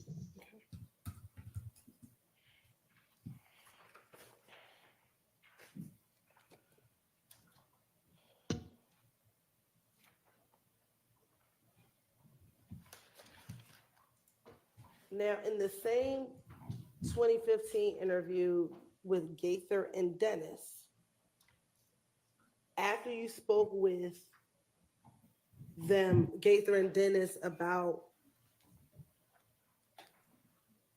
what led up to the shooting on the highway, do you recall giving them more detailed information about the shooting on the highway? What you mean? Sure. She knows what that means remember now. how long your interview was with Sure. Gaither and Dennis? They questioned me so many times. Okay. Do you remember the interview being approximately 3 hours? Probably so. And in the course of that interview, do you recall talking to them about a number of different things? I don't recall. Okay.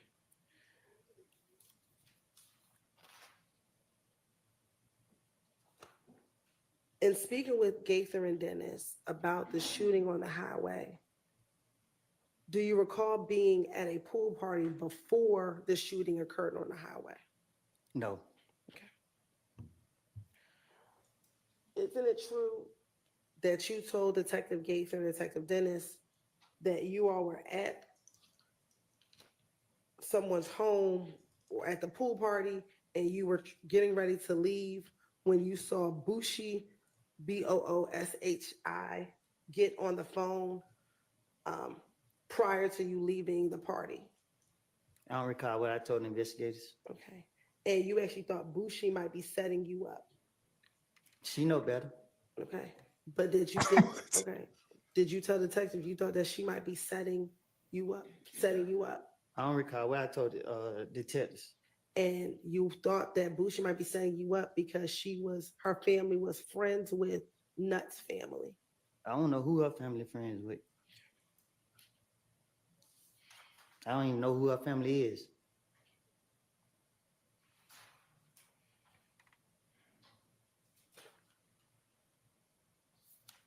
Woody is up here admitting to drive-bys. Saying in that same interview that once you all left the party,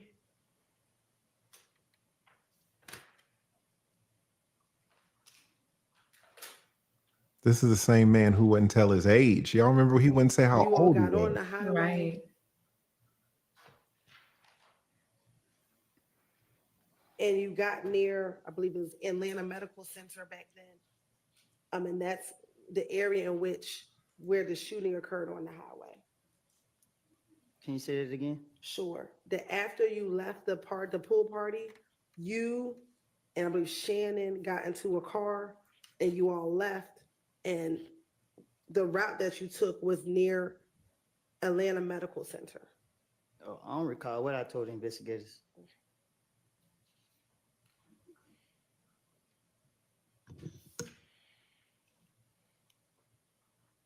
The truth of the matter was I was trying to protect my friend. Threat. Okay. Were you trying to protect Threat when you all were getting shot at on the highway? I don't recall what you're talking about. Okay. Was Threat in the car with you when you were getting shot at on the highway? I don't recall.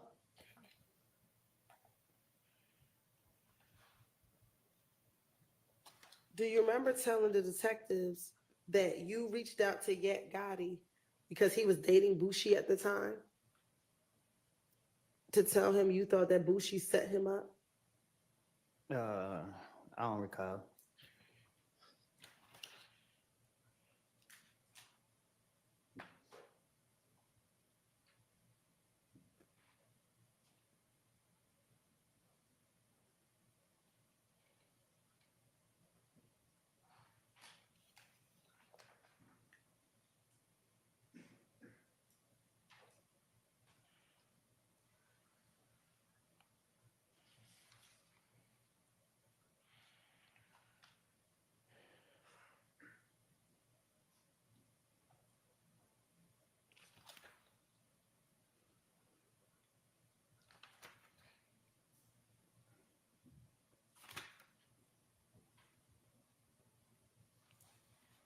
And when you spoke to Yak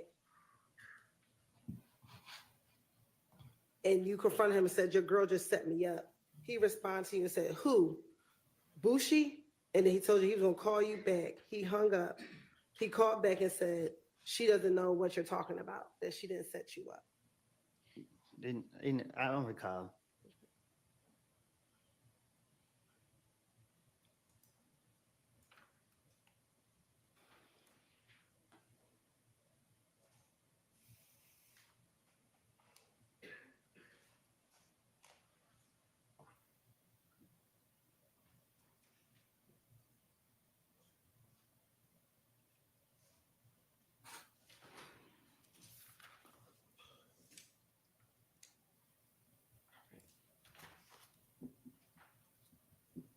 Now,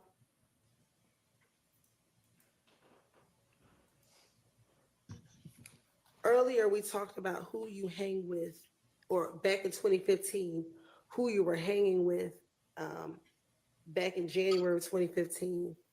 And did you tell detectives in this same January interview, Detective Gaither and Dennis, that outside of Shannon and Little D from Mechanicsville, you're not going to see them hanging with anybody else? I don't recall what I told the investigators. Did you also tell them that there's not going to be one time that you don't see you and Little D together, no matter what? I don't recall what I told the investigators. But Lady is not he don't have my life, he not like me. Lady is a pretty boy, he for the girls. Okay, so when you say he's not like you, what do you mean? He's not in the streets. I don't recall. Okay, so why did you just say that? I don't recall. So when you say he's like the girls, what do you mean? He's a pretty boy. Okay. He's not a troublemaker. Okay, so what does that mean? Why did you tell me that? Lady was only around for the girls. So when he got beat up in the club, was that only for the girls? Yeah. Okay. I don't know. So if he's only about the girls. Lady is not a fighter, he's not a shooter, he's just a pretty boy.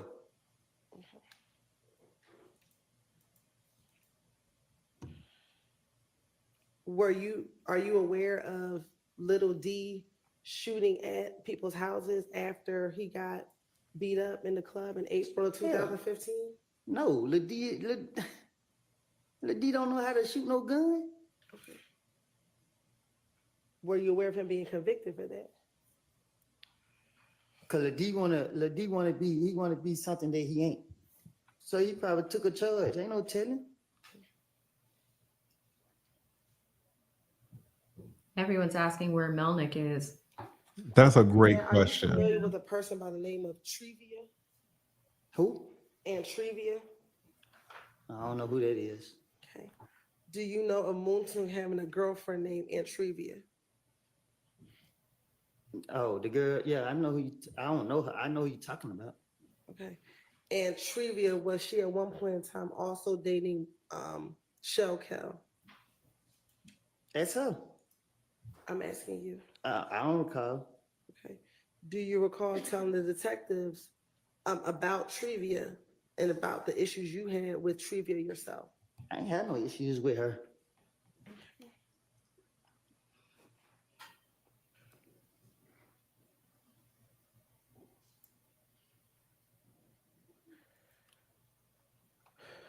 Do you recall telling the detectives about Moontuk and Shell Cal getting into an argument at Club Crucial?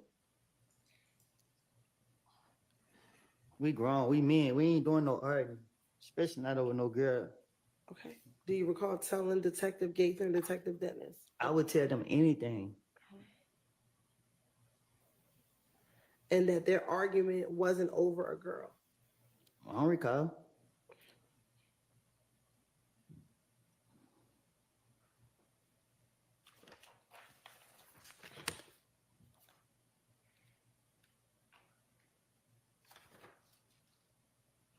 Shout out to Life of Coop. Mm-hmm.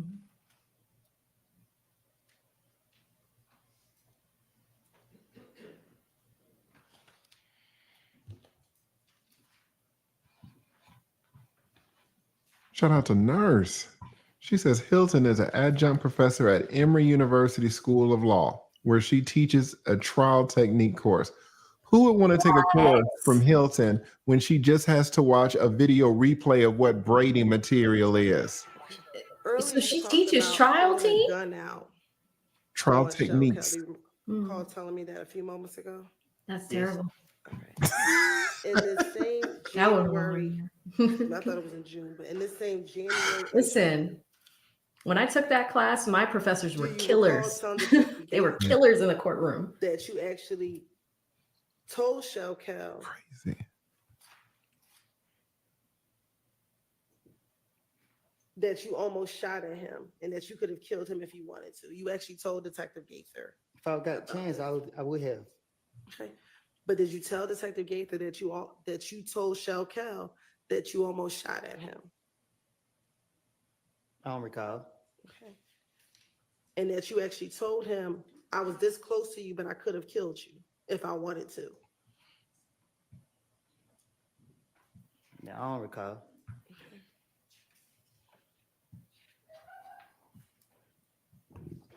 And that's when you told him, I ain't shoot at you, but I shot in the air. If I would have shot you, I could have got you.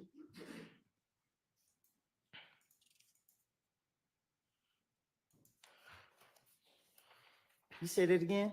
Sure. Do you recall telling Detective Gaither that you actually did tell Shell Kel that you almost tried to shoot at him, but that you ended up shooting in the air? I don't recall. And that you told him, I would have shot you. I could have gotten to you, bro. Anytime he got shot at?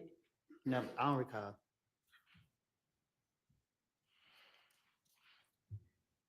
And even when you told Detective Gaither that you intended to shoot at Shell Kel, were you arrested that day at all? Because I'm not telling on myself. But you told her what you told Shell Kel, which was that you were shooting at him. I told her lies because I knew she wouldn't be able to go back and knew she wouldn't go back and get nothing to prove that what I said was true. Okay, but you just told this jury that you did try to shoot at Shell Kel, so that wasn't a lie, correct? I put a gun out on her. It's a difference. There is a difference.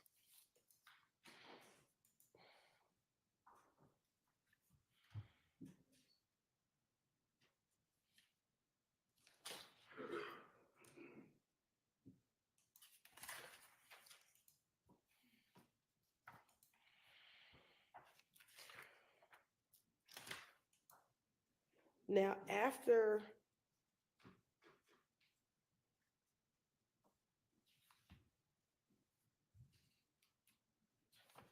January 28th, did you then go back to the police department in February 20th after you, your daughter, and your child's mother were shot at when you were coming out the house?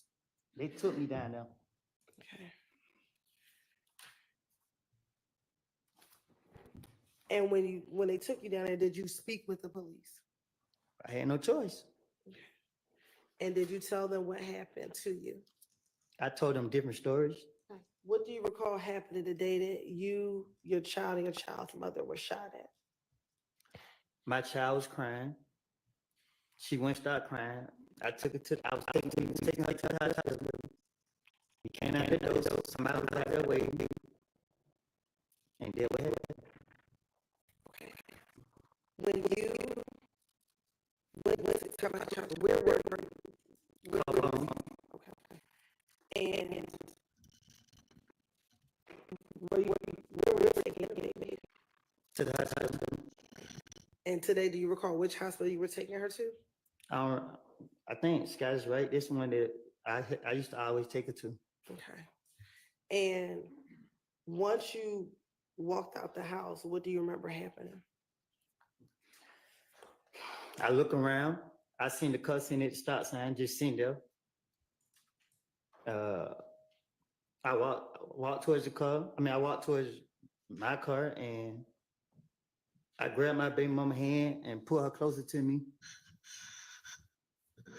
And the car pulled out, like if it come, like they were trying to figure out which way they wanted to go. Then they turned my way. I told her to get down. I pulled the gun out, put my baby behind my back because she was in a car seat. I pulled my gun out. I can't remember if I threw my child in the back seat with my baby mama or if I just held her behind my back. But the car rolled on side of me. I seen all the windows up, and I didn't just want to shoot anybody out for paranoia. So I waited. They rolled up, let they window down, and tried to shoot. And I shot all in their car. And what happened after you shot at their car? I ran around, grabbed my baby mama out the back seat, told her to duck behind me as we tried to go back into the apartment. And they like got out the window and tried to shoot. They shot, and I shot back at them again, and then the car started making a lot of noise. They ran into a house. They jumped out, and I shot at them some more. Then the neighbors somehow we couldn't get in, but she got in, and we ran. The neighbors in their house. And the neighbor, the house you ran into, were they initially outside as well when the shooting first started? Do you remember? I think it was, but I can't. It was so fast. I wasn't caring about them. My only mind was on my kid and my baby mom. And when that occurred, did you feel the need that you had to protect your child and your child's mother? That's my job. And that's why you shot back. That's my job. Okay. And once everything occurred, did you wait for the police to come to tell them about what happened? No, I was trying to dip, but when I came out, the police came so fast. Shit, they caught me. And when they caught up with you, did you tell them everything you just told the jurors right now while you were still on the scene, still back at Carver Homes? No, I lied and said that somebody named Tay was shooting back at them. Okay. And when he said he gonna call Gator, whatever her name is, I knew she was gonna be like, which Tay? So I just went ahead and told him I was shooting back. Okay. So when you went down to the police department and you spoke with the detective, do you recall initially not wanting to tell them who shot at you or who you saw shooting at you? So, I mean, I tell it over and over and over and over and over that I never saw no one face. I to this day, I still never saw no one face. The detectives, they pressured me. They kept asking me. I didn't know nobody. And then the next day they wanted the gun. They gave me 24 hours. I didn't get them the gun. They locked me up. And when they locked me up, they put me on isolation. They wouldn't let me out the room. I was going crazy. I was thinking about when nobody out there to protect my baby mom and my child. I was losing it.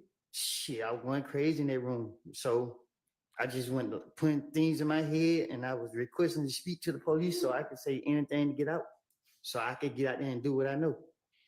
Okay, so I'm going to go back to the interview now on February 20th, 2015, and looking at those state's exhibits. Can you find the one that's February 20, 2015? It's right in front of me. And is that the one that you and Deshaun were in the interview room together? Yes. All right. And do you recall there being times in the interview that the detectives left and you and Deshaun were in there by yourselves? I can't really say how that interview went because the police don't question me so many times. And in that interview, initially, did you even tell that first detective that it was Tay who shot you? No, I don't know which. It was so many of them. I just know when I was still in Carver Home, I tried to go outside to get the key from the car because I had already left the car running, and Deshaun dropped her purse, which had the key in it. So I was trying to go get the key, and then that's when the police caught me. And the first police that came up,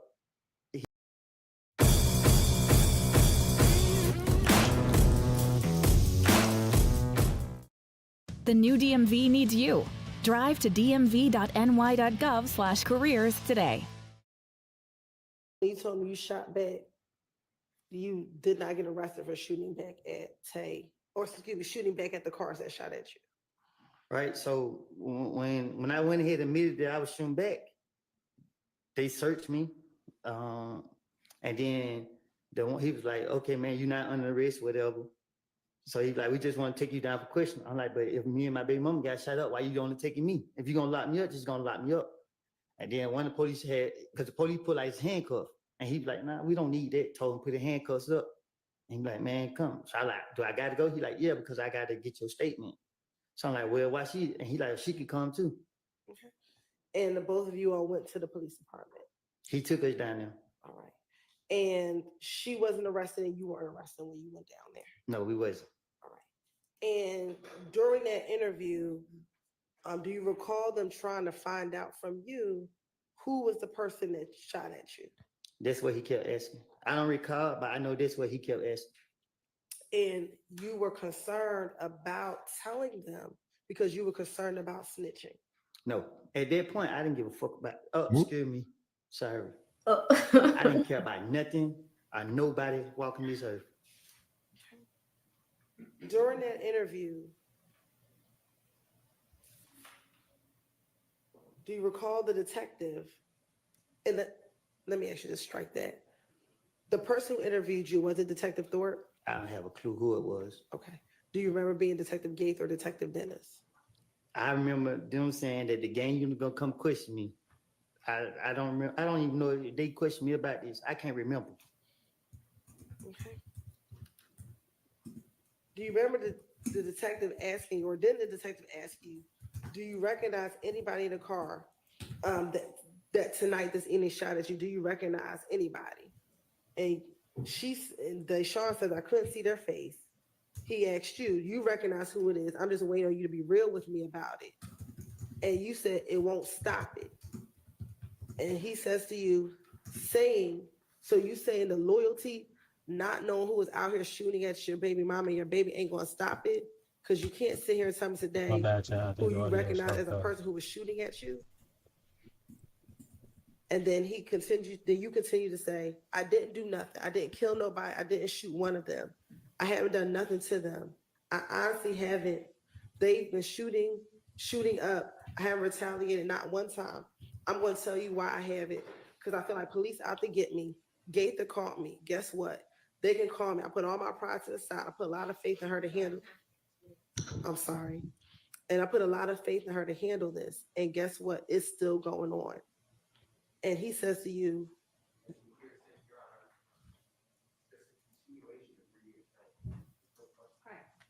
where's the question? That he was concerned about snitching. Were you concerned about snitching? No, I'm not. I wasn't concerned about snitching. Okay. It's more about getting whoever did that. So if I had to throw the police out by saying anything for the person who actually did do it, I don't want the police to know who did it because you shot me while I got my child. Fuck jail. Okay. Do you recall telling the detective that one of your cousins was getting tortured now because people thought that he had snitched? What I'm trying to do to people who shot at me and my child, I ain't trying to see them in jail. Okay. But did you tell the detectives, again, you were concerned about being labeled a snitch? I don't. If that was the case, then I wouldn't be a snitch. Isn't it true that you told the detectives, your cousin, he's getting shot at? All this because they think he snitched. I'm already going through enough about something I didn't do. And I know if I was to tell you what was going on, as much as I know, they're going to be on the records and all this here. And you got to get him locked up and he going to get his discovery package. First thing you're going to do is send it 2 places, to the street and to prison, and float it all around the city of Atlanta and then all around prison. But my name's over that. I'm not going out that way. No, I'm not going through none of that. Look, they shot at me, my girl, and my baby. Almost shot my face off as we were running. I'm not for sure, but I thought I heard one of the bullets hit the car seat and grazed the car seat. I don't know. I've been to jail so many times that I know whatever I say to the police will be in black and white. They have me no concern about being labeled a snitch or being concerned about being labeled a snitch. The way I live and the way my mind set up is, I don't care how nobody label me. Like I told you, somebody shot me while I got my child. And with that, the detective tried to encourage you to tell who you saw, and you would not. Is that true? My right-handed guard, Detective Gaither, told me who shot at me. She asked me, did I see one of the people? And when she said that, I was like, I didn't see this boy, no nothing. First thing came to my mind, why you bring his name up? I didn't know no blood was in the car, I didn't know nothing. And when they told me that and she brought his name up, I knew who shot at me then. Didn't you send to Detective Gaither, and the day after this interview, a picture of the person who shot at you in the car? Tay never shot at me. But there was a throw off. But you sent her that picture, correct?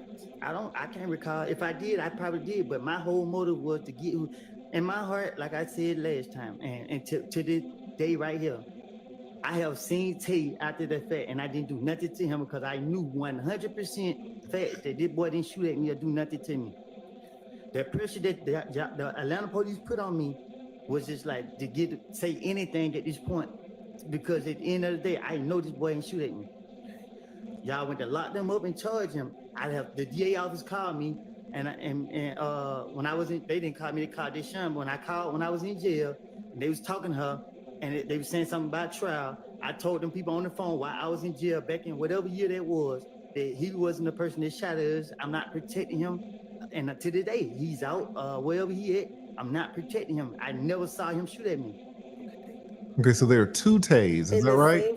One Tay passed away, and then there's another Tay that's out on the Do you street. recall there being a period of time when the detective left the room and it was only you and Deshaun in the room? Is that right? I don't recall nothing that took place in the interrogation. But as we speak today, I'm telling you what I recall. When they shot at me with me, Deshaun, and my child, I remember every second of that night. I still see it every night I go to sleep. I still want this shit. And is it true that in the same February interview, when Detective Curry left the room, it was just you and Deshaun, you said to her, "This shit not gonna work. Sit right here and be a damn snitch, so I'm gonna keep going." And she says to you, why are you saying, why are you acting like you did? I didn't. They want me to say I did. Well, you should have said no. I thought you know all of them. And you said, I do know who it was. You were just saying you didn't know what to say. I did. When he jumped out the car, I know exactly who I saw. And she said, who? And he said, this shit got my blood pressure up. I think they be walking somewhere right here or something with the police right here. They had to be walking somewhere. They could have ran up to the car. And then you say, it's Tay and them. Do you recall telling Deshaun that when it was just the two of you in the room? I don't recall saying that, but I have watched First 48, and any of my family members will tell you, I don't never watch police all day. Any movie, I just watch and learn how they operate. When that police left out, I knew they were still recording us. Like I said, I like it.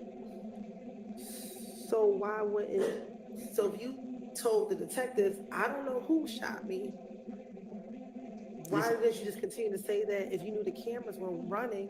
Why didn't you just tell Deshaun that knowing that the cameras were running? Because my whole motive is to convince the police that I'm going to tell them the truth. But you already convinced them, according to you, by telling them you didn't know who shot you, correct? But you got to understand the difference, like how you put pressure on me now. You keep applying pressure. You know what I mean? Like, at this point, I'm liable to say anything, but the truth of the matter is I don't know who shot at me. Until Detective Gaither said one of the boys' name. And when she said one of the boys' name, she said Blood. And when they locked me up the next day, I was in what's name, and one of the boys came in like, he just came from Cub home, and they found he told me some story that happened that I was like, what? I put two and two together, and that's how I knew who shot at me. Was Detective Gaither in the room when you were talking to Deshaun? I don't know. Like yeah, I'm talking about the whole time frame. When that investigator questioned me, you know what I mean? Like, it was. I know Tay personally. Like, I'm not gonna tell you nothing about what me and Tay had going on, but y'all know, like, I know Tay didn't have nothing to do with me getting shot at. Matter of fact, you just said you knew Tay. Didn't you tell Detective Curry that Tay had just been at your house a few days before the shooting? Exactly. I invited him there. Exactly. And you told the detective that's how you knew who he was, because he had been to your house. You want to tell you why I invited Tay to my house? I'm not even gonna do him like that. No, I'm not telling y'all that. I'm not asking you to tell me anything. I'm asking you, were you concerned about snitching, which is why you did not want to initially tell Detective Curry who shot at you?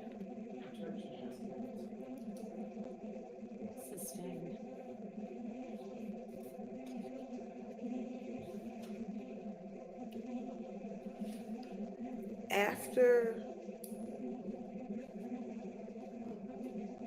in that same February interview, once Detective Curry left the room and you had an opportunity to talk to Deshaun, do you remember Detective Curry coming back into the room and speaking with you some more? I don't recall how the interrogation went. I don't recall.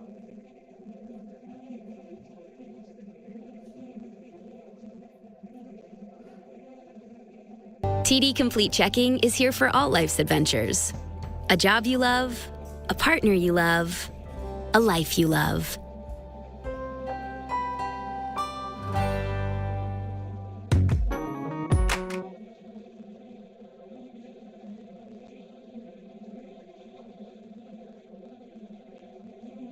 Not everyone's life runs in straight lines. At Sophia, we get that. Our flexible, affordable, self-paced college-level courses help thousands of people just like you complete their degrees for only $99 a month. That'd be justified. When you say caught them down bad, what does that mean? Self-explanatory. It's not. If you can tell me, what does that mean? I don't recall. Okay, so why did you just say that? I don't know. Now he's just saying stuff to say it.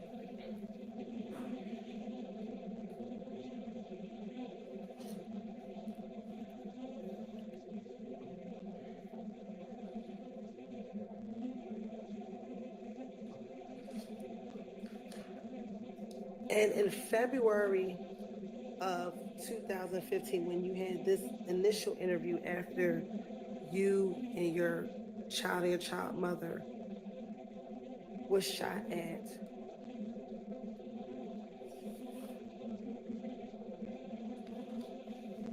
did you just want the police to do their job and find out who killed Nut so that people would stop coming after you? Can you say it again? Sure. In February of 2015, when you had this initial interview, did you just want the police to do their job so that people could stop coming after you? You wanted them to find out who killed Nut so people could stop coming after you. You saying, did I say that? Yes. I guess I don't recall. I think so. I don't know. Were you tired of people coming after you thinking that you killed Nut? I was tired of getting shot at. And were you getting shot at because people thought you killed Nut? Sustained. Did you believe that you were getting shot at because people thought you killed Nut? Well, I was getting shot at before that. I'm talking about in January 2015. I never got shot at in January 2015. I think I got shot in February or something like that. When you were shot at and while you were in the car, was that in January 2015? I don't recall. Oh no. The only time I remember getting shot at is when I had my daughter. That's the only time I think I got shot at, if I'm not mistaken.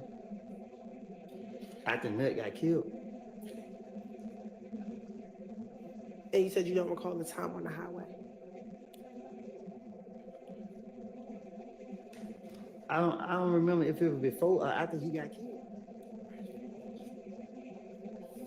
I told you, I've been shot at a lot.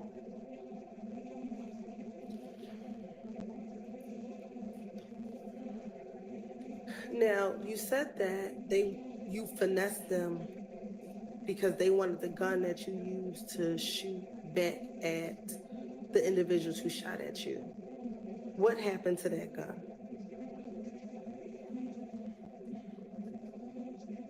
How do I know? What did you do with the gun after you shot at them? What gun? The gun that you used to shoot at the individuals who shot at you. I don't know nothing about no gun.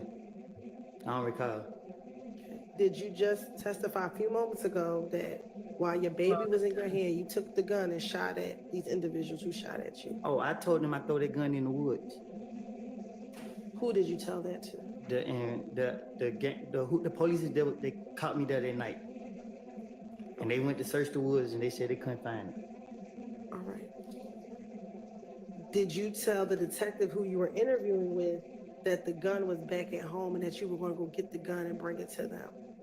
Yes, I think I told them that. Okay. I told them if they let me go, I'd bring the gun back. And that specifically, you won't call Gaither and give Gaither the gun. I don't know if I said that, but I probably did.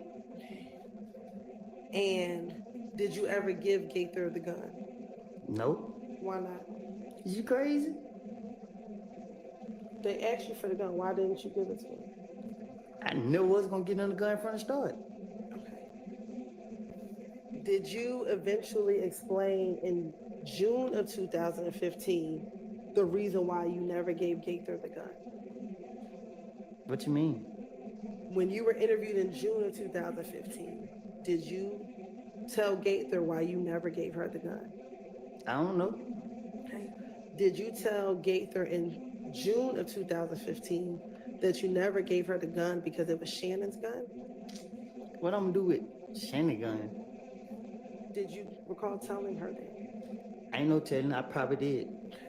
And that Shannon took the gun with him while he was on tour with the... No, I don't. I tell Gaither anything, just like I would tell the rest of the police. But as today, as in the truth of what happened was, I hid the gun in the neighbor house, and they bathroom up under the sink. So why wouldn't you just tell Gaither that you hid the gun? Because they're gonna lock me up for the gun. I didn't supposed to have it. Okay, but you had already told her in January 2015 that you had a whole chopper. You didn't get arrested for having a chopper. So why would you get arrested for having this gun when you were protecting yourself from being shot at? Because they don't matter what I tell them. They know I had guns, but it's what they catch me with. Okay. And didn't Gaither and the detective who interviewed you the night that you were shot at told you that you wouldn't get in trouble, they just need the gun? Yeah, but I don't know, a fool go for it.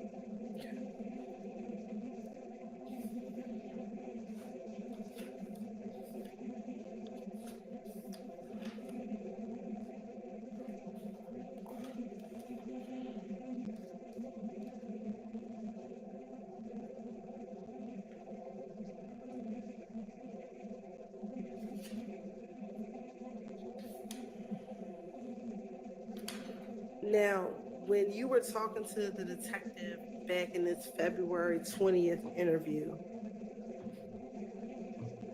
do you recall him asking you questions about Tay and where Tay was from? Which Tay? The Tay that you initially said shot at your car. Oh, I don't recall. Excuse me, shot at you and Deshaun. I don't recall.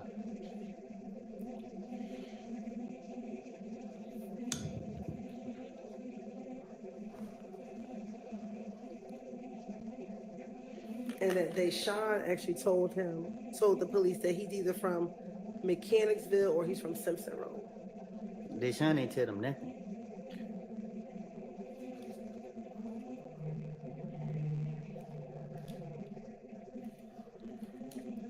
And matter of fact, Deshaun, when they asked him how old is Tay, Deshaun told them overruled because I think it's as to what. Let me hear the rest of the question. Sure. During this entire, how's he supposed to know this? Because he's present in the room when she's telling him. All right, I'm going to overrule it. In this same interview, Deshaun was able to tell the detective that this individual by the name of Tay was about 20 years old. I don't recall Deshaun saying nothing to the police, other than she ducked down. And that matter of fact, you actually told the detectives that you used to hang out with this Tay before he shot at you. I tell the detectives anything to get him up off me. And specifically told him that you and him used to play basketball at Carver High School. The two of you used to play basketball on the basketball court at Carver. I don't recall.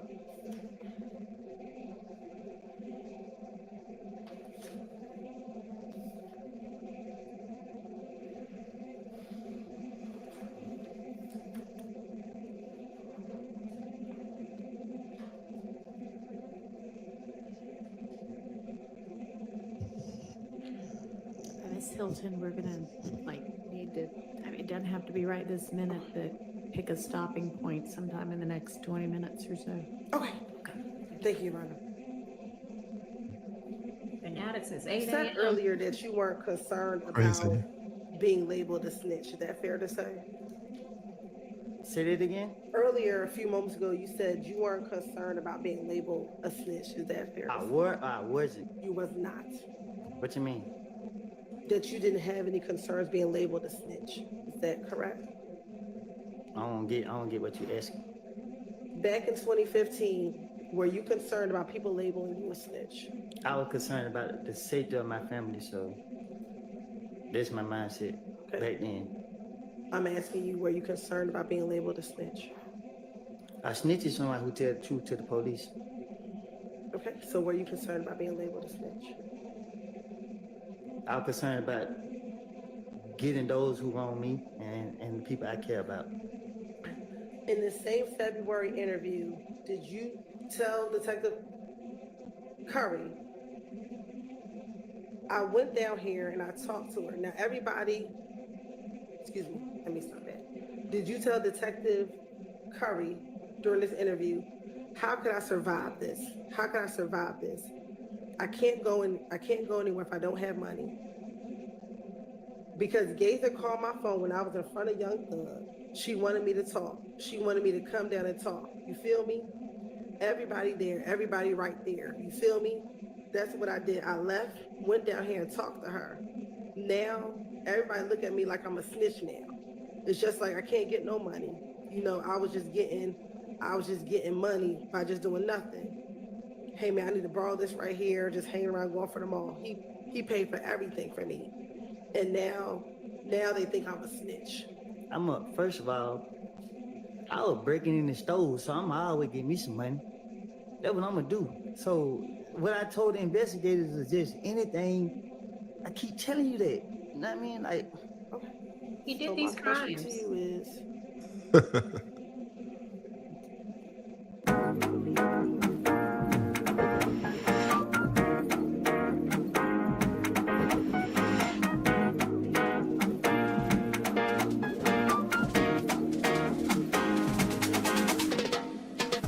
snitch. I would never even try to finesse my way out of no situation because even lying to the police, y'all to put it in there as in this and then third. I know anything that I say to a police officer, they're gonna go into a police report anyway. So it's self-explanatory. I only care about getting myself out of the situation to protect my family. That's it. and is that why you're changing your testimony here today? I'm not changing my. I'm sorry. Go ahead. Because you're concerned about being labeled a snitch. Miss Hilton, the damn world called me a snitch. You think I'm only concerned about telling the truth today. I don't know what nobody else did, but I do know that I have lied on people and I don't want that on my conscience. So today I'm sitting here telling you the truth. I told you the truth before y'all called me in this trial. I told y'all I have made it up. I told y'all that. I wasn't gonna say anything about nothing to hurt my friend. My friend was straight. I was only protecting him. So when you told the detectives about what happened the night of Donovan Thomas's murder, were you protecting Threat? Yes, I was gonna keep Threat name out of it as much as possible. Did Threat have something to do with Donovan Thomas's murder? I don't know what Threat got something to do with it, but I know that there was the last person I gave that car to. What car? The car, the Infinity car. And I wasn't gonna say nothing about it. Oh no. What Infinity car did you give to Threat? The Infinity car that I had. Oh man. Is this the same car that you went to the rental car place with Thug and Thug rented the Infinity? I'm talking about the great Infinity car that me and Zachary was riding in. I rented the car, put up on Threat, gave the car to Threat, and I left. Is this the same Infinity that you told police that you went to the Hertz rental car place with Thug when he rented the Infinity? I just told you that I gave Drake that car Ms. I don't know. Copeland, that's not what she asked, so listen to what she asked and then answer that as best you can. Same car. You're saying you gave Threat that Infinity. Is that what you're saying? Hold on 1 second. Y'all just confused me.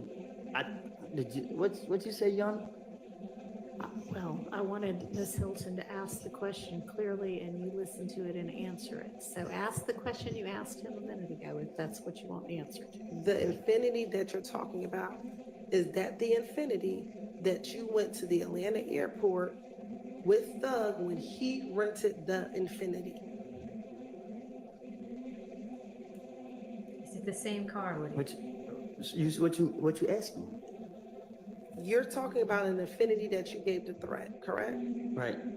The Infinity that you're referring to, is that the Infinity that you went to the Atlanta airport with Thug when he rented the Infinity? Yes. Okay. And that was the car that Thug rented, correct? I asked him to rent me a car, and I rented the car, and I gave the car to Threat. When did you give the car to Threat? The same night I rented it. The night before that happened. Before what happened? The same night it happened. I can't remember. I gave the car to Threat and I left. Where did you give the car to Threat at?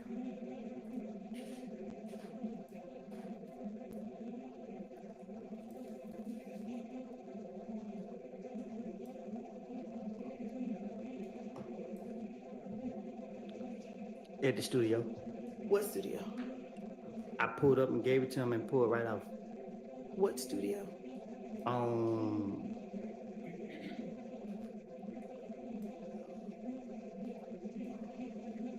It was by Northside Drive, Marietta. It was one of them streets. Was there anyone else at the studio when you gave the car? I didn't go in the studio. I pulled up. I was pulling up, and I seen Threat. I gave Threat the car, jumped out of the car, it got in my called my brother to come get me.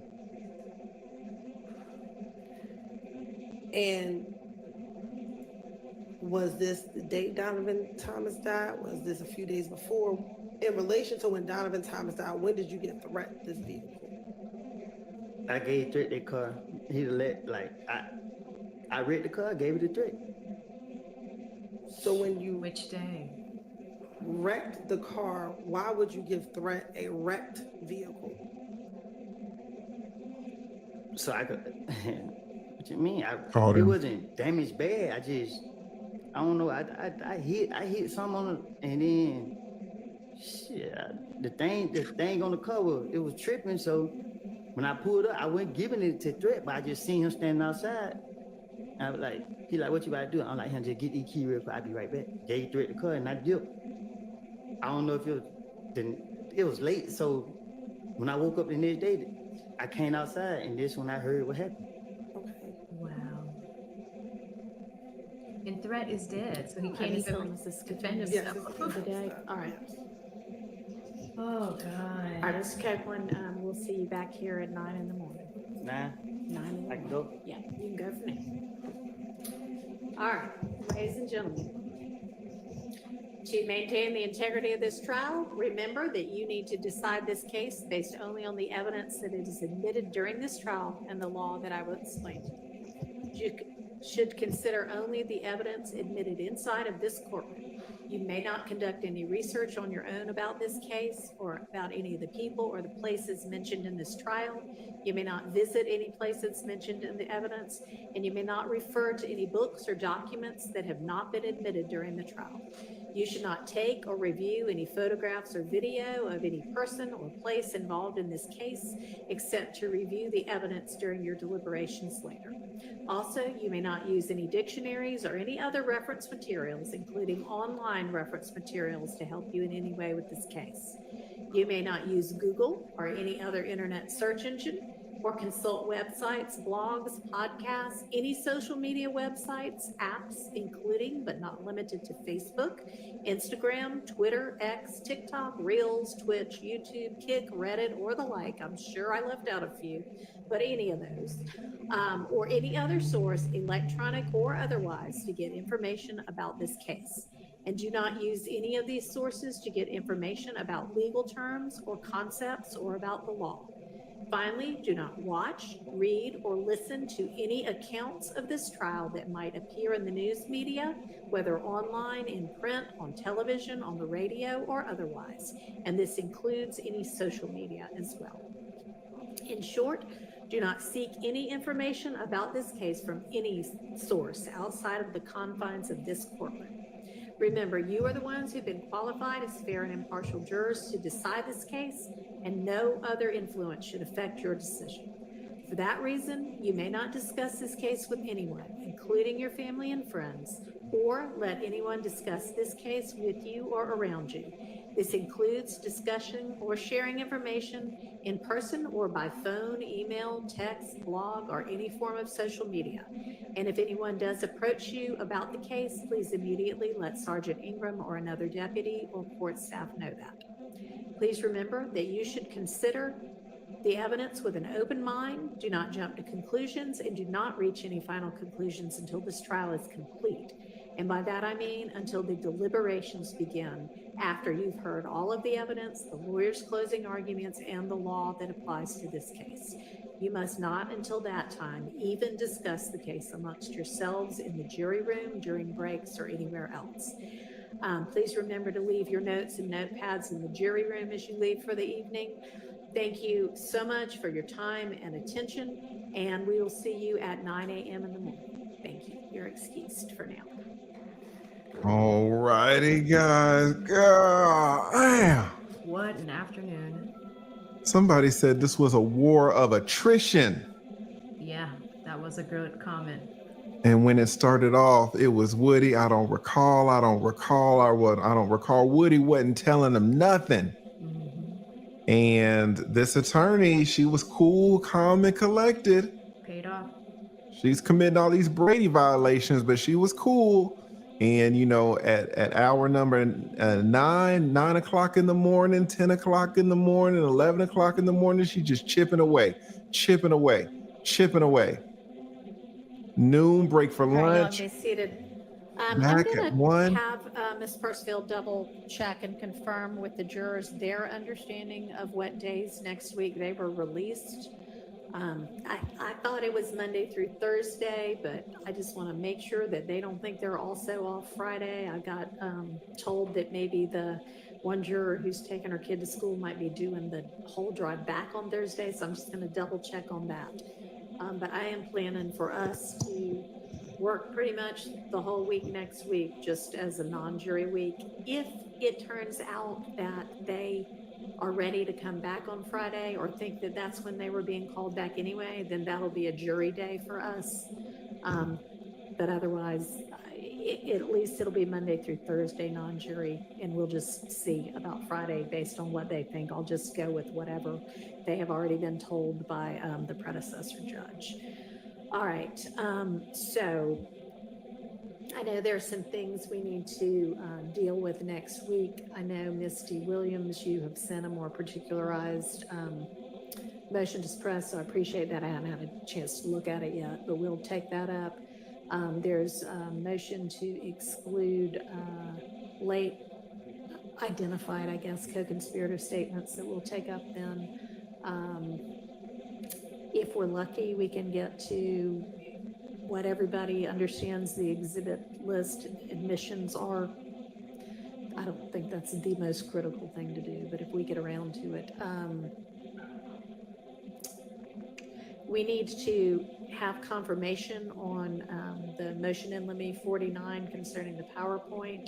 Do y'all have an answer to that yet? It's preliminary. I just remember what I said, and it was not contained in, partially contained in the motion in limine. So we are looking back at the. The impact of a meal goes well beyond feeding our bodies.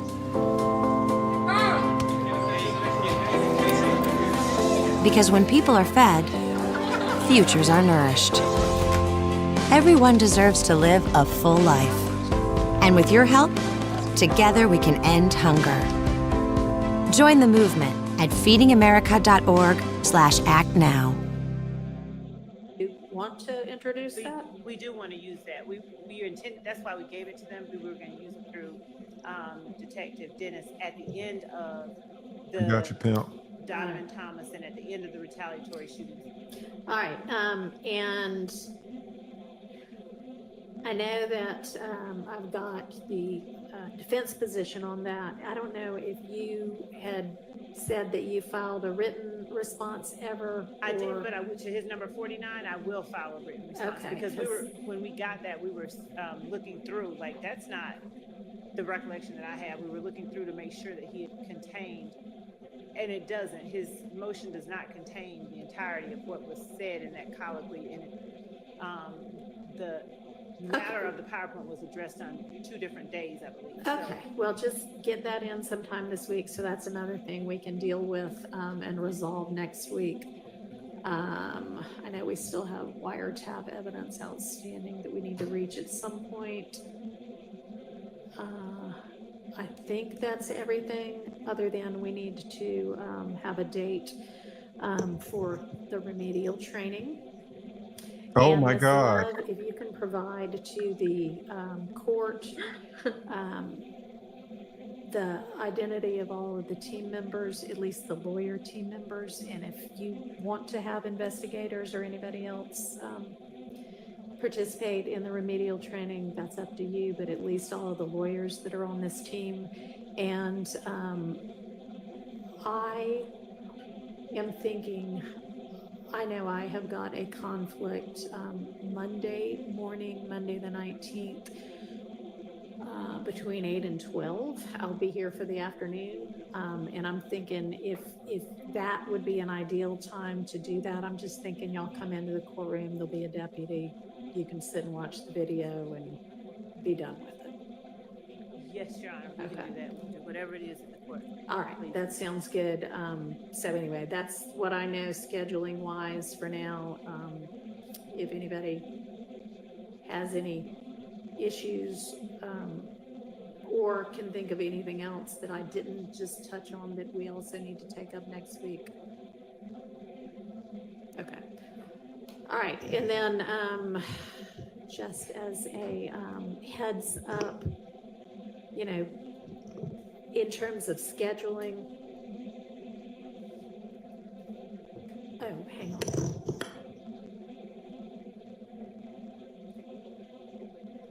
What if you were taking classes at Emory Law School? I'm sure it costs damn near $40,000 a semester or whatever, a year. And Miss Hilton was your teacher, and you cut on YouTube and you see your teacher, your professor, sitting in remedial classes. For Brady evidence. Remedial, and you're paying $40,000, $60,000 a year. And your professor who's teaching you is sitting in remedial classes. Trial techniques. Man, Emory, you need to refund some people some money. That would never happen at Georgia. Shout out to UGA, the University of Georgia School of Law. Go Dogs! Sick 'em. That would never happen at UGA, but Emory, and who went to Emory? Anybody know who went to Emory? Who's got these types of professors who sit in remedial classes? Fannie Willis went to Emory School of Law. So Fannie looking Willis. ahead just a little bit.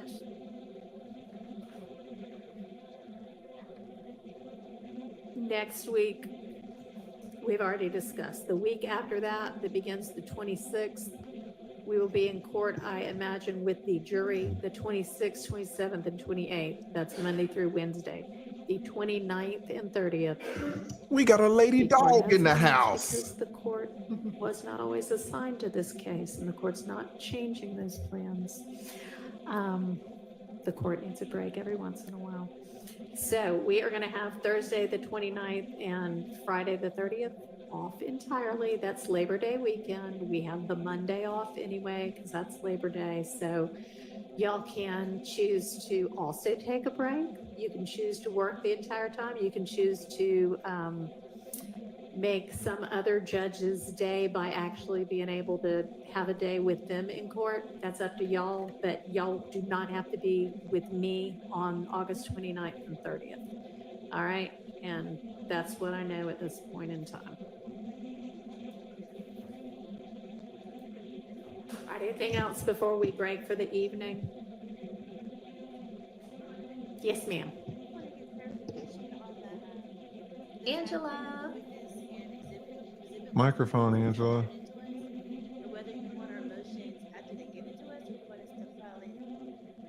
What do you mean? Because like my Jackson Ditto motion, Yeah. I filed it late because I didn't know until July 31st that they were going to use that interview.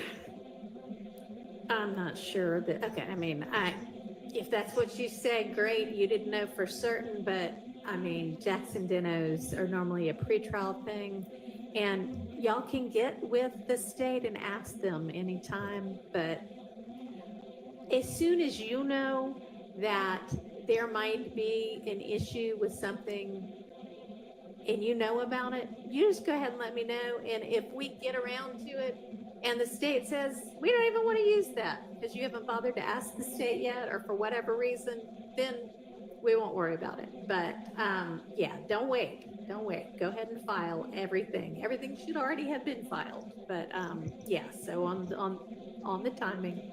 I did ask the state, and they said they weren't going to use it. All right. Well, we'll take that up next week. All right. I will see. Anything else? All right. I'll see all of y'all at 8:45 because inevitably there's something that we need to sort out or put on the record or something before the jury gets in. See y'all tomorrow. Thanks. All righty. Shout out to Love Moves. We got a lot of Georgia dogs in the house.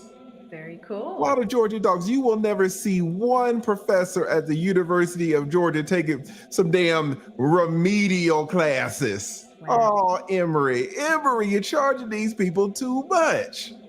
Somebody look up how much it costs to go to Emory Law. And their professors are sitting in remedial classes. Ain't that about a... Oh my God. How are y'all doing, man? What do you think?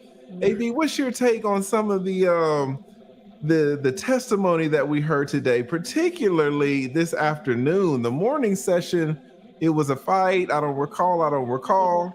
We got the afternoon session, boy, we started exposing some things. What do you think about that? So a few things that came out. One, look at Simone. You know, I Can you think pull your microphone up a little bit closer. better. Yeah. Better. Sorry, I had to. Everybody's like, "Ah, you laugh too loud." So I had to push it all the way back. So, patience with the questions. You know, she was patient. I did not expect that, but little Woody started to overshare towards the end of the day. He started giving her way more information than she was asking for, and he decided to do that on his own. Right? I don't know if it was fatigue or whatever the case may be. We saw him say, like he's been saying, I did these crimes. Here are some of the shootouts I've been involved in. The Infinity, we got a confirmation that Young Thug did rent it for him. Right? But what I did not expect, about 6 weeks ago, the person that he keeps referring to as threat, that is the second Tay. That is the person he gave this Infinity to. It's almost as if he's trying to put it on Tay for being involved with Nut's murder. Tay is not here to defend himself. The truth cannot come from Tay.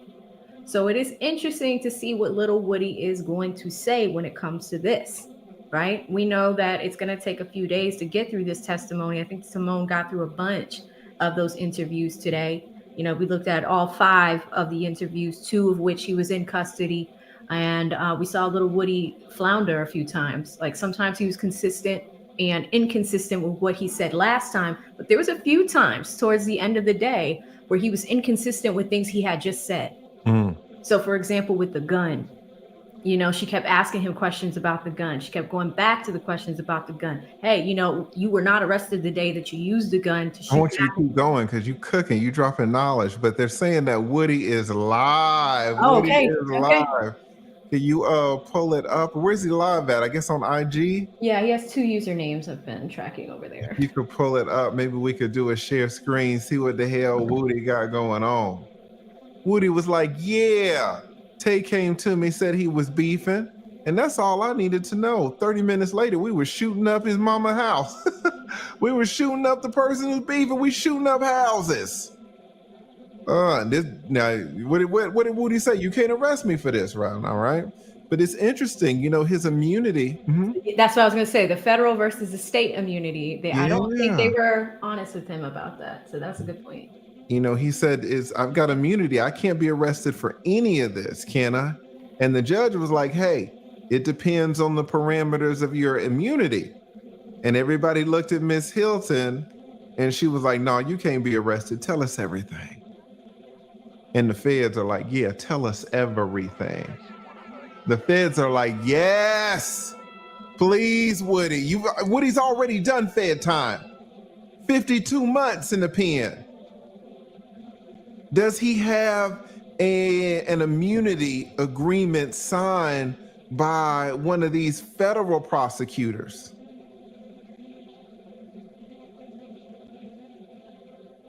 And he asked specifically,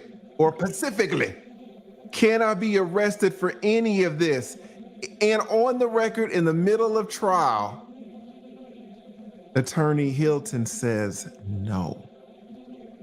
You can't be arrested for none of this, son. Go on and tell us. First thing out of Woody's mouth, yeah, me and Tay shot it all up. We shot up the father. I'm Greg. I'm Gabby, and we're the founders of Magic Spoon. We grew up loving cereal, but realized we were eating empty carbs and sugar. So we invented our own, with more protein, less carbs, and none of the junk. Find us at magicspoon.com or a store near you. Because I can't be prosecuted. The feds like, keep telling us. Man. And Hilton don't care nothing about the boy. Hilton was like, yeah, you can't be arrested. Tell us. Why? Because he is the star witness in Hilton's case. Hilton needs his testimony to make her case, to make her career. This is a career-defining case for these prosecutors. That's why it's scary that they're sitting in remedial classes. All right, Lead, you should have the email to his second account where he is live right now. I just emailed that to you.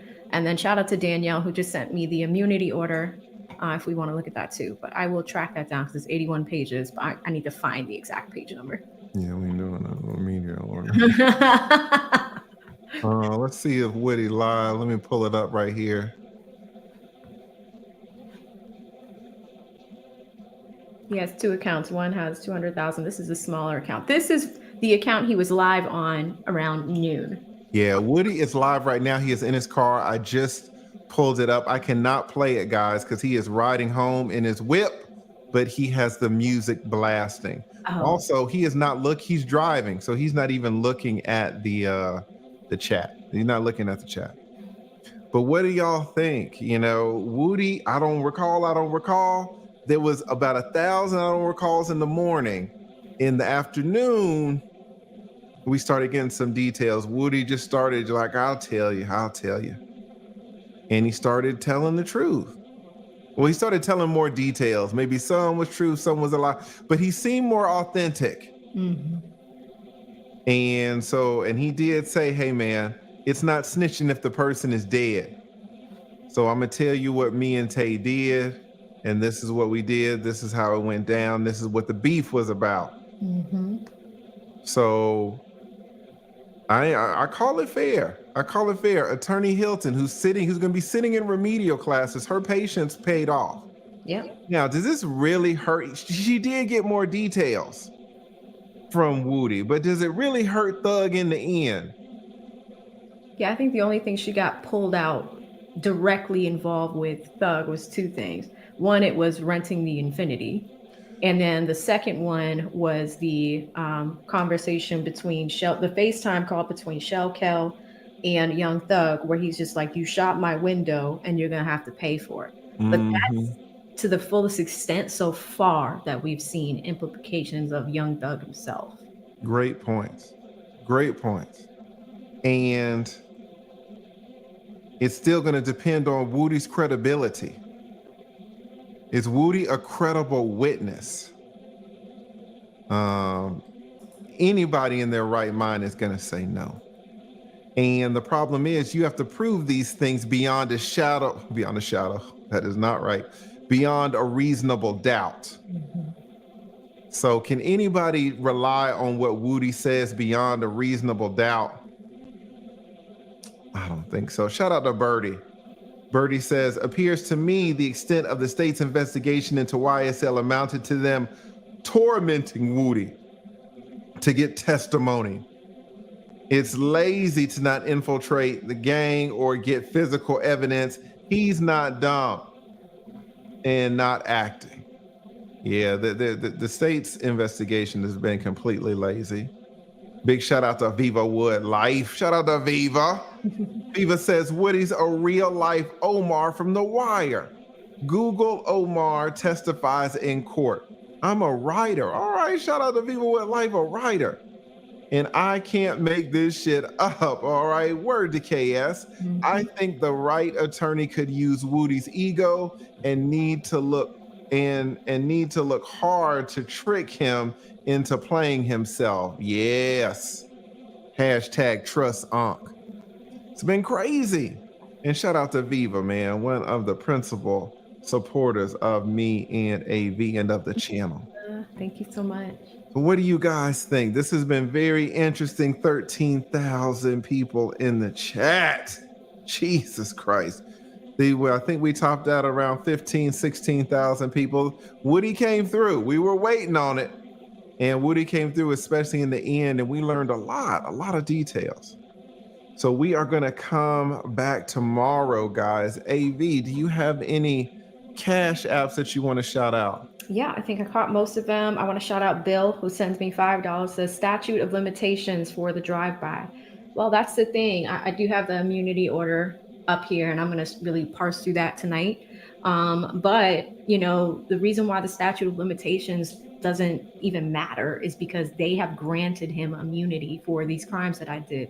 If he did, not me, but if you notice, these crimes, I did these crimes. If you notice, before he was going to implicate himself, he didn't look at Simone. He looked at the judge and says, "I have immunity, right? I can say this, right?" So that's why the SOL in this situation isn't necessarily going to apply to the crimes that he did, that he's admitting to right now. You know, so thank you so much, Bill. Great question. Shout out to Terrence with $5. Says, Woody, you know you messed up, right? That was amazing. Thank you so much. I got one more from JC. He sends $1. Says, great job. Thank you so much, JC. And then again, thank you to Danielle that got me that immunity order right away. So thank you. Yes. Guys, who looking at this? Because everybody asked the lead. Oh, lead, I'm thinking about going back to law school. Your channel's inspiring me. Maybe I should go to law school and become an attorney. Who wants to be an attorney after this? Does this inspire you? Is this what you really want? People be like, lead, you only practiced 20 years. Why would you retire? Well, and again, look, guys, I am the happiest that I've ever been in my life. Now, I'm 47, and I became happy around 44 years. You see me, guys, y'all know me. I'm always smiling. Always been a chipper young buck. But being an attorney for 20 years, it'll grizzle you up. And now that I don't have to go into the courtroom, now that I don't have to have this BS, and I'll be honest, some of y'all are like that. So again, let me just mention, guys, try this YouTube thing. A lot of y'all are like, how much do these YouTubers make? How much? And this is why I tell you guys, the YouTube has been the #1 thing that has made me happy. How much do I make? You see the 116,000? Right? But the 116,000, that's for half of the year. Now we saw the Judge Glanville makes 139,000 for the whole year. Judge Whitaker makes 139,000 for the whole year. But the lead makes 116,000 for half of the year, but that's not all the money. I got a course. This is also for half of the year, 154,000 again for half. And that's not all the money. You know, I'm on Rumble. Shout out to Rumble. Y'all see it up here. I had to blur some of the names out, but it's about $57,000. So in total, guys, for half of the year, a YouTuber of my size and stature makes about $327,000 for half of the year. Now, this ain't all of the money. This doesn't include the consultations. This doesn't include the brand deals. Doesn't include those. Doesn't include the Cash Apps, the Zelles, the PayPals. So you got to put a few tens of thousands more onto this. But this is for half of the year. And guys, I did not think I could do it. Not only did I not think I could be happy, but I didn't think I could be a YouTuber. When I started 44 years old, I'm old. It's a young person's game, right? But what I found out is that if you have 35 years of age or older, you have experience, you have knowledge, you have wisdom, and there is a tribe here for you. All you have to do is just get on here and try. My course, guys, #1 selling course I'm live streaming on teachable.com. It is an amazing course. All these courses cost $2,000, $2,500. My course is $550, but if you use the word skills, today you can get $200 off. Get it for $350. All right, $350. These courses, they're 3 hours, 4 hours long. How long is my course? Is it 4 hours long? It's 18 hours long. 18 hours. Put the whole thing in your mouth.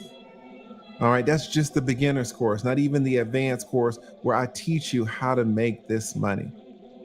And guys, I don't know if y'all can see this, you know, y'all see this day, y'all see it's the microphone right here. Guys, I'm in my spare bedroom.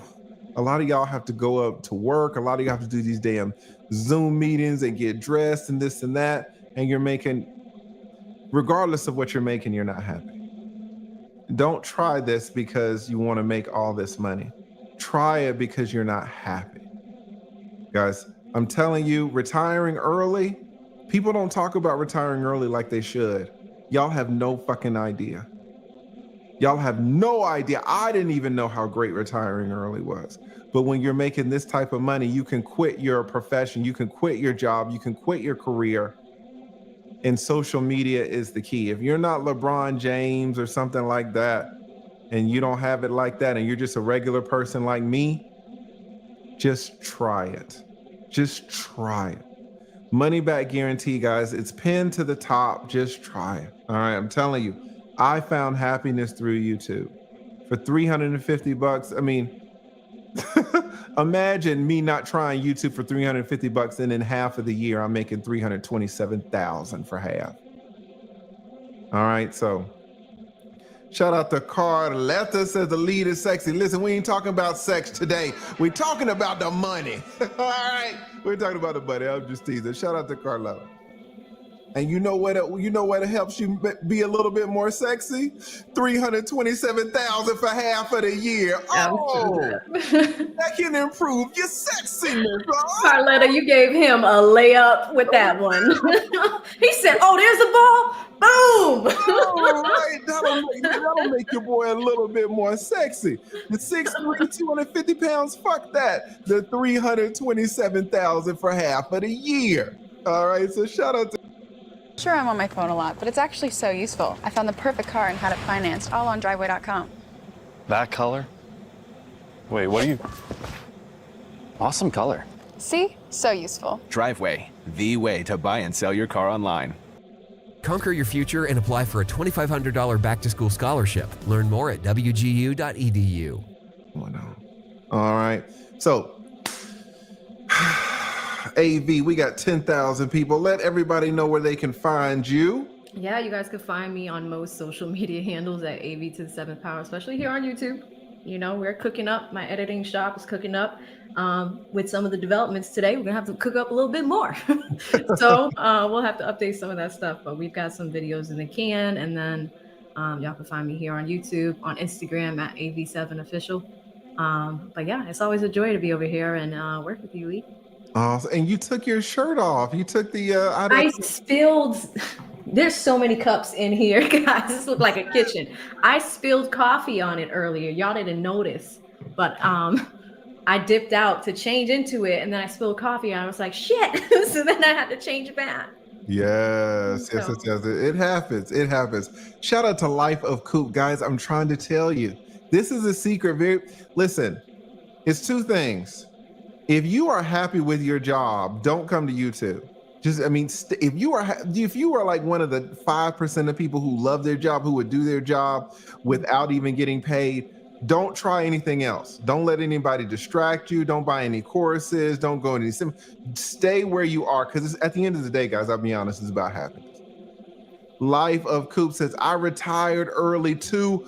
Best move ever. You guys don't know if you're still working, making $60,000, $50,000 a year. You better try it. Just try. You have no idea. Says, y'all do such a thorough educational job here. Keep it up. Thank you. Thank you so much. Shout out to the little gaming channel, the stream sponsor. Somebody write TLGC. It's 9,900 people in here. I want to see 9,900 TLGCs in the chat. Somebody spam his initials. Says 138,000 sitting in court for 9 hours and can't leave. I think not. Trapped. I do that and go into the office one day a week. Wow. And when I go into the office, God shakes the down, okay? He was shaking it up. Sure did today. Yes, God had the little gaming channel swaying, boy, on the 19th floor. On the 19th floor out there in California. Thank y'all for shouting him out. Thank you. Shout out to Demi. Demi says, officially addicted to your channel. Nice to see people like us talk such facts. And they wall y'all streams. Bumpus need your core. Oh shit, Bumpus need the core. No shade. As if y'all listen, Bumpus, at first it did seem like she was trying to be a YouTuber. And then people started sending me her Instagram yesterday. All right, so she ain't try. She's trying to be a model. She ain't trying to do this live streaming shit. She's like, fuck these live streams. If you want to see something, can I be? I mean, she had half her areola hanging out. I saw that one. I was gonna see if you were gonna tell them the truth. Like, did you see the cut? Actually, let me not say that. But she had half of the areola hanging out. So she's both of them. Were they both? Both. I was like, yeah. Like what? She said, "Fuck the lead attorney and this damn live stream, and I'm going straight to the money." All right, I'm going straight to the money. So Kayla ain't studied about no damn live streaming, but so yeah, I feel where you coming from, because she could have used some pointers, but she was like, we ain't doing live streaming no more. That's what's up. Shout out to Donna. Donna Dane says, I bet some students will be withdrawn from Ms. Hilton's class. I would, after hearing about her taking remedial classes to do her own job. Yeah, and I was looking it up just for clarity, because people were asking you in the chat earlier. Talk a little louder. So that event that they were in Boston last week, it was actually Fonnie Willis that won the award. But Simone is the president of the National Black Prosecutors Association. Imagine being the president of the National Black Prosecutor Association and you're taking remedial classes. For Brady evidence. If you are the president, which means you're at the top, and it's you hate that it's black. Shout out to black folks. If you're at the top, the president of the black prosecutors, so everybody else is underneath you, and you are taking remedial classes,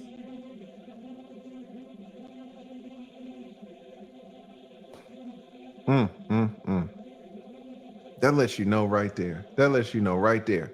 Shout out to Antonio. Antonio said, I was in the feds for 10 years. Woody ain't got no immunity for that. No, it doesn't look like it. I got the order over here. This is a Georgia state order. So Antonio is right. It's not signed by one federal agent. Not one. Shout out to Douglas. Douglas says edutainment as freedom.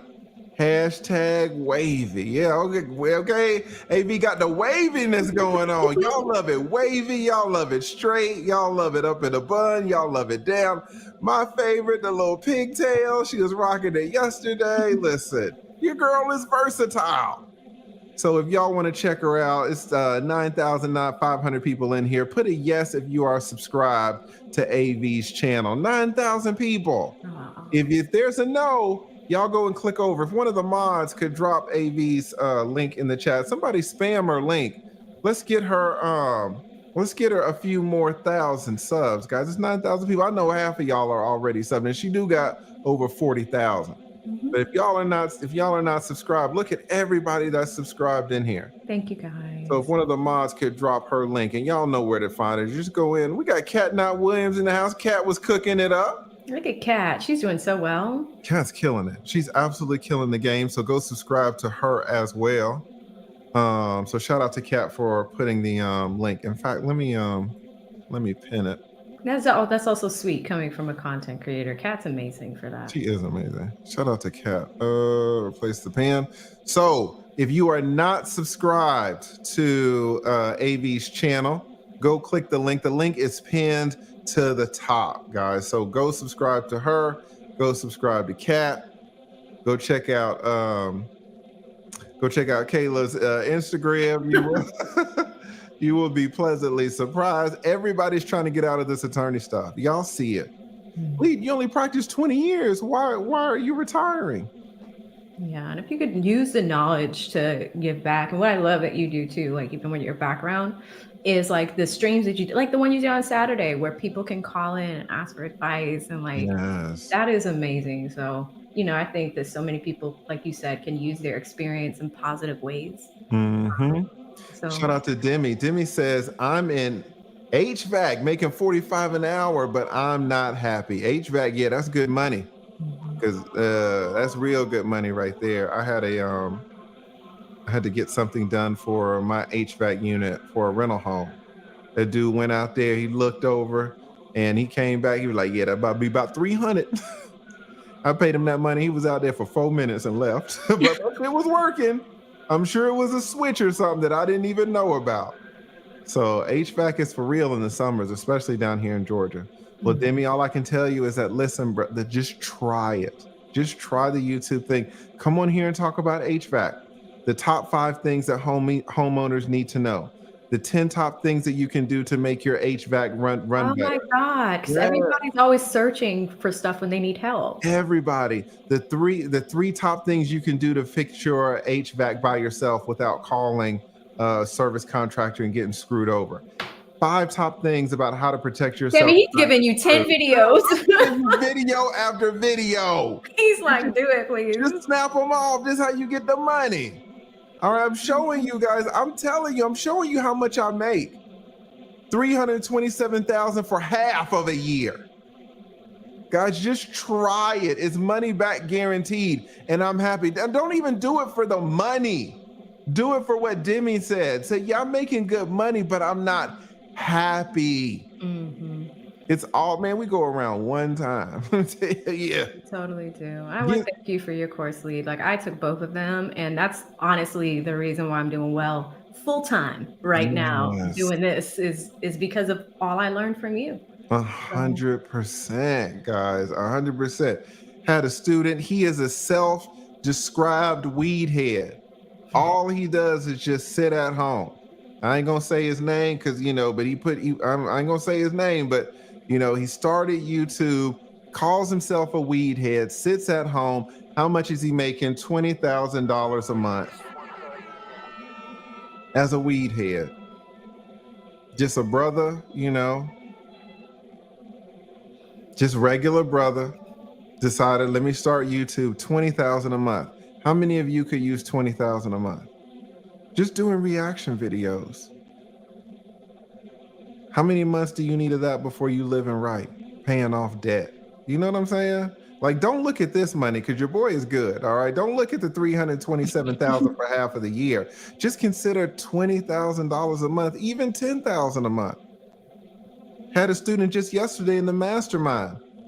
She's been making $7,000 a month. She just started YouTube. Yeah. Got less than 20,000 subs, making $7,000 a month from home. She's doing great. She's killing it. I don't know why y'all aren't trying. I mean, I could see if my course was $2,500, which it needs to be, but you know, trying to get black people to pay $2,500. I said, fine, give me $350. And y'all are doing it. I've sold over 1,000 courses. But guys, y'all have no idea. Coop knows when you retire, the freedom that it gives you, just the happiness. So try it, guys. Try it. Y'all go subscribe to AV. I am going to pin the link to my course again to the top. Guys, just try it. It's a money back guarantee. No one does this for courses. 100% money back guarantee. If you don't like it, just email me. Say. When I heard I was approved by OneMain, I was very relieved. I was ecstatic. I just felt like a ton of weight was lifted off my shoulders. Does your gut feel like this? And get Fluorostar Advanced Gas and Bloat. Look at the money that I'm making for half of the year. I'm not really trying to scam you for $350. Let's be honest. And these courses are amazing, and you have never heard one person say anything negative about my course. Not one. Sold over 1,000, and I'm in a vicious community that will call your ass out immediately if you're grifting. No one has said one bad thing about my course. So try it out, guys. And I feel you, Demi. That's why I retired. You were in HVAC, I was in law. And as far as I could tell, both of them were shitty jobs. But now I'm so much happier, so much happier. So if you want to be happy, don't stay where you are. Am I saying you should be a YouTuber? No, I'm saying you should try it. Try anything to get to happiness. If you try to YouTube, get your money back, try something else, play the violin or something. I don't know. But you need to be happy. All right. AV, are you all caught up with the cash apps? Let me thank Terrence. Thank you so much, Terrence H. Sends me $5, says the state is showing Woody actually can recall. Yeah, we're trying to get some details. And shout out to Terrence again for sending me the $10 on the cash app. Thank you, thank you, thank you. Again, big shout out to Tamara S. Shout out to Pam D. Shout out to Simra. Shout out to everybody who is purchasing the course. Tara H. Y'all are snapping it up. Thank you, thank you. AV, are you caught up? I am. I do see a question from Roberto in the chat. He's saying, how do we contact you guys for counseling? You can go to my website at av7digital.com. I do law school consultations because I just went through it. So if anybody is interested in a fresh perspective on that, I'm always happy to help people out. Business consulting, and also, I realize I'm a smaller creator, but I have some great ideas. I'm always actually happy to help people with that stuff too. So check me out at av7digital.com. And then Lee, you have your website too, right? Yes, y'all go check AV out. She is amazing. She knows so much about YouTube. She's tapped in through all the big YouTubers with me, Mediocre Tutorials Reviews, who is way bigger than me. And I met AV. Yes, I met AV through Kevin Samuels. She still works with Kevin Samuels' family and on that channel. So if you're trying to talk to somebody, AV is an absolutely great resource. Honey Bun says, I would love to take the course. All right, Ellen as well says, I would love to try it. Try it out, guys. It's really a 14-day free trial. Just take the whole course in 14 days and ask for your money back. Just be happy. You know, I ain't even tripping. Y'all see how much I'm making. Like, I just want people to be happy with me. When you're happy yourself, you don't mind if other people are happy with you, because it's the greatest experience. The only thing that I regret is that I became happy at 44 as opposed to 38 or 34 or 27. If you talk to all of the big YouTubers, way bigger than me, making millions and all that, all of us YouTubers have one regret, and it's that we didn't start earlier. That's right. Start earlier. So start today, guys. Come on. Money back guarantee. And you see what your boy is doing. All right. So we are going to show up tomorrow bright and early, 8:45. We're going to do this again. Woody's going to be back on the stand. All right. And we got a lot of great details out of Woody. So I think we're going to get some great details more.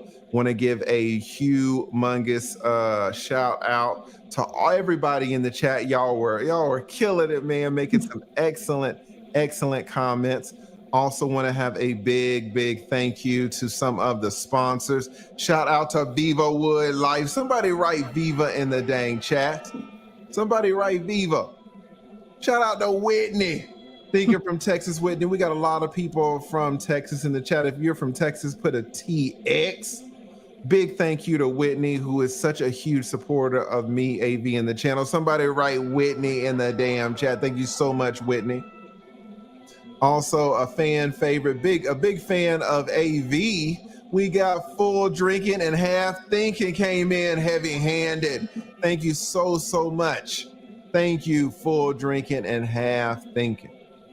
And guys, y'all know who he is, and we are so happy that he is A-OK, even though the Lord had him swaying today. 19th floor. All right, the stream sponsor, guys. Please, let me put the banner up so y'all see him. Excellent content creator, but an excellent man. High value man through and through. He came up on the stream the other day. Y'all love him. Y'all see him in the chat right there in the banner.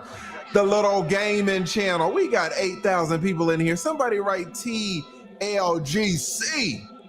The Little Gaming Channel. Thank you, the Little Gaming Channel. We got, oh shit, D the Bull. Okay. All right. I was like, man, we got some OnlyFans / Twitter stuff happening. D the Bull. Shout out to D, the beautiful D putting it down. Thank you. And shout out to Demi, says thanks for the tips. Yes. But shout out to the Little Gaming Channel. Just so important, guys, for this entire community. And, you know, someone who could really be a great mentor, a great role model for Woody. Because y'all see in his heart, Woody's good. He's loyal to the extent with Tay. Tay says, hey, I got a problem with somebody. 30 minutes later, Woody's out there shooting up the person's house for Tay. So Woody got a good heart, although he has so many disadvantages. You know, really what he needs is guidance. And there's no black man who could give guidance like a black man, like the Little Gaming Channel. Just such a solid brother, such a solid man. So shout out to Little Gaming Channel. And Little Gaming Channel being who he is, like, nope, I'll pass. I'll pass. Listen, guys, listen, when you're a high value man, your time is very valuable, all right? So sometimes you're like, yeah, I don't know if he's for me. I don't know if he's for me. P9X is a little Woody out here terrorizing neighborhoods. Well, I tried little Woody. I tried to get you a mentor, but he's like, no, I ain't even gonna do it, Phil. So please, somebody, guys, and y'all know I don't ask y'all for anything. Never ask y'all for a penny, but I will ask y'all to shout out the Little Gaming Channel. One more time, put TLGC in the dang chat. I know me and AV have been here hour after hour giving y'all our commentary on this on this trial, this Young Thug trial. Please trust and believe that regardless of what AV said or regardless of what I said, none of it has been legal advice. I am not your attorney. I am the lead attorney, and I'm here to help you lawyer up. All right, thank you so much, guys. We will be back tomorrow bright and early. Big shout out to the Little Gaming Channel. Thank you so much.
I tell you all the bullshit I just went through. You wouldn't even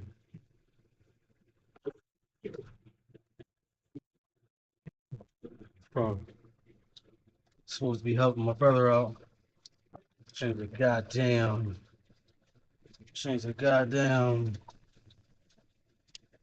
Terminal for a battery, right?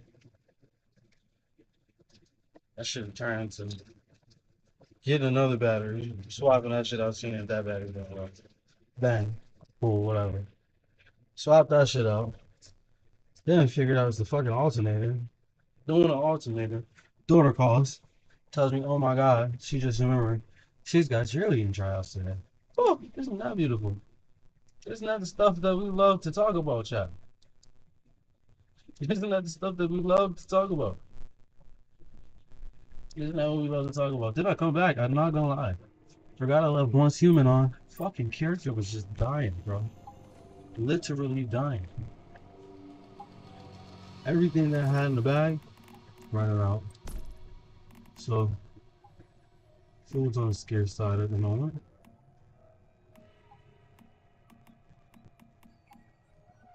Scarce. So it's looking like we're headed back to the hideout.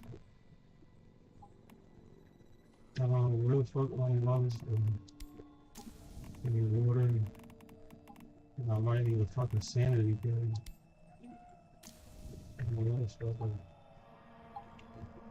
Water is 5. Another 7, but that shit that boosts it all the way up.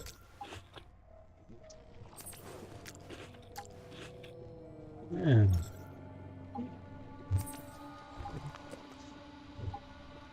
Then I ran out of blood.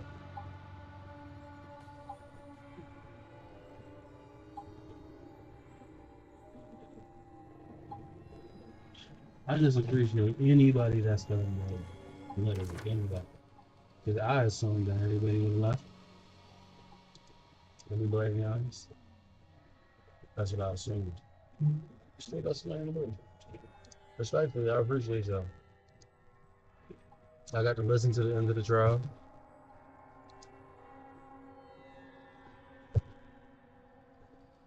Hopefully, the lead was actually talking some good shit. Hopefully he was talking some good shit, respectfully. Got a couple people that was bouncing around in the YouTube. Appreciate everybody that locked in on the YouTube side. Bruh.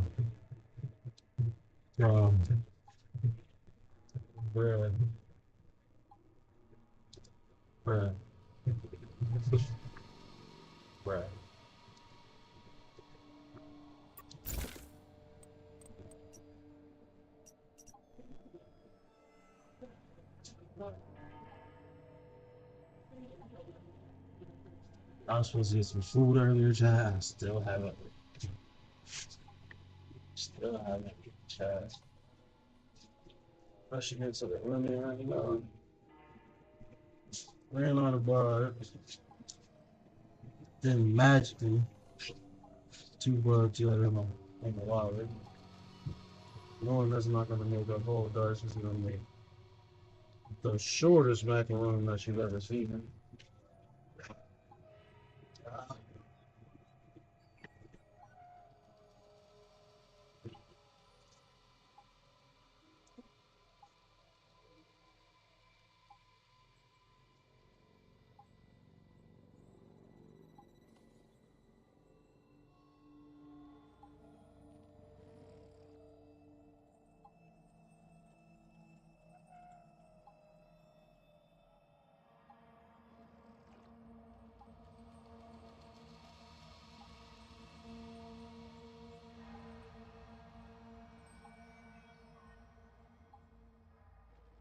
I use the bathroom without a shot. We're gonna play the game for a minute.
I appreciate y'all, chat. I'm gonna let y'all know something.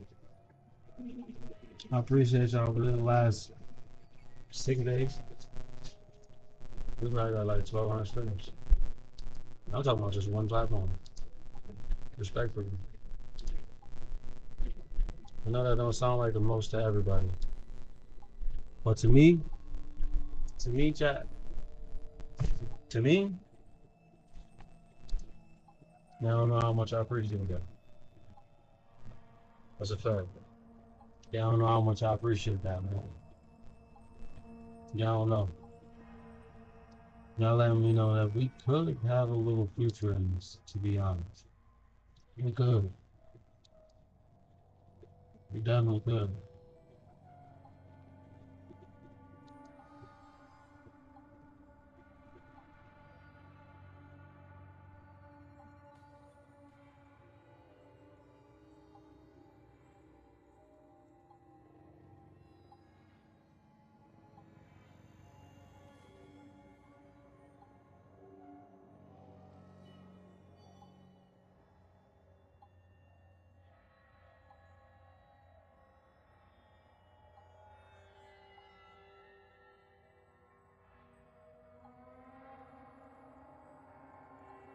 Hey, glad.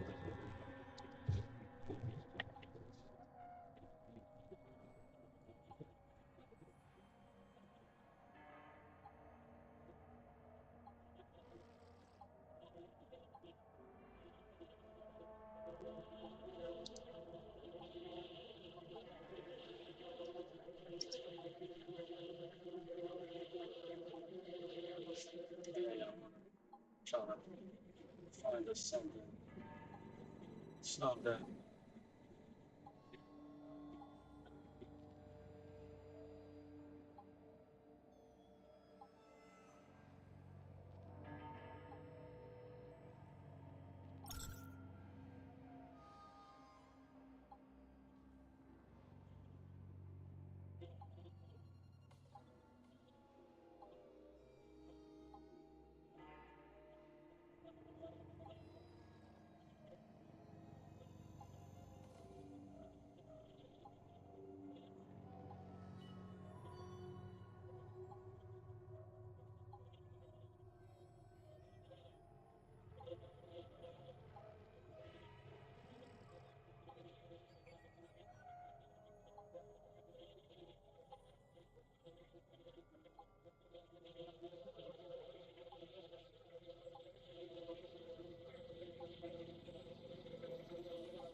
Alright, so let's see what I'm doing.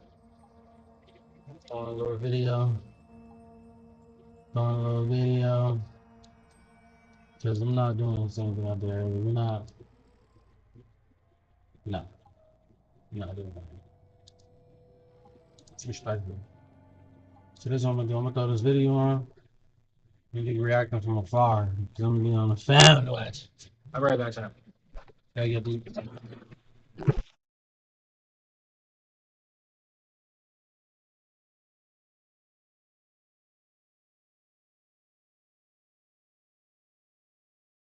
There's no value in that. Bar is trying to accommodate that. It's fine. It's no big deal. It's not okay at all. Okay. Well, let me go see what's going on in here. Sure, go ahead. All right. Go ahead. Hi. Hey. How you guys doing? Good. What's up? What can I do for you? Oh, we got called about somebody unconscious in the bathroom. She's not unconscious. She's up. She's awake. She's up and she's awake. I'm taking her home. I know her personally. Don't worry, I will never like anything. We still need to look at her. Okay, would you like to look at her? Yes. Okay, yeah, she's perfectly fine. Okay, you guys can look at her. Thank you. I'm taking her home. Yes. I'm just letting you see that she's up. She's okay. I'm taking her home. The chick outside was a little dramatic. We were having some problems with her. Where's our patient? Nope. Yeah. Men's bathroom. She's on the bathroom. That's an iPhone in a mouse case. About to hit our CEO James. It was thrown by this guy, the CEO of Brewdog, from a helicopter. And you probably have two thoughts.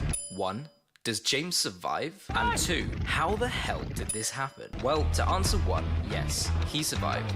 Just about. The phone, not so lucky. You pushed us a bit far on this one. But this all came about because James Watt went on the hunt to find his next investment.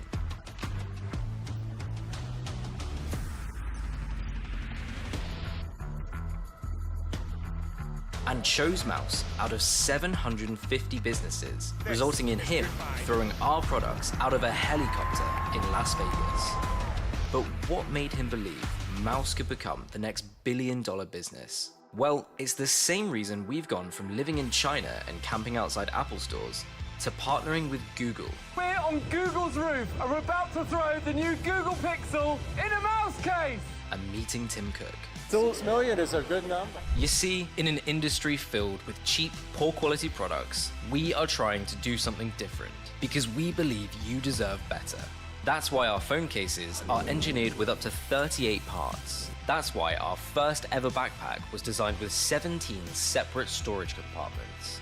That's why our most advanced wireless chargers contain official Apple technology and a built-in heatsink for the fastest possible charge speeds. And that's why every product we develop will always aim to be the very best. Who knows what product we might create next, or what category we'll aim to revolutionize. But no, whatever we do, we won't hold back on development. Because we are Mouse, and we want everyone to live without limits. Thanks for watching. We do extreme product testing to show you what our products can withstand. We have pushed it too far, guys. That doesn't make your devices indestructible though, so if you want to see behind the scenes where we push our product testing too far Sorry, we just dropped the phone. We're not calling for emergency. and accidentally break devices That has done some damage. and get in some unusual situations, I think we actually hit that. then go to our YouTube channel and subscribe.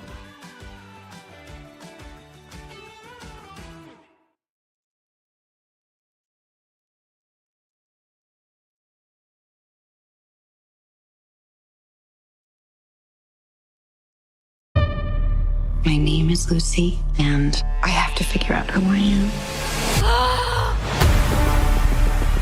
Sorry, do we know each other? Don't think so. I think she's me. This is part of something bigger than you can understand. I think I may have done something terrible. I'm going to get some answers. You gonna help me or what?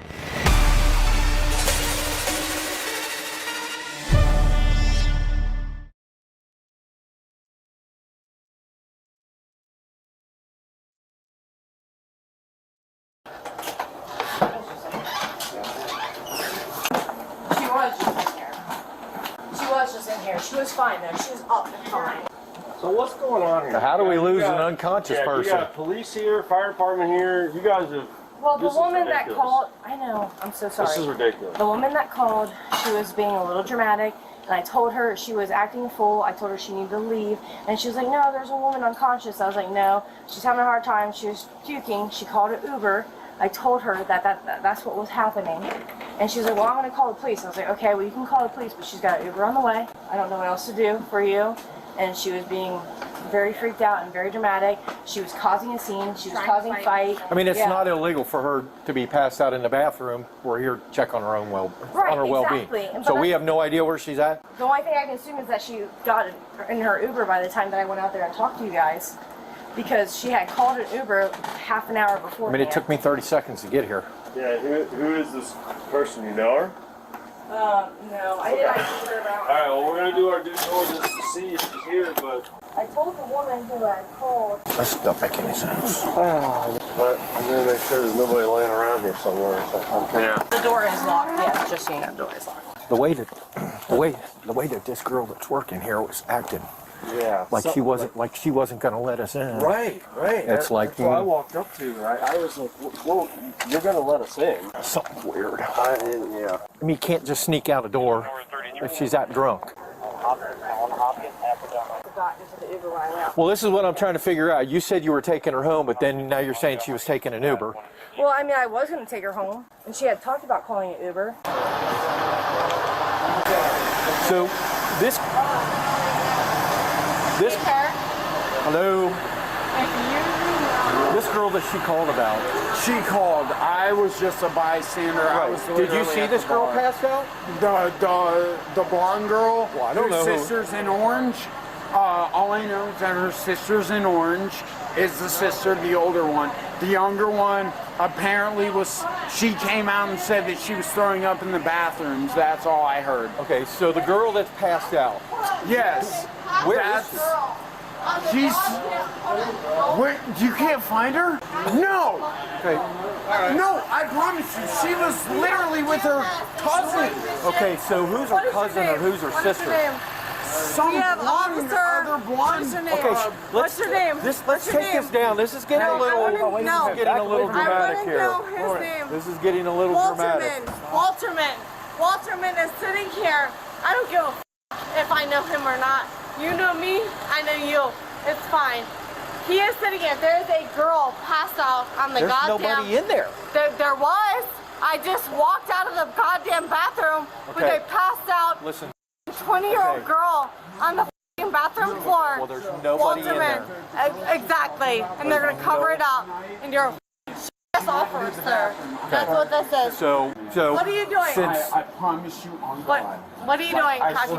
What are you doing? So what? So which one is her cousin? You're gonna go to jail. It's not my cousin. I ain't going to jail. There's I will never go to jail. so there's a taller one who's also blonde with dirty blonde hair. Does she work here? No. She is a 20-year-old girl. Please stop. The only Please stop what? The only people that are in there are the employees right now. They're not. They're Jesus not. Christ. Bullshit.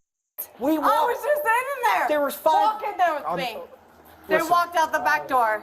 Then they did. Walked out the back door. Then they did. There is a 20-year-old girl in there and her cousin. Okay, listen. Sitting there laying on the bathroom goddamn floor. There are 5 squad. Passed out. Oh God. Okay, so. Oh my God. None of them work here. Walterman's a None of them work here. She I was. hope Okay. he f***ing gets a shoved in She his and I were goddamn talking, mouth. but she came up to me to talk to me because she. You're a piece of It's beside the point. They me out of the crap. Be careful because you're going to go to jail. Yeah, you are. Give me to go to jail. So her cousin went in after 20 minutes to go see her. So here's the thing. There's 5 squad guys and myself walked through every room inside that and restaurant. no one's in there? No. Then they left out the side door if Then anything they had to. because they knew. And the only reason they left is because she already started screaming that she was going to call the cops because she was afraid that she was too f***ed up to go home. Well, here's the thing. She's in a bar. It's not illegal for her to be drunk. Exactly. I decided to just check the restroom just in case. Okay. And I opened the door, and her sister, who was in orange, who I'm pretty sure was out here to talk to you, was probably gone actually. There's nobody in there except the employees. Then they left because her cousin is in orange in like Bengals colors, right? Well, her cousin. When you talk to your drunk friend tomorrow, you can explain to her there's nobody in here except employees. So they were there. I promise you, she's right. They were in the bathroom together, and she was helping her to the toilet. Okay. And then I said, okay, I guess you got this. I'm gonna walk out. I walk out, and then I walk out here. Next thing you know, I see the cop cars coming. I'm like, who called the cops? And they're like, she did. And I was like, well, no. She's just puking in the toilet right now. At last I checked, and now they're gone because they knew she was going to call the cops, and I'm pretty sure. But who cares if she calls the cops? Well, they did. And all of a sudden, you guys are arriving, and I'm thinking, well, if they ask me, the last time I saw her was in the bathroom with her cousin. Okay. Which is the truth. I promise you, on God, on my mother. Personally, I could care less. All I care about is don't know if where nobody's they went. dead. No one's dead. Okay. She just got. I don't care then. She just got hell wasted. Okay. I don't know why. Just don't walk down the street with that. Oh, I'm drinking this here. Yes, sir. My bad. I forgot I even had this in my hand. What's her first name? Oh, man, hold on, let me think. She told me her name. I knew she told me her name. I was preoccupied by. Oh well, that's fine. I don't care that much. So. No, it seems important. Oh well, whatever. I don't care. Hey, honey, I'm sorry that your time was wasted. I feel bad. The squad too, guy's time is wasted, not mine. Why is she even? So, I mean, you got 5, 6 squad guys here, you know. But yeah. But whatever. All right. Well, I'm out of here. Have a good one. About 40 minutes later, a complaint about a highly intoxicated person at a convenience store led officers right back to the same problematic woman. She's right here. Yeah? Want to trade Bitcoin, plus oil, plus gold, plus S&P 500, plus so much more? Let me introduce you to Plus 500, the intuitive and easy-to-use trading app. Trading in futures and options involves the risk of loss and is not suitable for every investor. Hey, with Priceline VIP Family, you can unlock deals 5 times faster. You don't even have to be an actual family. Oh, I'd be the dad. I'm the dad. Hey, physically, it's clear that I'm the dad. Okay, so which dad is paying? You're the dad. Go to your happy price, Priceline. Physically.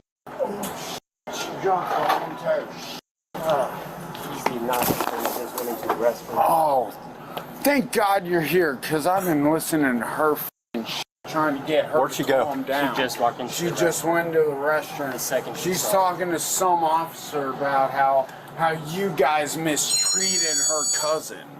I don't know what that means, but sure.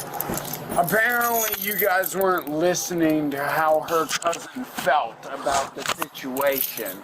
Even though her cousin was under the influence of many alcoholic drinks. I don't know how many, because I walked in there after I worked. Because I work at APG, I was just walking in there for a shot or two. She's freaking out about how someone drugged her sister or some shit.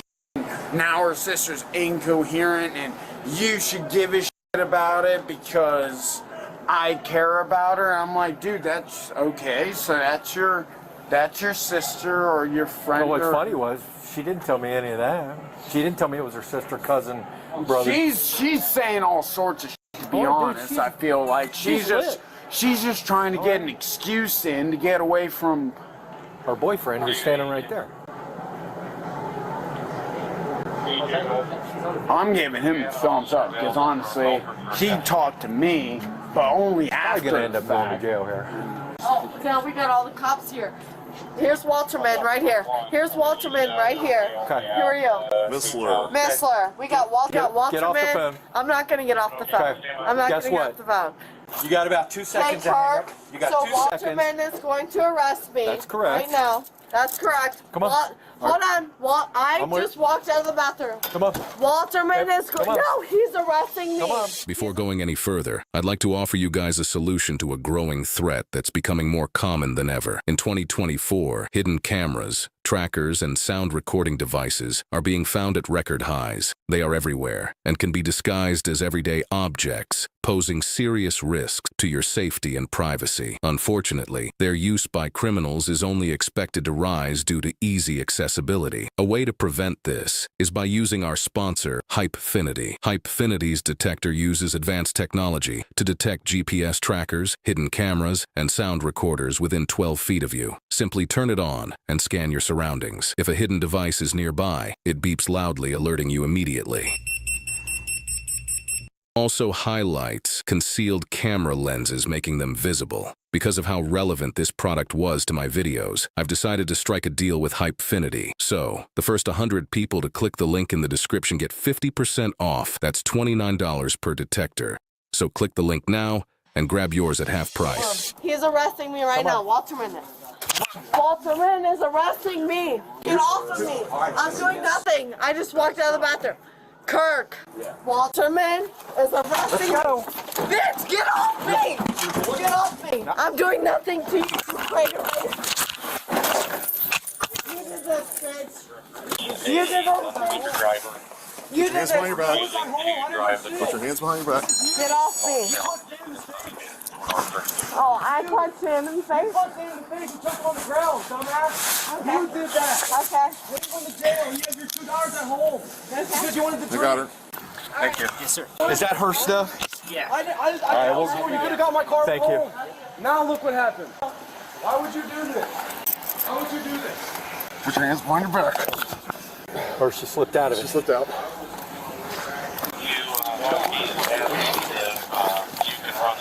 This is just making it worse for you. You do understand? Lauren, stop! Stop! You're a creative face. Creative face. Creative face. There we go. Oh, there you go. Stop! You little f***ing Stop! Freddy Krueger mother. Freddy Krueger motherfucker. Freddy Krueger motherfucker. Sir, I'm so sorry. I'm sorry. You're fine. I'm sorry, dude. This is bullshit. Wait, I think my camera's on. Mine is. It fell off. Let me grab her stuff. Sorry about that, sir. How much? It's your fault. How much stuff did she break? I put it on there. She didn't break anything as far as I see. Where's her wallet? On the back pocket. We put it on your car. Was that any of her property that was there? Yeah, I said he put it on your car. Oh, here it is. I'm gonna go up to the district first. Okay. You Freddy Krueger mother ass. Did you ever give me my Miranda rights? Is your body cam going? When?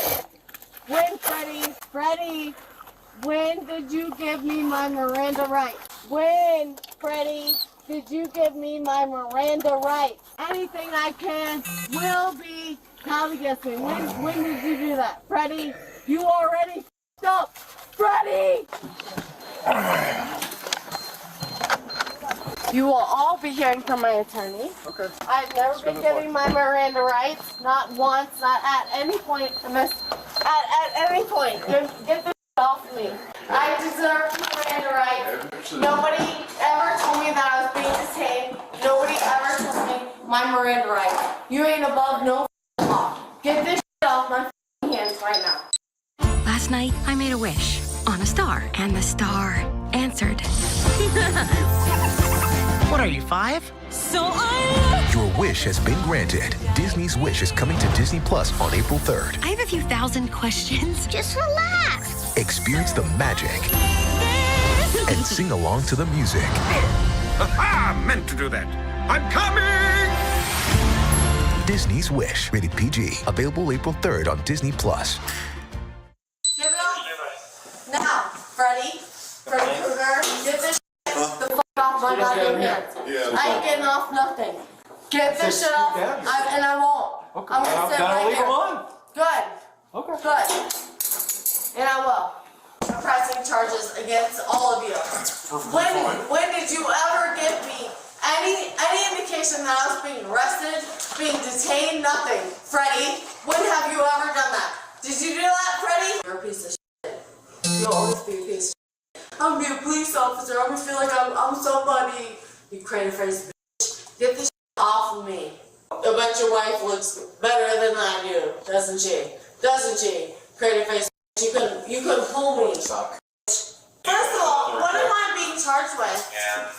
What am I being detained for?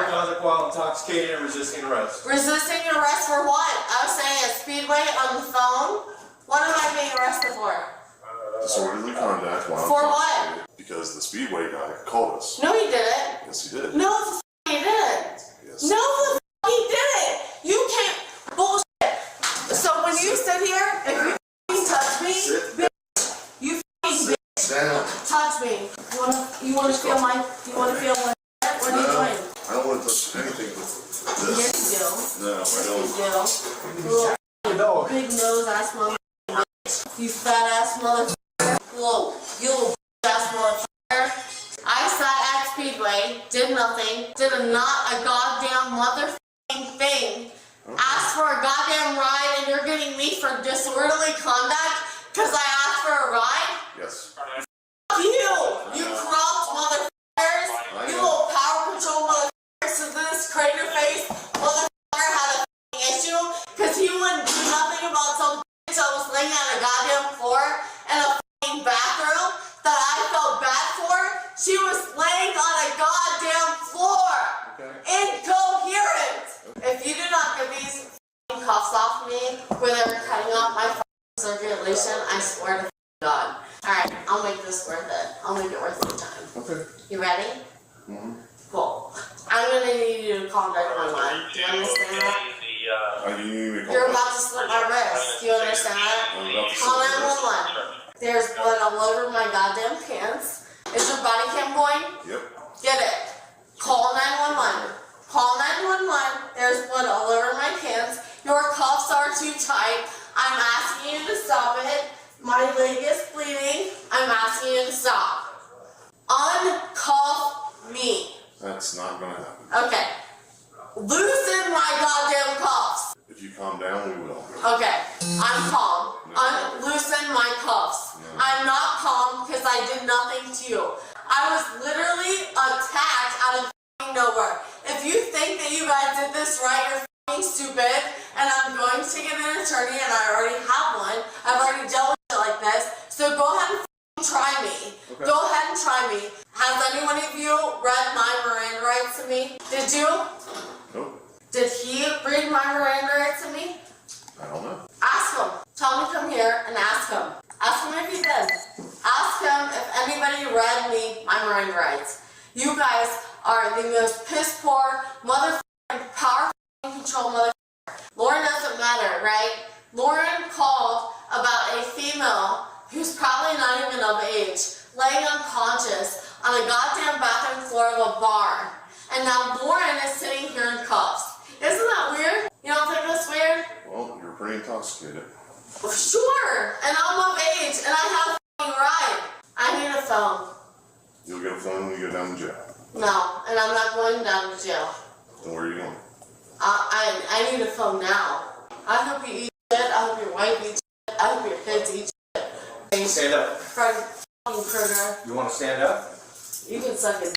You want to stand up? When did you read my Miranda rights? Do you want? When did you I don't read have me? to. I'm not asking Why any do you not? questions. Why do you not? You fucking arrested me and have me in fucking handcuffs. I'm not asking any How did you questions. not have to read me Will you my stand Miranda up so I rights? can adjust the I'm gonna handcuffs? get you.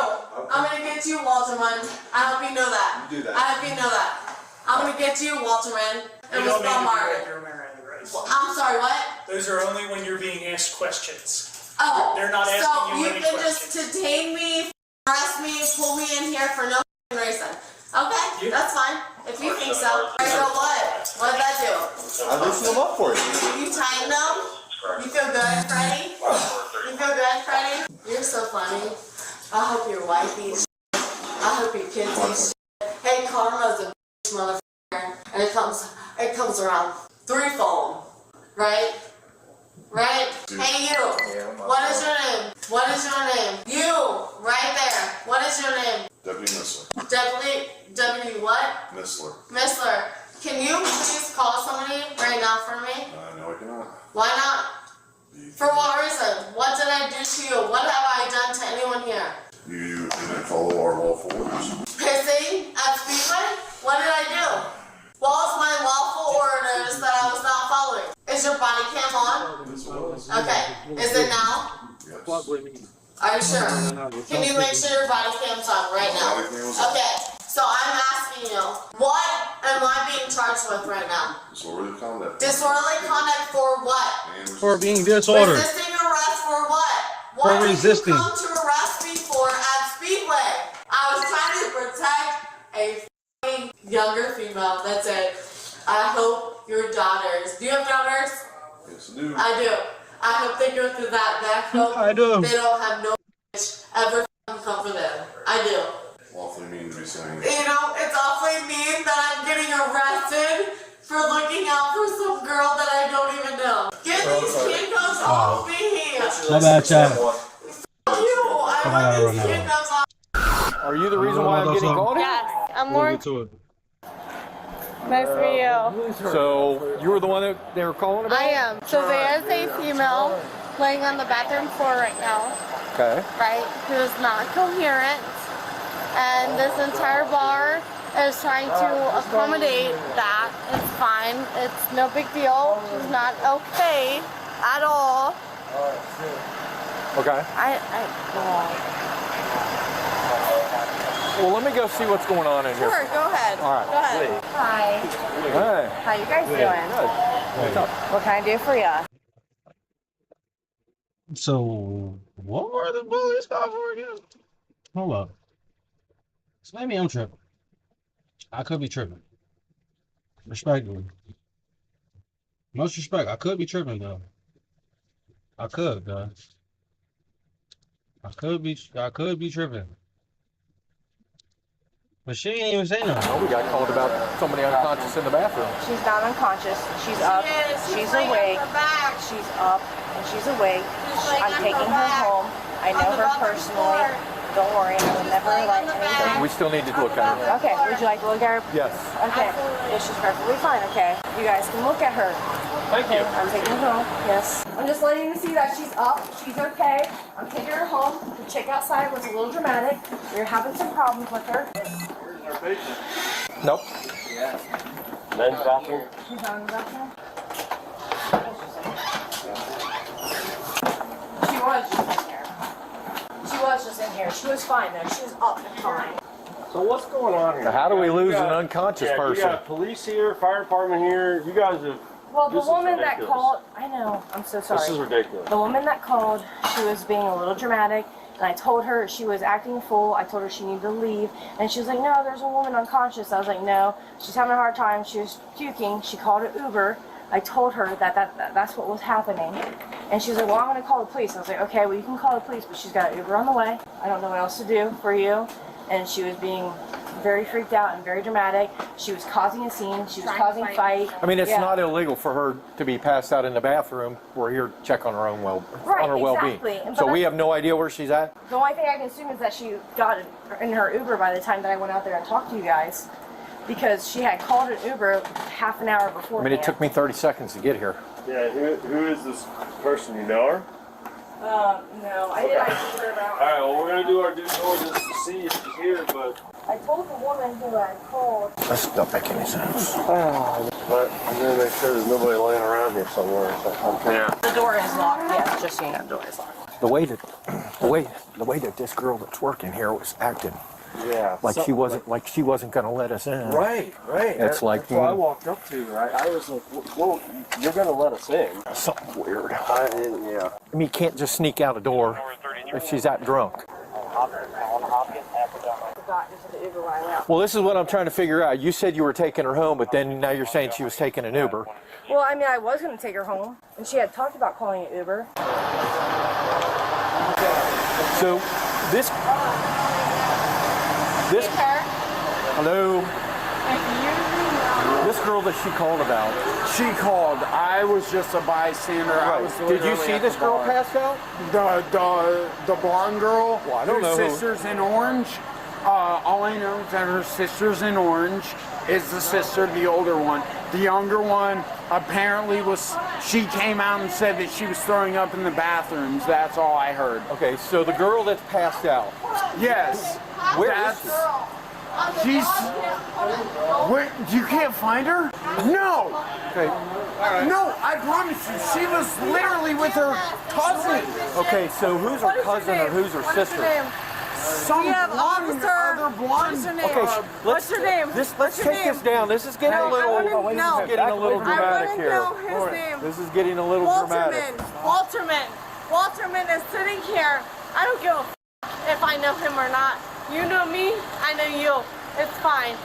He is sitting here. There's a girl passed out on the goddamn. There's nobody in there. There was. I just walked out of the goddamn bathroom when they passed out. Listen. I can see Shirley's on her way to jail, guys. I can see that. I don't know what happened in the middle. Bathroom floor. Listen. Nobody in there. Exactly. And they're gonna cover it up. And you're a offer, sir. That's what this is. So what are you doing? What are you doing, Kashi?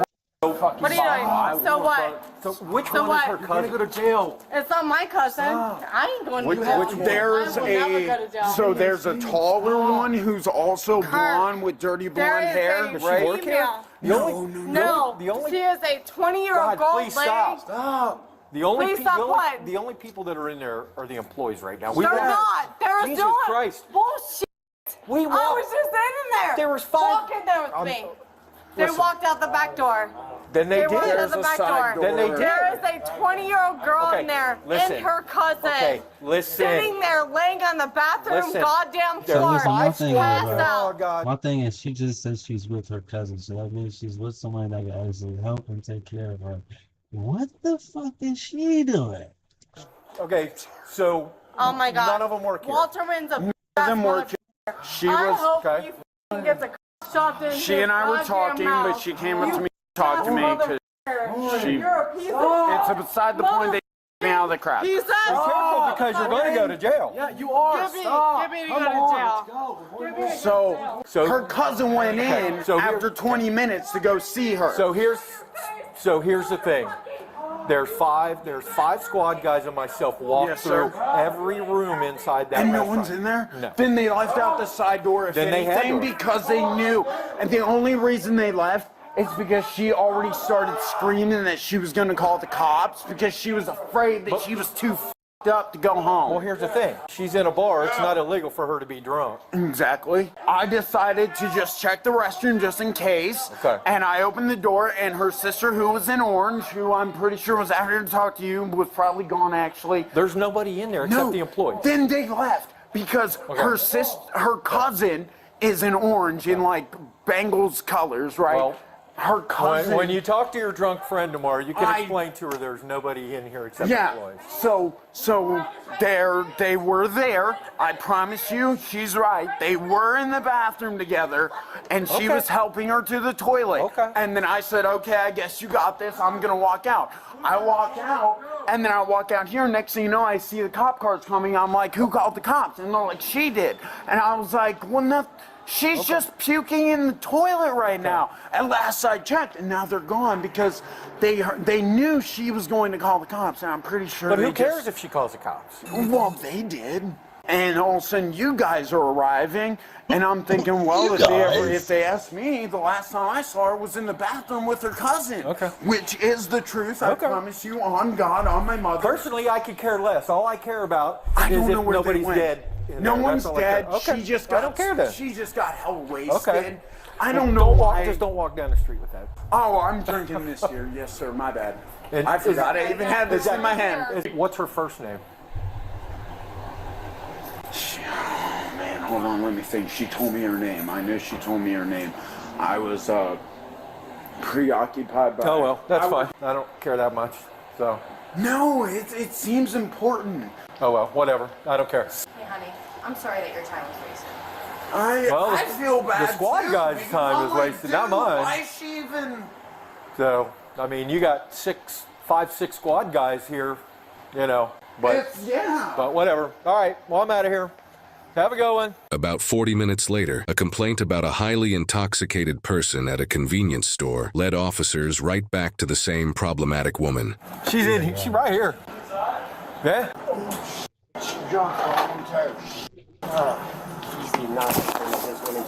Oh, thank God you're here, because I've been listening to her trying to get her Where'd she to go? calm down. She just walked into She the just went to the restaurant. The second she She's saw talking to some officer about how you guys mistreated her cousin. I don't know what that means, but sure. Apparently, you guys weren't listening to how her cousin felt about the situation. Even though her cousin was under the influence of many alcoholic drinks. I don't know how many, because I walked in there after I worked. Because I work at APG, I was just walking in there for a shot or two. She's freaking out about how someone drugged her sister or some shit. Now her sister's incoherent, and you should give a shit about it because I care about her. I'm like, dude, that's okay. So that's your sister or your friend. Well, what's funny was she didn't tell me any of that. She didn't tell me it was her sister, cousin, brother. She's saying all sorts of shit, to be honest. I feel like she's just trying to get an excuse in to get away from her boyfriend who's standing right there. I'm giving him the thumbs up because honestly, he talked to me, but only after. I'm gonna end up going to jail here. Oh, now we got all the cops here. Here's Walterman right here. Here's Walterman right here. Okay. Who are you?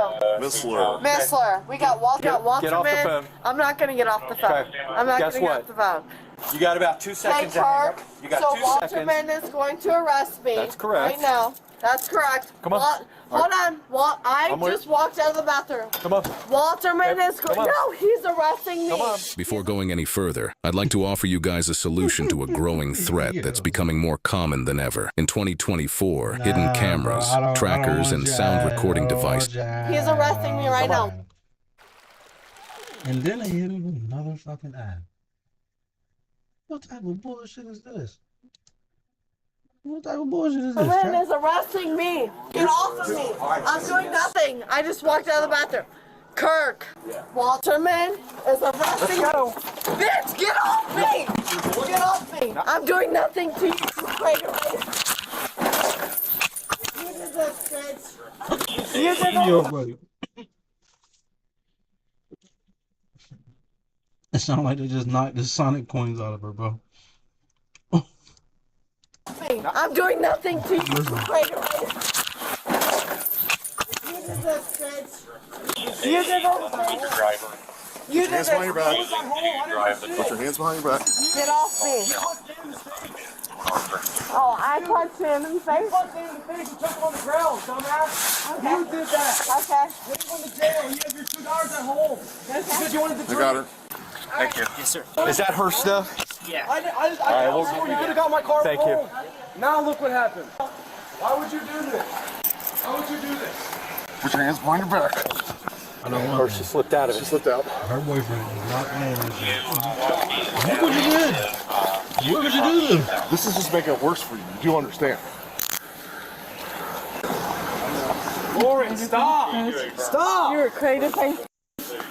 Creative face. Creative face, bitch. There we go. Oh, there you go. Stop! You little f***ing Stop! Freddy Krueger mother. Freddy Krueger motherfucker. Motherfucker. Freddy Krueger motherfucker. Sir, I'm so sorry. I'm sorry. You're fine. I'm sorry, dude. This is bullshit. Wait, I think my camera was on. Mine is. It fell off. Let me grab her stuff. Sorry about that, sir. How much? It's your fault. How much stuff did she break? I put it on there. She didn't break anything as far as I see. Where's her wallet? On the back pocket. We put it on your car. Is that any of her property that was there? Yeah, I said he put it on your car. Oh, here it is. I'm gonna go up to the district first. Okay. You Freddy Krueger mother ass. Did you ever give me my Miranda rights? Is your body cam going? When? When, Freddy? Freddy? When did you give me my Miranda rights? When, Freddy, did you give me my Miranda rights? Anything I can will be held against me. When did you do that? Freddy, you already f***ed up. Freddy! You will all be hearing from my attorney. Okay. I've never been giving my Miranda rights, not once, not at any point in this, at any point. Get this off me. I deserve Miranda rights. Nobody ever told me that I was being detained. Nobody ever told me my Miranda rights. You ain't above no law. Get this off my hands right now. Get it off. Now, Freddy Krueger, get this the fuck off my goddamn hands. I ain't getting off nothing. Get this shit off, and I won't. Okay. I'm gonna sit right here. Good. Okay. Good. Yeah, I will. I'm pressing charges against all of you. When did you ever give me any indication that I was being arrested, being detained? Nothing. Freddie, when have you ever done that? Did you do They should have that, had the Freddie? flashback where the kid told her about to be arrested. She's on the phone like, he's about to arrest me. You crazy face bitch. Get this off of me. I bet your wife looks better than I do, doesn't she? Doesn't she? Crazy face bitch. You couldn't pull me. First of all, what am I being charged with? What am I being detained for? While intoxicated and resisting arrest. Resisting arrest for what? I was saying a speedway on the phone. What am I being arrested for? Disorderly conduct while For what? intoxicated because the Speedway guy called us. No, he didn't. Yes, he did. No, the he didn't. Yes. No, the he didn't. You can't bullshit. So when you sit here, if you touch me, you bitch, touch me. You wanna feel my? You wanna feel my? What are you doing? I don't want to touch anything with this. Yes, you do. No, I don't. Little big nose ass mother. You fat ass mother. You little ass motherfucker. I sat at Speedway, did nothing, did not a goddamn motherfucking thing. Asked for a goddamn ride, and you're getting me for disorderly conduct. Cause No offense, Chad. No offense, Chad. How the fuck does her boyfriend deal with this shit? Cause listen, this ain't her first time being drunk, and you know that he'd have been drunk around her before. Cause he, to be honest, son sounded a little fucking sober. Son was like, yeah, one of us got to be the DD. I can't be drunk with you because that's how you act. You know what I'm saying? Son said, I'm gonna hold off on this shit. How the fuck does he do it? I asked for a ride? Yes. You corrupt motherfuckers. You little power control motherfuckers. So this crater face motherfucker had a issue because he wouldn't do nothing about some bitch that was laying on a goddamn floor in a bathroom that I felt bad for. She was laying on a goddamn floor. Incoherent. If you do not get these cuffs off me where they're cutting off my circulation, I swear to God. Alright, I'll make this worth it. I'll make it worth your time. Okay. You ready? Cool. I'm gonna need you to call 911. Do you understand that? You're about to slip my wrist. Do you understand that? Call 911. There's blood all over my goddamn pants. Is your body cam going? Yep. Blood Get all it. over her pants. That's Call dirty. 911. Call 911. There's blood all over my pants. Your cuffs are too tight. I'm asking you to stop it. My leg is bleeding. I'm asking you to stop. Uncuff me. That's not going to happen. Okay. Loosen my goddamn cuffs. If you calm down, we will. Okay. I'm calm. Loosen my cuffs. I'm not calm because I did nothing to you. I was literally attacked out of. Shorty said, losing my cuffs. He said, if you're calm, we will. She said, okay, I'm calm. Very next sentence, I'm not calm because I didn't.